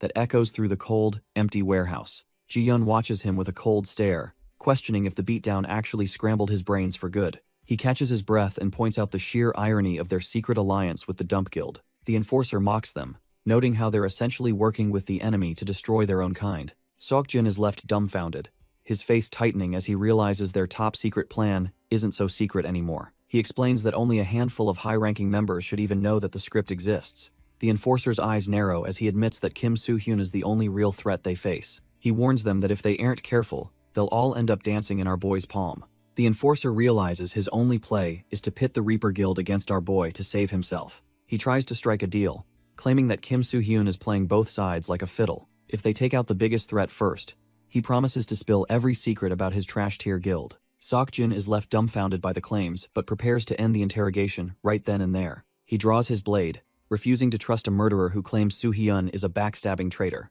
The enforcer doubles down, warning that if they lose their only lead, the dump guild vanishes forever. Seok-jin tells Ji-yeon to ignore the noise, convinced the prisoner is just trying to spark a civil war. Ji-yeon stays silent, her mind racing as she weighs the possibility that the enforcer might be right. Seok-jin finally snaps, and demands they summon Soo-hyun and the rest of the guild to settle this. Ji-yeon agrees, because regardless of the lies, she needs to know how Soo-hyun knows so much. Seok-jin nods firmly, finally deciding to put an end to this trash-tier interrogation once and for all. The enforcer laughs hysterically, offering to become their loyal spy if they just agree to kill Soo-hyun. Seok-jin stares him down with pure contempt, telling the prisoner that he is gravely mistaken about their resolve. Ji-yeon smirks with a chilling gaze, making it clear she would rather die than ever partner with a murderer. She vows to annihilate the dump guild, even if it means starting over by taking out Soo-hyun himself. Tires screech against the cold pavement as a high-end ride pulls into the desolate industrial docks. The red sports car drifts through the shipyard,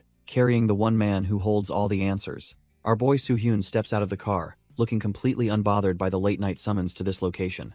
Seok-jin greets him but keeps things vague, insisting it will be faster for him to see the truth personally. Soo-hyun follows him into the dark building, wondering if the guild finally managed to corner the elusive Ji-yeon. A cold blade flashes through the darkness, signaling that the pleasantries are officially over. Seok-jin demands to know what the hell is going on as the atmosphere suddenly shifts. Our boy finds himself at the center of a lethal circle, with multiple blades pressed against his throat. He remains calm even as he's told that a serious explanation is required for his recent stunts. From the shadows, Park Ji-yeon manifests her terrifying presence, her eyes glowing with a lethal purple light. The very air seems to fracture as her dark mana begins to swallow the entire room. Soo-hyun instantly recognizes the shadow assimilation skill, a high-tier ability that lets the user become one with darkness. He realizes she's using the power to freely transform her body and the environment into a living weapon. It's rare to see someone shroud an entire warehouse, effectively hiding the presence of every assassin in the room.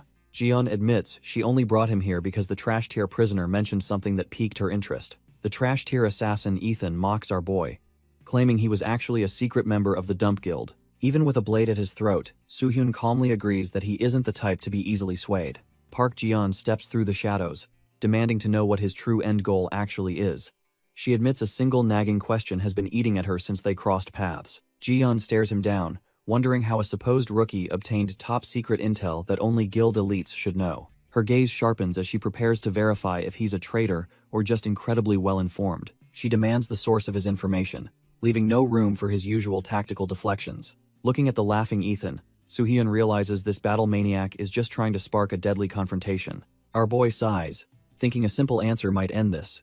But the truth is far too complicated. He remembers the desperate souls from his past life, knowing Ji-yeon would never believe he's a regressor. Surrounded by blades, Soo-hyun realizes Ethan has successfully backed him into a corner where words carry heavy weight. He knows a simple lie won't save him now, and will only haunt his future plans if he fails. Ji-yeon loses her patience, telling him to stop calculating and start talking before things get even messier. Our boy decides to reclaim the lead, promising to provide undeniable proof that he isn't a dump guild rat. Ji-yeon remains skeptical, demanding to know exactly why he's keeping the source of his information a secret. He maintains his composure, explaining that while they share interests, he isn't obligated to reveal every single card. To prove his sincerity, he suggests she accompanies him home alone to see the evidence for herself. The atmosphere turns lethal as the sharp edge of a blade draws blood from his neck. Seok-jin calls the proposal a joke, but Soo-hyun remains unfazed, knowing only the guildmaster's opinion truly matters. The surrounding guards grow restless, shouting that this is clearly a trap designed to let him escape their grasp. The tension is thick enough to cut as they lock eyes in a silent, lethal battle of wills. Ji-yeon finally blinks first, raising her hand to signal her restless guards to stand down for now. She decides to take the gamble, telling our boy to lead the way to his supposed proof. One of her subordinates panics, shouting that this is way too risky and clearly a trash-tier trap. Ji-yeon remains unfazed, calmly telling her crew not to worry because she can handle any potential betrayal. Her gaze turns murderous as she warns that she will end his life if he is playing games. Moments later, the cold guildmaster finds herself standing in a regular hallway, looking completely dumbfounded. Soo-hyun's mother greets him with a radiant smile, thrilled to see her son after his long absence. The mood shifts instantly when she spots the guest, eagerly asking who the beautiful woman is. Before he can even speak, his mom's imagination runs wild, assuming Ji-yeon is his new girlfriend. Mom aggressively shakes Ji-yeon's hands, gushing about how our boy finally brought home such a beautiful girlfriend. The legendary guildmaster is completely out of her element, sweating as she faces a mother's overwhelming energy. She is used to life or death battles, but this domestic ambush has her feeling more cornered than any monster. Mom brings out a massive feast, insisting that a special guest deserves nothing less than her best cooking. She laughs off her earlier outburst, admitting she just couldn't contain her joy at seeing her son's friend. As she places a choice piece of meat on the bowl, she tells her to eat up and enjoy. Ji-yeon stares at the simple gesture, her cold exterior cracking under the weight of such genuine, motherly kindness. Seeing that warm, sincere smile, Ji-yeon realizes this home is a world away from her gritty hunter life. She falls silent, perhaps reflecting on the family warmth she lost or never truly had in her past. With a respectful bow, the lethal assassin softly offers her thanks, finally letting her guard down for a moment. Park Ji-yeon takes a bite, the simple home-cooked meal tasting far better than she ever expected. Our boy watches his mother beam with pride while enjoying a rare, peaceful moment with her. He laughs, feeling the heavy burden of his past lives lift slightly in this warm, domestic atmosphere. Park Ji-yeon goes quiet, her sharp eyes scanning the room as she processes this alien sense of belonging. For the first time, a genuine, soft smile touches her lips, acknowledging the kindness she rarely sees. Later in his room, she admits the food was incredible, noting his surprisingly strong family bond. Soo-hyun asks if this domestic scene finally proves he isn't some trash-tier criminal from the dump guild. She remains unconvinced, arguing that even the worst monsters can have people they truly care about. Realizing talk is cheap, he sets his drink down, deciding it's time for a more direct approach. Without a word, he starts stripping, leaving the lethal guildmaster completely dumbfounded by his sudden move. Ji-yeon is completely flustered, screaming at our boy for suddenly stripping down right in front of her. Soo-hyun calmly explains that since dump guild trash always carry tattoos, his clean skin proves his innocence. He even offers to drop his pants for total transparency, making the lethal guildmaster sigh in exhaustion. She finally caves, admitting that someone with such a strong family bond couldn't be one of those monsters. While getting dressed, Soo-hyun pushes his luck and asks what really happened between her and that criminal guild. Ji-yeon shuts him down immediately, claiming their alliance is strictly business and she owes him no secrets. Our boy just scratches his head, hoping that they can eventually reach a level of complete, genuine trust. The sheer absurdity of his honesty actually makes her break out into a rare, genuine fit of laughter. However, the mood shifts instantly as she retreats into her thoughts, haunted by a past she cannot escape. Her mind drifts back 2 years to her days as a solo hunter, long before the Reaper Guild existed. A random hunter named Kim Ki-hyun approaches her, admitting he's been keeping an eye on her skills. He quickly clarifies he isn't some creep, just a solo player looking to form a temporary party. The association allowed independent entries, but without a leader, the forest was becoming a total death trap. He insists that sticking together is their best bet for survival in this chaotic, uncoordinated mess. Ji-yeon doesn't even blink, coldly rejecting his offer before walking away without a second thought. The guy is left completely dumbfounded, sweating as his trash-tier social skills fail him once again. His actual teammates call him over, signaling that it's finally time to head into the fray. While he runs back to his group, Ji-yeon continues her solitary path, unbothered by the surrounding noise. Inside the dungeon, the chaos erupts as hunters clash with a swarm of green reptilian monsters. Amidst the carnage, Ji-yeon charges forward, her eyes locked on the target with cold, murderous precision. Ki-hyun carves through the reptilian trash, realizing these monsters are way tougher than they look. He catches his breath, admitting to himself that this dungeon crawl is turning into a real grind. Suddenly, he senses a chilling presence nearby, and turns to see the absolute carnage ahead. There stands Ji-yeon, surrounded by a mountain of corpses she dismantled with terrifying, cold efficiency. The rest of the squad catches up, completely floored by the sheer number of kills she racked up solo. His teammate brings up the earlier rejection, noting that a monster like her clearly doesn't need any help. Watching her walk away, they realize she's just cut from a different cloth than these average hunters. Ki-hyun sighs, wishing he could roll with a beauty like her instead of his current dull teammates. A massive hunter named Woo-shik snaps him out of his daydream, wondering what's going through his head. Our boy just stares off, unable to shake the feeling that Ji-yeon is carrying a heavy, mysterious burden. Ji-yeon walks away, leaving a trail of isolation that even the onlookers can feel. Back in the thick of it, Ki-hyun struggles to keep his head in the game against these trash-tier monsters. He is clearly off his rhythm, barely holding back a strike that should have been an easy parry. Suddenly, his movements falter as he realizes his focus is completely shot from thinking about that mysterious woman. His teammate tries to cover for him, blasting the area with fire while questioning his strange behavior. She screams a warning as a monster lunges at his blind spot, but he is too slow to react. Thankfully, Wushik steps in with a massive shield bash, pulverizing the creature before it can land a hit. Blood splatters across our boy's face as he stands there dumbfounded, realizing how close he came to death. Wushik checks in on him, and Ki-hyun can only offer a weak apology for being so out of it. Even the big guy is left puzzled, wondering why their usually reliable lead is suddenly acting so fragile. Wushik delivers a sharp wake-up call, snapping Ki-hyun out of his dazed state with a heavy-handed slap. He tells our boy to quit stalling and just talk to the others if he's that bothered. Wushik gives a thumbs up, encouraging him to chase after the girl before he ends up regretting it. Ki-hyun pauses, realizing that his teammate is right and that he can't keep hiding his true feelings. With a newfound sense of resolve, he flashes a determined grin and thanks the big guy for the push. As the group moves deeper into the cavern, the echoes of battle begin to resonate through the walls.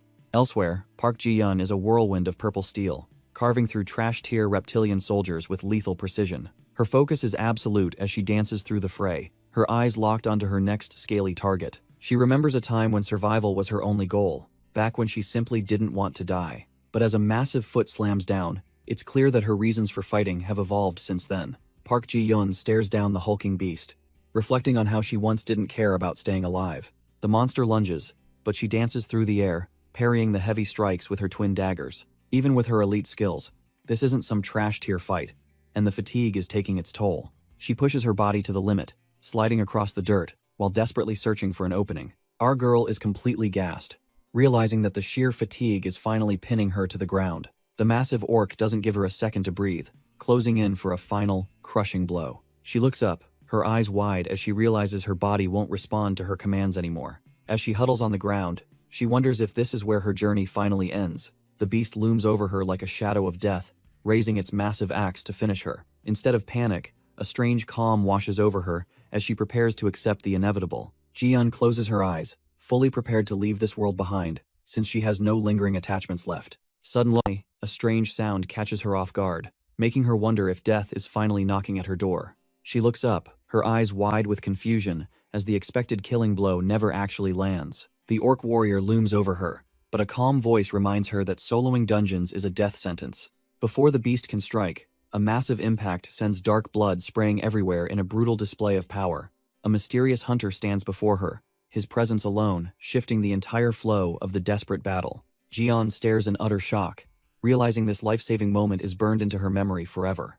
With the monster neutralized, Ki-hyun casually stands over the beast like it was just another trash-tier mob. He offers her a spot in his party, becoming the man who made her future possible. Ji-yeon is left completely dumbfounded, staring at the savior who just snatched her from the jaws of death. Ji-yeon smirks, the adrenaline of surviving that near-death encounter finally starting to settle in her chest. She tries to walk away, but Ki-hyun realizes he can't let a potential S-rank talent just slip away. He is completely dumbfounded when she gives him the cold shoulder, clearly not used to being rejected. Our boy starts chasing her through the tunnels, desperately yelling for her to wait and hear him out. Little did she know, a persistent shadow would start tailing her through every dark corner of the tower. It turns out Ki-hyun is cut from a different cloth, refusing to take no for an answer. He corners her again with a cheesy grin, insisting that their repeated meetings are nothing short of destiny. Even while she is sprinting away from giant insects, he is right on her heels pitching his guild. Whether she is battling the undead or clearing graveyards, his constant pestering becomes a daily occurrence. Exhausted after another solo kill, she wonders if she will ever catch a break from her persistent stalker. Ji-yeon recalls how he never stopped reaching out, leaving her completely dumbfounded by his relentless attitude. She eventually reached a point where his persistence made her realize he was cut from the same cloth. Taking Ki-hyun's hand felt like a massive gamble, but it was the start of her new life. After joining the guild, the cold isolation she once embraced began to slowly fade away into the past. She follows behind as our boy Ki-hyun leads his rowdy crew through the city like a family. Even when the other hunters started bickering like children, she found their trash-tier arguments strangely comforting. Wushik asks how the situation was handled, and Ki-hyun casually confirms that everything went perfectly fine. Watching them walk off together, she realizes that being part of a team isn't so bad after all. She stands there for a moment, reflecting on how much her world has changed since that first meeting. Suddenly, someone calls her name, pulling her out of her thoughts and back to the mission. Our boy Ki-hyun and the crew wave her over, shouting for her to stop lagging behind and join them. Jiyeon watches them with a faint smile, finally feeling the icy walls around her heart start to melt. She steps forward to join her new family, realizing she finally found a place where she truly belongs. Their journey takes them to the rugged rock dungeon, a place known for its brutal terrain and golems. She and Ki-hyun move in perfect sync, tearing through a massive stone guardian like it is trash-tier fodder. After the dust settles, Ki-hyun cheers her on, clearly impressed by how quickly his new recruit is growing. He gives her a playful head pat, a simple gesture that makes her feel a strange, warm connection. Later, they grab ice cream while checking the news about a fresh dungeon outbreak appearing in Suwon. As Ki-hyun rambles on, Jiyeon finds herself lost in thought, wondering how long this peaceful life can last. She glances toward the horizon, knowing that whatever comes next, she won't have to face it alone anymore. Ki-hyun reads about the spike in missing hunters, but the news can't distract him from his companion. The two sit together under the falling petals, a rare moment of peace in their chaotic lives. Jiyeon feels her heart racing again, unable to ignore the strange heat rising to her cheeks. She clutches her chest, wondering why this simple proximity is hitting harder than any dungeon boss. Their hands are inches apart, and the tension is thick enough to cut with a high-tier blade.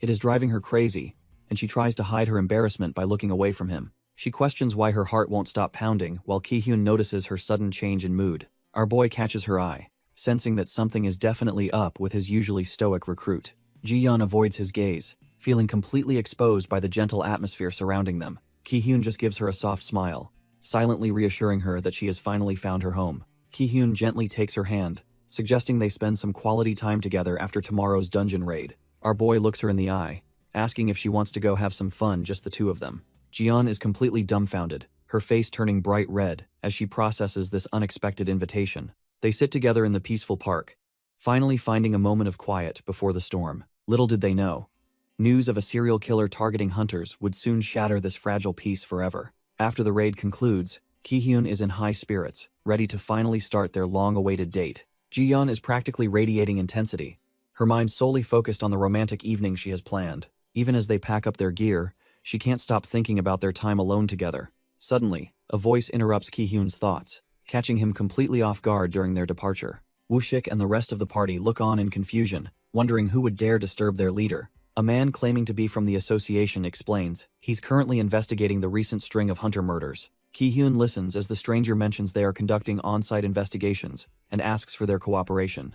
Jiyeon is internally fuming, wondering why this guy had to ruin their date with such terrible timing. Our boy Ki-hyun stays professional, asking the man exactly how they can help with the ongoing investigation. The mood shifts as the stranger's face goes dark, claiming they don't need to do much before striking. Ki-hyun is caught in a violent clash as the supposed official reveals his true, lethal intentions with a blow. The attacker is impressed Ki-hyun blocked the strike, while Jiyeon angrily demands to know who he really is. The mysterious man brushes off her question with a smirk, his hand radiating a dangerous, fiery aura. He lunges forward again with a chilling smile, telling them to just call him a bit of sudden misfortune. Ki-hyun desperately shouts for Jiyeon to stay alert as the situation turns into a life-or-death struggle. The fake agent unleashes a flurry of fiery strikes that force Jiyeon onto the back foot immediately. He wears a twisted smirk, clearly finding her desperate attempts to keep up with his pace absolutely amusing. The nearby raid hunters are dumbfounded, unable to believe someone could actually counter Jiyeon's legendary S-rank speed. Ki-hyun watches with a sinking feeling, knowing that despite appearances, his partner is being completely and utterly outclassed. Jiyeon grits her teeth as she realizes the trash-tier disguise hides a monster who is always one step ahead. Every clash sends a jolt of terror through her, making her realize she is staring certain death in the face. Suddenly, the attacker halts his lethal momentum, his expression shifting as he decides on a sudden change of plans. With a chilling grin, he invites Jiyeon to abandon her current path and join his new guild instead. Jiyeon stands frozen as he explains that he needs elite lunatics to help him accomplish his dark, solitary goals. He finally reveals the name of his future organization, Dump, a group destined to be filled with absolute psychos. The stranger thinks she's qualified and asks if they should grow this new guild together. Jiyeon isn't buying the offer and wonders what would happen if she simply decided to refuse. The mysterious man goes silent, his gaze turning cold as he evaluates her sudden defiance. He drops the friendly act, stating that if she won't join him, she's better off dead. Before he can strike, Ki-hyun lunges into the fray, refusing to let his partner face this monster alone. The agent just dances around the blade, clearly bored by Ki-hyun's desperate attempt to save her. Two more hunters jump in, but the agent just sighs at the hassle of dealing with trash-tier interference. Ki-hyun tells Jiyeon to run while he buys time, Fully aware he's outmatched by this dangerous freak, Ji-yeon is dumbfounded when he refuses to leave her side, proving they really are cut from the same cloth. Ki-hyun orders his team to lock down the agent's skills, hoping a coordinated strike can bridge the gap. The fake agent realizes the current suppression isn't enough to stop the relentless assault from the guild leader. Ki-hyun lets out a guttural roar, pouring every ounce of his remaining mana into one final, desperate charge. He tries to distract the monster, but the agent just scoffs at the predictable moves of a lower-tier hunter. Ki-hyun demands to know why a supposed official is slaughtering the very people he is meant to protect. The assassin just stares back with dead eyes, claiming he needs no reason to erase trash like them. With a swift, mana-infused strike, the agent slams a fist into Ki-hyun, clearly annoyed by his persistent interference. Even with blood dripping from his lip, our boy Ki-hyun wears a chilling smile because the plan is working. He ignores the pain and wraps his arms around the agent, sacrificing his body to create a single opening. Ki-hyun screams for his partner to take the shot, knowing this is their only chance to end this. Emerging from the shadows, Ji-yeon prepares to deliver a lethal strike, while the target is finally pinned down. A purple flash cuts through the air as the ambush finally begins with a lethal strike. Ji-yeon lunges forward with lethal speed, her blade aimed straight for the assassin's exposed throat. The team watches in breathless silence, praying this desperate gambit is enough to tip the scales. The agent touches the shallow wound on his neck, annoyed that he actually bled for a change. Ji-yeon grits her teeth, knowing that a mere scratch won't be enough to put this monster down. She worries about her finishing power, but Ki-hyun reminds her they aren't fighting this battle alone. Right on cue, Wushik drops from above, pouring every ounce of mana into a flaming hammer strike. A massive explosion rocks the ground as the heavy weapon connects with a thunderous, earth-shaking boom. Yet, the dust clears to reveal the agent casually stopping the entire impact with a single hand. Our boy Wushik is completely dumbfounded, realizing the power gap between them is absolutely trash tier. The agent just smirks, telling them that their little games are officially over. Ji-yeon's mind flashes back to the moment he effortlessly knocked her out with a single, cold strike. She slowly opens her eyes, struggling to remember how she ended up face down on the cold ground. Suddenly, the fog clears, and her eyes widen as the brutal reality of the situation hits her. She finds herself in the arms of Ki-hyun, who is barely holding on while soaked in his own blood. He looks at her with a weak smile, just relieved to see that she's finally back among the living. Ji-yeon panics, demanding to know what kind of nightmare took place while she was out cold. She desperately calls out for the rest of the team, praying that someone, anyone, can still stand. But as she looks around the battlefield, her heart sinks into her stomach at the sight before her. Our boy Wushik and the others are scattered across the dirt, looking like trash-tier leftovers after a slaughter. Ji-yeon is dumbfounded, holding Ki-hyun's mangled body, while a mocking voice calls their bond tear-jerking. The weight of the situation sinks in as her eyes start to glow with a lethal purple light. Standing amidst the carnage is the fake association agent, looking like he just finished a light workout. She glares at the trash-tier assassin, knowing he is the one who turned her team into a bloodbath. Consumed by pure hatred, she screams that she will never forgive him and promises to end his life. Suddenly, a weak, blood-stained hand reaches out to stop her from doing something suicidal. Ki-hyun coughs up blood, desperately pleading with her to leave him behind and run for her life. He presses a necklace into her palm, insisting that she is the only one with enough power to escape. His strength finally fails, and his hand slides into the growing pool of blood on the cold ground. Despite the agony, they both struggle to their feet, preparing for a final, desperate stand against the monster. Ki-hyun stands his ground despite his wounds, resolved to buy enough time for his comrade to escape the slaughter. Ji-yeon hesitates, her heart breaking as she realizes this might be the last time she sees her friend alive. He screams for her to leave immediately, knowing every second she wastes brings them both closer to death. With tears in her eyes, she flees while Ki-hyun charges headfirst into the glowing assassin's overwhelming power. Back in the present, she admits she escaped alone and never found a single trace of him afterward. Clutching the necklace he left behind, she begs Soo-hyun to finally stop hiding the truth from her. Soo-hyun stares back with those cold eyes, realizing she is finally ready to face the world's dark reality. She demands to know the identity of the monster leading the dump guild, the one responsible for everything. A memory of a burning city flashes by, where Ki-hyun once cradled a fallen ally amidst the hellish flames. Finally, our boy takes a step forward and agrees to reveal the name she has been searching for. Our boy begins to reveal that the mastermind behind the dump guild is someone the world actually adores. In a buried memory, Ki-hyun desperately struggles against a man draped in crimson robes and suffocating spiritual pressure. This hidden monster is a first-generation awakened, one of the original few who shaped the New World Order. To the masses, he is a golden god of the silver screen, constantly hounded by adoring, screaming fans. He plays the role of the humble celebrity perfectly, masking his lethal nature behind a wall of camera flashes. Even the media is fooled. asking if the rumors about his massive charitable donations are actually true. Turns out, the famous Chinese Hollywood actor Huang Zunfeng is the devil leading the world's worst criminals. Hearing that a global icon is responsible for her trauma leaves Ji-yeon completely dumbfounded and shaking with intensity. Her eyes narrow as the sickening reality sets in, realizing how deep the Dump Guild's roots truly go. Staring at the mental image of her slaughtered comrades, she finally understands the scale of the monster she's fighting. Ji-yeon is completely crushed by the revelation, her head hanging low as the weight of the truth sinks in. She can't stop seeing the bloodied remains of Kim Ki-hyun, a man who deserved so much better. Tears finally spill over as she realizes the monster responsible for everything is the world's favorite movie star. She remembers his kind smile, a memory that now feels like a jagged blade twisting in her heart. The grief quickly turns into a cold, sharp focus as she identifies the one target she must kill. Her eyes burn with a lethal intensity, promising a slow and painful end for the one who took everything.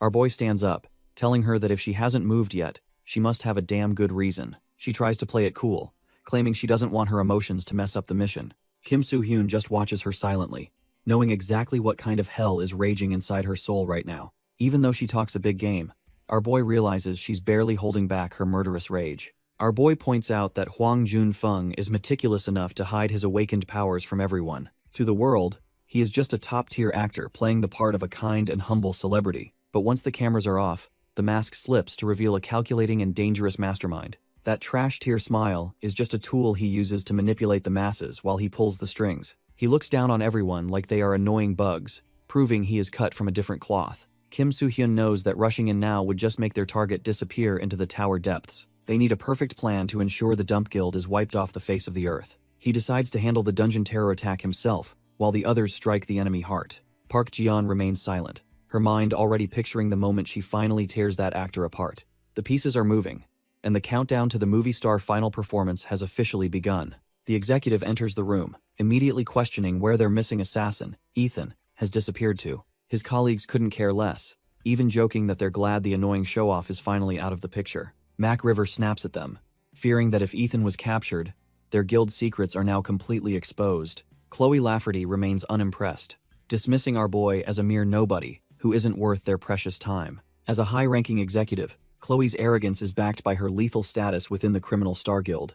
Mac River keeps his guard up, knowing that anyone capable of dropping Ethan is far from a trash-tier threat. Huang Zunfeng just laughs, finding the idea of a rookie causing them trouble utterly hilarious. Staring at his reflection, he admits it's a shame they missed their chance to kill Kim Soo-hyun earlier. He believes their only mission now is to keep stacking bodies until no opposition remains on the board. With a cold gaze, he prepares to squash those annoying insects in his own twisted and brutal way. Chloe watches the horizon, sensing that the perfect moment to strike is finally within their reach. Mac remains stoic, knowing that the splendid city they are targeting won't stand a chance against them. They find the idea of urban destruction thrilling, proving they are truly cut from the same villainous cloth. Meanwhile, a private jet glides through the sky, transporting our boy and his allies to their next destination.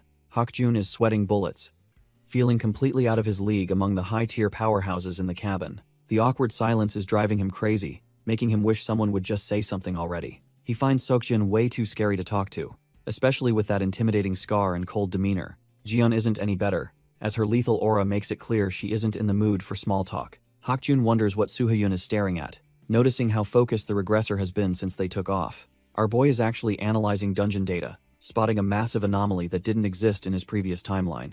Hakjun finally gathers the courage to ask where they're actually headed, while our boy keeps a watchful eye. Soo-hyun casually drops the bombshell that their destination is America, leaving his companion completely dumbfounded. The mention of a blue dungeon opening stateside sends Hakjun into a total state of shock and panic. As their jet cuts through the clouds, Hakjun demands to know why such critical info was kept secret. Stepping into the massive terminal, the rookie's fear vanishes, replaced by the pure excitement of his first flight. Soo-hyun nearly slips up about his past timeline before quickly denying he has ever set foot in America. Hakjun wonders how a world-first event stayed under the radar, questioning why the media hasn't exploded with news.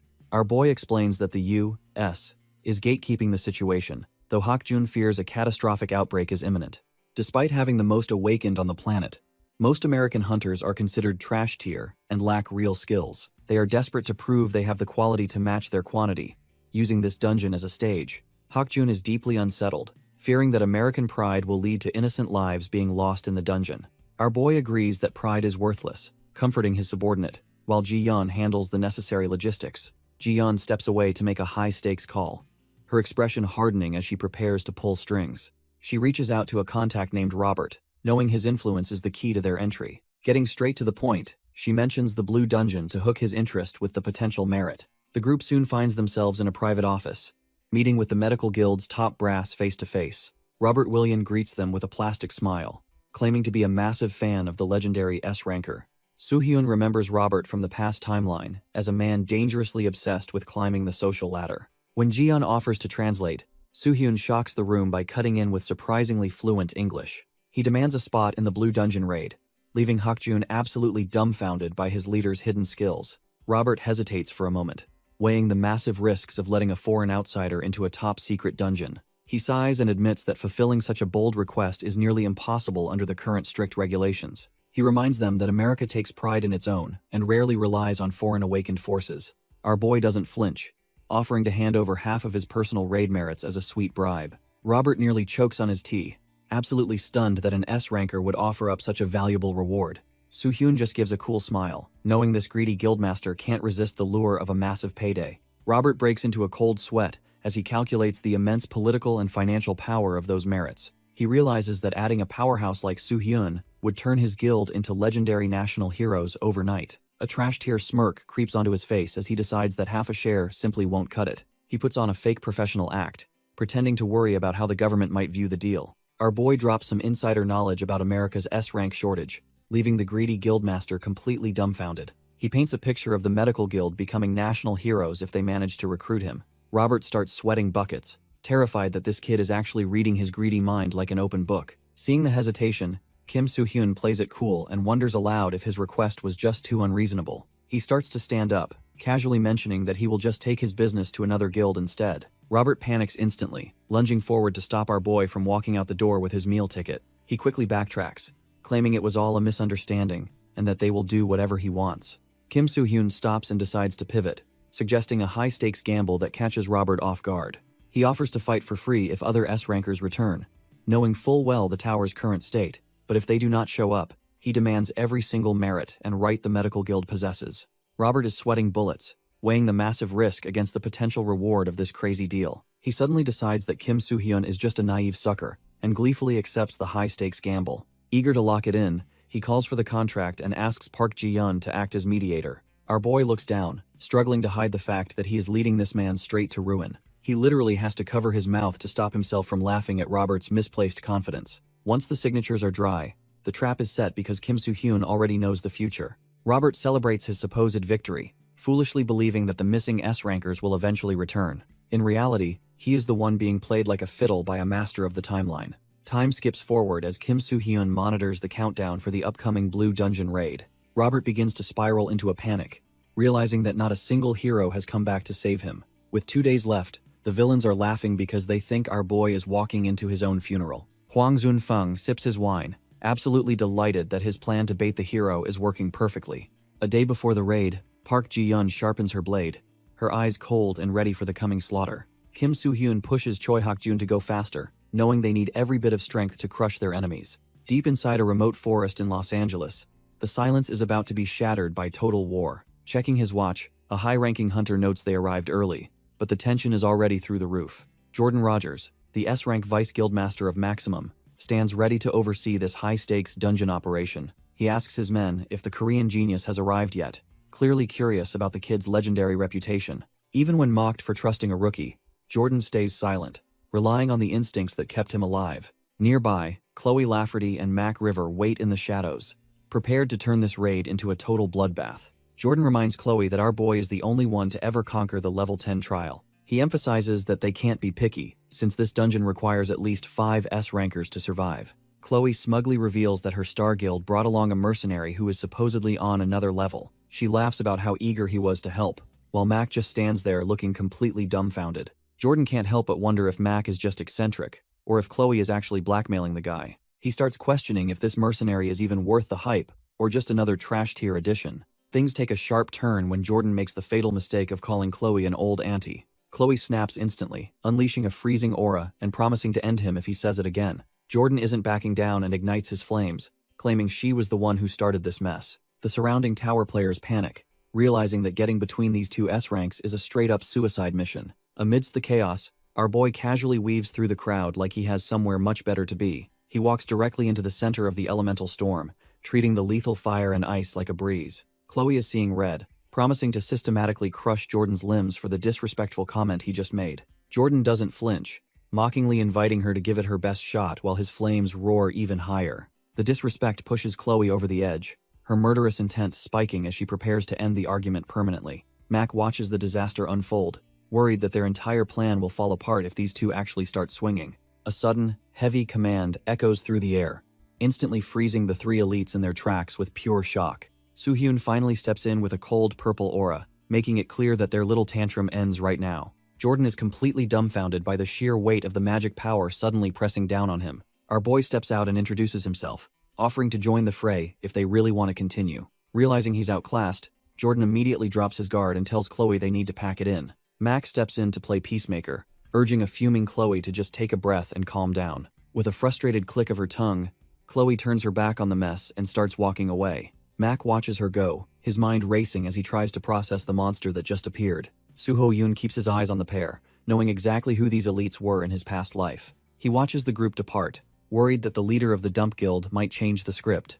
If the big boss chooses the dungeon over the headquarters, it will be a whole different game. As they retreat, Mac asks if she felt that terrifying pressure, and she can only quietly agree. Chloe is fuming because she realizes our boy actually suppressed her magic like it was nothing. Mac realizes that if Soo-hyun could take out Ethan, their current strategy is basically trash tier. He decides to pivot, figuring they should prioritize killing Soo-hyun before dealing with Jordan's mess. Jordan tries to brush off the previous humiliation and decides to play nice with an official introduction. He offers a handshake, introducing himself as the Maximum Guild's vice leader, while Soo-hyun plays along. Jordan acts like a hero, claiming his only goal is to clear the dungeon without losing anyone. Soo-hyun just stares him down, bluntly telling him that he's vastly underestimating the nightmare they're entering. Looking at the glowing blue portal, he warns that surviving at all should be their only concern. Jordan just laughs it off, calling our boy a cautious genius, while clearly ignoring the life-saving advice. With his pride blinding him, he marches toward the gate, convinced his elite squad is untouchable.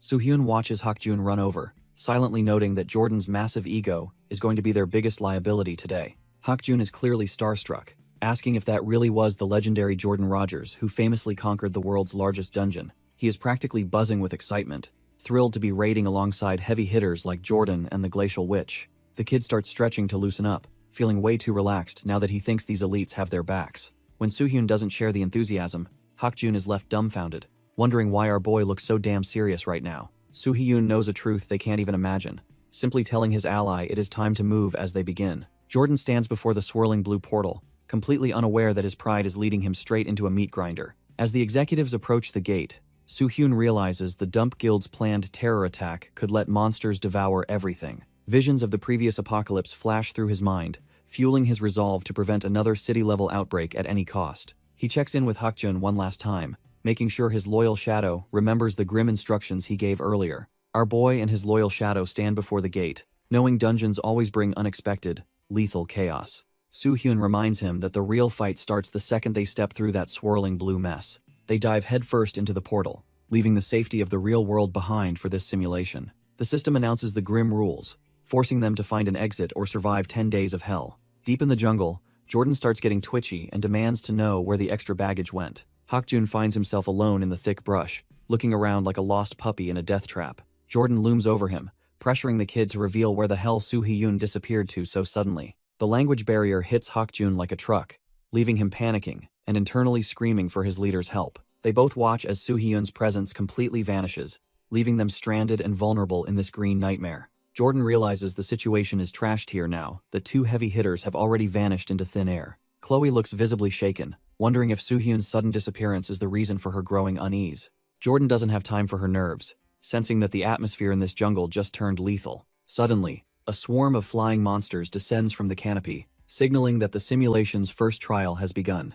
Amidst the chaos, Mac River slips away, moving through the dense foliage with the grace of a professional. He stops dead in his tracks, his instincts screaming that a shadow is tailing him through the brush. He knows it isn't his allies, as none of them possess the sheer speed required to keep pace. Landing firmly, he demands his pursuer reveal themselves instead of playing games in the dark. Our boy Soo-hyun casually steps out, admitting he almost lost the slippery executive in the thick greenery. Mac tries to play it cool, claiming he was merely tasked with scouting the area for the group. Soo-hyun just smirks, calling out Mac River's blatant lie and suggesting that assassination was the real objective. Soo-hyun walks forward, pressuring Mac by mentioning his rank right under the big boss Hwang Jun-fung. Mac is completely dumbfounded, wondering how this random kid could possibly know the name of his secret leader. He tries to steady his breathing, rationalizing that the info must have leaked from that trash-tier failure Ethan. Our boy just smirks, noting that for an elite assassin, Mac is surprisingly bad at hiding his panic. Realizing talk is cheap, Mac gathers his wind mana, deciding that dead men can't share any guild secrets. He unleashes a flurry of high-speed slashes, aiming to turn the regressor into a pile of minced meat. Mac boasts about his unreachable speed, confident that a mere rookie could never hope to track his movements. He dives back in with a wind-boosted strike, screaming about how he is going to tear Soo-hyun apart. The executive goes full psycho, promising to slaughter everyone in the city just so Soo-hyun won't be lonely. Soo-hyun remains cold, calmly drawing his blade while revealing that he has been waiting for this exact moment. Soo-hyun lands a devastating blow, shredding through the wind defense like it is nothing but wet paper. Mac River coughs up blood, realizing his grand scheme was dead on arrival against a monster like our boy.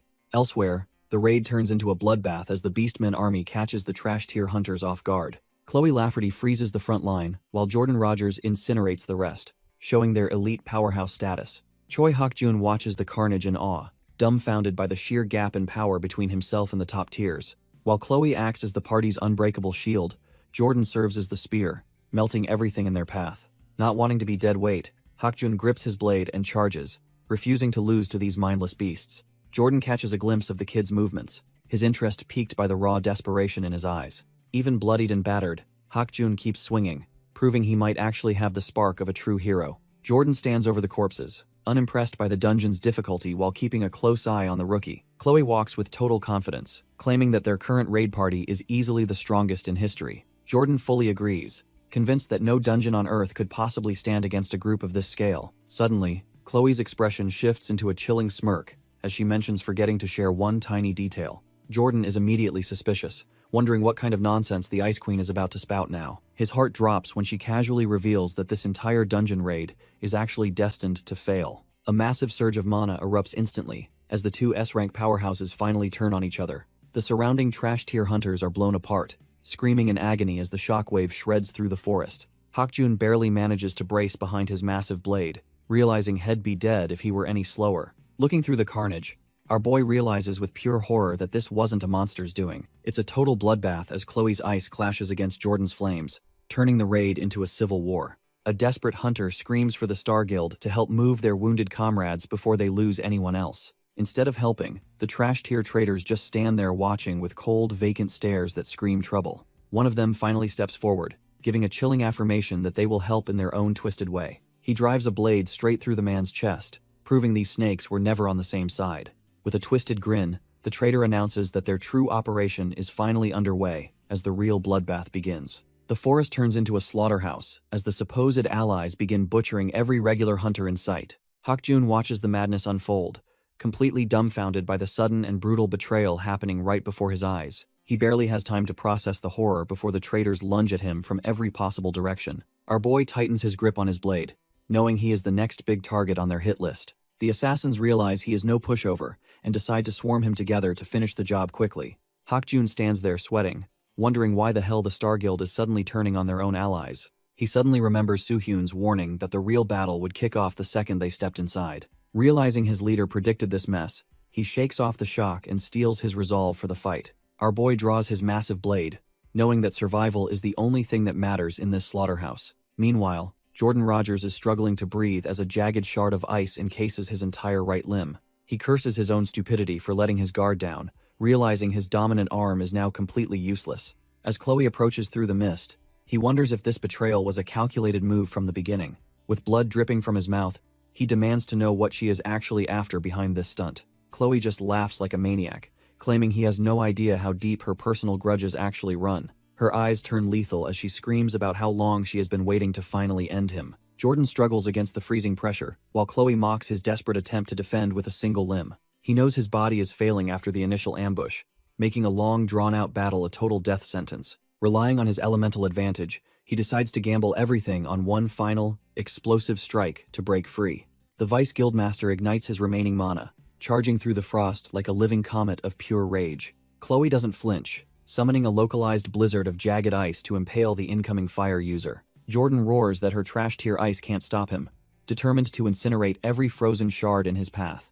A massive pillar of fire erupts, completely vaporizing the obstacle as he pours his soul into the attack. However, he spots a chilling smile through the heat, realizing his opponent isn't even breaking a sweat. His heart sinks as he stares at the figure, realizing something is horribly wrong with his successful hit. Turns out he just wasted his final trump card on a hollow ice decoy, leaving him completely wide open. Chloe mocks him for only just realizing he's been played like a fiddle this entire time. Before he can even move, she completely freezes him solid, leaving our boy totally helpless. Jordan panics as the cold sets in, realizing she intentionally lured him into this lethal trap. He desperately asks how her guild expects to clear this high-rank dungeon without his help. Chloe just scoffs at his stupidity, finding his concern for the raid's success absolutely hilarious. She drops the bombshell that their actual plan is to ensure the entire raid fails miserably. Jordan screams that she's being ridiculous, unable to comprehend why anyone would want a dungeon outbreak. If they fail here, thousands of high-tier monsters will flood through the gate into the real world.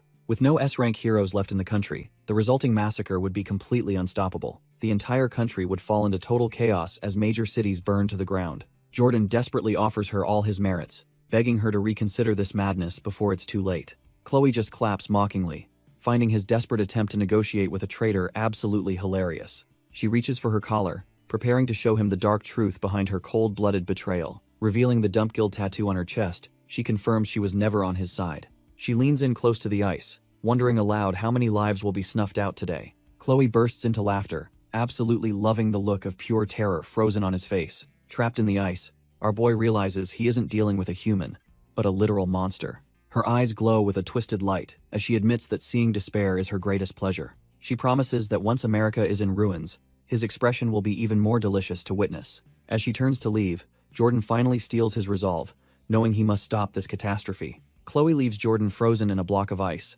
mockingly promising to see his despair later when everything falls. Sensing the shift in mana, our boy sprints through the woods, desperate to stop the impending slaughter. He knows if he doesn't reach the raid party in time, everyone will be cut from the same cloth. Back at the clearing, Chloe waits impatiently, her boredom showing as the massacre unfolds around her. Trash-tier assassins from the Dump Guild continue their work, mercilessly gutting the unsuspecting hunters from behind. The surviving hunters are huffing and puffing, realizing too late that their supposed allies are actually monsters. Mac River wipes the sweat from his brow, thinking the cleanup is almost finished and the trap is set. Chloe looks down at the carnage, wondering where the real prize is hiding while her goons finish the job.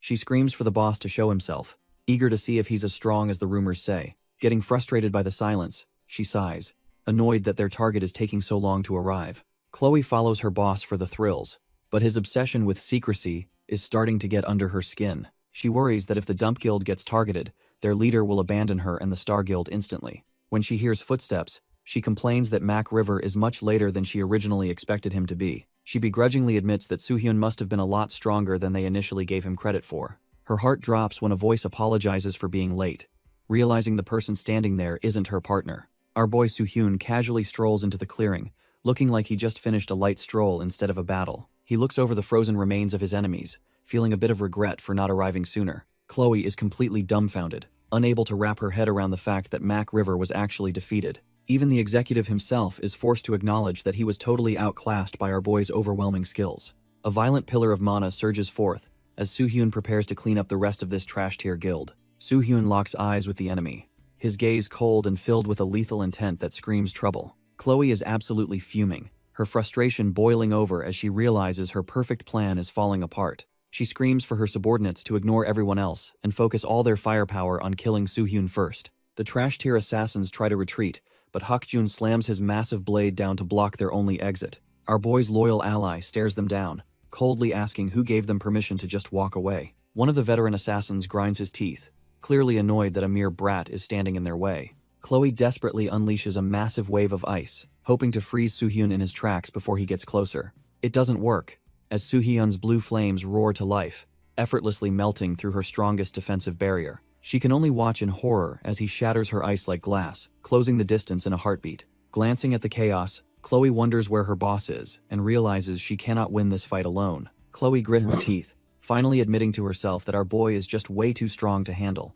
She figures her boss is just waiting for an opening, so she decides to create one herself. A massive ice golem towers over the battlefield as she acknowledges that Soo-hee-yoon is a formidable opponent. Chloe smirks, convinced this frozen titan won't be as easy to shatter as her previous trash-tier defensive barriers. Her confidence instantly vanishes when she hears the sound of her ultimate creation starting to crack and crumble. Soo-hee-yoon tears through the ice with his blue flames, mockingly asking if this was really her best effort. Just as he closes in, Chloe lets out a manic laugh, thinking she finally has him right where she wants. She mocks him for thinking she'd ever be dumb enough to take on a monster like him without backup. Our boy doesn't hesitate, slicing through the remaining ice to end this annoying distraction once and for all. Desperate and cornered, Chloe screams for her boss to strike now while Soo-hee-yoon is fully committed to his attack. Chloe screams for her boss to intervene as her massive ice golem prepares a final, desperate strike. Meanwhile, high above the city at the Star Guild headquarters, the atmosphere is chillingly calm and detached. Huang Zunfeng stands by the window, watching the distant chaos while sipping a drink with total indifference. He just smirks, clearly having no intention of helping his subordinate, as he enjoys the unfolding disaster. Back in the forest, a wounded Chloe shouts that she has finally created the perfect opening for him. She tries to convince herself that their combined power is enough to finally put our boy in the ground. Her voice echoes through the trees as she demands to know why the guild leader hasn't appeared yet. The reality of her situation sets in as she begins coughing up blood from her mounting internal injuries. Looking at her stained palm, she curses the man she once trusted for leaving her to rot. Tears stream down her face as the crushing realization hits that she was always just a disposable pawn. Our boy stands frozen in a massive block of ice, seemingly caught in Chloe's desperate last-ditch trap. He had a feeling this might happen, but he remains calm, analyzing the situation with his regressor's cold calculation. With a sudden burst of overwhelming mana, he shatters the frozen prison into 1,000 glittering shards. Landing gracefully in the brush, he realizes that the real mastermind, Huang Zunfeng, is nowhere to be found. Meanwhile, inside the opulent Star Guild headquarters, the atmosphere is thick with the scent of expensive tea and betrayal. Mac River sits nervously before his boss, trembling as he tries to explain why their elaborate plan fell apart. Huang Zunfeng just sips his drink, coldly demanding to know why his subordinate returned without finishing the job. The villain looks completely unbothered, as if the lives of his executives are nothing more than a boring show. Mac recalls the chaotic scene where Jordan and Chloe were tearing each other apart amidst a sea of flames. A cold-eyed guild member scoffs at Jordan's reputation, claiming the so-called S-rank hunter was never actually a big deal. Mac River stretches casually and thinks that killing our boy wouldn't even be fun at this point. He decides he has seen enough and prepares to end the confrontation before things get too heated. As he watches Soo-hyun, he confirms that this monster is indeed the target they were warned about. He realizes that this kid is actually leagues better than a veteran hunter like Jordan ever was. Suddenly, his eyes widen in pure shock as he senses a terrifying shift in the atmosphere. The sheer weight of Soo-hyun's immense magical power starts to crush his confidence and makes him tremble. He knows better than to stick around, deciding that taking any more risks against this freak is suicide. Mac River quickly retreats into the shadows, leaving his subordinates behind to deal with the fallout. Back at the office, Robert William looks completely dumbfounded and admits he has no idea what's happening. He breaks into a cold sweat, realizing he can't even begin to fathom what Soo-hyun is actually planning. Huang Junfeng calmly lights a cigar, wondering how he should handle the crumbling state of his global operation. The silence is shattered when a panicked subordinate bursts in, screaming that they have a massive problem on their hands. He reveals that associations in every target country have already intercepted their terrorists, completely ruining their carefully laid plans.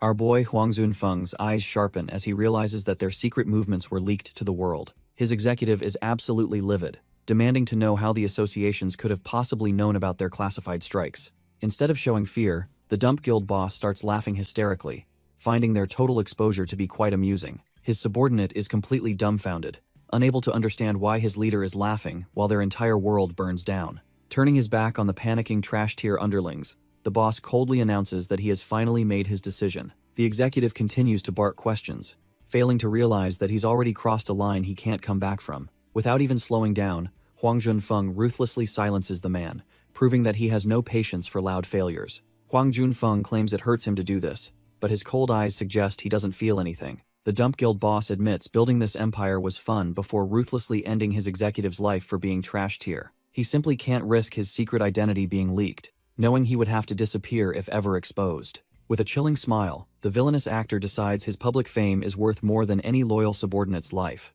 Back at the raid site, the frantic shouts of the survivors finally pull a dazed man back to reality. Jordan Rogers wakes up, completely dumbfounded, his head throbbing as he tries to figure out where he even is. He immediately demands to know about the raid's outcome, only to learn that the battle is already over. Seeing the traitorous Chloe tied up like common trash leaves him stunned, realizing their luck has finally turned around. The Ice Queen just laughs maniacally when she hears that our boy Soo-hyun was the one who saved them. Deep in the woods, Soo-hyun tries to explain his sudden disappearance, while Hak-jun looks on with pure skepticism. Hak-jun calls him out for the sudden disappearance, making our boy sweat as he tries to maintain his cover. He senses someone approaching, his sharp instincts picking up a heavy presence through the dense forest trees. Jordan Rogers steps forward with a grim face, finally coming face to face with the man who changed everything. He realizes that Soo-hyun was steps ahead of everyone, somehow predicting the Dump Guild's every treacherous move. Looking at the trash-tier thugs rotting on the ground, Jordan admits his own arrogance nearly doomed them all. The atmosphere turns suffocatingly tense as Hak-jun and Soo-hyun wait for the veteran hunter to make his move. Soo-hyun tells him to just spit it out already, instead of staring like he's seen a ghost. Jordan hesitates, the weight of his words feeling heavier than any S-rank mana he's ever felt before. He remembers the chaos that would have consumed the states if those flying monsters hadn't been stopped. Jordan Rogers looks him dead in the eye, offering his deepest thanks to the hero who saved America. Jordan Rogers offers his deepest thanks to the man who saved their country from total annihilation. Our boy realizes that for a high-ranking hunter like Jordan, swallowing his pride is no small feat. Jordan genuinely believes he's standing in the presence of a truly amazing person who deserves every bit of respect. Soo-hyun just scratches his head, feeling a bit dumbfounded and embarrassed by all the sudden limelight and praise. Deep in the shadows, a hooded reaper lurks while muttering about finding his next piece of prey to hunt. Suddenly, Soo-hyun senses spike, as he realizes a hidden threat has finally been detected within the dark tree line. Without a second of hesitation, a lethal strike tears through the air toward the unsuspecting assassin's position. Soo-hyun ignites his blue flames, clarifying that his job of saving America isn't actually finished just yet.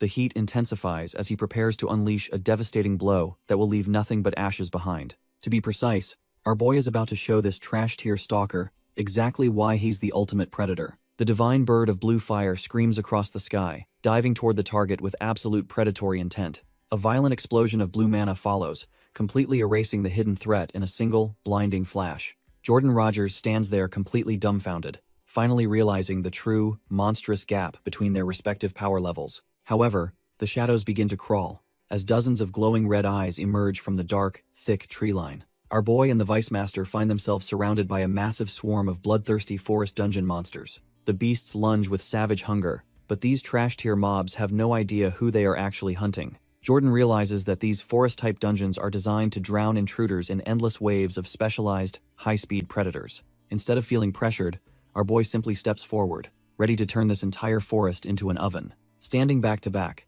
the two hunters prepare to show these creatures exactly why they are the ultimate apex predators. Soo-hyun decides to end the games quickly, suggesting they combine their powers to burn everything to the ground. Our boy and the Vice Master ignite their mana, blending blue and orange flames into a singular, volatile force. The resulting firestorm incinerates the forest, proving that even a dungeon's environment is no match for their combined power. Choi Hak-jun watches the spectacle with wide eyes, realizing just how far beyond human limits his boss has climbed. As the smoke clears, a dark familiar circles overhead, while the survivors desperately try to reorganize their broken ranks. The raid hunters stand their ground in the clearing, completely oblivious to the cold eyes tracking their every move. A hidden Reaper assassin watches the chaos from the tree line, mocking the hunters for their utter lack of strength. A fresh horde of trial monsters erupts from the brush, driven by a frantic instinct that seems almost like panic. Jordan Rogers commands everyone to sweep the trash away, refusing to let a few mid-tier mobs ruin their momentum. He charges forward with burning resolve,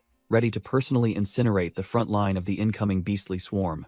Jordan Rogers stands dumbfounded as the monsters sprint right past him, realizing they are actually fleeing from something terrifying. The monsters ignore the leaders and target the injured, leaving the hunters scrambling in a state of total panic. It quickly turns into a bloodbath as the trash-tier mobs start tearing through the ranks of the unprepared. One poor soul realizes he is absolutely cooked as a beast lunges, certain that his journey ends right here. Suddenly, a blur of motion cuts through the chaos as our boy finally decides to stop playing around. Soo-hyun carves through the front line while a hidden observer realizes he is the only real threat present. The entire swarm shifts its focus onto him, sensing a power that shouldn't exist in this lowly trial. A massive eruption of mana levels the surroundings, proving that the gap in their strength is simply insurmountable. When the dust settles, he stands alone among the wreckage, looking completely unfazed by the surrounding carnage. He utilizes his Kraken defense to soak up the pressure, though he knows he cannot stay reckless forever. Touching his shoulder, he realizes that taking any more hits like that would be dangerous even for him. Hakjun rushes over, panicking about the explosions and checking if our boy is actually okay. Soo-hyun remains calm, explaining that those suicidal outbursts were actually triggered by the boss's unique ability. Turns out they're facing a troll druid, a high-tier caster that controls every beast in this forest. Looking at the wounded survivors, he notes that protecting the weak while fighting a swarm is a nightmare. He decides to take the direct approach, telling the group he'll hunt down the boss himself. Jordan watches him go, knowing that killing the leader is the only way to disperse the remaining monsters. Suddenly, Jordan grabs his shoulder, stopping him before he can charge into certain death. He asks if our boy has a death wish, clearly dumbfounded by such a reckless plan. If the boss focuses all its mana on one target, even a monster like Soo-hyun might get overwhelmed. Soo-hyun just smirks and reminds Jordan that he was the one who called him a hero earlier. Soo-hyun admits he always hated being called a hero, because the title felt like a suffocating burden. However, hearing it from this group actually made him feel a little bit happy for once. Our boy flashes a rare smile, deciding that this time, he'll actually try to become a real hero. Jordan realizes he can't stop him, and just hopes the kid returns before the defense line collapses. He feels a bit embarrassed, having spent his whole life thinking he was the top dog in America. Turns out the real hero was someone else entirely, as Soo-hyun dives headfirst into the swarm of monsters. Mid-dash, he decides it's time to bring out his secret weapon to even the playing field. He summons Mir, the tiny red dragon hatchling, who lets out a fierce roar to signal his arrival. With the divine dragon's blessing active, blue flames erupt as his stats skyrocket for the coming slaughter. He becomes a blur of blue light, tearing through the forest with speed that defies all logic. The hidden boss watches from the shadows as his mindless minions get absolutely shredded by an unseen force. Realizing the intruder is no joke, the druid pulses his mana to command every beast in the vicinity. A massive green wave of energy ripples through the woods, signaling that the real hunt has finally begun. The human hunters struggle to hold the line, desperately hoping their reinforcement arrives before they are completely overrun. A fresh wave of trash-tier monsters surges forward, driven into a lethal frenzy by their master's command. Our boy finally makes his move, diving into the chaos like a blue comet of pure destruction. With his eyes glowing, Soo-hyun calculates the most efficient way to wipe these pests off the map. A massive beast tries to roar in defiance, but its life is cut short by a single strike. He dances through the air, leaving nothing but a trail of blood and broken monsters in his wake. After clearing the area, Soo-hyun takes a breather, while Mir lets out a proud little roar for them. The druid watches the carnage, wondering if the trial is even close to being finished yet. Our boy surveys the trash-tier horde, realizing that taking on hundreds of them alone is just too exhausting. Instead of a frontal assault, Soo-hyun decides it is time to use a little trick to divert attention. He activates a doppelganger skill he snagged from the shop, manifesting glitchy clones to bolster his numbers. With the squad ready, Soo-hyun gives the signal for his new copies to move out. They blitz through the woods, turning the solo mission into a full-blown tactical raid. The druid is left dumbfounded, unable to comprehend how there are suddenly so many versions of this guy. Even little Mir is caught off guard, staring at the multiple masters with a look of pure confusion. The little guy quickly realizes that more masters just means 4 times the praise and snacks for him. Meanwhile, the boss can only watch in stunned silence as his carefully planned ambush falls apart. The boss is completely lost, trying to figure out which of our boy's clones is the real deal. Frustrated and unable to tell them apart, the druid decides to just slaughter every single one of them. A pack of trash-tier monkeys ambushes Soo-hyun, proving that his little doppelganger trick didn't shake everyone off. He grabs Mir and gives the order to let loose, prompting the little dragon to unleash a massive flamethrower. Soo-hyun gives the little guy some well-deserved praise, and Mir looks absolutely thrilled to be helping his master. The boss finally spots the real target through the smoke, convinced he's finally found his opening to strike. He commands his horde of monsters to charge forward, hoping to overwhelm Soo-hyun with sheer numbers and brute force. Suddenly, a massive burst of blue energy slams into the druid, catching him completely off guard mid-command. A rain of lethal blue spears descends from the sky, pinning the boss down in a relentless tactical barrage. Even after that heavy hit, Soo-hyun realizes this boss is tougher than he looks and won't go down easily. Soo-hyun and Mir tear through the trash-tier mobs, combining blue mana and dragonfire to clear a path. Even with his regressor experience, our boy is starting to feel the physical toll of this relentless trial. Before he can catch his breath, 2 hulking beasts lunge from the shadows, aiming to end his run early. A massive shockwave erupts as the monster's strike connects, sending a lethal blast of energy through the clearing. Thick smoke blankets the forest floor, leaving the outcome of that brutal collision hidden from the boss's sight. Soo-hyun emerges from the debris, clutching Mir tightly while realizing the difficulty spike is no joke. He safely stores the little dragon away, deciding to handle the rest of this mess with his own hands. With a cold resolve, he steps forward, his boots crunching against the dirt as he prepares for the real fight. He stares down the entire monstrous horde, daring them to find out who the real predator is in this forest. Igniting his blade with blue fire, our boy gets ready to show these monsters why he's an S-rank regressor. Soo-hyun charges forward, noting that a level 5 difficulty blue dungeon is a massive step up from his expectations.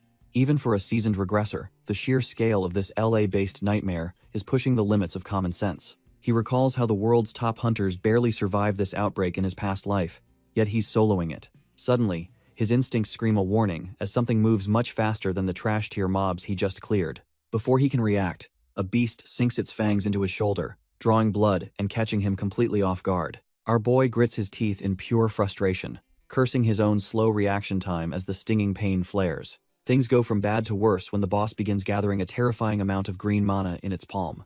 A massive explosion of emerald energy tears through the clearing, threatening to vaporize everything in its path. He realizes that the odds of soloing this dungeon are dropping to 0 faster than he ever anticipated. As the dust settles, the hulking boss looms over him, proving that this timeline is far more lethal. Soo-hyun fights the urge to pass out, realizing his survival odds are practically non-existent right now. His consciousness slips, dragging him back to the horrific memories of the apocalypse from his previous life. He recalls standing over a burning city, realizing that even with his power, he was utterly failing. Back then, our boy was already losing his humanity, his expression turning cold amidst the rising smoke. He looks at the carnage and realizes he failed to protect anything that actually mattered to him. Even after the initial outbreak, he walked through a sea of corpses, haunted by those he couldn't save. He questions the title of hero, feeling like a fraud who only managed to keep himself alive. Eventually, the desperate souls reaching out from the darkness became nothing more than a blur to him. The sight of people dying before his eyes stopped sparking any emotion in his hollowed-out heart. Only a grim sense of duty remained as he prepared to face the world-ending threat of Fafnir. Kim Sungjin dwells on his past life, finally admitting that he was never the hero everyone needed. He shuts his eyes, letting the bitter memories of his previous failures wash over him one last time. But then he remembers his mother and the allies who actually believe in this new version of him. Our boy decides that Kim Soo-hyun is different, his gaze burning with a brand new golden intensity. He unleashes a massive golden aura, looking down at the monster like it's just another piece of trash. This time, he's not just surviving the apocalypse, he's becoming the undying hero he failed to be. His wounds knit shut instantly as the dungeon boss realizes he's no longer dealing with a regular hunter. The creature starts panicking and tells him to leave, but Soo-hyun's regeneration speed only kicks into overdrive. He scoffs at the monster's sudden change of heart, reminding it that it was just calling him prey. With a cold look, he charges in to show this boss why you don't mess with a regressor. System alerts confirm his stats are skyrocketing as he moves with blinding speed to finish the job. Our boy looks the monster dead in the eye and declares its hunting days are officially finished. He stands tall over the cowering creature, letting it know that the tables have finally turned. The dungeon boss is absolutely dumbfounded, barely able to process that it is facing a literal pro-hunter. Desperate to survive, the creature begs for protection while unleashing a frantic wave of green energy. Its jagged armor and dark cloak cannot hide the fact that it is completely outclassed right now. Slumped on the forest floor, the boss wonders how a mere human could possess such overwhelming power. Nearby, the remaining trash-tier mobs are crushed instantly under the weight of his relentless assault. The forest is littered with the corpses of the wolf-like beasts that once thought they were predators. Soo-hyun ignites his hand with a searing golden flame, ready to end this pathetic excuse for a boss. A squad of hunters surveys the aftermath, finding the battlefield littered with the corpses of trash-tier mobs. Their leader scoffs at the boss, warning the creature not to underestimate the strength of human persistence. He closes the distance, pointing out that the monster is now completely defenseless and utterly alone. Terrified, the boss tries to muster its remaining green energy while pathetically begging to be spared. Its desperate cries are cut short as a sharp blade begins to dismantle its once intimidating form. Hakjun takes the lead, swinging his sword with a lethal focus that proves he is no longer a pawn. The boss is left dumbfounded, staring at the hunter who is moving far too fast for it to track. Hakjun reminds the beast that the innocent people it slaughtered felt this exact same despair. He becomes a whirlwind of steel, feeling his mind and body finally align in a perfect strike. A small smile plays on his lips as he thanks Soo-hyun for giving him this path toward redemption. The dungeon boss lets out a final, pathetic scream as its life force finally flickers out. Our boy stands tall, reflecting on the opportunity he's been given to rewrite this bloody history. Meanwhile, the Reaper Guild soldiers are getting restless, wondering why they haven't raided the Dump Guild's base yet. They look toward their leader, desperate for the order to finally start the slaughter. She remains silent, her eyes cold as she recalls the deal she made with the mysterious regressor. Back then, Soo Hee-yoon sat her down to propose a high-stakes plan that sounded like pure insanity. He suggested a split-and-conquer strategy, ensuring only one of them would face the ultimate target, Hwang Zun-feng. Infuriated by his audacity, she grabbed him, unable to believe he was still making demands after her warning. She made it clear that she's the one who will take Hwang's head, threatening anyone who interferes. Realizing his resolve isn't shaking, she finally lets go, silently accepting the terms of their dangerous pact. Soo-hyun admits she is strong, but warns that taking down Hwang Jun-feng solo is a suicide mission. He explains that the first generation awakened has spent years hoarding power, making a direct assault incredibly risky. Our boy stares her down, making it clear that the Reaper Guild is currently walking into a total slaughter. The Guildmaster realizes she cannot let her thirst for revenge cost her the things she actually values. She lets out a heavy breath, claiming her own life is forfeit as long as her goal is met. Her sudden change in attitude leaves her subordinates dumbfounded, as they wonder why she is acting so strange. While some protest, Seokjin tells them to back off, realizing she is actually trying to keep them alive. Suddenly, a massive explosion rips through the building, turning the entire area into a chaotic hellscape of fire. The Guildmaster panics, wondering if another player knows the Star Guild is just a front for trash-tier criminals. Amidst the rubble, a dark figure looms over a survivor, who is desperately begging for his pathetic life. The mysterious silhouette looms over the wreckage as his subordinates cry out to him in pure desperation. The survivor pathetically begs for mercy, swearing he will never breathe a word about the man's true identity. Watching from the shadows, the Reaper Guildmaster's eyes widen as she recognizes the monster standing before her. She realizes this isn't just some random player, but the infamous Hwang Jun-feng himself. Hwang Jun-feng just smiles coldly, wondering aloud how he could ever trust the word of a coward. He looks at the surrounding corpses, noting it would be unfair to the dead to let this one live. Without a hint of hesitation, he silences the man forever, ending his pleas in a spray of blood. He lets out a tired sigh, casually declaring that the Dump Guild is officially disbanded as of today. Standing amidst the carnage, he mockingly asks the remaining silence if anyone actually has an objection. The Reaper Guild Master can only stare in disbelief as she calls out to the man who slaughtered everyone. Just as Hwang Jun-feng thinks his work is done, a blade whistles toward his throat out of nowhere. He barely blocks the strike, meeting the murderous gaze of a woman demanding to know his true identity. The force of their collision sends her skidding back through the debris of the ruined guild hall. She glares through the dust, claiming she has waited an eternity for the chance to take his head. Hwang Jun-feng just adjusts his cuff, looking more annoyed by the interruption than the actual threat. Her killing intent flares as she swears to end his life regardless of the consequences or his power. Despite her screaming his name in rage, the legendary hunter remains completely unfazed by her dramatic declaration. He tilts his head in genuine confusion, wondering if he should even remember who this trash-tier person is. Meanwhile, Kim Soo-hyun sits calmly beside the mangled remains of the dungeon boss he just finished off. He examines a massive, glowing mana crystal, surprised that such a weak monster was hoarding such a high-tier treasure. Our boy Soo-hyun figures the mana crystal would be a perfect gift for old man Daeho back home. Suddenly, his little dragon mirror decides the high-tier treasure looks way more like a delicious midday snack. Soo-hyun panics and yells that it definitely is not food, while his voice echoes through the humid jungle. Heavy footsteps splash through the swampy terrain as the rest of the raid party finally catches up. Hakjun and the American hero Jordan stand completely dumbfounded by the absolute mess left in Soo-hyun's wake.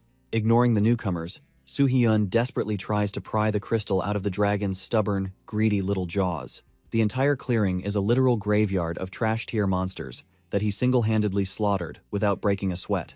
Hakjun and Jordan approach cautiously, still trying to process how one rookie could cause such a massive bloodbath. Jordan admits he never expected the kid to actually bag the dungeon boss along with everything else. When Hakjun mentions they already found the exit, Soo-hyun is genuinely surprised by their unexpected level of efficiency. Jordan explains that following the monsters Soo-hyun terrified actually led them straight to the exit. They have secured the Dump Guild survivors, deciding it is better to let the association handle the trash. Jordan studies our boy closely, realizing this rookie is operating on a completely different level than expected. Soo-hyun does not miss a beat, demanding the medical guild's share of the reward for his solo efforts. While Jordan laughs at the audacity, the medical leader is back at base, absolutely fuming over his loss. Jordan even offers his own merits, admitting that Soo-hyun basically carried the entire raid by himself. Instead of the reward, our boy asks for a favor, his mind already focused on a bigger goal. He states there is still one more person to help, pivoting the focus to a much deadlier conflict. Elsewhere, the Reaper Guildmaster launches a desperate, shadow-infused strike against the monstrous Hwang Jun-feng. Jun Feng effortlessly parries the blow, mocking the assassin for letting her messy emotions ruin her technique. Jun Feng realizes the assassin recognizes him, but he couldn't care less about her petty grudge. The Reaper Guildmaster lashes out with a shadow-infused strike, desperate to draw blood from the monster. He effortlessly catches the blow, clicking his tongue at how trash-tier her current power level feels. Jun Feng retreats as the shadows erupt, admitting that her mobility in the dark is actually quite annoying. The assassin does not let up, her form flickering through the darkness like a vengeful ghost. A massive explosion of shadow energy tears through the concrete, yet Jun Feng remains completely untouched. He stares into her glowing eyes, noting that her agitation is the only thing keeping her from winning. Deciding to have some fun, he puts on a smug grin and tells her to just calm down. She screams for him to die, but he just dances around her strikes while mocking her identity. Jun Feng covers his eyes and laughs, hoping her desperate reaction will finally help him remember her name. Jun Feng shifts his features mockingly, asking if this specific face is the one haunting her nightmares. The Guildmaster is absolutely livid, her blood boiling as she realizes he is just playing with her trauma. He morphs again, effortlessly dodging her shadow blades while wondering if this version of him rings any bells. Our boy cycles through identities like cheap clothes, finding it hilarious that she cannot even pinpoint her target. Suddenly, he hits a nerve, and the look in her eyes tells him he is finally getting warm. He settles on a smug, silver-haired look, realizing this must be the man who originally ruined her life. Consumed by a trash-tier rage, she screams her intent to slaughter him, regardless of which mask he wears. Jun Feng just sighs, admitting he has caused so much chaos that he honestly cannot keep track anymore. He stares her down with a chilling grin, questioning if her desire for revenge is worth certain death. As she lunges one last time, he points out that her shadow skill is finally about to expire. Jun Feng blocks her strike, finding it pathetic how easily her rage makes her movements predictable. She desperately clings to his arm, her grip trembling as she tries to force a lethal opening. Our boy just smirks, noting that looking at her up close finally triggers a very specific memory. He suddenly bursts into a fit of trash-tier laughter, mocking the irony of the situation he just realized. The assassin freezes in confusion, her heart sinking as he claims to finally remember her true identity. Tears well up in her eyes as the ghost of a suppressed memory begins to resurface. In the reflection of her pupils, she sees the face of the brother she lost years ago. Ki-hyun appears in her mind, a kind-hearted man whose smile was extinguished by the world's cruelty. Her strength evaporates instantly, and she collapses to the floor, completely broken by the sudden psychological trauma. Jun Feng looms over her, satisfied that his mental warfare hit the bullseye and shattered her resolve. Jun Feng scrolls through a phone, casually mentioning how annoying one of her former comrades used to be. He continues his psychological torture, reminding the sobbing Jian that she was conveniently unconscious while her team was slaughtered. The memory of her name being screamed out by her dying friends echoes painfully in her mind. She vividly recalls a blonde teammate desperately begging her to wake up amidst the chaos of the past. Another brave soul from her old squad stood his ground, shouting that no one would get past him. The screams of her fallen brothers continue to haunt her as they watched each other fall one by one. Jian begs him to stop, but the auditory hallucinations of her friends' final battle cries are too loud. She snaps and screams that her dead comrades aren't toys to be mocked by a trash-tier bastard like him. Jun Feng just laughs hysterically, reaching for a weapon while promising that the real highlight is just beginning. He mockingly mimics her brother's final, desperate pleas for mercy, just to twist the knife a little deeper. Ji-yeon watches in horror as her brother desperately begs the killers to spare her life during the massacre. Ki-hyun is a total wreck, sobbing and offering to die in her place, just to keep her safe. Back in the present, Jun Feng laughs hysterically, mocking how pathetic the brother looked while begging for mercy. He wears a sadistic grin, telling her she really missed out on seeing such a hilarious, desperate performance. Ji-yeon is completely dumbfounded, her eyes welling with tears as her mental state hits absolute rock bottom. Meanwhile, our boy Soo-hyun goes on the offensive, striking at the draconic beast with overwhelming speed and precision. The monster can't even keep up as Soo-hyun's blade bites deep, sending blood flying across the battlefield. The beast is shaken, wondering how it could possibly be losing to a human while in its dragon form. It finally realizes that the strange sensation it felt wasn't just a mismatch of power, but genuine fear. Gritting its teeth, the creature struggles to accept that its prey has turned into its worst nightmare. The beast roars in defiance, desperately trying to prove that its draconic power is the absolute peak of strength. Soo-hyun remains cold, explaining that he only let the villain play around because the tower is always an escape. Our boy prepares to end the charade, knowing he can vanish into the trials whenever he feels like it. With a blinding flash of blue mana, he cuts through the air to prove that even dragons can bleed. The creature's pride is shattered, along with its scales as blood sprays from the devastating, high-speed impact. Down below, Jordan and his squad are completely dumbfounded by the sheer scale of the chaos erupting above. The entire building begins to buckle and collapse, forcing the heroes to scramble for a mass evacuation. Amidst the settling dust, Su Huyun stands over the broken, human form of the man who thought he was king. Huang Zunfeng coughs up blood, weakly wondering if Su Hyun is fueled by some personal vendetta or hidden resentment. Su Hyun just looks down with utter indifference, simply stating that he just doesn't like the guy's trash-tier personality. Park Ji-yeon steps forward, her long hair catching the wind as the atmosphere grows heavy with intent. Our boy notes that the final preparations are finally in place for the real show to begin. The Reaper Guildmaster stands ready, her eyes burning with a lethal mix of vengeance and duty. Looking at the bloodied mess on the floor, Su Hyun admits he'd kill him if not for a promise. He decides to step back, leaving the trash-tier villain's fate entirely in the hands of the grieving sister. Sitting down, he offers a deal. If the shapeshifter can actually defeat Ji-yeon, he's free to run. His eyes glow with a cold blue light, signaling that any attempt to flee now means instant death. Huang Zunfeng just lets out a raspy laugh, finding the sudden shift in the rules strangely amusing. He slowly drags himself up, telling Su Hyun to make sure he doesn't regret giving him this chance.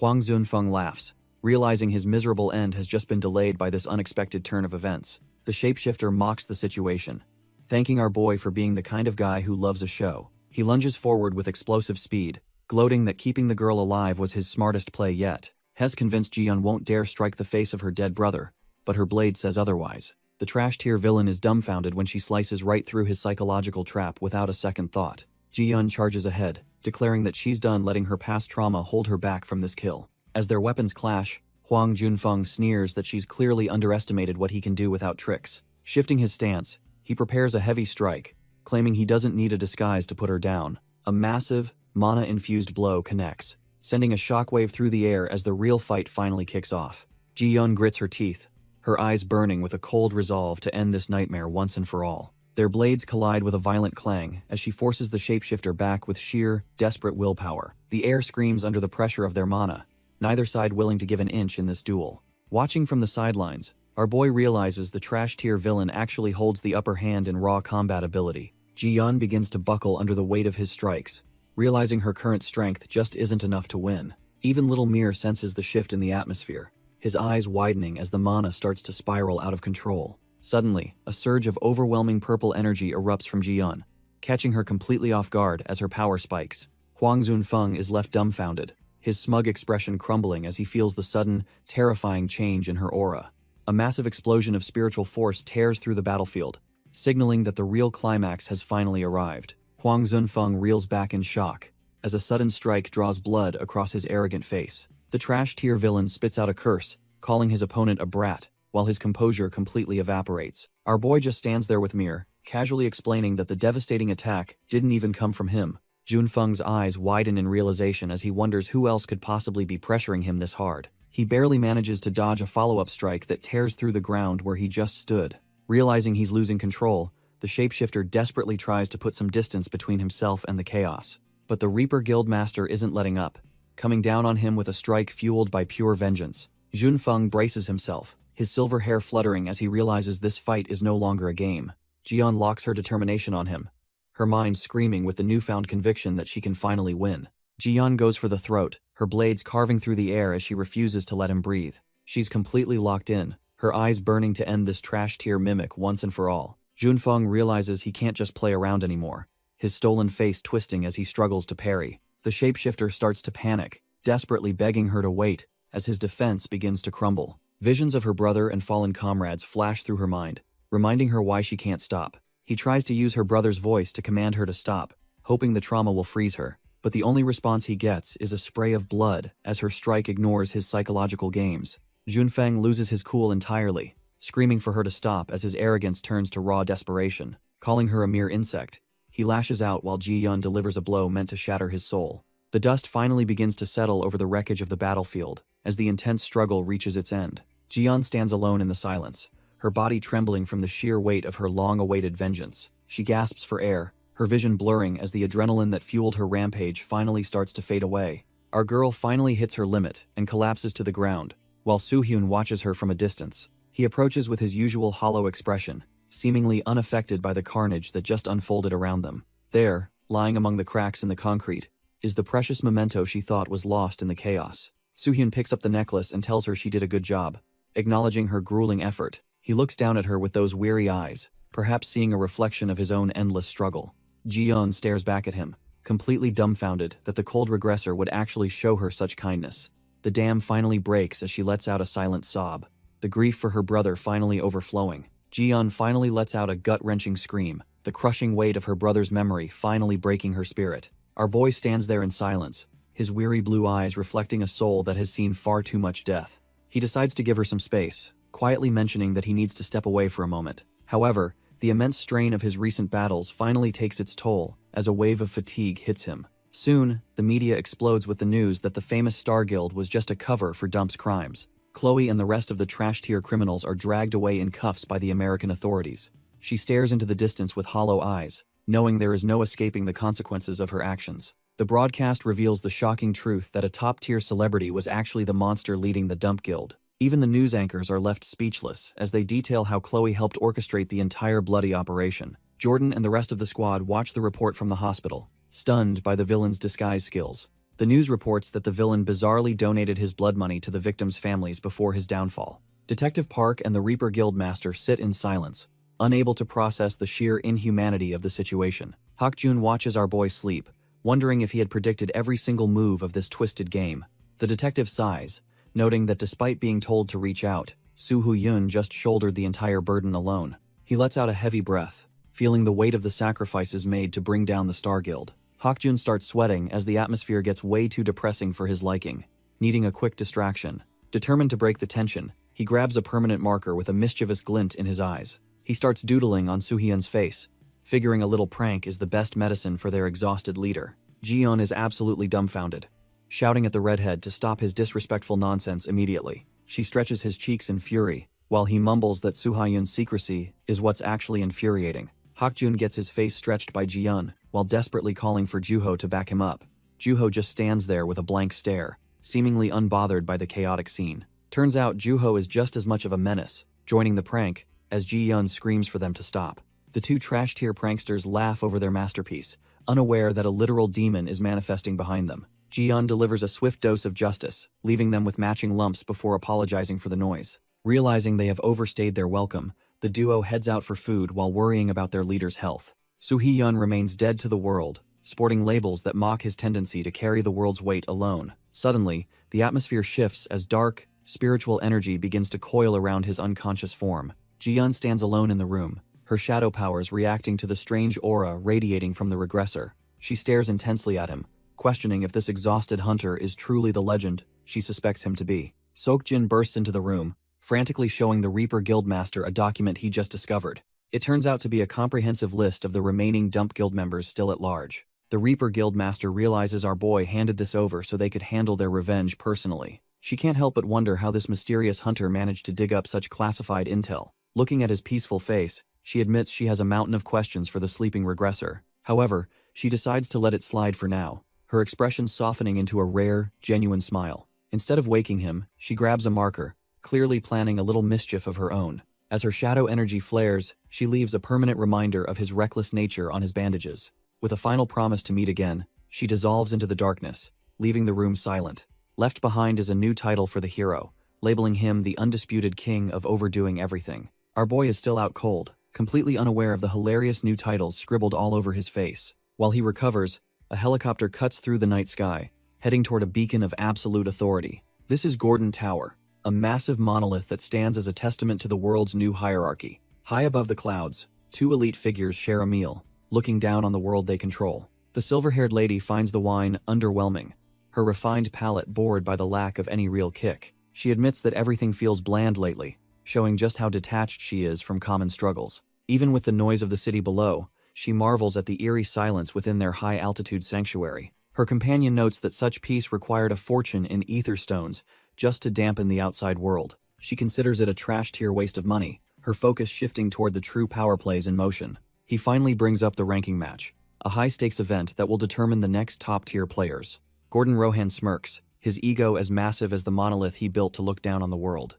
He tells Ashlyn that he has always considered himself the absolute peak of human potential. Yet, he feels the world has grown too crowded with so-called legends to truly appreciate his greatness. He thinks the title of S rank has become trash tier because every hero claims to be a god. To fix this, he plans to use the ranking match to prove he is the only one who matters. Meanwhile, our boy is busy grinding through the 30th floor, tearing through monsters like they are nothing. With Mir clinging to his back, he moves with a speed that defies the tower's very laws. He finally lands the finishing blow, crushing the serpent's skull under his heel with cold, calculated precision. Standing before the pulsating core, he realizes the trial is finally coming to a bloody, successful end. Turns out, clearing this floor just meant ripping the heart out of the legendary beast, Ouroboros. The massive serpent is finally dead, but carving through its mountain-sized body took our boy a grueling 6 months. At least the long grind paid off, as Mir has grown noticeably stronger while feasting on the beast's remains. The floor gatekeeper explains that the heart is a concentrated crystal of pure energy,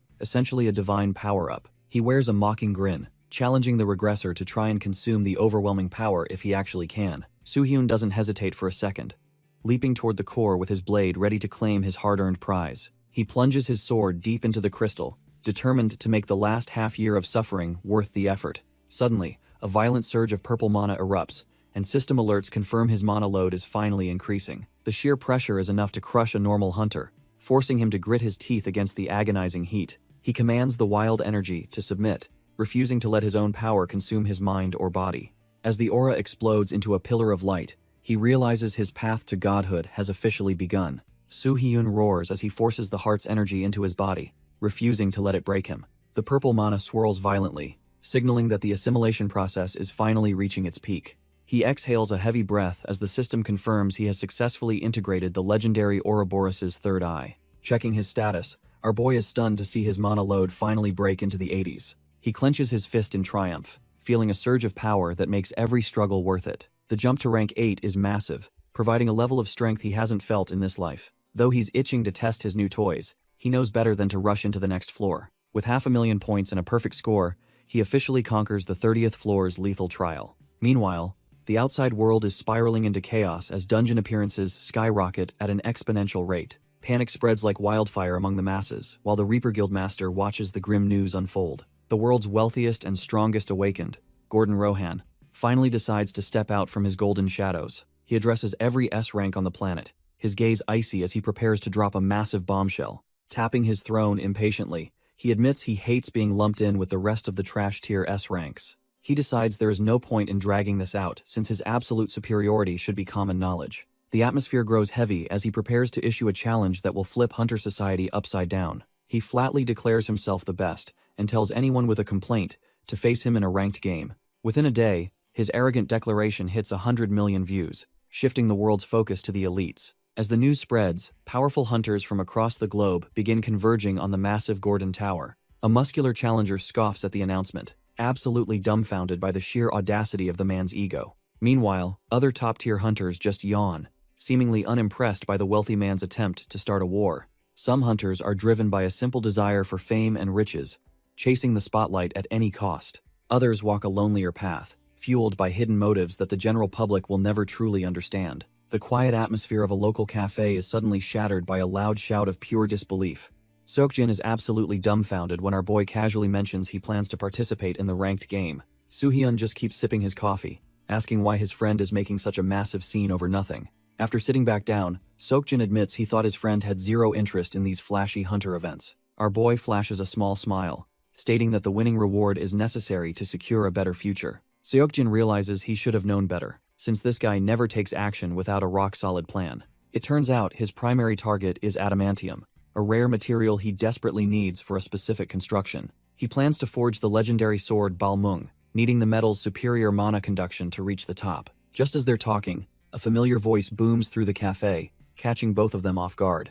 Choi Hak-jun bursts in, screaming at the top of his lungs that he finally passed the S-rank exam. The sudden outburst leaves the other patrons completely dumbfounded as they stare at the loud-mouthed rookie. Realizing he's making a scene, Hak-jun starts bowing frantically and apologizing to everyone for his trash-tier social skills. Our boy wonders if bringing this loose cannon along for experience is actually a good idea after all. Hak-jun immediately perks up and demands to know exactly where they are planning to take him. Seokjin checks the schedule and panics, because the ranked game is set to kick off in just 3 days. He decides there's no time to waste and drags Hak-jun away to start some last-minute conditioning. Before leaving, Seokjin turns back with a heavy expression, his mind racing with the stakes of the tournament. He asks if our boy is truly confident enough to crush the competition and take the top spot. Our boy gives a cold smirk, fully prepared to show these so-called elites what a real monster looks like. High above the clouds, the rhythmic hum of engines signals the arrival of the world's most dangerous players. A private jet glides past the glistening Gordon Tower, the massive stage where the upcoming bloodbath will unfold.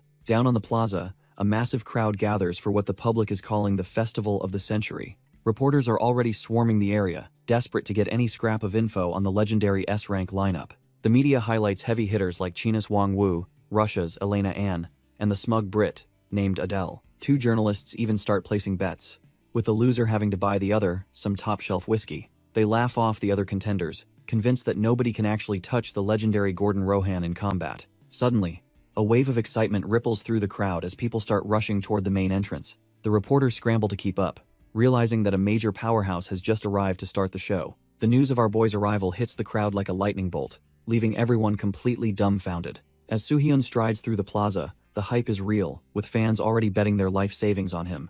Inside the tower's luxury lobby, the scale of the event finally starts to sink in for the team. Hakjun is losing his mind over the fancy decor, realizing Gordon Rohan's control over ether stones is next level. A polite attendant approaches the group, offering to lead them to the high-stakes party on the 200th floor. Soo-hyun reflects on being a mere A rank in his past life, now ready to dominate the big stage. The gala is a sea of trash-tier gossip and expensive food, where every hunter is sizing up the competition. Elite guests whisper behind their wine glasses, their eyes locked onto the mysterious newcomer who just walked in.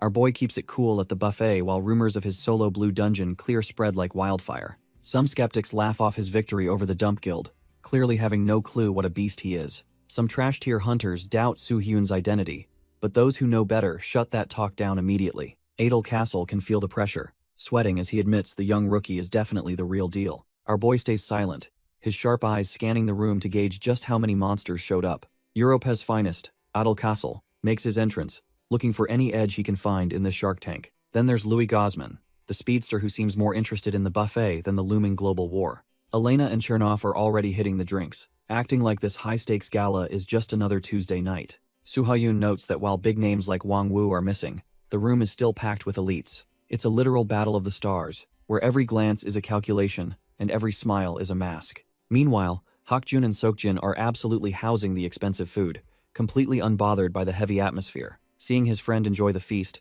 Soo-hyun realizes he doesn't have to worry about Hakjun's nerves anymore. Our boy suddenly freezes as his senses pick up a massive, familiar surge of mana nearby. He tells the group he needs to step out for a moment. Leaving the table mid-conversation, Hakjun and Seokjin are left dumbfounded, wondering what could possibly distract him from such a high-tier feast. Out on the Gordon Tower terrace, the quiet night air is thick with the killing intent of monsters. Suddenly, a violent explosion of flames erupts, proving that the gala's piece was always just a thin mask. A heavy blow strikes the ground as the tension between the world's strongest hunters finally snaps into violence. China's S-rank powerhouse Wang Wu roars in frustration, accusing his opponent of running away like a pathetic rat. Japan's elite swordsman Tsukimoto Kenya remains unfazed, his hand resting coolly on his blade as he weighs his options. Kenya mocks the big man's lack of speed, asking if all that extra weight is making him slow. Losing his cool entirely, Wang Wu ignites his mana and vows to tear the swordsman's limbs off right here. Kenya dares the big man to make a move,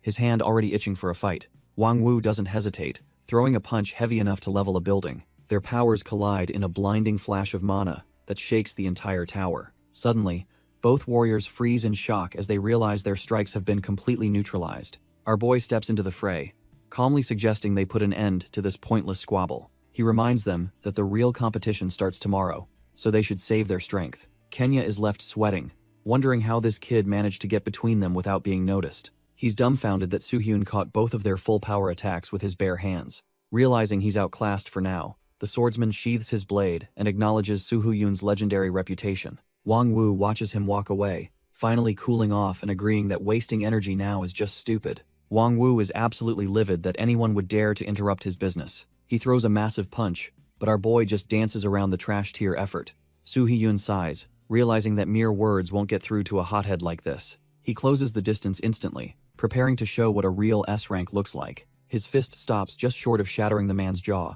leaving a trail of wind. The challenger stands frozen, sweating buckets as he realizes he's completely outclassed. Suddenly, the sound of expensive shoes clicking against the floor breaks the tense silence. a silhouette approaches, mockingly asking if they were enjoying their little secret rendezvous. Gordon Rohan reveals himself, wearing a smug smile and suggesting he might join the fun. Our boy and the giant lock eyes with the newcomer, sensing the heavy atmosphere shifting. The big guy instantly recognizes the newcomer as Gordon Rohan, the man who practically owns the hunter world. Gordon steps into the light, his massive blue aura flaring up and weighing down the air like physical lead. Realizing he can't cause a scene here, the muscular challenger decides to settle their score during the tournament. Our boy just watches him with those weary eyes, clearly bored by the trash-tier posturing of the Chinese hunter. The giant leans in for one last desperate intimidation tactic, whispering that hell personally ends Soo-hyun's life soon. He finally stomps away into the night, leaving the balcony to the two most dangerous men in the building. Soo-hyun lets out a heavy sigh, exhausted by the fact that every high ranker he meets is so incredibly dramatic. Gordon keeps that smug look on his face, silently evaluating the rookie who didn't even flinch at his presence. He calls our boy surprisingly brash, but Soo-hyun just retorts that he simply never avoids a direct challenge. The tower owner flashes a dangerous smirk, clearly amused that this kid thinks they are cut from the same cloth. Gordon explains that his real goal is to teach a harsh lesson to every arrogant S-rank in existence. Our boy remains silent, while the billionaire claims that no one should ever be satisfied with their current strength. Without saying a word, Soo-hyun turns his back on the legend, clearly done with this dramatic, trash-tier philosophy. Gordon watches him disappear into the building, his predatory gaze fixed on the only rookie who doesn't fear him. He lets out a dark laugh, finding Soo-hyun's name and attitude to be a welcome change from the usual sycophants. Looking toward the horizon, he anticipates that the upcoming ranked games will finally provide some real entertainment. The scene shifts to a massive, empty stadium, where the world's deadliest tournament is about to begin without spectators. Suddenly, the mysterious Johnny Brad appears, the man who literally designed the system that defines every hunter's worth. Our boy sits in the stands, realizing that meeting both Gordon and Johnny means the stakes just skyrocketed. He knows Gordon is a monster who dominates not just dungeons, but the entire global economy of ether stones. Johnny Brad isn't just some trash-tier illusionist. He is a master capable of wielding every type of magic imaginable. Gordon stands beside him, confidently declaring that the world's two greatest awakeners are about to kick things off. Following the tycoon's lead, Johnny begins to manifest a terrifying surge of purple spiritual energy from his palm. A massive magic circle erupts across the stadium floor, signaling the official start of the high-stakes ranked games. Suddenly, the hunters in the stands are dumbfounded, as their bodies begin to dissolve into thin air. Our boy remains calm, realizing they are likely being transported to a different stage via a massive illusion. Instead of fear, a cold thrill runs through him, as he admits he is actually excited for the challenge. They land in a dense forest where the rules are simple: survive the monsters and reach the top 32. Soo-hyun studies the system window, genuinely impressed that Johnny can maintain such a complex, large-scale reality alone. As he plots his next move, predatory eyes watch from the shadows, ready to test his regressor skills. A trash-tier werewolf pounces, but our boy just ignites his blue flames with a bored expression. He unleashes a massive burst of mana, thinking that clearing these mobs is going to be way too simple. As the smoke clears, Soo-hyun stands alone, already looking for the next challenge in this simulated forest. Suddenly, a masked player tries to be a hero and goes for a lethal sneak attack from behind. Thanks to his regressor instincts, he dodges the blade as if he already knew it was coming. Without breaking a sweat, he grabs the assassin and slams him face first into the dirt. The dumbfounded attacker can't believe his signature move failed so miserably against a supposed rookie. Soo-hyun just looks back with those cold eyes, confirming he saw every pathetic move from the very beginning. He keeps the pressure on, making sure this trash-tier hunter understands the massive gap in their power. Our boy knew exactly how this would play out, proving that experience always trumps cheap tricks. Soo-hyun stares at the struggling assassin, wondering if this pathetic display is really the peak of S-rank potential. He realizes this mediocre level of combat won't suffice if he wants to change the apocalyptic future. Looking at the gathered trash-tier hunters, our boy warns them that being satisfied with this power is a mistake. He vividly remembers how the previous world collapsed because the monster outbreaks accelerated beyond humanity's ability to adapt. As cities fell to the beastmen, the only hope left was the arrival of the legendary S-ranked awakeners. Suddenly, a bolt of lightning tears through the air as a new challenger decides to test Soo-hyun's reflexes. The ground shatters under the weight of the electric strike, turning the forest floor into a scorched wasteland. Emerging from the smoke, the self-proclaimed god of lightning, Kray, mocks Soo-hyun for failing to live up to his reputation. He laughs, thinking the heroes of this era have grown soft and arrogant while indulging in their high-ranking status. But before he can finish his gloating, a cold blue blade hums against his neck, silencing his trash talk instantly. Soo-hyun reflects on how arrogance and complacency led to everyone's brutal demise in his previous life. Even with his regressions, he knows stopping the coming apocalypse is impossible if he remains the only one fighting. He looks at Gordon Rohan and the other top-tier hunters, realizing they are only focused on petty rankings. Our boy decides he needs to personally test these elite hunters to see if they are actually useful. If they stay complacent in their high-ranking status, he'll have to beat some sense into them himself. He knows better than anyone that there is always a higher level of power waiting to crush the weak. Checking the survivor count, he sees the trash-tier players have already been weeded out of the game. However, a sudden sense of unease crosses his mind as he considers the safety of his few allies. He wonders if Hakjun is holding his own, especially since the kid is still recovering from his injuries. As a high-potential target, Hakjun is likely being hunted by every opportunistic assassin in the vicinity right now. Hakjun knows he can't afford to slack off while his mentor is busy testing the world's elite. Even while injured, our boy shows why he's a genius by effortlessly slicing through these trash-tier ambushers. He catches his breath, realizing that one wrong move in his weakened state would have been the end. Elsewhere in the dense forest, the sounds of high-speed movement signal a new hunt has begun. A group of hunters senses they are being followed and prepares to turn the tables on their pursuer. Their leader decides to handle the nuisance personally to keep their hidden objective from being leaked. Out of nowhere, a deadly projectile grazes his cheek, leaving him completely dumbfounded by the sudden attack. One of his subordinates isn't so lucky, getting his head ventilated by a perfectly aimed strike. The survivors immediately go on the defensive, realizing they are cut from a much weaker cloth than this attacker. They quickly conclude they are facing a specialized ranged awakener who has them dead in their sights. The leader of this trash-tier squad is sweating bullets, frantically wondering where their target has disappeared to. Suddenly, the Russian hunter emerges from the canopy, looking like a predator who just found a very easy meal. The man barely has time to react before a strike forces him into a desperate, clumsy defense. He tries to scramble into the trees, hoping the height will give him some sort of tactical advantage. But when he looks up, he is completely dumbfounded to find the hunter already waiting for him. The blonde assassin stares down with cold eyes, making it clear that this hunt is already over. The man's mind begins to spiral as he realizes that if this monster is here,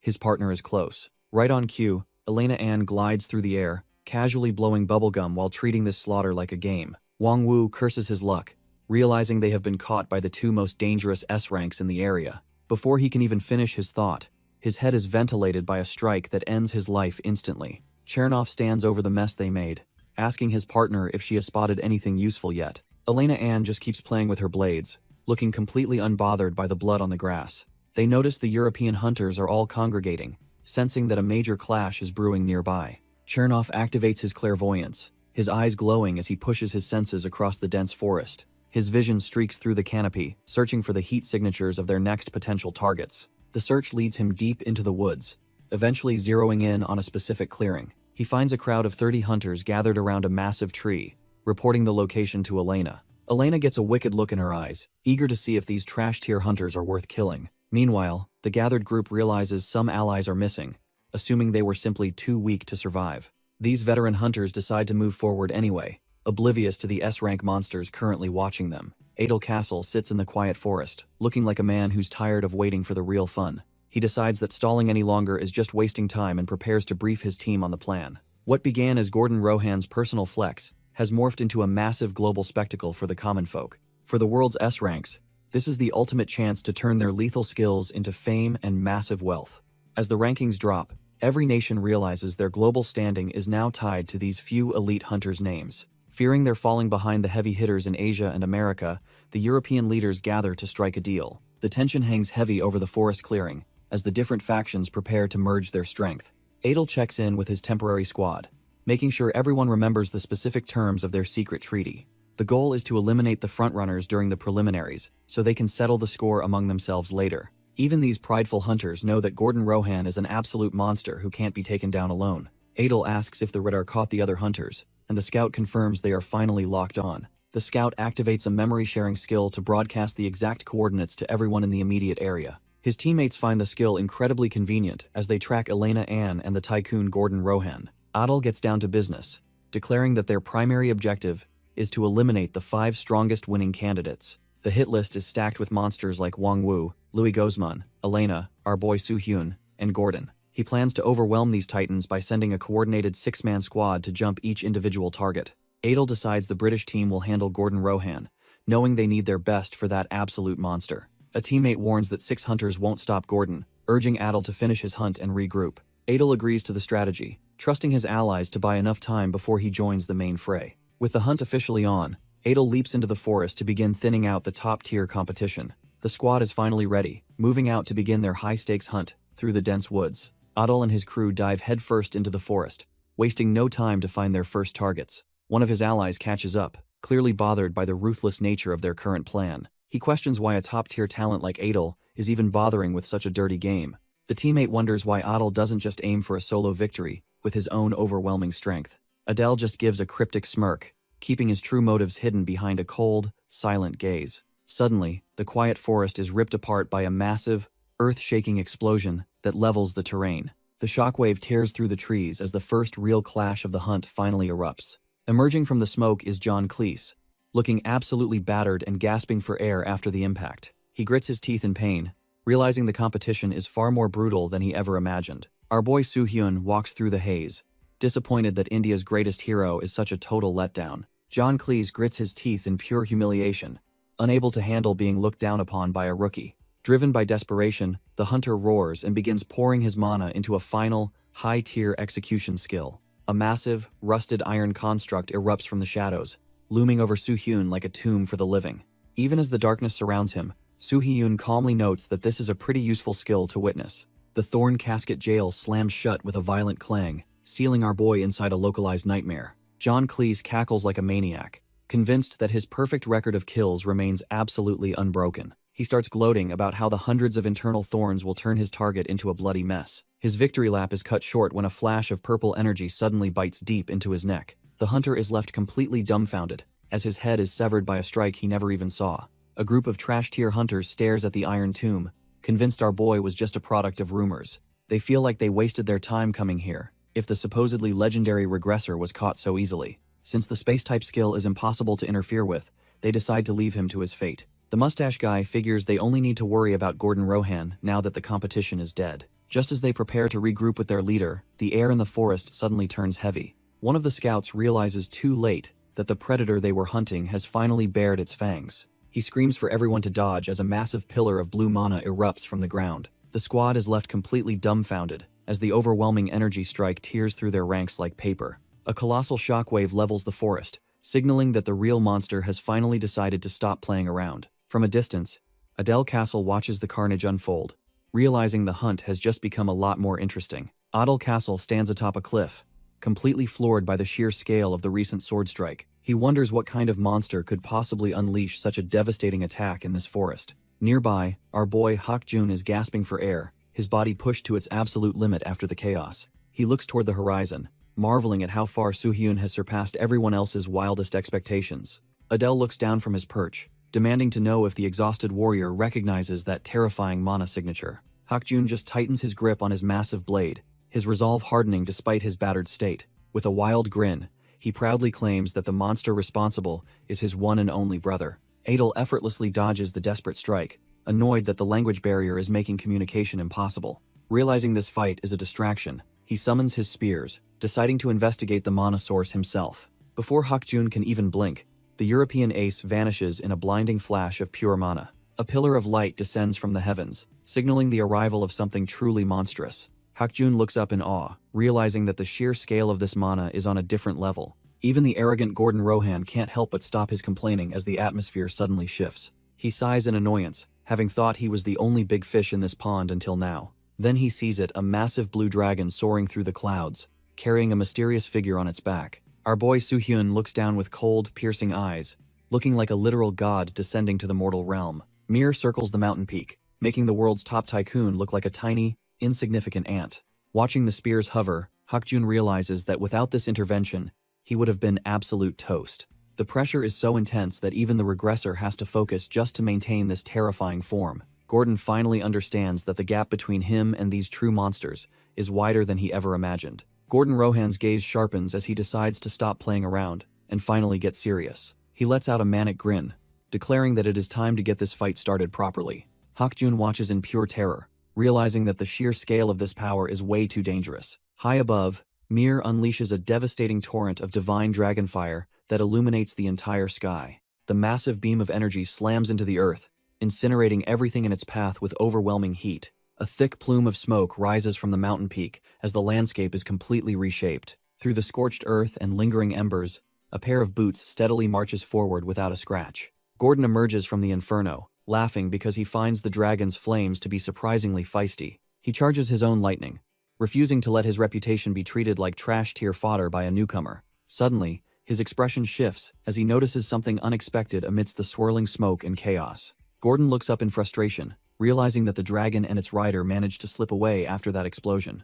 Meanwhile, Hakjun is busy thanking Adele for the save, though the European hunter doesn't look too thrilled. Adele snaps at him, wondering what kind of guts Hakjun has to pick a fight with a tycoon like Gordon. When Hakjun starts acting like they're best buds, Adele quickly shuts him down, reminding him they aren't close. As they fly over the scorched earth, Adele explains that the European hunters are teaming up for survival. Hakjun suddenly realizes the direction they're heading and can't believe where Adele is actually taking them. With a confident smirk, Adele confirms his plan, because he knows exactly who they need to find next. It turns out their only hope is to track down our boy Soo-hyun and join forces with him. Deep in the woods, the sounds of a brutal struggle echo as the forest ambush reaches a bloody climax. Through the thick haze, a broken warrior stands alone, barely clinging to life after being absolutely dismantled. Popo is absolutely gasping for air, clutching his mangled arm while the dust of battle settles around him. He looks around in a total panic, realizing his entire squad might have been wiped out in an instant. Suddenly, a familiar voice crackles through a communication skill, making him realize he isn't completely alone just yet. Louis Gozman explains that he linked everyone's locations earlier, but the massive mana surge he just felt is terrifying. Struggling to speak, Popo insists that Adele needs to know the real threat isn't even the tycoon Gordon Rohan. The terrifying truth flashes in his mind as he realizes the source of that overwhelming pressure is actually Soo-hyun. Before the signal cuts to static, Popo screams out Soo-hyun's name, leaving Louis Gozman completely dumbfounded by the revelation. Louis Gozman quickly relays the news to Adele, confirming that the monster they're sensing is the legendary regressor himself. The surrounding European hunters start losing their cool, fearing their entire plan is trashed here if Soo-hyun is truly that powerful. Adele remains cold and composed, ordering Louis Gozman to patch him through so he can settle the growing chaos. Adele Castle activates his communication skill, broadcasting his voice to every suppression team in the forest. He tells them time is short, so he is going to keep this briefing quick and simple. While Elena Anna's team maneuvers, Adele explains that the massive mana source they felt is actually Soo-hyun. He orders Wang Wu's squad to adjust their plan because our boy is now the top priority. Louis Gozman's team listens as Adele explains they will crush Soo-hyun before eliminating the tycoon. Adele asks if everyone understands, noting that Elena has already caught on and started running away.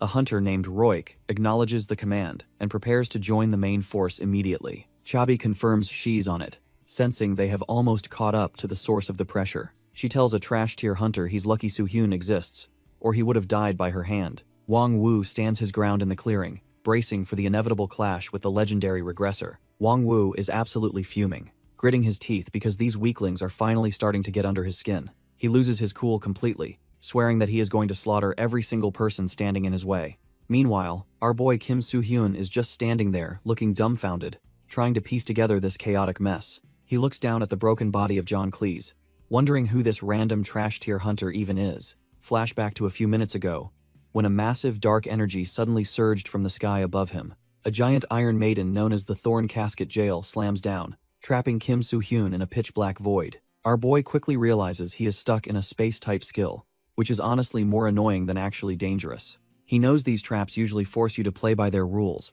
or solve some puzzle to escape, but Kim Soo-hyun isn't one for games, so he just smirks and decides to brute force his way out instead. He unleashes an overwhelming wave of blue mana, completely shattering the space and defying every limitation of the skill. The blue mana eruption completely obliterates the annoying rules and conditions of the spatial trap. Our boy steps out of the wreckage, casually thinking about how easy it was to break free. He lands on a glowing green circle and demands someone explain exactly what is going on here. He senses another presence nearby, his weary eyes scanning the forest for the next trash-tier challenger. Suddenly, green energy coils around him like snakes, attempting to bind him in place once again. John Cleese dives from the canopy, thinking he finally has the upper hand against the legendary regressor. The Indian hunter screams in triumph, convinced that his surprise attack is going to end the fight.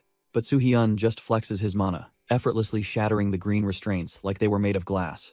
A massive burst of dark energy sends the overconfident hunter flying back into the trees. Our boy realizes he overdid it, wondering if absorbing Ouroboros's power made him a bit too strong. Soo-hyun stares into the shadows, telling the hidden rats to stop wasting time and finally show themselves. Heavy footsteps echo through the clearing as a group of elite hunters finally decides to step into the light. Roik watches from the sidelines, realizing that Adel was right about this guy being an absolute monster. Our boy just smirks, completely unfazed by the growing number of trash-tier hunters surrounding him in the forest. Chabi signals the rest of the squad to move in, fully prepared to start the high-stakes ambush. The coordinated raid officially kicks off as hunters descend from all sides with their weapons drawn and ready. One hunter lashes out with a jagged chain, hoping to snag the regressor before he can even react. Soo-hyun effortlessly weaves through the incoming strikes, treating the entire life-or-death struggle like a simple warm-up exercise. He swings his blade with cold precision, cleaving through his first victim while dark mana erupts from the impact. Landing in a low crouch, he prepares to dismantle the rest of this pathetic coalition, one by one. Soo-hyun blocks a heavy blow. Realizing these guys are actually serious about this pathetic assassination attempt, he immediately retaliates, unleashing a massive wave of blue flames that sends the nearby hunters flying back. Our boy stares them down with cold eyes, completely unfazed by the heat of his own mana. He continues to weave through the chaos, treating their coordinated strikes like nothing more than a light breeze. Even when surrounded, he moves with a grace that makes these elite hunters look like total amateurs. Suddenly, a burst of golden energy catches an attacker off guard, proving his mastery over multiple elements. The man is dumbfounded as the golden mana surges through him, leaving him completely paralyzed with fear. A massive explosion of energy consumes the battlefield, making it look like the regressor was finally caught. The European hunters cheer in relief, convinced that their coordinated strike just ended the legendary monster. One hunter screams to keep him pinned down, desperate to finish the job before the smoke clears. Red slashes tear through the air as the hunters unleash their most desperate strikes to finish the job. Dust and debris fill the clearing, but the weight of the mana feels wrong to the attacking coalition. Their ultimate coordinated strike hits a solid wall of purple energy, failing to leave even a single scratch. Roik stands there completely dumbfounded, stuttering about how their high-tier skill just vanished into thin air. Our boy emerges from the smoke with a cold, predatory glow in his eyes that signals their impending doom. The hunters try to rally their broken spirits, convinced the lightning aftermath must have at least slowed him. They charge back in with everything they have, desperate to keep the pressure on before he can counter. As they get closer, Roik realizes the terrifying gap in their power is wider than he ever imagined. A massive pillar of dark mana erupts from the ground, signaling that the real hunt has finally begun. The hunters freeze in pure terror, finally understanding that they are just trash-tier prey in this man's world. Weapons hit the dirt as the hunters' desperate ambush completely falls apart in an instant. Roik and his crew collapse to their knees, their pride shattered along with their tactical formation. He stares at his fallen blade, wondering how a single human could possess such soul-crushing pressure. A nervous laugh escapes his lips as he realizes they've just signed their own death warrants. Behind our boy, the phantom of a massive serpent looms, proving he's nothing short of a walking calamity. Every step he takes toward the survivors feels like a heavy hammer slamming against their very hearts. Before Roik can even blink, a cold blade is pressed firmly against his trembling, sweaty throat. Soo-hyun admits they were slightly better than expected, but still forced him to reveal a hidden skill. He questions why these European hunters are acting so close when their history says otherwise. With eyes glowing like a hungry predator, he demands to know exactly what they are planning. Adel Kassel is absolutely dumbfounded, his face turning pale as he senses an overwhelming, suffocating pressure. He starts sweating buckets, wondering what kind of monster could possibly emit such a terrifying, soul-chilling aura. Looking out at the dense forest, he realizes the very air smells like certain, unavoidable death. He frantically asks Louis Gozman to contact the suppression team, but the silence on the other end is deafening. The realization hits the group like a freight train as they wonder if everyone else was just wiped out. Their hearts skip a beat when Louis stops in his tracks, his expression suggesting things are even worse. He explains that every single signal went dark the moment they actually located our boy, Kim Soo-hyun. Adele's mind races as he connects the dots, realizing they've walked straight into a meat grinder. Looking at his remaining squad, he grimly notes that, out of their entire force, only 6 remain.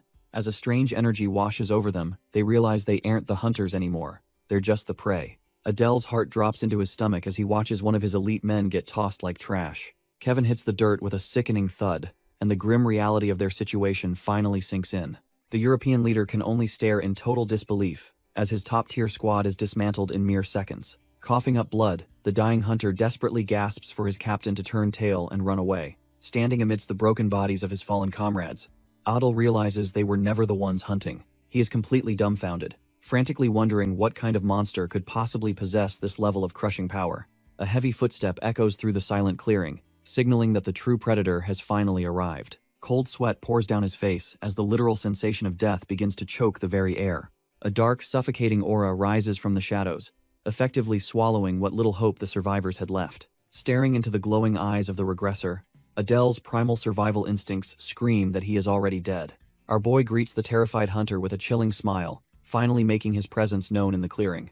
A massive, spectral serpent looms over Adel, proving that the regressor is the true apex predator here. His glowing eyes lock onto his target, radiating a cold pressure that effectively freezes the very air. Adel stares up in pure horror, finally understanding that he is facing the absolute zenith of this ecosystem. The regressor casually remarks that the ambush was actually a solid plan for a supposed top-tier candidate. He warns that even the strongest eventually encounter a level of power that leaves them utterly helpless. Dumbfounded, the European hunter can only stammer as he tries to grasp what the monster is saying. Our boy assumes the logic is obvious, looking down on the man who thought he was a hunter. He then pivots, questioning why a hero like Adel would ever accept such a depraved, trash-tier offer. The mention of a depraved deal sends a fresh wave of confusion through the broken hunter's mind. Adel looks like a total insect beneath the weight of our boy's crushing presence. Instead of begging, the broken hunter starts chuckling as if he's finally snapped. He descends into a fit of hysterical laughter, mocking the impossible situation he's found himself in.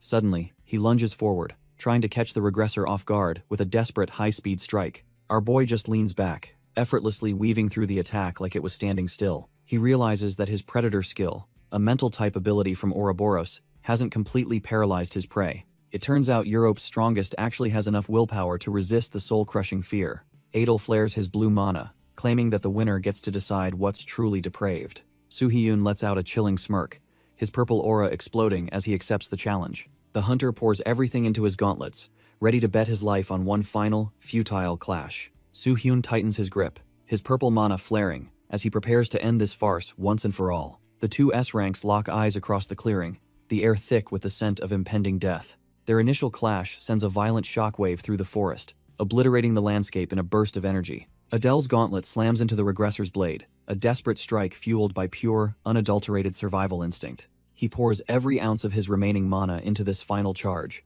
hoping to shatter our boy's defense.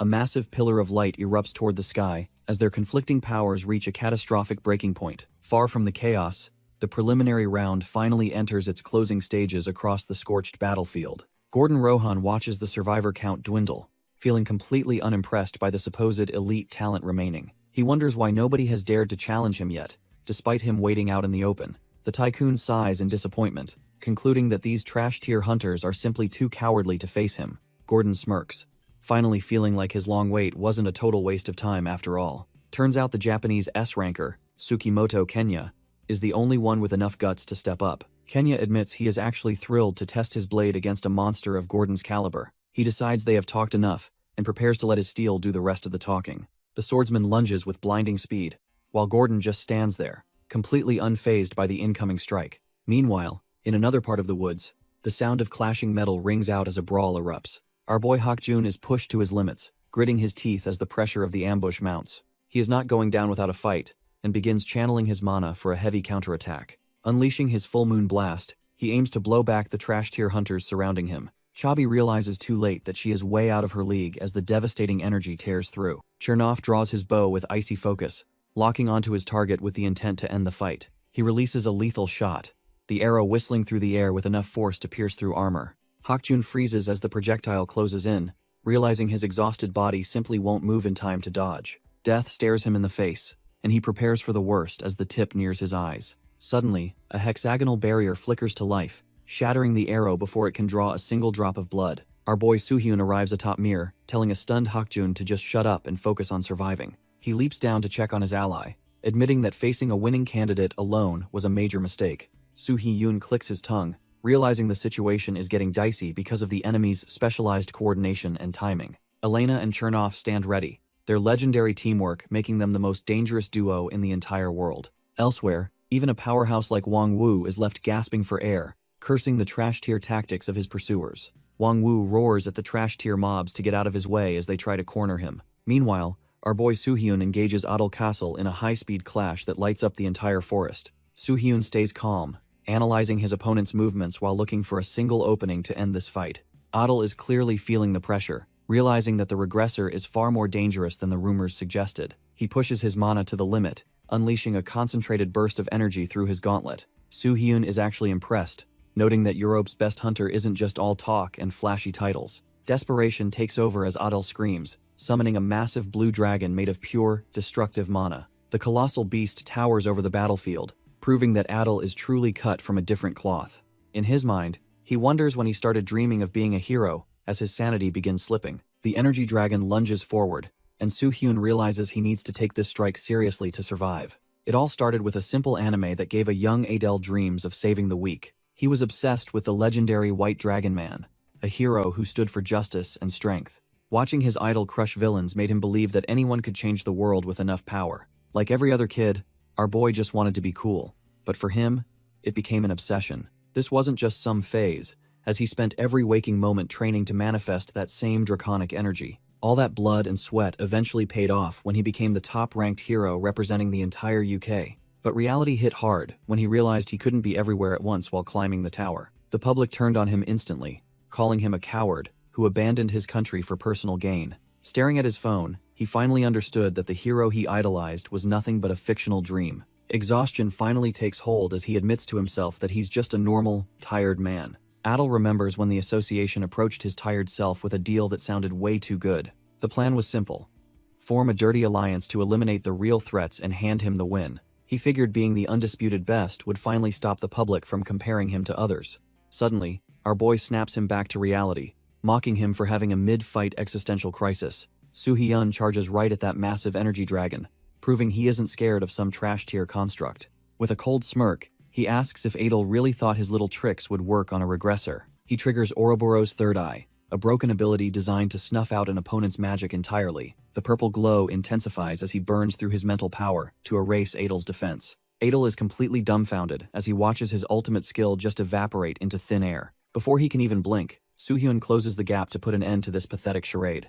Soo-hyun lunges forward with blinding speed, his blade slicing through the air with terrifying precision. Adel can barely process the movement before the cold steel bites into him, shattering his remaining pride. Our boy stands tall, while the so-called hero of Europe stumbles back in a state of total disarray. Fresh blood sprays across the forest floor as the grim reality of his defeat finally sinks in. Adel stares up, sweating and desperate to understand why he is still breathing after such a strike. He clutches his bleeding side, realizing Soo-hyun intentionally held back just to keep him from being eliminated. With a stoic expression, Soo-hyun stands over him and begins to question the fallen hunter's true motives. He demands to know why a top-tier talent would accept such a trash-tier offer from the corrupt association. Adel is left breathless, his mind racing to process the sheer weight of the regressor's overwhelming presence. Slumping against a tree, he just laughs at how truly bizarre and unpredictable our boy really is. Adel slumps against a tree, his breath ragged as the adrenaline finally starts to fade away. He gasps for air, his vision blurring while he tries to reconcile his defeat with his pride.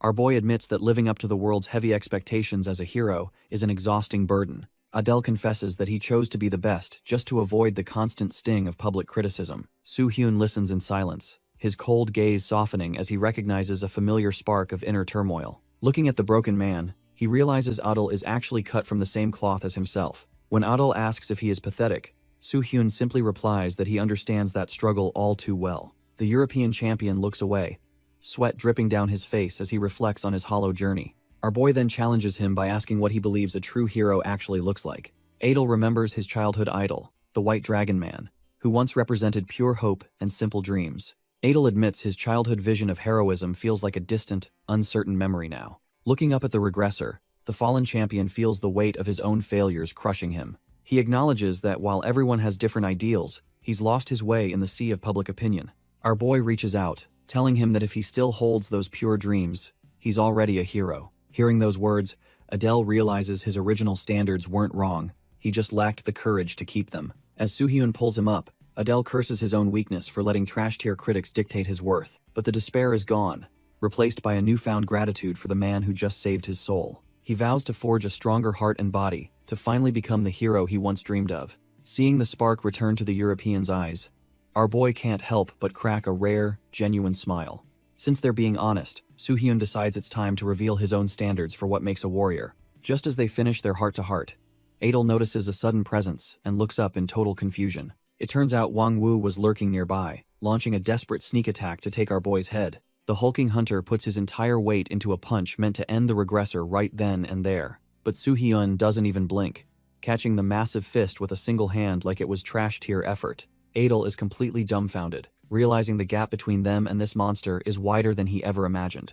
Before the attacker can even scream, our boy counters with a strike that leaves the man gasping for air. Dark energy surges through the air, as the Star of China is instantly erased from the battlefield. Seeing the aftermath, the European hunter finally understands he's witnessing the birth of a legend's true power. With his blade humming with lethal intent, Soo-hyun prepares to settle the rest of this pathetic ambush. He notes that a true hero must be strong enough to never lose, just as the preliminary round concludes. The preliminary rounds finally wrap up, leaving the world buzzing for the high-stakes finals starting tomorrow. Most S-rank hunters are left re-evaluating their trash-tier skills, realizing they need the tower to even stand a chance. While some accept reality, Wang Wu throws a tantrum, swearing he will personally end our boy for this humiliation. Social media is absolutely exploding as every single highlight from the ranking games goes viral across the globe.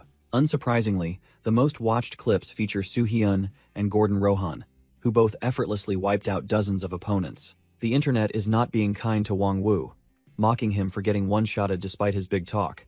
Even Park Young-yu's desperate clash against the God of Lightning becomes a masterclass for everyone watching the stream. As the hype for the finals peaks, Adel walks away, finally understanding that true heroism requires absolute strength. Back at the lounge, the crew checks the comments, amused by how much of a joke the elite became.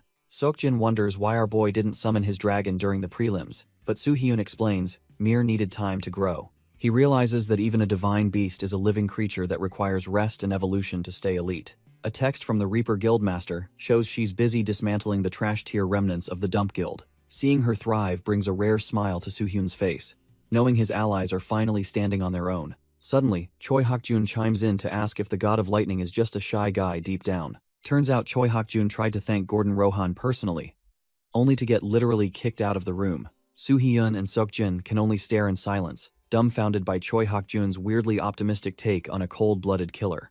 As night falls over the city, the tension thickens before the most anticipated event in Hunter history begins. The finals finally kick off with Gordon Rohan standing tall, ready to prove why he sits atop the world. Johnny Brad ignites the arena with his purple mana, setting the stage for the high-stakes tournament. Gordon Rohan explains the 3-2 round format, reminding everyone that killing is strictly forbidden during these matches. Our boy scans the bracket and notices the God of Lightning is on the opposite side of the board. Turns out he's scheduled for a quarterfinal rematch against the top hunter from the European coalition. Adel Castle walks up with a calm demeanor, clearly having processed his previous loss to the regressor. He confidently claims that he won't let history repeat itself and plans to show his true potential. Soo-hyun gives a rare, competitive smirk, admitting he's actually eager to see how much the guy improved. Suddenly, the hype turns to horror as Adel is discovered, broken and bloodied before their fight even begins. The surrounding hunters are left dumbfounded, realizing that someone just took out an S-rank in total silence. Our boy and Hak-jun watch in grim silence, realizing the tournament's vibe just took a sharp turn toward insanity. A blood-soaked hand reaches out from the crater, a chilling sign of the absolute brutality occurring behind the scenes. Adel Castle is left completely broken, whimpering for someone to save him, as his previous arrogance vanishes instantly. The red-haired Nave cackles with manic glee, having turned the European champion into a sacrificial lamb for his amusement. Because his opponent, Nave, withdrew after the chaos, Soo-hyun automatically secures his spot in the next round. Other powerhouses like Ashlyn and the veteran Park Young-yu also advance, proving the real monsters are finally surfacing. The atmosphere in the stadium remains tense as the next high-stakes matchup is finalized under the bright lights. The bracket updates to show a massive clash between Africa's Miraji Rowoon and the legendary God of Lightning. Gordon Rohan steps into the ring with a cocky smirk, ready to show why he considers everyone else trash tier. Miraji Rowoon is genuinely surprised that a global tycoon like Gordon actually recognizes his name and reputation. He stands tall with his heavy gear, recalling his boast about being able to tank the whole world. Gordon doesn't look impressed and prepares to ask a question that will change the mood entirely. He mockingly asks if Miraji really thought he was included in that weak list of global opponents. Miraji is left dumbfounded by the sheer arrogance as the announcer tells them to get ready. The match kicks off with a bang, but Gordon is already moving faster than the eye can follow. Our boy Miraji panics, wondering if his opponent went left or right while gripping his shield tight. He suddenly feels a massive pressure from above, realizing he made a fatal mistake in his tracking. Looking up, he sees Gordon descending like a god, ready to show him what a real powerhouse looks like. Gordon looks down with total indifference as he prepares to deliver a crushing blow from above. The impact is absolutely insane, forcing Miraji to hide behind his shield just to survive the shockwave. Watching from the sidelines, Hakjun is completely floored by the sheer force of a basic attack. Meanwhile, Soo-hyun remains silent and stoic, calculating the massive gap between himself and the lightning-wielding tycoon. Miraji refuses to back down and puts everything into a desperate hammer swing to reclaim his pride. He actually manages to connect, but Gordon just stands there like he is being hit by a breeze. The dust clears to reveal Gordon hasn't moved an inch, leaving our boy Miraji shaking in his boots. Gordon hovers with a terrifying glow, asking if Miraji finally understands the narrowness of his own world. He compares the hunter to a newborn baby, who mistakenly thinks their tiny view is the whole reality. Miraji looks up, realizing his perspective on power might be smaller than he ever imagined. Gordon hovers above like a god,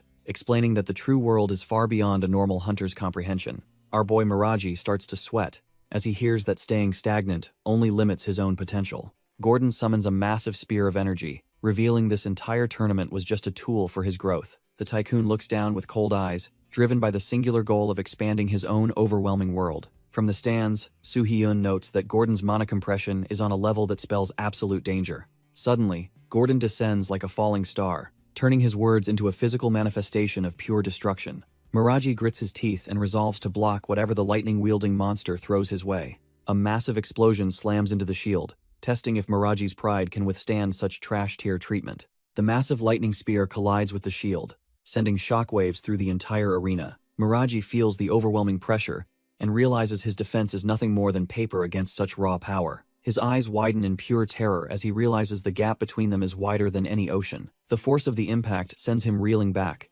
his pride shattered along with his stance. He collapses to the ground, wondering if the tycoon intentionally pulled his punch to keep him alive. A hand reaches out through the settling dust, moving with a grace that feels almost mocking.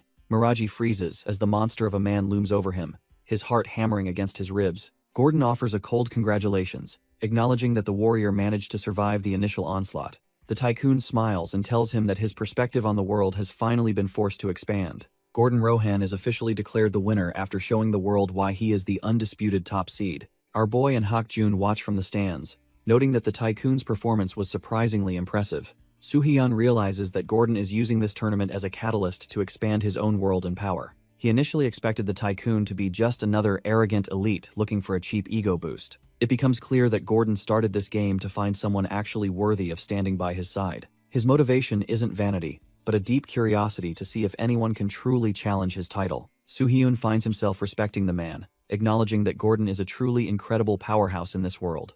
The bracket moves fast, as Elena Ann secures her victory with a casual pop of her bubblegum. Louis Gosman dances his way into the second round, leaving his opponent completely dumbfounded by his speed. Even Hakjun manages to clinch a win, proving he is finally cut from the same cloth as the elites. Song Hyunki and his dragon Mir are defeated, leaving a massive crater in the wake of their loss. The system's voice rings out, confirming Johnny Brad as the official host for the high-stakes ranking games. The quarterfinals kick off with Soo-hyun facing Tomas Matilis, a red-haired fighter who seems way too energetic. Tomas stares back with a peculiar gaze, looking like he belongs in a circus rather than a battlefield. He starts hopping around and shouting about how much fun he's having, completely ignoring the tension. When the announcer asks for more, he just nods along with a goofy grin, confusing the entire audience. Next up is our boy, who ignores the theatrics and focuses on the objective at hand. He gives a short, professional response about doing his best, though his eyes tell a different story. A chilling pressure begins to leak from him as he prepares to show the world his true power.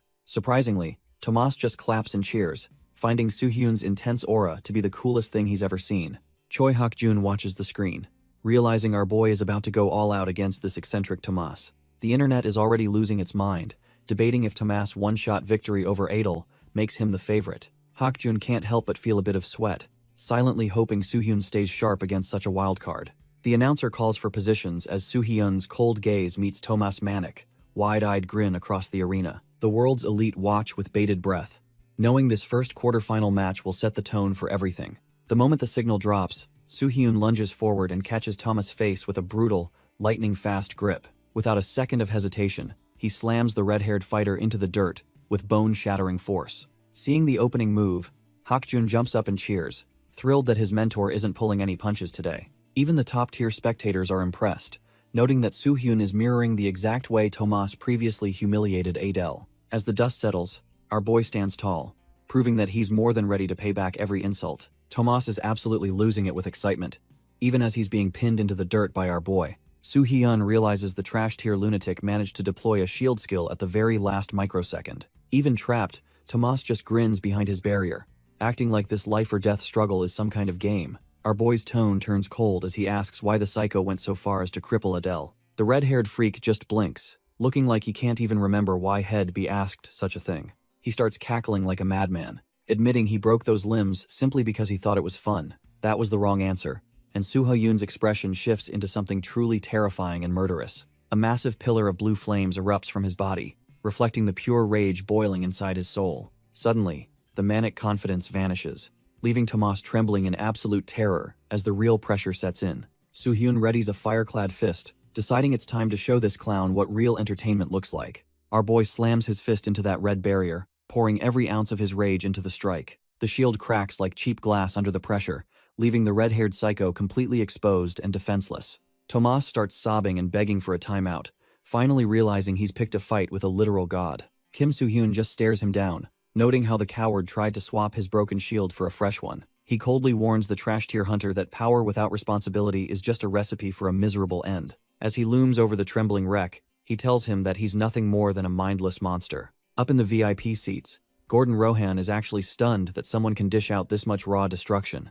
Our boy doesn't care about the audience, only focusing on bracing himself for the final, soul-crushing blow. Tomas is a blubbering mess now, desperately pleading for mercy as his last line of defense begins to fail. Without a hint of hesitation, Kim Soo-hyun brings the hammer down to end this pathetic excuse for a match. Soo-hyun decides to wrap things up, flooding the arena with his overwhelming blue mana to finish the job. Tomas can only let out a pathetic wail as his defenses are pulverized like they were made of paper. Our boy slams the trash-tier hunter into the ground, but the impact feels wrong as darkness begins to swirl. Suddenly, Soo-hyun pulls back, feeling a sickening chill as he realizes he definitely doesn't like where this is heading. Even the heavy hitters like Gordon and Ashlyn are starting to look rattled, while Johnny Brad senses the real fight. The arena floor transforms into a literal nightmare, dragging the screaming Tomas into a void of endless, staring eyes. Soo-hyun breaks into a cold sweat, realizing that this isn't his own power or even a tournament gimmick. He recognizes the terrifying pressure immediately, knowing this specific skill shouldn't even be possible in this place. This is the Black Forest, a legendary space-type ability that ranks among the most destructive powers in history. Memories of his past life flash back, reminding him how this same phenomenon once wiped out an entire city. Soo-hyun realizes Tomas was the culprit behind that past disaster, making this situation way more troublesome than he expected. He tries using Ouroboros's third eye to analyze the void, but the skill completely fails to register any information. Since he can't read the technique, our boy decides to just brute force his way out with pure power. He unleashes a massive strike of blue flames, aiming to tear the space-type ability apart with raw mana. Suddenly, the impact hits him right back, sending a shockwave through his body as the attack is perfectly neutralized. He stares at his blade, wondering if the space actually folded on itself to reflect the entire force back. Trapped in the darkness, he starts calculating his next move to escape this nightmare before things get even worse. A desperate scream for help suddenly echoes through the void, catching him completely off guard in the silence. Before he can react, a girl lunges out of the shadows and wraps her arms around him in a hug. She seems relieved that he finally arrived, leaving our boy completely dumbfounded by this bizarre and unexpected encounter. Our boy is completely rattled, wondering how this mysterious girl could possibly know about his hidden past. His heart sinks as the reality of the situation hits him like a freight train of trauma. Suddenly, the screams of the dying echo through his mind, begging for a hero who was miles away. As the girl clings to him, he realizes the Black Forest is dragging his worst nightmares into reality. It is a hellish sight he can never forget, no matter how many times he regresses. Back then, simultaneous outbreaks forced him to make a choice that no human should ever have to make. He stood before the flames, knowing that choosing one city meant sentencing the other to a fiery end. Because he could not be in two places at once, London was left to burn to the ground. He falls to his knees in the memory, suffocating under the weight of the lives he could not protect. Tears hit the pavement as he offers a useless apology to the people he abandoned to the flames. A man weeps in the flames, begging for a forgiveness that he knows will never actually come. Our boy watches the scene with a heavy heart, his stoic mask barely hiding the old scars reopening. He realizes this trash-tier illusion is digging up the London tragedy just to break his iron will. It is a calculated mental assault, designed to force his mind into a total collapse using past failures. Suddenly, a girl grabs him, her voice dripping with the betrayal of those who waited for a savior. She demands to know why he abandoned them, claiming their deaths are now entirely on his hands. Her face twists into a nightmare as she screams that they all would be alive if he stayed. The ground turns to shadow as the voices mock his choice to save Tokyo while they all burned. Shadowy figures rise from the ashes, reminding him of every family torn apart by his impossible decision. The victims sneer that he is just playing hero for fun, leaving him dumbfounded by his own guilt. The shadows of the past cling to our boy, screaming that they hate him for leaving them behind. A vengeful girl grips his head, cursing him for being the only one who walked away from that hell. He stands there, taking the weight of their hatred as the trauma of London tries to swallow him whole. Suddenly, his blue mana flares up, cutting through the darkness of this trash-tier illusion with cold intensity. The girl is stunned as the blue flames erupt, realizing her mental shackles aren't working on him anymore. She mockingly asks if he plans to murder his own regrets just to clear his path forward. The apparition sneers that he was always just playing hero while real people were dying in the streets. Soo-hyun just turns his back, telling the ghost to keep cursing him because their hate doesn't change his mission. The illusion screams in pure rage, demanding to know if playing with their lives was actually fun for him. With a cold glare, he admits he doesn't care about their words since he's already committed to this path. Our boy grips his blade, telling the spirits to watch closely as he prepares to rewrite their tragic fate. He promises that in this new life, the agony of losing loved ones will never repeat itself. If he fails to protect them again, he invites their ghosts to curse and mock him for eternity. With a roar, he unleashes a massive strike of blue mana to shatter the lingering nightmare. He slams his sword down, fracturing the very foundation of this trash-tier mental prison. A pillar of divine blue fire erupts, incinerating the remnants of his past failures. The burning streets of London begin to crumble as his overwhelming power tears through the illusion. He cuts through the last of the fake reality, watching the world break into thousands of shards. Even after breaking free, he realizes the space-type ability is still active, keeping him trapped. He notes that his strike made the skill unstable, but wonders why the space hasn't collapsed yet. A tiny silhouette with glowing eyes emerges from the swirling chaos of this trash-tier mental prison. Our boy isn't buying the act, claiming that trying to provoke him with a child's form is utterly pointless. The shadow ignores his warning and simply walks away, dragging him further into this unstable space. Soo-hyun draws his sword, ready to cut down whatever trickery this space-type ability throws at him next. He suddenly freezes, a cold sweat dripping down as he realizes this isn't just another simple illusion. The child reaches out to touch his blade, leaving him dumbfounded as to what the entity actually wants. He stares down in silence, feeling a strange, heavy connection to the small figure standing before him. Their hands meet, and a violent surge of foreign memories begins to fracture his very consciousness.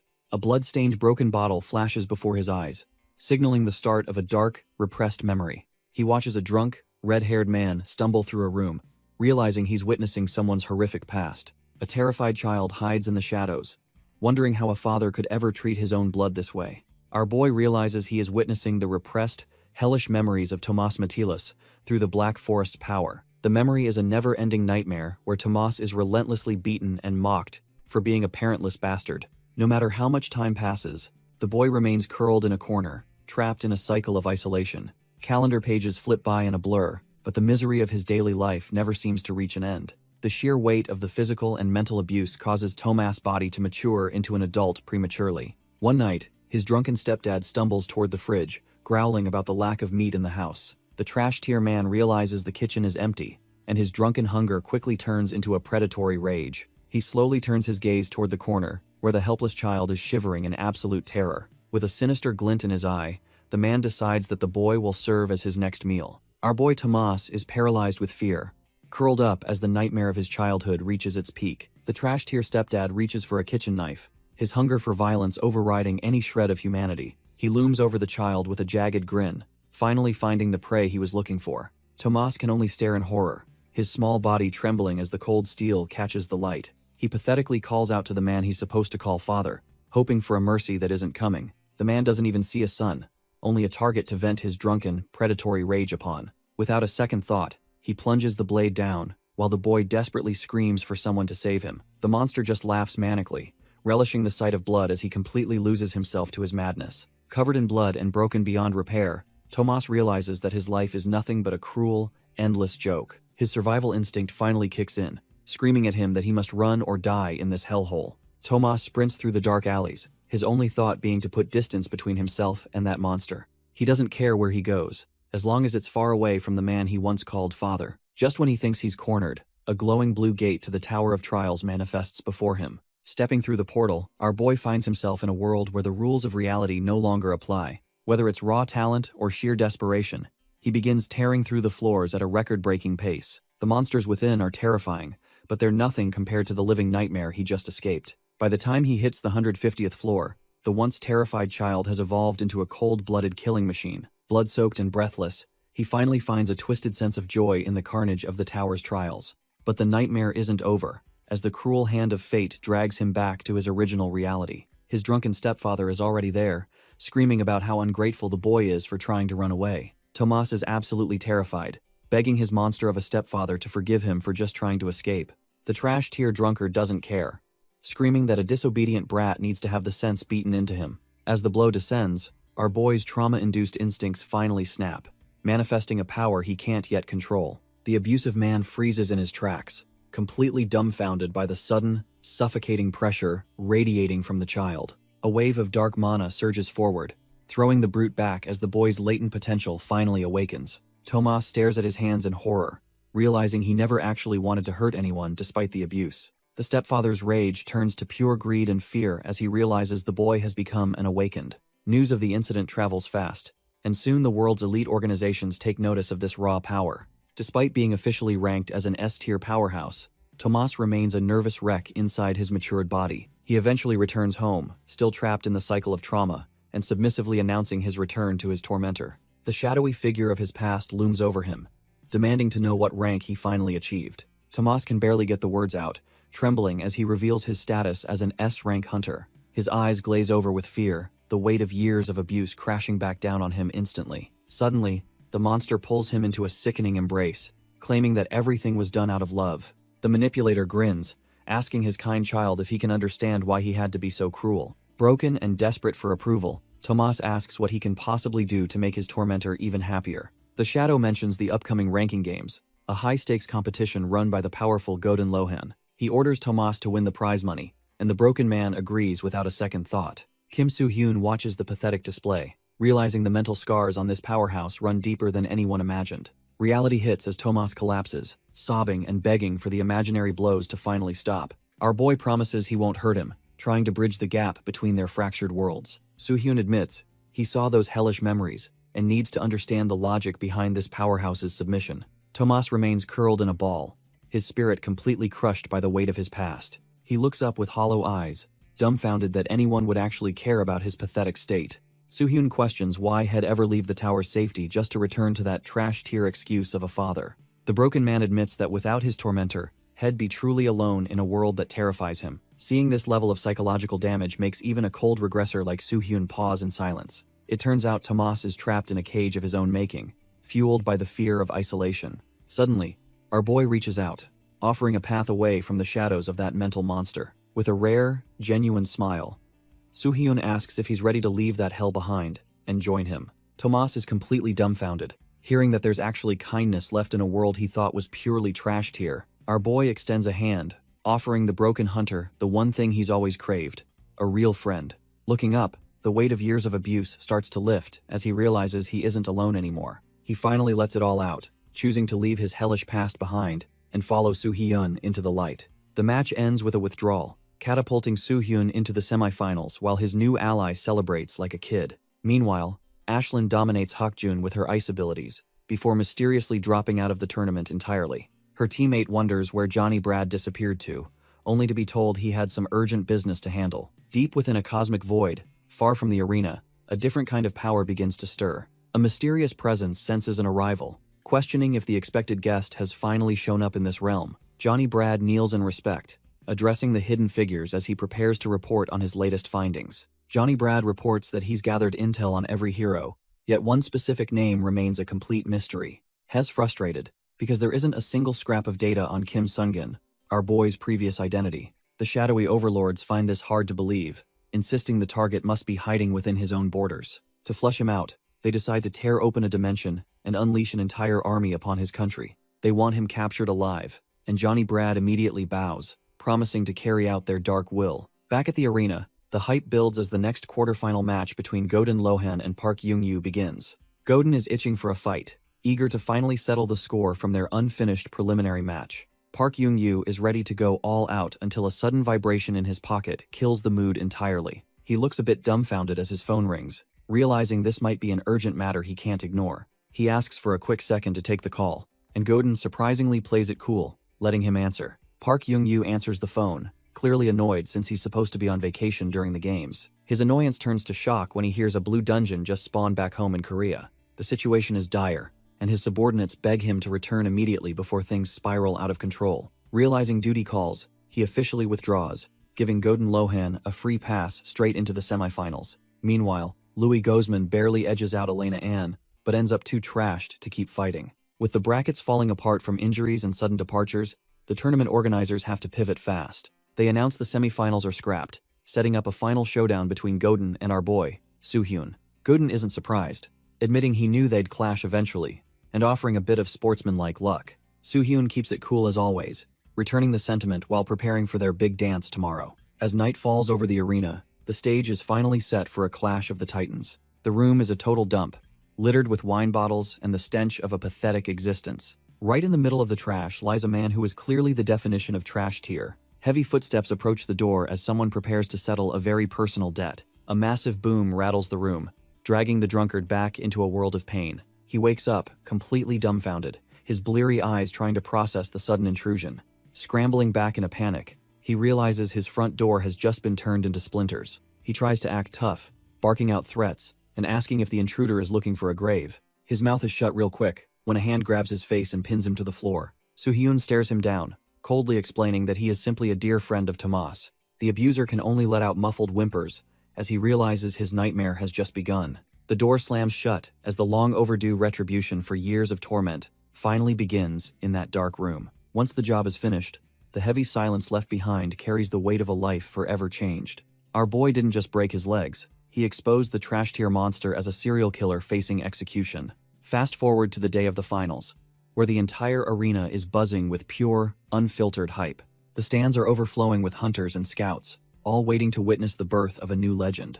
Detective Park scans the massive crowd, trying to find where the group has wandered off to this time. Turns out Tomas is so hyped to see his hero that he nearly tumbles over the stadium railing. Seeing the kid finally acting like a normal person brings a rare, satisfied smirk to the rugged detective. Soo-hyun casually catches them up on the recent chaos, while Tomas shyly clings to his protector's side. Both Hakjun and the detective are left speechless, realizing the sheer scale of the mess Soo-hyun just cleaned. Soo-hyun explains they're taking Tomas to Korea, knowing the kid will need some serious backup to adjust.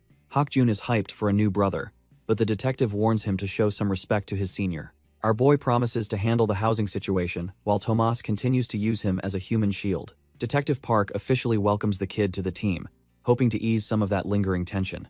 Tomas freezes up for a second, his eyes wide as he processes the unfamiliar feeling of being accepted. Suddenly, the anxiety melts away into a pure, joyful grin that proves he's finally starting to feel safe. Hakjun takes his new responsibility seriously, even if it means dealing with an overeager S-rank powerhouse. He has to physically restrain the kid, who's throwing a total tantrum just to stay by Soo-hyun's side.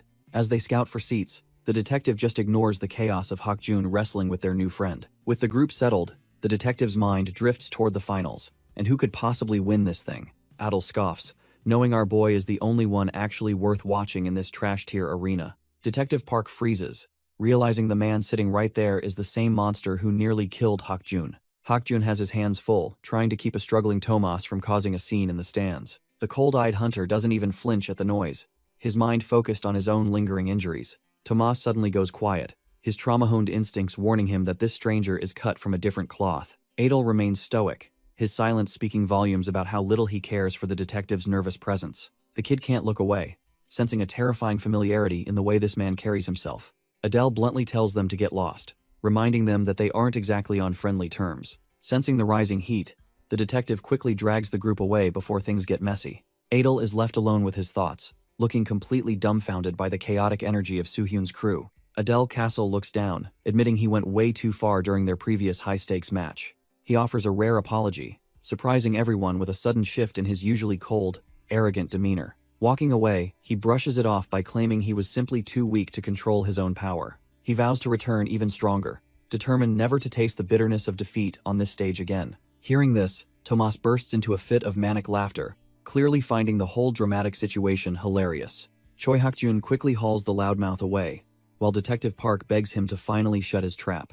The announcer hypes up the crowd, revealing that only 2 warriors remain from the original 100 participants. Our boy stands ready in the arena, having proven his overwhelming power throughout the entire grueling competition. His final obstacle is Godin Lohan, a man who looks far too confident for his own good. Kim Soo-hyun grips his blade, his cold gaze fixed on the only thing standing between him and victory. The announcer screams for the crowd as the 2 remaining heroes prepare to prove who is truly the best. The moment the signal drops, our boy surges forward, not giving his opponent a single second to breathe. Godin Lohan unfurls massive white wings while Soo-hyun coats his blade in his signature, soul-searing blue flames. Their powers collide in a violent burst of mana that sends shockwaves rippling through the entire stadium. A blinding flash of light consumes the arena, showing just how far beyond trash tier these 2 monsters are. Soo-hyun cuts through the debris, his movements a blur as he hunts for a gap in his opponent's defense. His calculating eyes never waver, already predicting the trajectory of the next incoming strike with cold precision. Godin Lohan mockingly asks where he thinks he's going, while swinging a massive wave of energy at his head. Our boy maneuvers through the air like a ghost, narrowly dodging a blast that would have vaporized any normal hunter. They clash again in a high-speed dance of death, neither warrior willing to back down from the crown. Godin Lohan smirks, challenging our boy to finally stop holding back and settle this properly. Soo-hyun doesn't hesitate, his world turning upside down as he maneuvers through the air with ghostly speed. He unleashes a massive arc of blue flame, cutting through the sky with a sharp crack of mana. Our boy dives back into the fray, agreeing that it is finally time to take things up a notch. Their blades collide in a blur of motion, creating a symphony of sparks that lights up the arena. The crowd is left completely dumbfounded, wondering what is even happening as the fighters vanish from sight. Even veteran hunters are sweating, questioning if this overwhelming display is actually our boy's true power. Adol Castle just laughs to himself, admitting that he set his sights way too high. While Tomas cheers, Hakjun realizes he was completely mistaken about ever closing the gap between them. With his blue eyes glowing, Soo-hyun prepares to end this fight and claim his rightful victory. The speed of their exchange reaches a level where they have clearly surpassed mere human limits. Our boy swings his blue flame blade with enough force to shatter the very air around them. A massive shockwave tears through the arena as their powers collide in a blinding flash of mana. Godin Lohan smirks while their blades lock, noting that they seem perfectly matched in close-quarters combat. Soo-hyun just stares him down and agrees, though his cold gaze suggests he is still holding back. With his eye glowing a predatory blue, he decides that the warm-up phase is officially over. He tells his opponent it is time to get serious, as blue flames erupt violently from his body. Channeled through his palm, the concentrated mana begins to roar like a hungry divine beast. He unleashes a devastating pillar of blue fire that swallows Godin Lohan whole in a massive explosion. While Tomas cheers for the direct hit, Hakjun knows even a monster like Godin Lohan can't ignore that. The blue flames subside, but instead of a charred corpse, a hand emerges unscathed from the swirling energy. Godin Lohan ascends into the air, revealing a pair of massive, majestic white wings that radiate pure celestial power. Watching from the sidelines, Hakjun is completely dumbfounded that the man didn't take a single scratch from that blast. Our boy realizes his divine flames won't be enough to end this fight as he observes his opponent's transformation. It turns out Godin possesses the Archangel characteristic, a top-tier ability that grants him the authority of a celestial. This power provides him with overwhelming mana and a passive resistance that makes most magic-type skills utterly useless. Soo-hyun remembers this was considered one of the best traits in his past life for very good reasons. Godin smirks and calls the previous attack impressive before gathering a blinding sphere of holy light in his palm. He decides it is finally his turn to go on the offensive and unleash his own overwhelming power. With a flick of his wrist, he rains down a concentrated beam of energy to turn the arena into dust. Our boy braces himself as the sky begins to scream with the weight of celestial judgment. His eyes sharpen, calculating the exact trajectory of the incoming disaster before it even lands. The Archangel descends like a falling star, channeling every ounce of his holy authority into a single strike. A pillar of pure energy connects with the ground, threatening to erase everything in its path. The impact is so violent that the very foundation of the arena begins to shatter into a million pieces. Thick clouds of dust and debris swallow the center stage,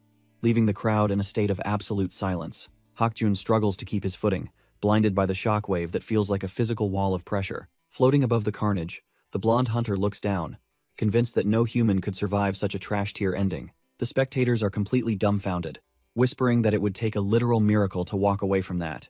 Even the veteran hunters in the stands conclude that blocking such an incredible attack is simply impossible.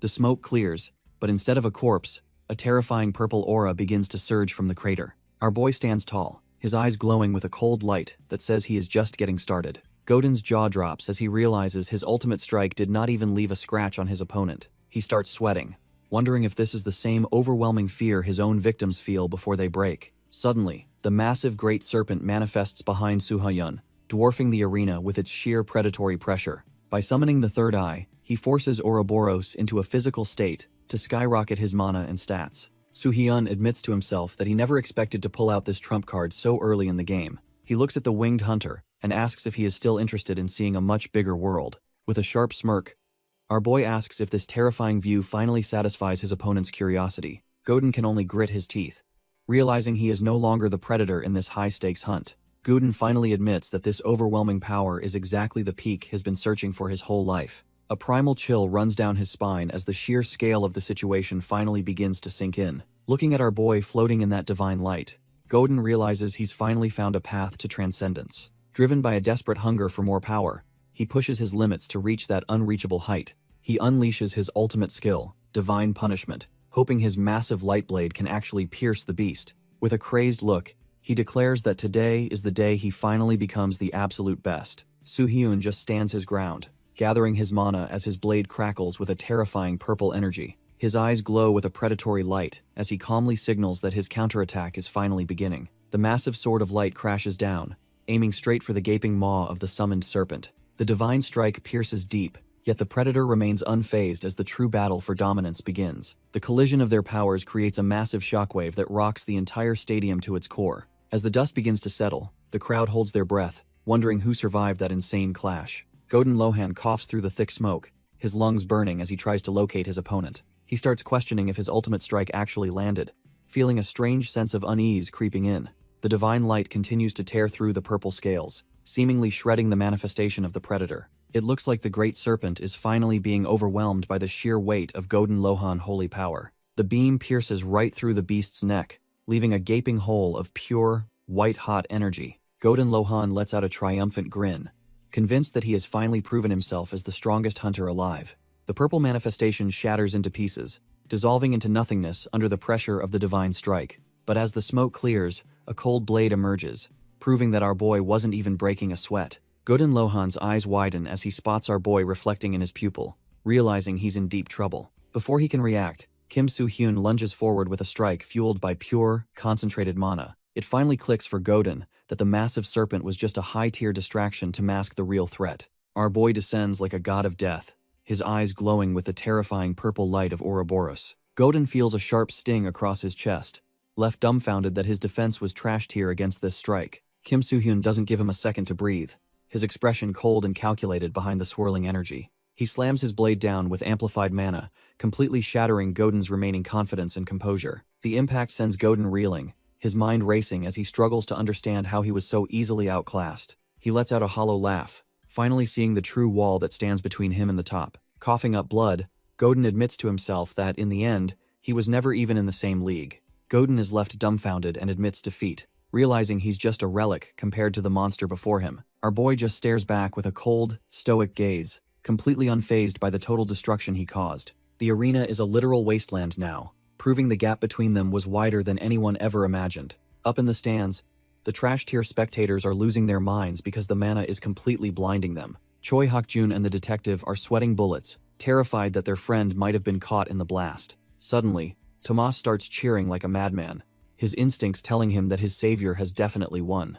Even the humbled Adel Castle chimes in, realizing he and our boy aren't cut from the same cloth. He knows the result is decided because the overwhelming pressure he felt was purely one-sided. As the dust finally begins to settle, a single silhouette starts walking out of the absolute wreckage. Every hunter in the stadium leans in, desperate to see if the king of the arena was truly dethroned. The top-tier hunters in the stands are completely dumbfounded as they wait for the dust to settle. Our boy's boots crunch against the rubble, marking the end of the most lopsided fight in history. Suddenly, Kim Soo-hyun emerges from the smoke, carrying the broken body of the former champion on his shoulder. The trash-tier spectators erupt in a deafening roar, realizing the king of the arena has been dethroned. Godin Lohan admits it feels strange having someone else monopolize all the attention for a change. Soo-hyun just flashes a gritty smirk, asking his defeated opponent if he's actually going to start complaining. Turns out, Godin doesn't hate the feeling of losing to someone who is clearly cut from different cloth. Looking at the absolute mess of a stadium, our boy realizes his legend is only just beginning. The system officially declares him the final winner,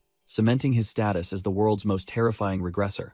His friends lose their minds with joy, knowing their monster of a leader just conquered the world stage. Godin, Lohan, and Detective Park watch as the system screams our boy's name across the entire stadium. Even the rugged detective is dumbfounded, realizing he's witnessing the birth of a legend in real time. Fireworks explode overhead as Kim Soo-hyun takes a moment to process his official coronation as the arena's king. Ashlyn and Choi Hak-jun are absolutely losing it, screaming their lungs out for the man who changed their fates. Even the defeated Godin offers a respectful clap, finally accepting that he was simply outclassed by a true monster. In the VIP seats, a mysterious white-haired lady and a blonde executive watch the spectacle with keen interest. She mocks the blonde man for finally losing, but he just smirks, feeling his blood boil with excitement. Suddenly, the blonde executive stands up and calls out to the winner, snapping his fingers to seize control. Our boy is caught off guard when a microphone stand magically manifests right in front of his face. Turns out, the world expects a victory speech, dragging the stoic regressor right back into the spotlight. Our boy stares at the mic, realizing the world is finally waiting for his words. To him, this victory isn't a peak. It's just another step toward surviving the coming apocalypse. The blonde executive finds it amusing that the new champion treats a global title like a mere warm-up. Soo-hyun leans in, his gaze hardening as he prepares to drop some cold truths on the audience. He declares that his rise won't stop until he reaches the absolute top of the tower. His mind flashes to Fafnir, the draconic nightmare that remains the ultimate wall he must eventually break. He warns the hunters that their S-rank pride is actually a trap that keeps them weak. Mana flares around him, as he explains that those who fear higher walls are destined to kneel. A humbled Godin listens intently, realizing our boy is playing a completely different game than the rest. He finishes by telling them to keep climbing, or they'll be stuck forever standing in his shadow. Soo-hyun tells the crowd to stop following and start carving out their own path to the top. Our boy throws up a thumb, daring anyone in the audience to actually try and overtake him. His allies and former rivals are left dumbfounded, realizing the gap between them just became an ocean. The blonde executive can't help but smirk, seeing the tournament conclude as a booming, high-stakes success.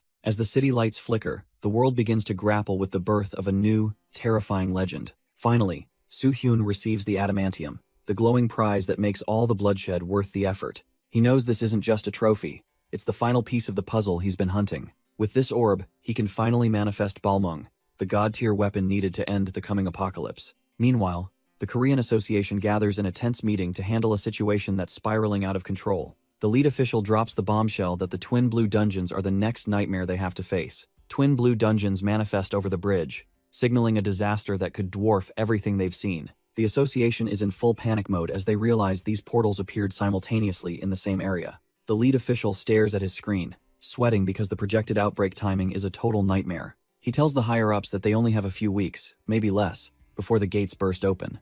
The other members are dumbfounded since a single green dungeon is already a city killer, let alone 2 blues.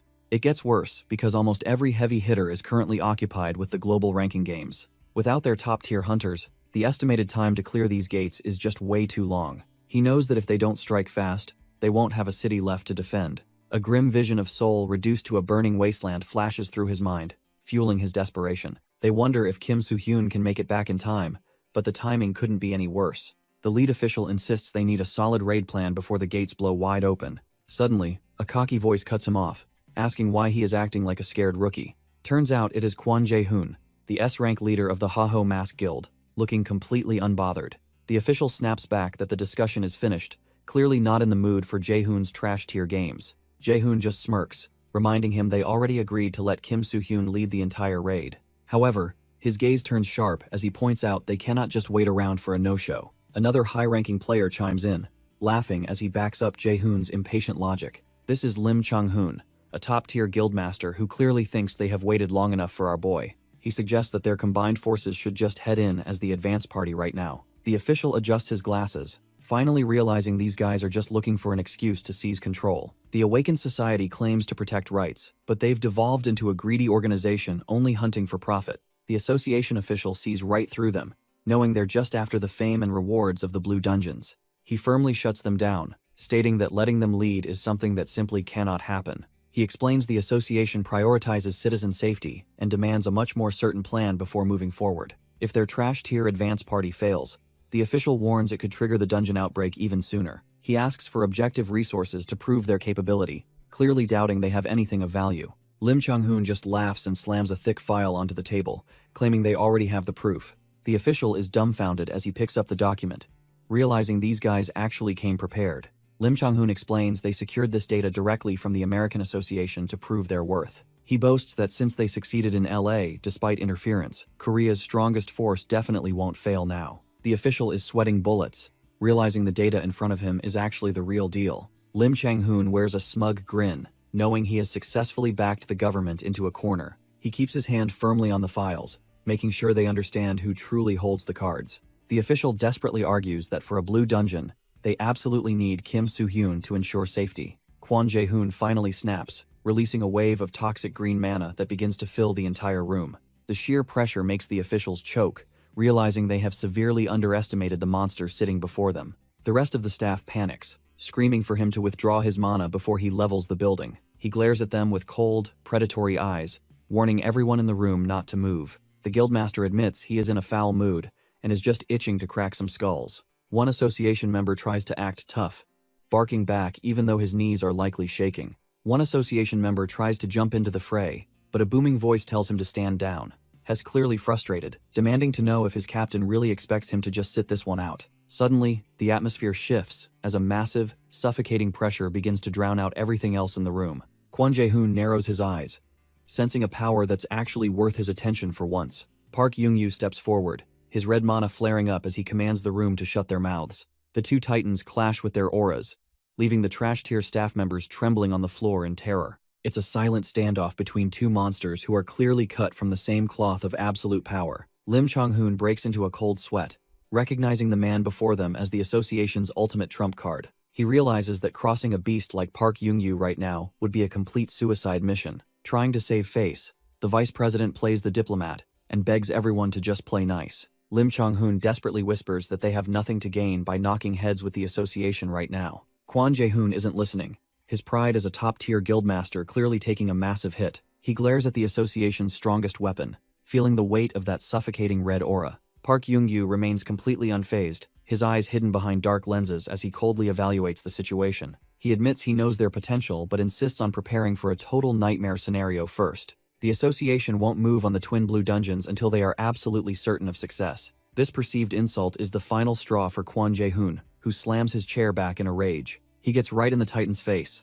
snarling that being called insufficient is a total death wish. Lim Chang-hoon can only facepalm, realizing his hot-headed boss just threw their last bit of diplomacy away. Kwon Jae-hoon demands they settle this outside to prove exactly who has the power to raid the dungeons. Park Young-yu catches the hothead's arm, his grip like iron as he prepares to humiliate the arrogant guildmaster. The room goes silent when the association's titan surprisingly agrees to settle this little dispute with pure force. He stares down at the trash tier brat, promising to give him a lesson in power he won't forget. Kwon Jae-hoon just smirks, demanding the exclusive rights to the twin blue dungeons if he actually wins. The association official panics over the broken protocol, but Park Young-yu insists that violence is the fastest communicator. As they head out, the Titan warns him to keep his word once the dust finally settles. The guildmaster feels confident, thinking he's finally about to put the association's lapdog in his place. Suddenly, he stops in his tracks, sensing a massive presence that definitely wasn't there a second ago. Our boy is watching from the doorway, his sharp eyes calculating the perfect moment to crash this party.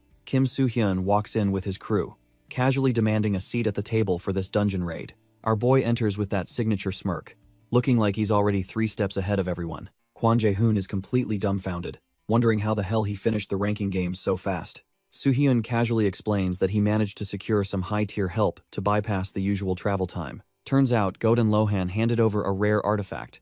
Sensing that the situation in Korea was getting desperate, he stares at the glowing prize, knowing this shortcut is the only reason he isn't late. This Heavenly Realm Feather is a cheat tier item that lets the user teleport anywhere they've previously visited. Park Young-yu is visibly relieved, thanking him for showing up right when the association needed a heavy hitter. They seal the deal with a handshake, while Soo-hyun's crew stands ready to back him up. The trash tier guildmaster isn't happy about the interruption and demands to know exactly what's happening. He explains the duel for the dungeon rights, but the atmosphere suddenly turns strange and heavy. Kwon Jae-hoon narrows his eyes, fuming that some brat is actually challenging his authority in public. Our boy calmly points out that the raid rights are already his, making their little meeting totally pointless. The society's top brass look completely dumbfounded as their attempt to seize control backfires in real time. Lim Chang-hoon realizes they've stepped into a minefield and starts praying he survives the next 5 minutes. They originally thought the president's aggressive move was a genius play to snatch the dungeon rights away. Turns out, Picking a fight with the world's strongest awakened is a one-way ticket to the afterlife.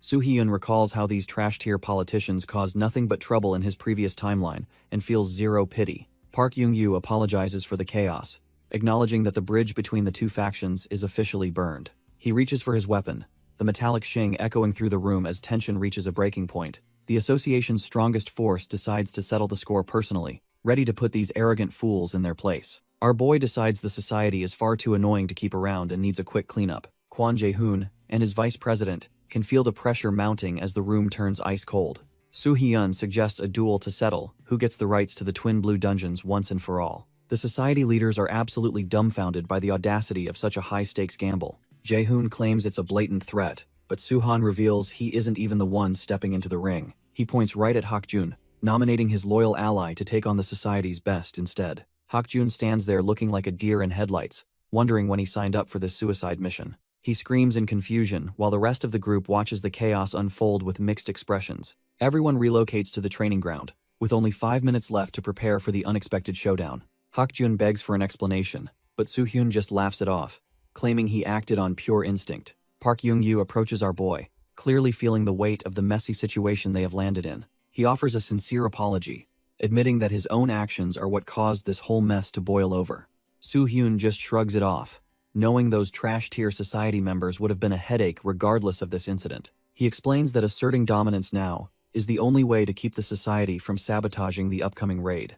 Young-yu agrees, feeling certain that a monster like Soo-hyun wouldn't lose to a deadbeat like the society leader. The veteran hunter cracks a confident smile, finally starting to see the method behind our boy's madness. Still, he cautions that Kwon Jae-hoon is no pushover and possesses enough power to be a genuine threat. Jae-hoon prepares for battle nearby, reminding everyone that his S-rank status was earned through raw, animalistic strength. Soo-hyun tells him not to worry, his eyes glowing with the absolute certainty of a man who has seen everything. Watching Hak-jun warm up, he knows his ally's natural aptitude for combat far surpasses any normal hunter's potential. Jae-hoon hands over his watch while Chung-hoon admits that this rash duel is their best shot at control. The society leader brushes off any concerns, convinced that a brat like Hak-jun is absolutely nothing to him. A sinister grin spreads across his face as he imagines the twin dungeons finally becoming his personal property. Our boy steps in to set the ground rules, insisting they fight bare-handed to keep things somewhat professional. He explains that, while skills are allowed, the match only ends when someone yields or can't stand up.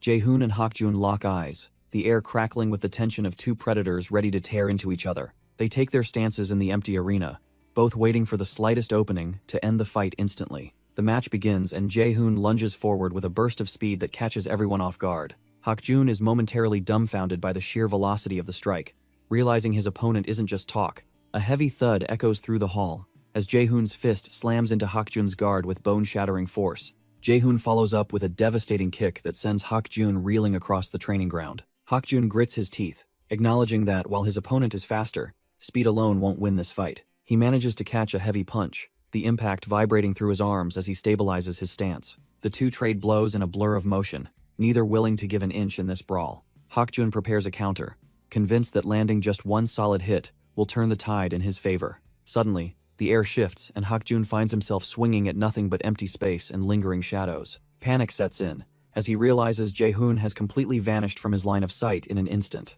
Jae-hoon reappears right behind him like a ghost, mocking him with a chilling whisper before he can react. Before Hak-jun can turn, a massive hand clamps onto his face with a grip like a steel vice. With a brutal display of power, Jae-hoon slams Hak-jun's head into the concrete, ending the exchange. The association staff watches in horror, certain our boy Hak-jun is done for after that brutal slam. Meanwhile, the society members start celebrating early, convinced their president has already sealed the deal. Lim Chung-hoon smirks, knowing that Jae-hoon's god-tier teleportation is exactly what makes him an untouchable S-rank. Jae-hoon laughs to himself, already tasting victory and the exclusive raid rights that come with it. But his smugness vanishes instantly when a sudden grip catches him completely off guard. Turns out Hak-jun wasn't out. He catches Jae-hoon's arm mid-air, leaving the president totally dumbfounded.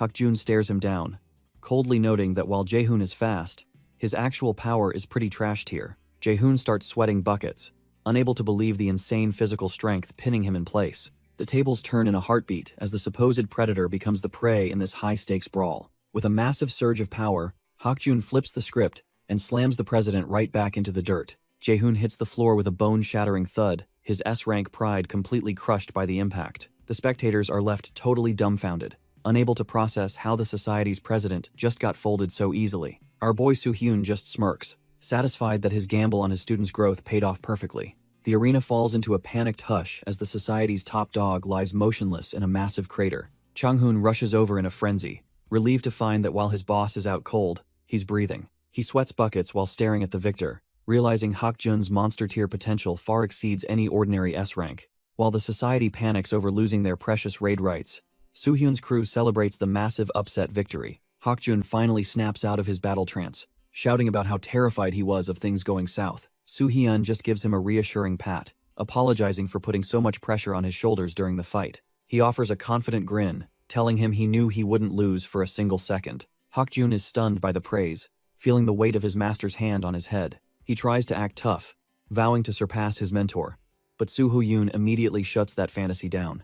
Our boy turns cold, his expression shifting as he prepares to drop some harsh reality on the losers. He begins walking toward the fallen trash-tier president, his footsteps echoing through the silent, dumbfounded arena. Standing over the wreckage, he asks if they finally understand why the association won't trust them with raids. Jae-hoon lies there like a broken doll, a pathetic sight for a man who claimed to be the strongest. Hak-jun watches in awe, realizing the gap between a new S-rank and a true monster is still massive. Soo-hyun muses that while Hak-jun's growth is insane, even that wouldn't be enough for the upcoming Blue Dungeon. His eyes burn with intensity, warning them that entering such a place with their current skills is suicide. He leaves them with a final lesson, telling the society to value their lives before walking away. Chang-hoon starts panicking, finally realizing that a blue-tier dungeon is far beyond their trash-tier capabilities. He desperately begs to join the raid, refusing to let such a massive opportunity slip through his fingers. Our boy just stares him down with cold indifference, completely unmoved by the vice president's frantic pleading.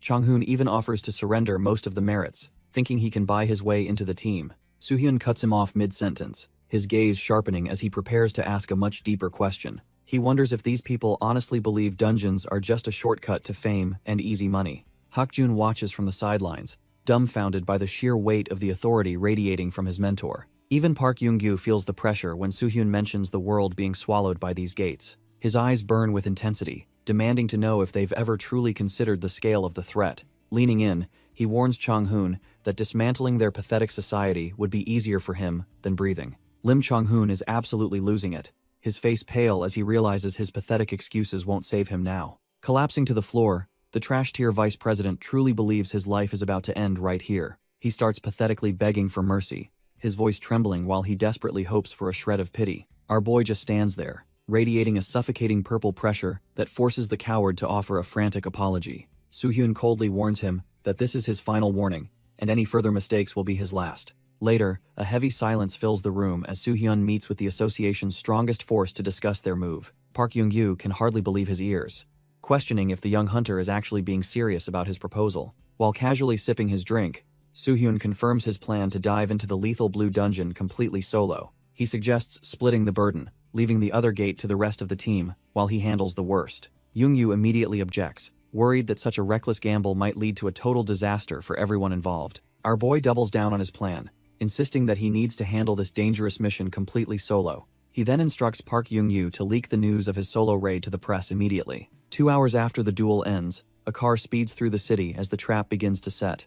Inside the vehicle, Kwon Jae-hoon sits in a dark mood, stewing over the absolute disaster they just faced. He questions the report with disbelief, unable to fathom that Soo-hyun would actually be that arrogant and bold. He recalls how his vice president was shaking like a leaf, pathetically begging to step out of the fight. As they drive through the night, the silence only fuels the burning hatred growing inside the guild leader. Jae-hoon suddenly breaks the quiet, calling out to his subordinate Jong-kyu with a voice dripping in pure malice. He orders the man to contact the other guilds and assemble 20 of their most talented killers right away. Clutching his head in a fit of rage, Jae-hoon vows that Soo-hyun is finally going to pay the price. The day of the raid finally arrives at Yanghwa Bridge as helicopters circle the massive blue portals. Frantic reporters shove microphones forward, desperate to know if our boy is really tackling this dungeon alone. Hak-jun and Ashlyn stand by, while the media demands to know the criteria for joining this elite team. An association official steps in to block the chaos, telling the press to wait until the raid ends. Young-yu warns Soo-hyun not to overdo it, but our boy just laughs and says he'll finish up quickly. With a casual wave, Soo-hyun decides it's time to get moving and heads toward the swirling blue abyss. The portal flares with intense mana as he disappears inside, leaving the worried spectators behind in the dust. Yoongyu watches him go and realizes it is time for their own team to begin their operation. The bridge is bathed in a ghostly blue light as the high-stakes raid finally kicks into high gear. As night falls over the city, the legendary raid of the Twin Blue Dungeons officially begins. The bridge erupts in a surge of mana as the dungeon gates finally tear open the night sky. Jae-hoon is already losing his mind, looking like a total psycho as he prepares to make his move. Hez practically drooling for a fight, eager to show our boy what real S-rank power looks like. The entire city skyline is reflected in the water as the massive energy signature lights up the bridge. Photographers are working overtime, knowing this single shot will be the headline of the century. Back at headquarters, Soo-hyun explains that he needs to handle this solo to lure the society out. Our boy just smiles, knowing their predictable greed is the perfect bait for his little trap. Yoongyu is completely dumbfounded, realizing the kid has already mapped out the entire enemy strategy. Turns out, these trash-tier guilds used to sabotage raids just to look like heroes in the old timeline. Soo-hyun grits his teeth, thinking about those shameless bastards and how things won't go their way this time. He plans to leak his solo raid to the press, knowing the society's greed will force them to follow. Detective Park readies his gear, accepting the task of securing evidence once the trash-tier guilds make their move. Inside the dungeon, a massive centipede monster is already history, having been sliced apart with clinical precision. Our boy doesn't even break a sweat, moving through the wasteland like a predator on a mission. The trail of carnage left behind is a clear message to anyone foolish enough to try and tail him. Jae-hoon inspects the monster's cooling blood, realizing the gap between them is wider than he ever imagined. He figures out that Soo-hyun is already deep inside, leaving them to just pick up the scraps. Jae-hoon orders Jongkyu and the other guild members to stay sharp and follow the traces immediately. Jae-hoon is dumbfounded that a creature considered a boss elsewhere is just a common mob in this hellscape. He stares out at the vast, unforgiving desert, finally understanding the true lethality of a blue-tier dungeon. Just as he tries to rally his men, a cold voice cuts through his thoughts and stops him cold. The guild members lose their minds, screaming for everyone to gear up because our boy has finally appeared. Jae-hoon barks out a challenge, desperately trying to locate where the regressor is hiding in the shifting sands. His eyes narrow as he realizes he's no longer the predator, but the prey in this twisted game. Suddenly, a suffocating purple pressure erupts from a nearby tree, making the air itself feel heavy and toxic. Sweat pours down his face as a simple command to stop echoes with enough killing intent to paralyze. The rest of the trash-tier guild members freeze in place, knowing that a single step means instant death. Soo-hyun's gaze shifts as his eye glows with a murderous light that promises absolute destruction for his enemies. He stands shrouded in a terrifying aura, coldly declaring that he's going to end every single one of them. Elsewhere in the woods, a loud cheer erupts as the bait team begins their part of the plan. Kang Seung-chul sprints ahead, calling the monsters insects while his teammates tell him to stop being so provocative. The cocky redhead just winks, teasing the beasts to come and try to eat him if they can. His plan works perfectly as a massive beetle monster loses its mind and screeches in pure rage. Seung-chul just laughs it off, thinking that the added danger makes the whole mission way more fun. He charges toward the cliffside, leading the angry swarm of monsters exactly where they need to go. With a burst of speed, he leaps into action to wrap up the job ahead of schedule. The Ha-ho mask captain finally steps into the fray, his blade crackling with a lethal, electrified aura. He remains cold and composed behind his shades, waiting for the swarm to enter his optimal strike range. A massive red energy wave erupts from his sword, instantly shredding through the air and the incoming monsters. The giant beetle monster is left completely dumbfounded as the overwhelming power closes in on its face. With a single fluid motion, he unleashes his sky division technique to cleave through the entire flying swarm. The sky is filled with the remains of the insectoid beasts as his attack clears the entire area. Standing tall on the cliffside, the captain warns his team that the mission is far from over. Seung-chul celebrates the successful wipeout, thrilled that their risky baiting tactic actually paid off so well. His excitement quickly fades into focus when he hears more enemies approaching, drawn in by the loud commotion. The swarm of trash-tier insects crawls forward, looking absolutely repulsive to anyone with a shred of decency. Seung-chul shouts that it is finally time for the next phase of their trap to begin. The backup team finally steps up, ready to move in and finish what the bait started. The guild members charge into the fray, thinking they actually have a chance against the dungeon's horrors. Meanwhile, Jae-hoon is left huffing on the ground, completely broken by the overwhelming pressure surrounding him. The once proud president pathetically begs for his life as the cold reality of his situation finally sinks in. He realizes too late that they were dead wrong to ever mess with someone like our boy. Suddenly, the massive, glowing eye of the great serpent manifests, radiating a soul-crushing aura of absolute terror. Jae-hoon screams in pure agony, desperately wishing the nightmare would stop as the predator's gaze consumes him.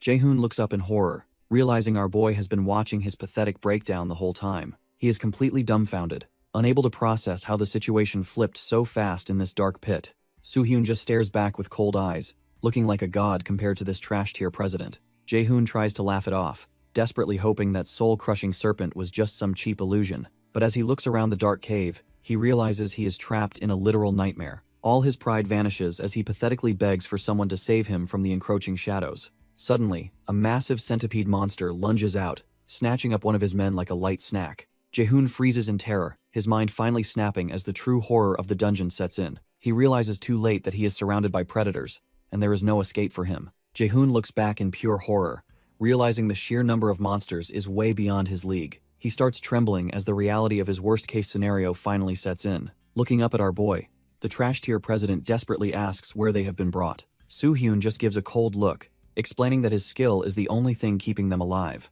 As monsters feast on his men, Soo-hyun notes they have reached the absolute deepest part of the dungeon. He continues, stating that any sane person would have realized how suicidal this mission actually was. Jae-hoon can only stare at the ground, finally understanding the true lethality of a blue-rank dungeon. Our boy scolds him, pointing out how his pathetic greed for fame blinded him to the danger. With a voice colder than ice, he labels these guild bastards as nothing more than world-threatening vermin. Our boy looks down coldly, telling the trash-tier president that the world is better off without him. Jae-hoon begins to beg for his life, but Soo-hyun just scoffs at the idea of saving such a monster. He demands to know if Jae-hoon ever showed mercy to the countless lives he ruthlessly destroyed for profit. Memories of his dying subordinates flash before his eyes, reminding him of how he ignored their desperate pleas. With a final cold glare, our boy takes to the skies, leaving the coward to face his own judgment. Now completely alone, Jae-hoon realizes he is the new prey for the starving monsters lurking in the shadows. He trembles and screams at the approaching beasts,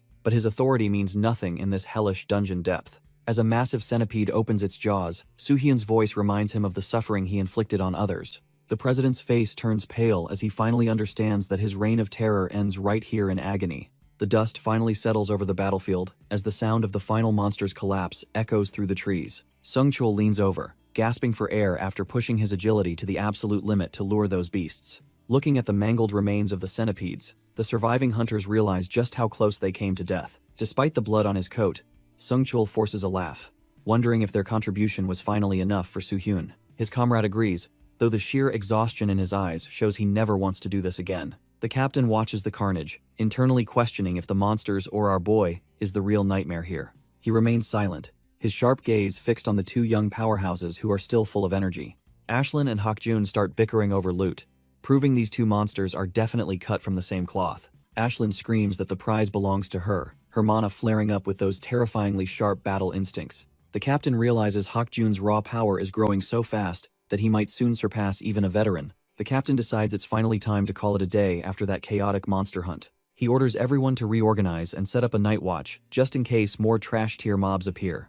The guild members shout their compliance as the sun begins to dip below the horizon. Darkness soon swallows the forest, bringing a much-needed, albeit tense, silence to the exhausted group. Around the campfire, Ashlyn collapses in total exhaustion, wondering if this legendary night watch is always this brutal. Even the captain takes a moment to rest, though he's likely still alert to any sudden movements. Sung-chul vents to his comrade about the annoying reporters who kept calling him a hero earlier today. He scratches his head, feeling dumbfounded, because he doesn't think he's done anything worthy of such a title. To him, the title of hero belongs to true monsters like Godin Lohan or our boy Soo-hyun. The weight of the public's cheers and expectations feels like a heavy burden he isn't ready for yet. Sung-chul sighs, admitting that the weight of everyone's expectations is honestly starting to feel a bit too burdensome. The captain watches him closely, his sharp eyes reading the younger hunter like an open book. Sung-chul tries to laugh it off, claiming he was just grumbling and telling the older man not to worry. However, the captain reveals that he once knew someone who said the exact same thing, leaving Sung-chul completely dumbfounded. He recalls a green dungeon mission from last year, where he and our boy Soo-hyun faced a massive kraken. Back then, a fellow hunter felt insignificant compared to Soo-hyun's blinding talent, fearing that such light would burn everything. The captain stares at his hand, confessing that he ignored the truth because his pride wouldn't let him acknowledge it. Driven by that realization, he pushed himself to the limit by raising his trial difficulty from level 5 to 6. Sung-chul finally understands why the captain vanished and returned with such monstrous power, offering a word of genuine respect. But the captain warns him that chasing that slight edge nearly cost him his life in the process.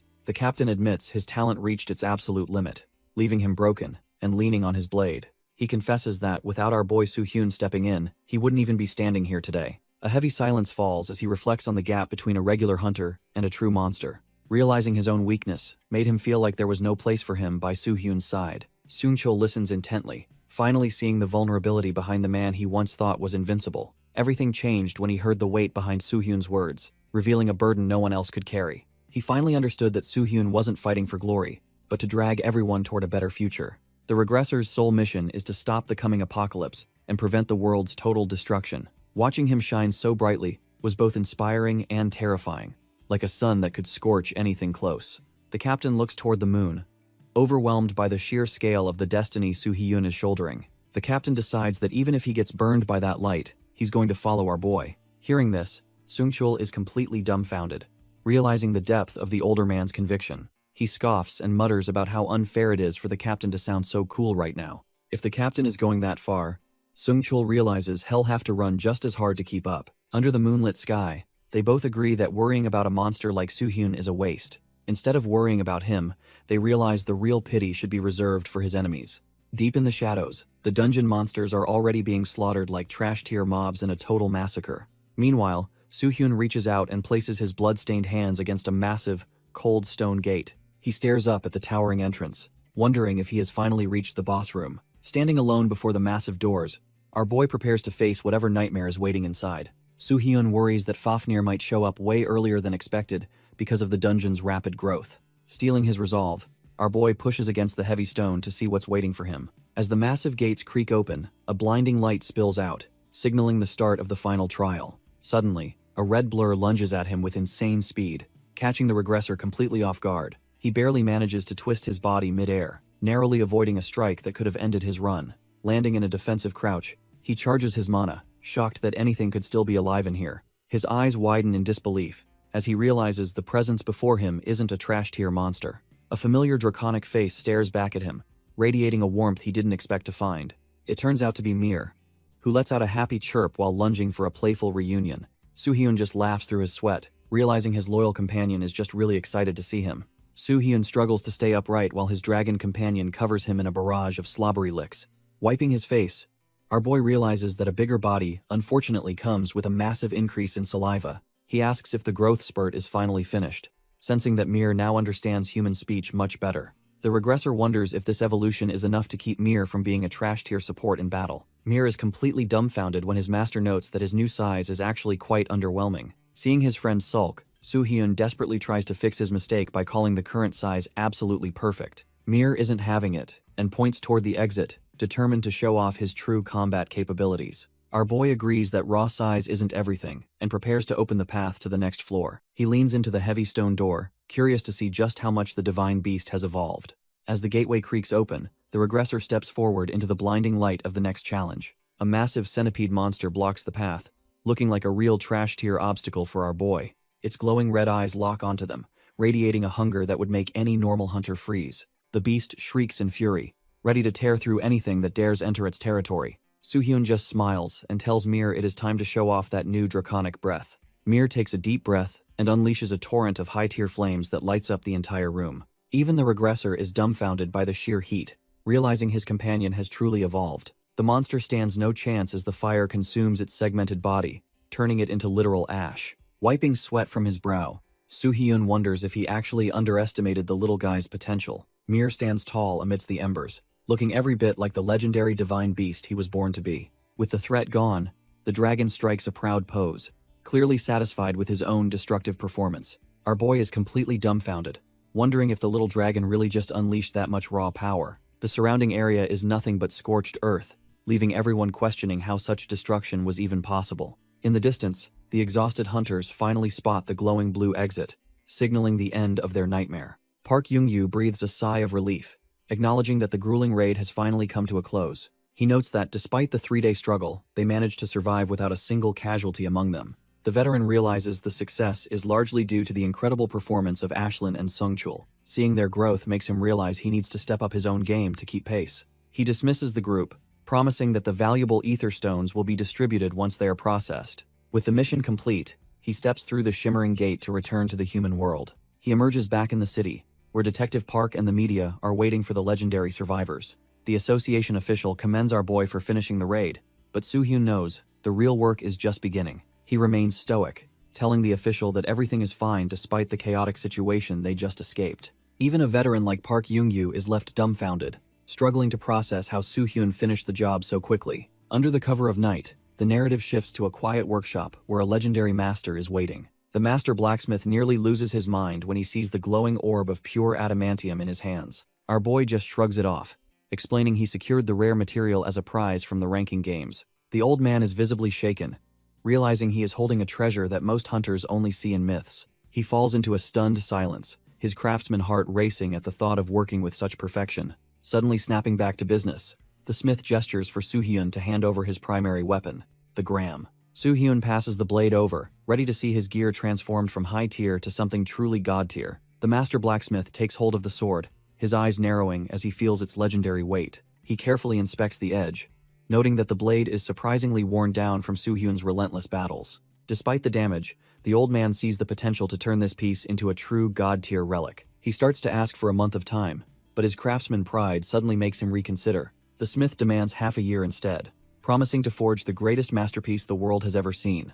Our boy is momentarily dumbfounded, not expecting such a long wait for his primary weapon to be finished. He quickly smirks, his blue eyes glowing as he tells the old man he will be waiting. By the next morning, the entire country is in an uproar over news of the impossible solo raid. Headlines expose the Haho Mass Guild's dirty schemes, leaving the awakened society's reputation in absolute tatters. With their masks literally shattered, the association officially disbands the Trash Tier Guild for their illegal acts. The materials on the desk prove the world is shifting as the next generation of hunters takes the stage. Park Young-yu notes that dungeon spawns are accelerating, making the nation's safety a top priority for the association. The staff realizes the association likely avoided conflict with the society because they needed their numbers to survive. Young-yu admits that despite their trash tier ethics, the society's massive forces played a vital role in keeping things stable. They controlled everything from gear distribution to raid rights, acting as a necessary evil for smooth operations. Even though unregulated groups are dangerous, Young-yu refuses to simply disband them and leave a power vacuum. His subordinates are dumbfounded, realizing they desperately need a united front to handle the coming storm of monsters. Joo-ho looks on in concern, wondering if there is any other way to handle the fallout of the scandal. Suddenly, a senior member smirks, clearly having a plan to turn this disaster into an advantage for the association. He confidently tells them to leave the entire incident in his hands as he prepares to take charge. A phone buzzes on a table surrounded by empty bottles, signaling a very unwelcome wake-up call. Lim Chang-hoon is a total wreck, hiding in the corner of his room like a scared child. The screen stays dark for a second, but the tension in the room is thick enough to cut. Suddenly, a message from our boy Soo-hyun pops up, casually demanding a little face-to-face meeting. Chang-hoon absolutely loses it, letting out a pathetic scream as if he just saw a ghost. He trembles like a leaf, pathetically crying out for his mother while claiming he is completely innocent. Meanwhile, the awakened society building looms in the night, though the power inside is clearly crumbling. The remaining trash tier members are panicking because their former leader's death just made them all targets. They desperately argue that only the ones who helped Jae-hoon should be punished, hoping to save their skins. A member barks that the association will dig up everything, which is why Chang-hoon called this emergency meeting. One desperate member scans the room, searching for anyone with a shred of honor left in this mess. He singles out Young Yoon-ho, an S-rank powerhouse and vice guildmaster, known as the General Store. Yoon-ho remains completely unfazed, coldly stating he is only present to fulfill his own guildmaster's specific agenda. The society leader scoffs at the rejection, cursing himself for thinking he could rely on such a man. With no other options, he prepares to rally the remaining members for one last, desperate gamble for survival. He shouts that their only hope is to kill Kim Soo-hyun, or they will all face a grisly end. The surrounding mob gulps in collective terror, the weight of that impossible task finally sinking in. They try to bolster their courage, foolishly believing that their combined numbers might actually stand a chance. Suddenly, our boy Soo-hyun casually strolls into the room, instantly turning their bravado into pure, unadulterated dread. Lim Chang-hoon immediately falls to his knees, pathetically whimpering that he did exactly what Soo-hyun asked of him. Yoon-ho doesn't waste a second, bolting out of the room while our boy just watches him leave in silence.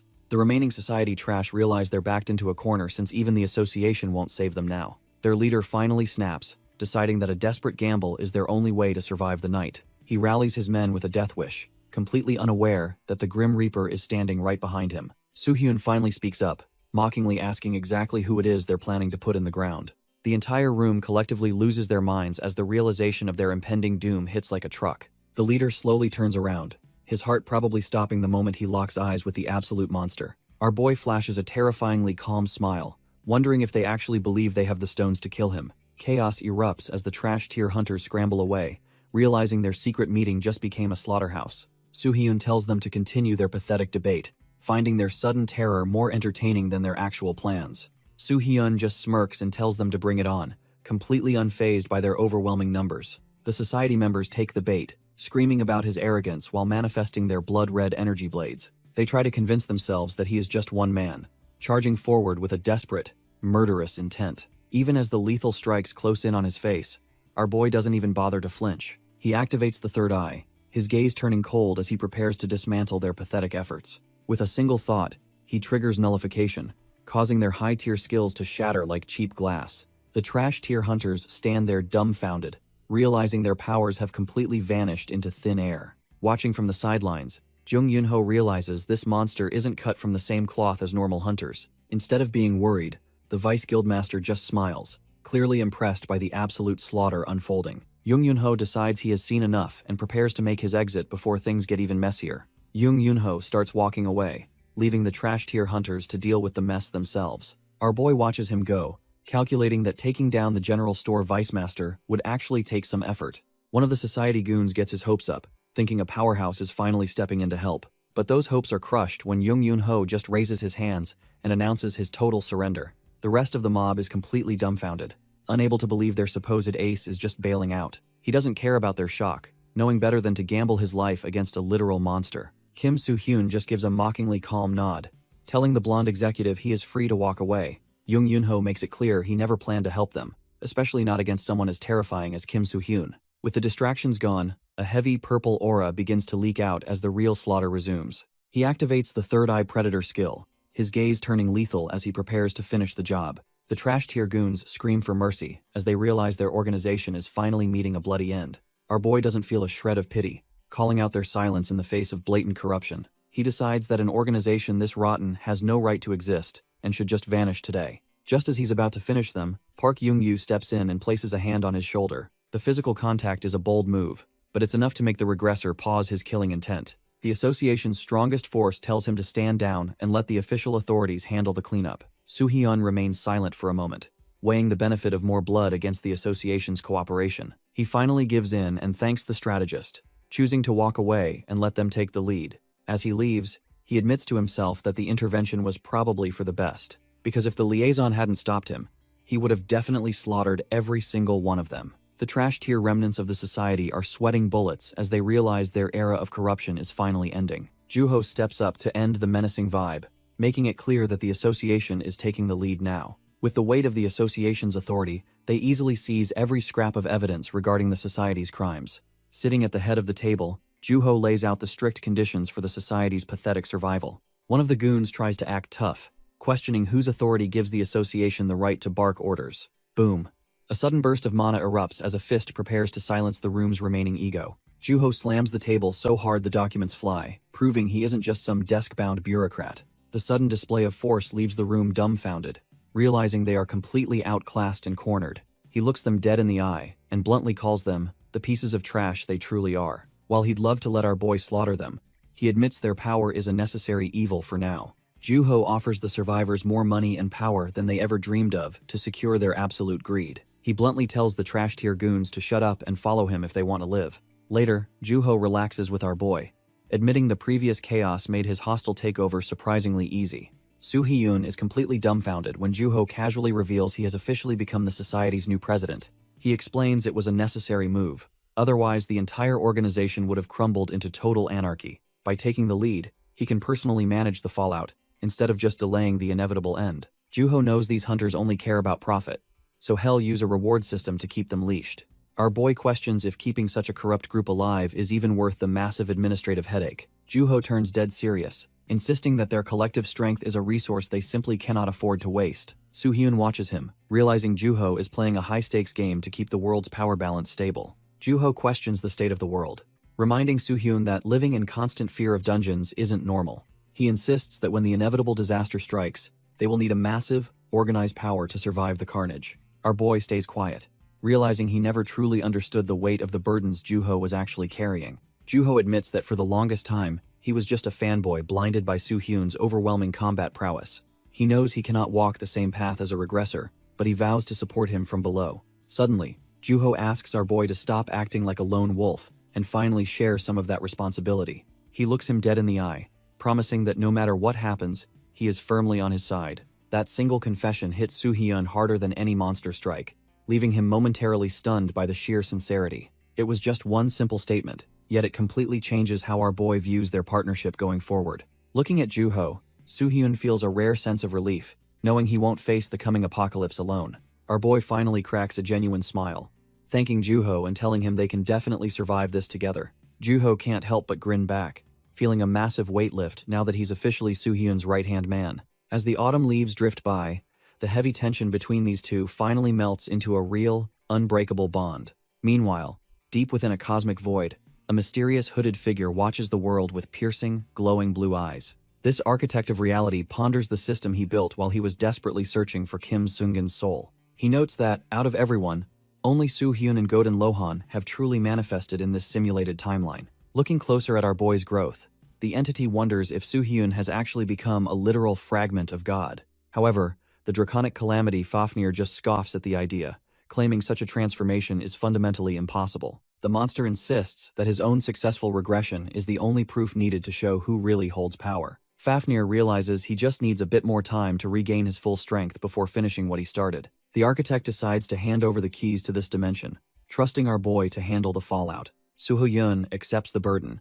knowing he's the only one capable of keeping this simulated world from falling apart. Time flies by, and half a year later, the world has shifted into a completely new era of chaos. With Juho handling the politics, Soo-hyun focuses on the grind, blitzing through the tower's higher floors like a monster. The association's senior staff are impressed by the society's efficiency, but they know the real work is just beginning. Deep within their headquarters, the atmosphere is heavy as the leadership prepares to face a terrifying new reality. Young-yu points out a grim trend, where the number of dungeons is rapidly outstripping the growth of new hunters. Our boy listens as the officials stress over the high-level gates that most trash-tier hunters can't even touch. If they don't find more S-rank powerhouses soon, the world will be overrun by catastrophic dungeon outbreaks. They decide to warn every global government, hoping to prepare for the inevitable storm brewing on the horizon. Spikey wants to wrap things up, but he's clearly on edge with all the new reports coming in. He mentions a new green dungeon popping up and so on, proving the world is getting more dangerous. Even though he's busy, he offers our boy a ride home,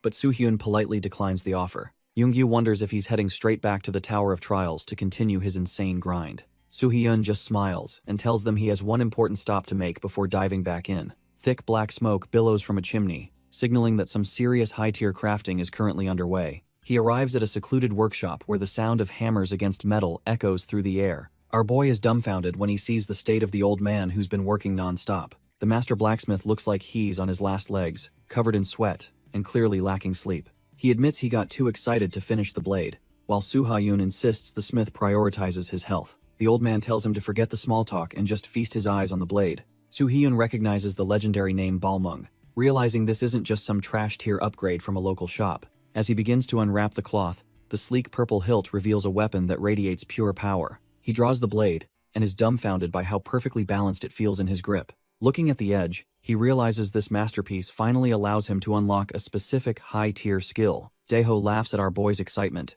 teasing him for being as eager as a kid with a toy. When asked if he's heading back to the tower, Soo-hyun admits it's the only place he isn't teased. The exhausted smith tells him to get lost so he can finally catch some much-needed shut-eye.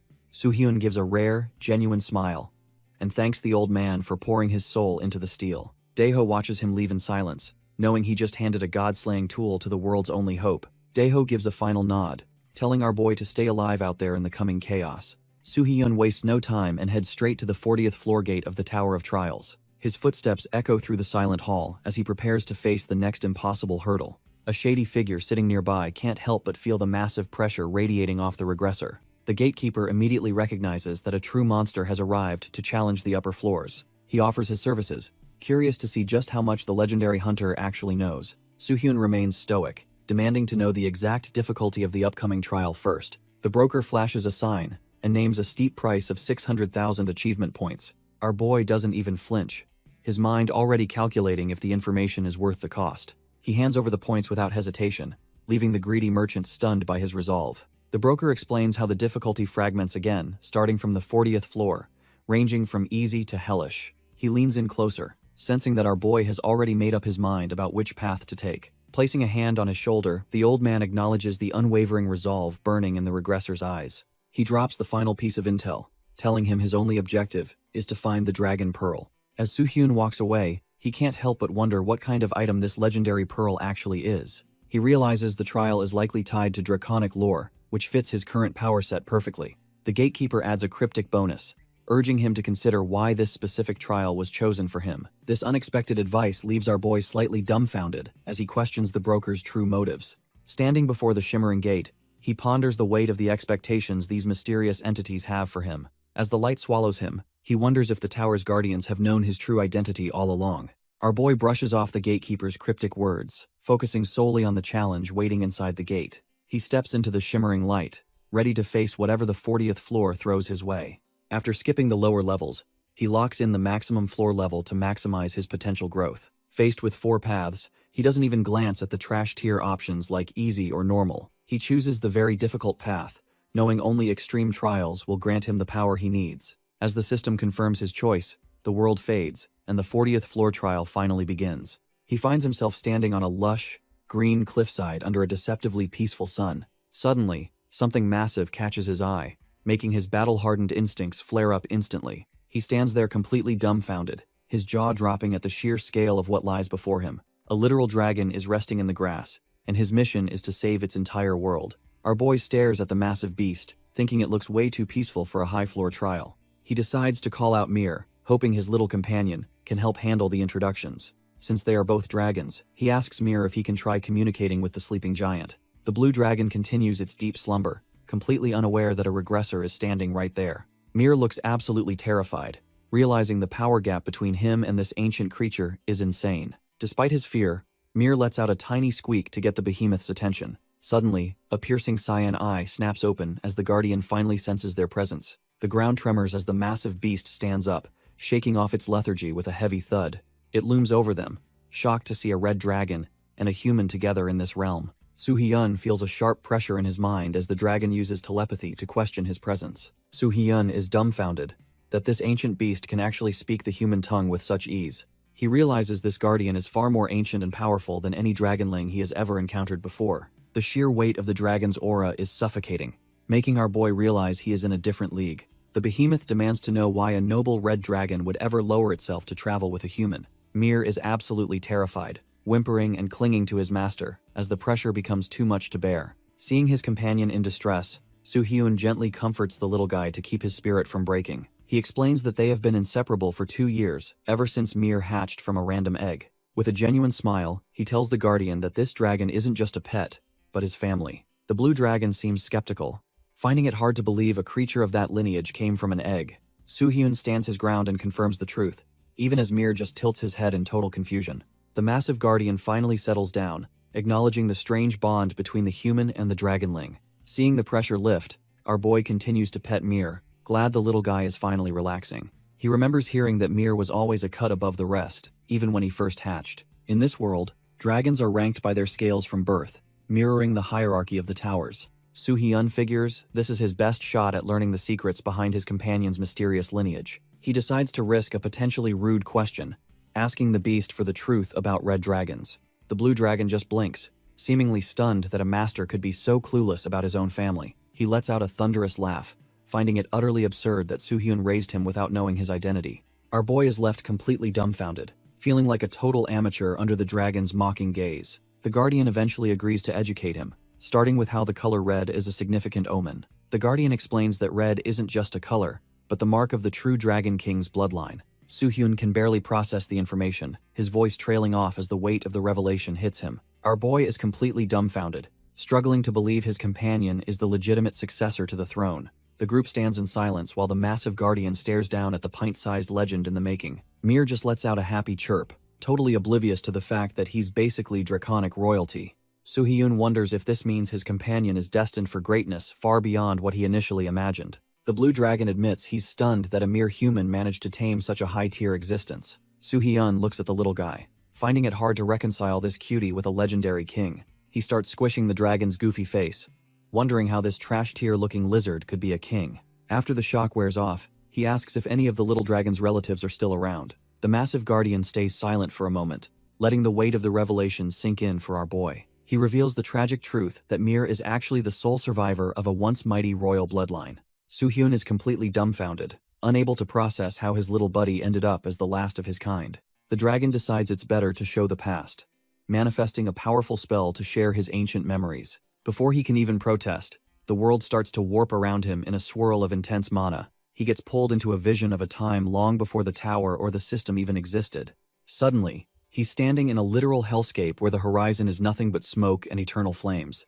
It turns out a massive war once devastated this realm, pitting dragons against an unstoppable legion of invaders. Countless ancient warriors fought to protect their world, but the enemy's forces were just too overwhelming to contain. However, even the combined might of the Dragon Kings wasn't enough to stop the absolute destruction that followed. The enemy forces were absolutely relentless, turning the sky into a graveyard for the proud ancient dragons. Even the mightiest beasts were brought low, their bodies littering the scorched earth like discarded trash. Our boy watches in horror as the once great dragon race is systematically wiped out in a sea of blood. The blue dragon stands by his side, guiding him through this nightmare to witness the true source of despair. Soo-hyun realizes this scene is eerily familiar, mirroring the same apocalypse he fought so hard to prevent. Suddenly, a chilling sensation crawls up his spine as he senses a presence he could never forget. A massive, purple-scaled hand slams into the ground, vibrating with a level of mana that defies logic. It turns out the culprit behind this genocide is none other than Fafnir, the legendary calamity himself.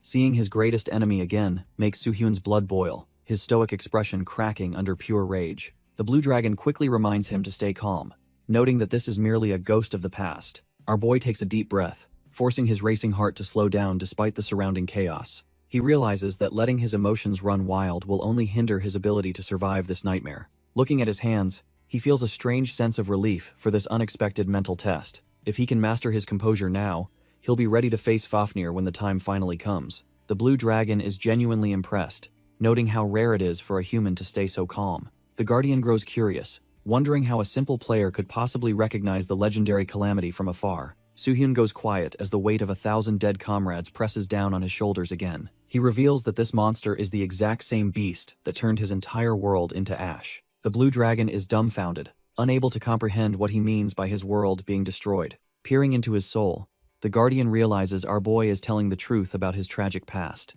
The sky turns a sickly crimson as the vision of the ancient dragon war begins to unfold. Fafnir is absolutely tearing through the dragon realm, leaving nothing but fire and death in his wake. Our boy is visibly shaken, recognizing the legendary red dragons being slaughtered like trash-tier mobs. Even the proudest red dragons can only roar in agony as the calamity's power consumes them. Fafnir doesn't show a shred of mercy, obliterating his kin with a single, overwhelming burst of energy. Watching this one-sided massacre, Soo-hyun realizes just how outclassed the world was during the first invasion. Suddenly, the memory begins to flicker and fade, pulling him back from the horrific sights of the past. He finds himself back on the grassy plains, standing beside a very confused Mir and the Guardian. Our boy is totally dumbfounded, wondering why the vision cut off just as things were getting intense. The blue dragon sadly explains that he can't show any more because his brother died right then. Our boy realizes Fafnir's path of destruction wasn't limited to his own timeline or world. He starts connecting the dots, realizing this dragon realm might be just as real as his own home. Mir snaps our boy out of his spiraling thoughts, reminding him to stay focused on the task at hand. The blue dragon offers him a ride, deciding to explain the rest of the story while they travel. He learns that the red dragons were completely wiped out, leaving their once vibrant world a desolate graveyard. Turns out, some dragons survived by hibernating, waiting for the calamity to pass before finally waking up. They worked tirelessly to breathe life back into the ruins, slowly healing the land from the Great War's scars. Even though the main threat vanished, trash-tier monsters still roam the world, making full recovery nearly impossible. Because of the constant monster threat, the survivors could only reclaim a small portion of their former glory. Finally, they arrive at a massive, shining fortress that serves as the dragon's last bastion and new home. The blue dragon finally touches down at the fortress while Mir carries our boy like a sack of potatoes. As they land, the massive guardian begins to glow, preparing to shed his draconic skin for something more compact. He shifts into a human form, sighing with relief that things feel much better now that he is smaller. Soo-hyun is pretty dumbfounded, asking if walking around as a human is actually more comfortable for a literal dragon. The Guardian admits his true form is way too heavy, so he prefers this mana-consuming state, unless he is hibernating. Standing before the massive entrance, the blue dragon shouts for the guards to open up for their unexpected guest. With a heavy rumble, the giant stone gates slowly slide apart to reveal the hidden heart of the city. Mir warns our boy that he shouldn't expect a warm welcome, but Suhyun just shrugs the cold shoulder off. The blue dragon looks back with a grim expression, noting that the lack of hospitality isn't just about species. His eyes sharpen as he hints that there is a much darker reason why a human isn't wanted here. The Guardian drops a massive bombshell, revealing that the cold reception is actually all because of Mir. Our boy is completely dumbfounded, struggling to process why his loyal companion would be the target of hostility. The guide just tells him he will understand soon enough, while leading them deeper into the Dragon City. Mir stays silent and looks worried, likely feeling the heavy weight of his own lineage as they proceed. With a simple command to follow, the group finally steps through the gates into the hidden draconic sanctuary. Instead of a lair of monsters, they find a peaceful village that looks surprisingly like a human settlement. Seeing dragons living normal lives with families makes it clear they have traded primal nature for domestic comfort. The guide explains that they adopted these forms because living as massive beasts was simply too taxing. When Suhyun notices how empty it feels, the Guardian reveals the war left only 50 of them alive. Even with their numbers slowly growing, the scars of their near extinction still linger in every quiet street. As they navigate the village, a young girl stops in her tracks, stunned to see a familiar face. The blue dragon, known here as Elder Blanc, simply smiles and greets her like no time has passed. The girl, Siegfried, is overjoyed to see him, clutching her groceries while celebrating the return of their elder. When asked if he slept well, Blanc jokingly blames Suhyun for dragging him out of his long slumber. Siegfried's expression shifts to pure shock once she realizes a common human is standing right in their midst. Her friendly demeanor evaporates instantly, replaced by a cold suspicion, as she evaluates the threat these strangers pose. The tension spikes when she notices Mir, immediately labeling the young dragon a traitor to their suffering race. She demands an explanation for why a descendant of the Red Dragons would ever return to this hidden city. Blanc remains unbothered, calmly stating that family is always welcome, and he is personally vouching for the human. Siegfried admits the human isn't the issue, but she can't forgive the Red Dragons for abandoning them years ago. A fist clenches tight as the air turns heavy with a sudden, suffocating shift in the atmosphere. Mir looks visibly shaken after being branded a traitor just because of his Red Dragon heritage. Siegfried remains defiant, her gaze sharp as she refuses to acknowledge the pain her words have caused. Our boy moves in close, his shadow looming over her as the friendly introductions officially come to an end. She mockingly asks if the human has a complaint, completely unaware that she's poking a literal sleeping monster. Suhyun's face goes cold, his patience hitting zero, as he prepares to defend his companion's honor. He wonders why he should even bother holding back when she's busy cursing out his precious baby dragon. Reaching out with a calm but terrifying focus, he unleashes a wave of pure, unadulterated mana. Siegfried's pupils shrink in absolute horror as she realizes the human before her is anything but ordinary. The crushing weight of his aura slams her into the dirt, leaving her pinned and utterly dumbfounded. Siegfried stumbles back in confusion, her instincts screaming that she's in way over her head. Our boy just watches her struggle, amused that she's already looking for an exit strategy. He points out that she's a much bigger coward than her arrogant attitude originally suggested. Trembling with rage, she refuses to believe a mere human could ever make her feel this small. She charges forward with a burst of green energy, trying to reclaim her shattered pride through force. Suhyun remains completely unfazed, his hand beginning to glow with a terrifyingly dense blue light. He stands his ground with a cold gaze, treating her desperate assault like a minor mid-tier inconvenience. Screaming for him to disappear, she unleashes every ounce of her power in a final, frantic blast. The green flames roar toward him, but they lack the weight to actually threaten a seasoned regressor.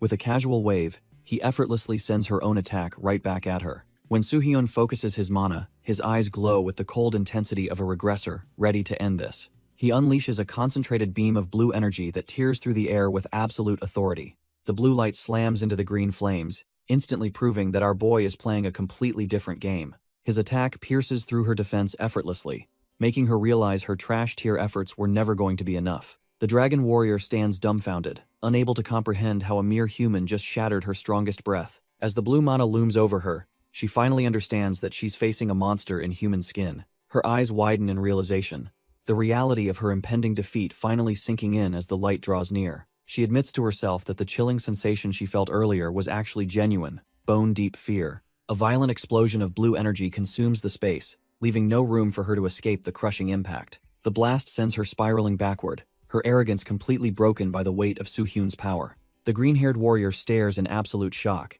his mind racing as he realizes he is completely outclassed. Before the situation escalates further, the blue dragon steps in with an aura that demands immediate and total silence. He coldly commands them to stop, his patience clearly wearing thin with these trash-tier interruptions to his mission. He decides to overlook their impudence this once, telling the warrior to get lost and leave his guest alone. The warrior hesitates, mentioning Siegfried and the weight of their duty to protect the dragon realm from outsiders. But the blue dragon reminds him that there are far more dangerous entities waiting for the king's true descendant. His eyes glow with a terrifying light as he asks if the warrior is actually prepared to handle them. The sheer pressure makes the warrior break into a cold sweat, his previous arrogance replaced by pure, unadulterated dread. Realizing he cannot win, he promises to report this incident to Sir Karne, while the Guardian remains completely indifferent. He quickly retreats over the rooftops, leaving our boy and the Guardian to continue their high-stakes journey in peace. The Guardian leads the way through the city, his mind likely heavy with the realm's dark history. Our boy suddenly halts the walk, needing to clear the air about the insults thrown at Mir. He asks the Guardian why everyone keeps calling his loyal companion the descendant of traitors. The blue dragon falls silent for a moment, the weight of the past clearly pressing down on him. He explains that red dragons supposedly used their dimensional powers to flee while their kin were being slaughtered. Because of that perceived cowardice, the younger generation of dragons has grown up fueled by absolute hatred. Mir looks completely dumbfounded, asking if there is any actual proof beyond the bitter words of survivors. A sudden thud echoes from the rooftops, signaling that their private conversation is being watched by someone. The Guardian immediately senses the shift in the air, his sharp eyes darting toward the source of movement. It turns out a powerful warrior named Karne is looking down on them with a cold, judgmental gaze. The blue dragon recognizes the intruder immediately, his expression hardening as he realizes the situation just got complicated. Karne stares back with an air of superiority, clearly not here for a friendly chat with the Guardian.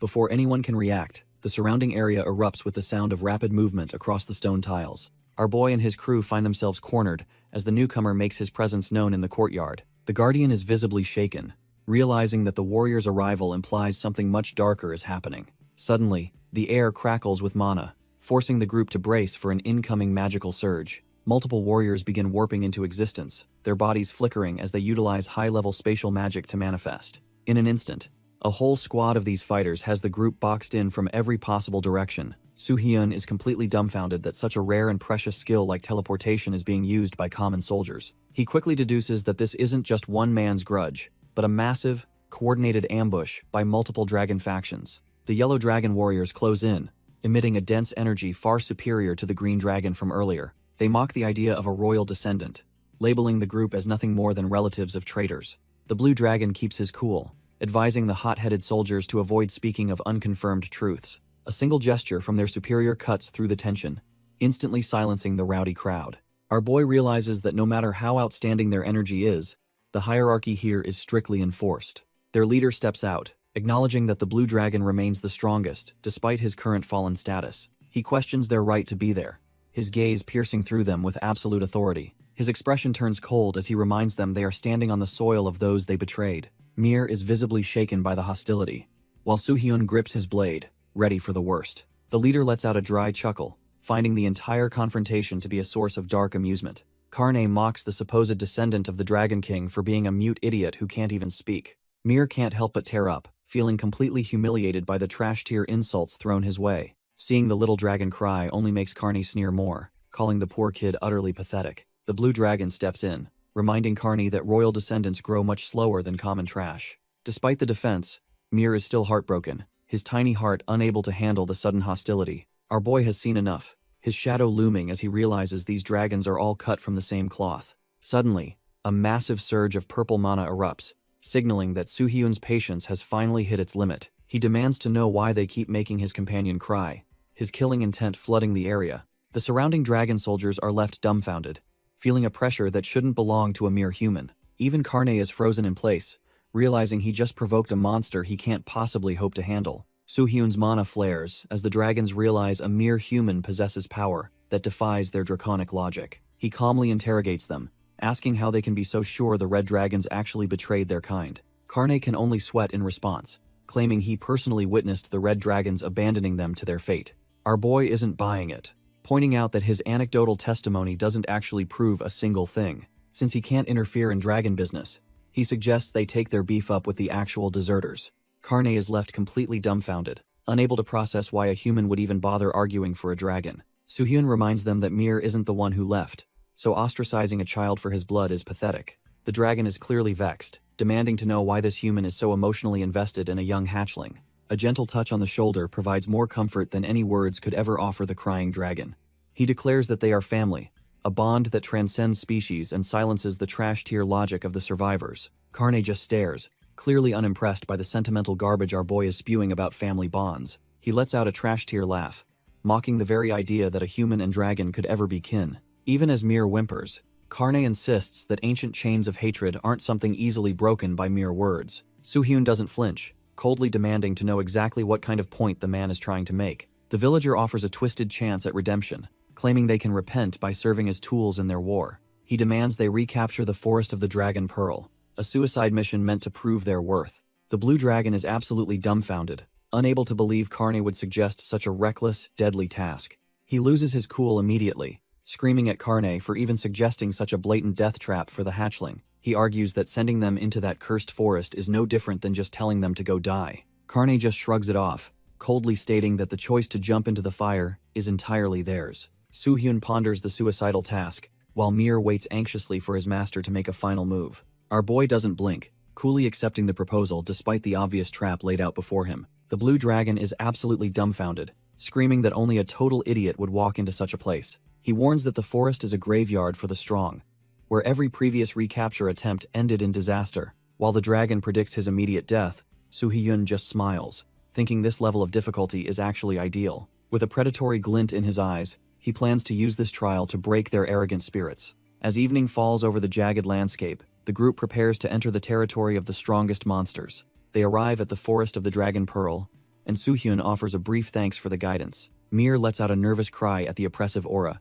but Soo-hyun is already focused on the hunt. The blue dragon watches him closely, still unable to comprehend the human's lack of fear or common sense. Blue dragon grabs our boy's sleeve, desperately pleading with him not to throw his life away. He explains that while red dragon believers still exist, he needs time to negotiate with Karne for safety. Soo-hyun just chuckles and gently pats the dragon's hand, telling him there is absolutely nothing to worry about. With Mir chirping by his side, he confidently promises to return from the forest in one piece. The dragon stands frozen as the regressor marches into the gloom, leaving him behind in the dust. He looks toward the sky, haunted by the countless heroes who never made it back from this trial. As Soo-hyun charges ahead, the dragon silently prays for an ancient elder named Elid to protect them. Deep within the thicket, hundreds of predatory eyes begin to flicker to life amidst the suffocating mana. Instead of flinching, Soo-hyun just grins, feeling a twisted sense of nostalgia for the apocalypse he once survived. Suddenly, a pack of trash-tier wolves lunges out, completely unaware they just picked a fight with a monster. Our boy grips his spear, feeling the familiar hum of mana as he prepares for the slaughter. He lets out a confident shout, announcing that the real raid is officially beginning right now. In a flash of blue, he carves through the first wolf, making the kill look effortless. He lands in a low stance, having already decimated the front line of the trash-tier pack. A hulking beastman tries to ambush him from behind, but Soo-hyun senses the pathetic attempt immediately. Instead of dodging, he decides to exert just enough mental pressure to paralyze the entire group. His gaze turns cold as he unleashes the third-eye predator, flooding the forest with dread. The massive predator stands dumbfounded and stiff, its body refusing to move under his crushing aura. Purple energy coils around his spear as he prepares to end this boring warm-up session. With a single, violent sweep, he obliterates the remaining monsters, leaving only silence in his wake. Soo-hyun calculates that by refining his technique, he can save mana while dispatching these trash-tier mobs more efficiently. He moves like a blur, his strikes cutting through the remaining monsters before they can even process their deaths. Looking at his weapon, he realizes the legendary sword Balmung is even more impressive than he first anticipated. Our boy rests the blade on his shoulder, while Mir chirps happily about how easily they handled the warm-up. The forest floor is now a graveyard of monsters, proving that even a massive pack is nothing to him.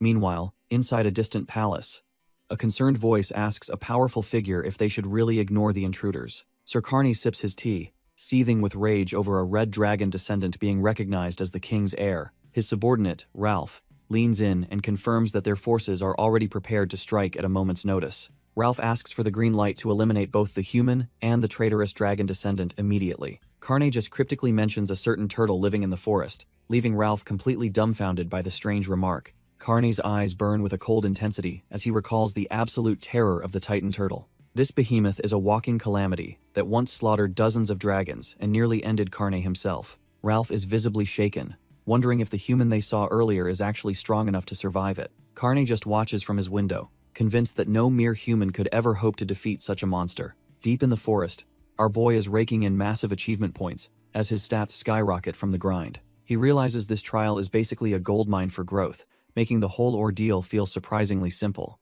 Soo-hyun gives Mir a well-deserved pat, thanking his loyal companion for making the hunt so incredibly efficient. Suddenly, the constant stream of monsters stops, leaving the woods eerily quiet and putting him on high alert. Both of them sense a massive presence approaching, realizing the real challenge of the forest has finally arrived. Mir's eyes widen in shock as a sudden, overwhelming pressure washes over them from the shadows. Soo-hyun notices Mir acting strange and asks what's bothering him as the little dragon starts growling. Suddenly, our boy picks up a strange, rhythmic thumping sound echoing through the dense trees. Mir senses the danger first, his instincts screaming that something massive is lurking just out of sight. Soo-hyun realizes the sound is actually a massive heartbeat, vibrating through the very ground beneath his feet.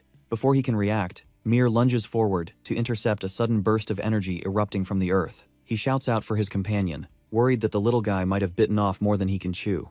Mir gets tossed back by the sheer force of the impact as the hidden predator finally makes its move. A colossal, stone-skinned beast emerges from the shadows, its massive jaws ready to crush anything in its path. The ground shatters as the creature reveals its true size, dwarfing everything else in the forest.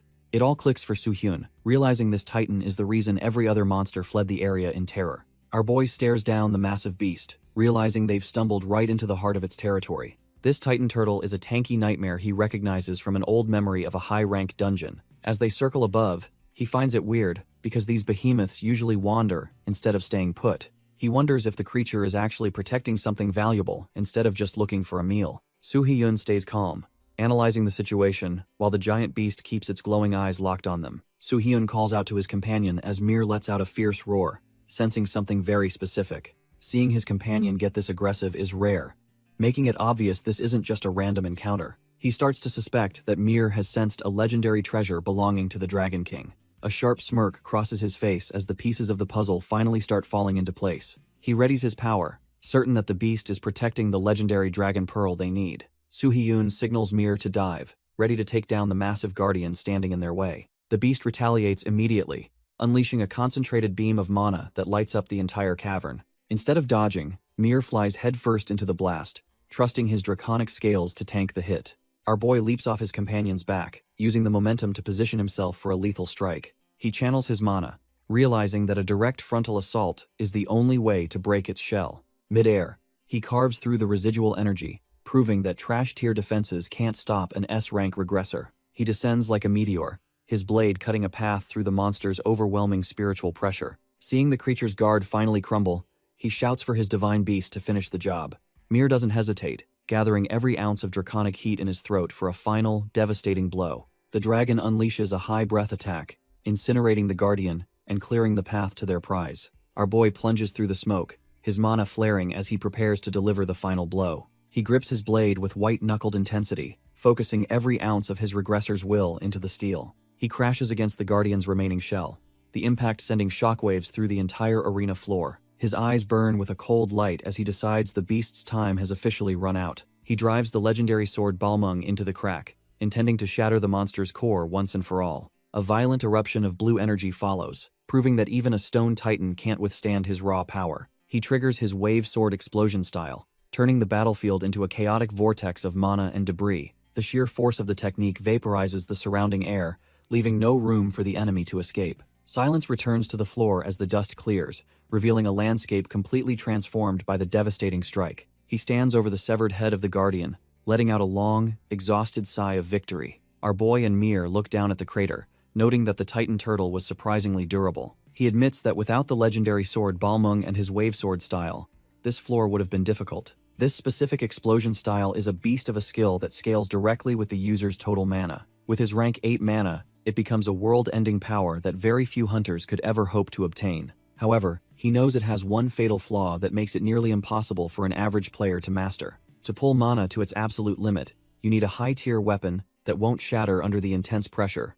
That's exactly why combining this destructive skill with a blade like Balmung creates the perfect, unstoppable synergy. Since it's forged from adamantium, the sword possesses insane durability and a natural ability to regenerate itself mid-battle. He reflects on being the sole user of this technique in his past life due to these extreme requirements. Suddenly, he senses something shifting in the air, his sharp instincts immediately putting him back on high alert. Mir brings a strange black fragment to our boy, making him wonder what the little guy found. As the shards react to his presence, Soo-hyun realizes these aren't just ordinary rocks, but remnants of something ancient. The vision shifts back to a time when the great dragon fortress stood tall and untainted by war. The blue dragon, in his human form, stands atop the ramparts, lost in thought about the impending doom. Suddenly, an old friend approaches, asking if he's actually grown attached to the mortals he's supposed to lead. He snaps back, telling the man to get lost if he's only there to spout useless nonsense. The man, Karne, looks hurt, wondering why his old comrade is still so full of distrust after everything.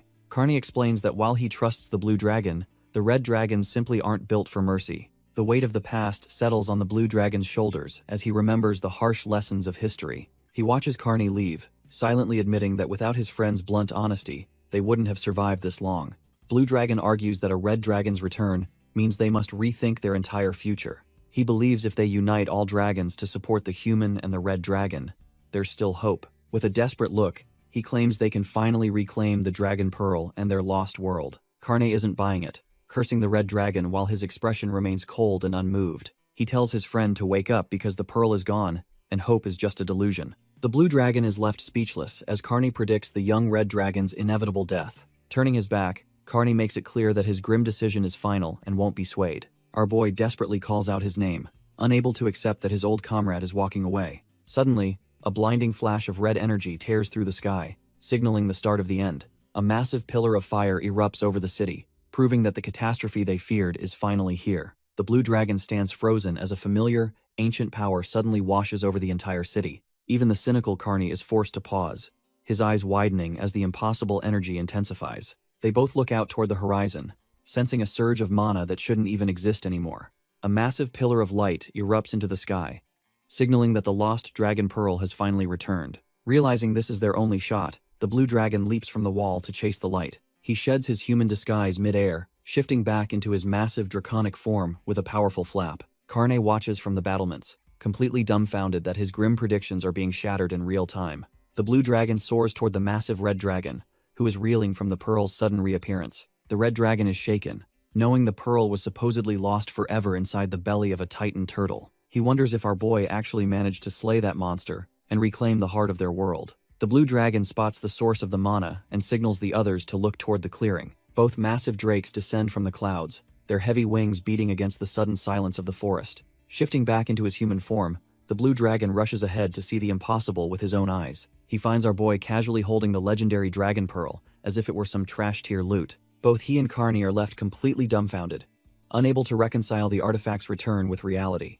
Karn's mind is reeling as he struggles to accept that a human actually pulled off this miracle. Seeing the Titan Turtle's mountain-sized corpse, they finally understand that the beast has truly been slain. Soo-hyun just gives a confident smirk, noting that the entire raid went by much faster than expected. The blue dragon is left breathless, realizing he is standing in the presence of a true monster. He tentatively reaches for the pearl, feeling the ancient power that will finally restore their dying world. The blue dragon breaks down in tears, finally confirming that the legendary artifact in his hands is real. It has been an eternity since their kind felt this hope, and our boy just stands there casually. He reflects on the brutal war and the humiliation of being driven into a single, pathetic village. Back then, he believed only a red dragon, or the pearl, could turn the tide of their extinction. This treasure doesn't just look pretty, it amplifies draconic mana to the point of controlling nature itself. With both the successor and the pearl returned, he's certain their world is finally on the mend. He offers his deepest thanks to Soo-hyun, recognizing that a mere human achieved what seemed impossible. The surrounding villagers and dragons gather, drawn by the pulsing energy of their long-lost heritage. However, Karne watches with a bitter scowl, realizing his days of chasing off red dragons are over. Acknowledging the pearl's overwhelming might, he decides to slink back into the shadows and start scheming. Karne finally swallows his pride, admitting our boy actually pulled off the impossible by slaying the Titan Turtle. He tries to play it cool, claiming they will graciously allow the red dragon back into their ranks. Soo-hyun isn't having any of that trash-tier attitude, bluntly calling the bitter dragon out for being completely shameless. With enough witnesses gathered, Mir prepares to use the Dragon Pearl to show everyone the real draconic hierarchy. Our boy tells the crowd to watch closely as the true successor finally claims his rightful place. The pearl begins to pulse with ancient energy, vibrating against Mir's teeth as the ritual begins. A blinding vortex of mana swirls within the dragon's maw, signaling the start of a massive power surge. Flames erupt as Mir's small frame begins to crack and expand under the weight of the pearl's gift. His claws sharpen and grow, shedding his adolescent form for something far more lethal and ancient. The transformation completes, revealing a majestic red dragon that makes every other beast in the village look pathetic. Mir lets out a deafening roar, showing the villagers exactly what a high-tier draconic leader looks like. The crowd stands completely dumbfounded, as they feel an ancient, suffocating pressure radiating from the red beast. One villager turns to Karne, trembling as he asks for the true identity of this magnificent creature. Karne can barely breathe, his cynical shell cracking as he realizes he is witnessing a literal miracle. He finally stammers out the name Elid, recognizing the legendary soul manifesting through the young dragon. The village erupts into a frenzy of cheers, celebrating the return of the protector they've missed for ages. Even our boy is impressed, silently admitting that the dragon's true form looks absolutely incredible and top tier. He looks down at his little companion, wondering if Mir will actually reach that majestic level one day. Mir just gives a cute chirp while clutching the pearl, making Suhyun joke about dying of old age first. He stares ahead stoically, knowing that despite the celebration, their journey through the tower is far from over. Our boy reflects on the tragedy of human mortality compared to a dragon's lonely 1,000-year lifespan. He realizes he can't stay by Mir's side forever, and hopes the dragon eventually forgets their time together. Suddenly, a massive pillar of fire erupts as the legendary soul within the pearl finally makes its move. The legendary hero Elid steps out of the flames, joking about getting in trouble for being too dramatic. He stands tall with an arrogant grin, asking the crowd if they can finally feel his undeniable greatness. The dragon villagers look on completely dumbfounded, realizing the legendary hero's vibe is way different than the legends. The blue dragon just sighs, telling the others that the old man hasn't changed a bit since he died. Elid laughs heartily, admitting he was genuinely curious about how they all fared after he passed away. However, his playful expression quickly hardens as he prepares to get down to some serious business. Elid gazes into the fire, feeling a heavy sadness for not being able to see the future personally. He explains that the massive monster will be dragged into a distant dimension right along with them. Even though his kin died from soul overload, he's certain the enemy is suffering the same fate. The dragon villagers are completely dumbfounded, questioning if their legendary protectors actually stayed to fight. The blue dragon calmly explains that what they're seeing is actually a high-level death reanimation sorcery. This forbidden magic manifests a person's thoughts and form exactly as they were before they passed away. It finally clicks for the crowd that their legendary hero had already died for them long ago. A panicked villager turns to Elder Karne, desperately begging for an explanation of this impossible miracle. Karne just stands there in silence, watching as the heavy reality of their hero's sacrifice sinks in. Elid wonders how his old friend Karne is doing, hoping the kid is leading their people well. Our boy feels a pang of guilt, knowing he's leaving a heavy burden on someone so young. Despite the tragedy, a small smile forms as he reflects on the legacy he's leaving behind. He silently apologizes to Karne for the pressure, but maintains absolute faith in his friend's strength. With a final, confident grin, the hero promises to wait for them all in the far future. As his form begins to scatter into light, he officially entrusts the fate of the dragons to Karne. Watching this memory, the blue dragon finally understands why the red dragons were branded as traitors. Pure rage boils over, as he vows to make the liars pay for deceiving their entire race. He lets out a thunderous roar, calling out to Karne as his blue mana flares with murderous intent. Elid just laughs, finding the pathetic struggle of these dragons to be completely beneath him. He scoffs at their logic, his face twisted in a grin that screams pure, unadulterated arrogance. A dragon villager snaps back, desperately claiming his leadership was the only thing that saved their lives. Our boy, the blue dragon, is losing his mind, wondering why they still cling to those red-haired traitors. Fed up with the trash-tier excuses, Elid ignites his mana for a strike that will end the debate. He declares himself the true king of dragons while unleashing a golden beam of absolute destruction. Sensing the impending doom, the blue dragon screams for everyone to manifest a barrier before they are vaporized. The golden energy slams into the blue shield, threatening to shatter the dragon's last line of defense. Mana erupts in a blinding explosion as the two legendary powers finally collide in a world-shaking blast. The collision of their legendary powers triggers a blinding explosion that threatens to consume the entire battlefield. The blue dragon realizes with horror that Karne, the strongest among them, is being pushed to his limit. He hoped the Dragon Pearl would protect them, but it only amplified the raw destruction they now face. Struggling to maintain his barrier, the blue dragon feels his mana draining as the golden beam relentlessly hammers down. Karne watches the dragon pearl pulse with energy, realizing his pride might have finally led them to ruin. Desperate to turn the tide, he pours every ounce of his draconic essence into a final, world-scorching strike. But even his strongest attack is effortlessly swallowed by the golden light, leaving the legendary dragon completely dumbfounded. As the dust settles, Kim Soo-hyun steps forward, mocking the idea of anyone else being acknowledged as king. With Mir by his side and the dragon pearl reclaimed, our boy declares that the true king is back. Soo-hyun watches as Karne reels from the realization that his prideful stand was a total mistake. Karne is completely shaken, realizing the red dragon's presence means his time as the top dog is over. Refusing to go down without a fight, Karne taps into his remaining mana to initiate a desperate transformation. The orange dragon takes flight, but it's clear he's just trying to put distance between himself and death. The blue dragon screams for the others to stop him, knowing they can't let a traitor just fly away. Suddenly, a bolt of pure energy manifests as our boy reaches out to intercept the fleeing coward. Soo-hyun stands firm, his eyes locked on his target as he prepares to end this pathetic chase. He summons the Dragon Slayer Spear Near, a weapon specifically designed to turn legendary beasts into trash-tier trophies. Even with such power, he knows a single spear might not be enough to ground a desperate dragon. Soo-hyun decides to adjust the Wave Sword's principles so his weapon can withstand the upcoming impact. He focuses intensely, making sure the spear doesn't shatter from the sheer weight of his overwhelming mana. With a thunderous boom, our boy launches the spear, sending it screaming through the air like a missile. High above, Karne thinks he's finally safe, putting as much distance as possible between himself and the ground. The coward glances back and is dumbfounded to see a streak of blue light closing the gap instantly. He arrogantly believes that nothing in this world could possibly catch up to his legendary draconic speed. His pupils contract in pure terror, as he realizes the spear isn't just fast, it's already right on him. The Dragon Slayer spear pierces through his defenses, shredding his draconic mana like it was nothing. A massive explosion of energy erupts in the sky, signaling the end of the traitor's pathetic escape attempt.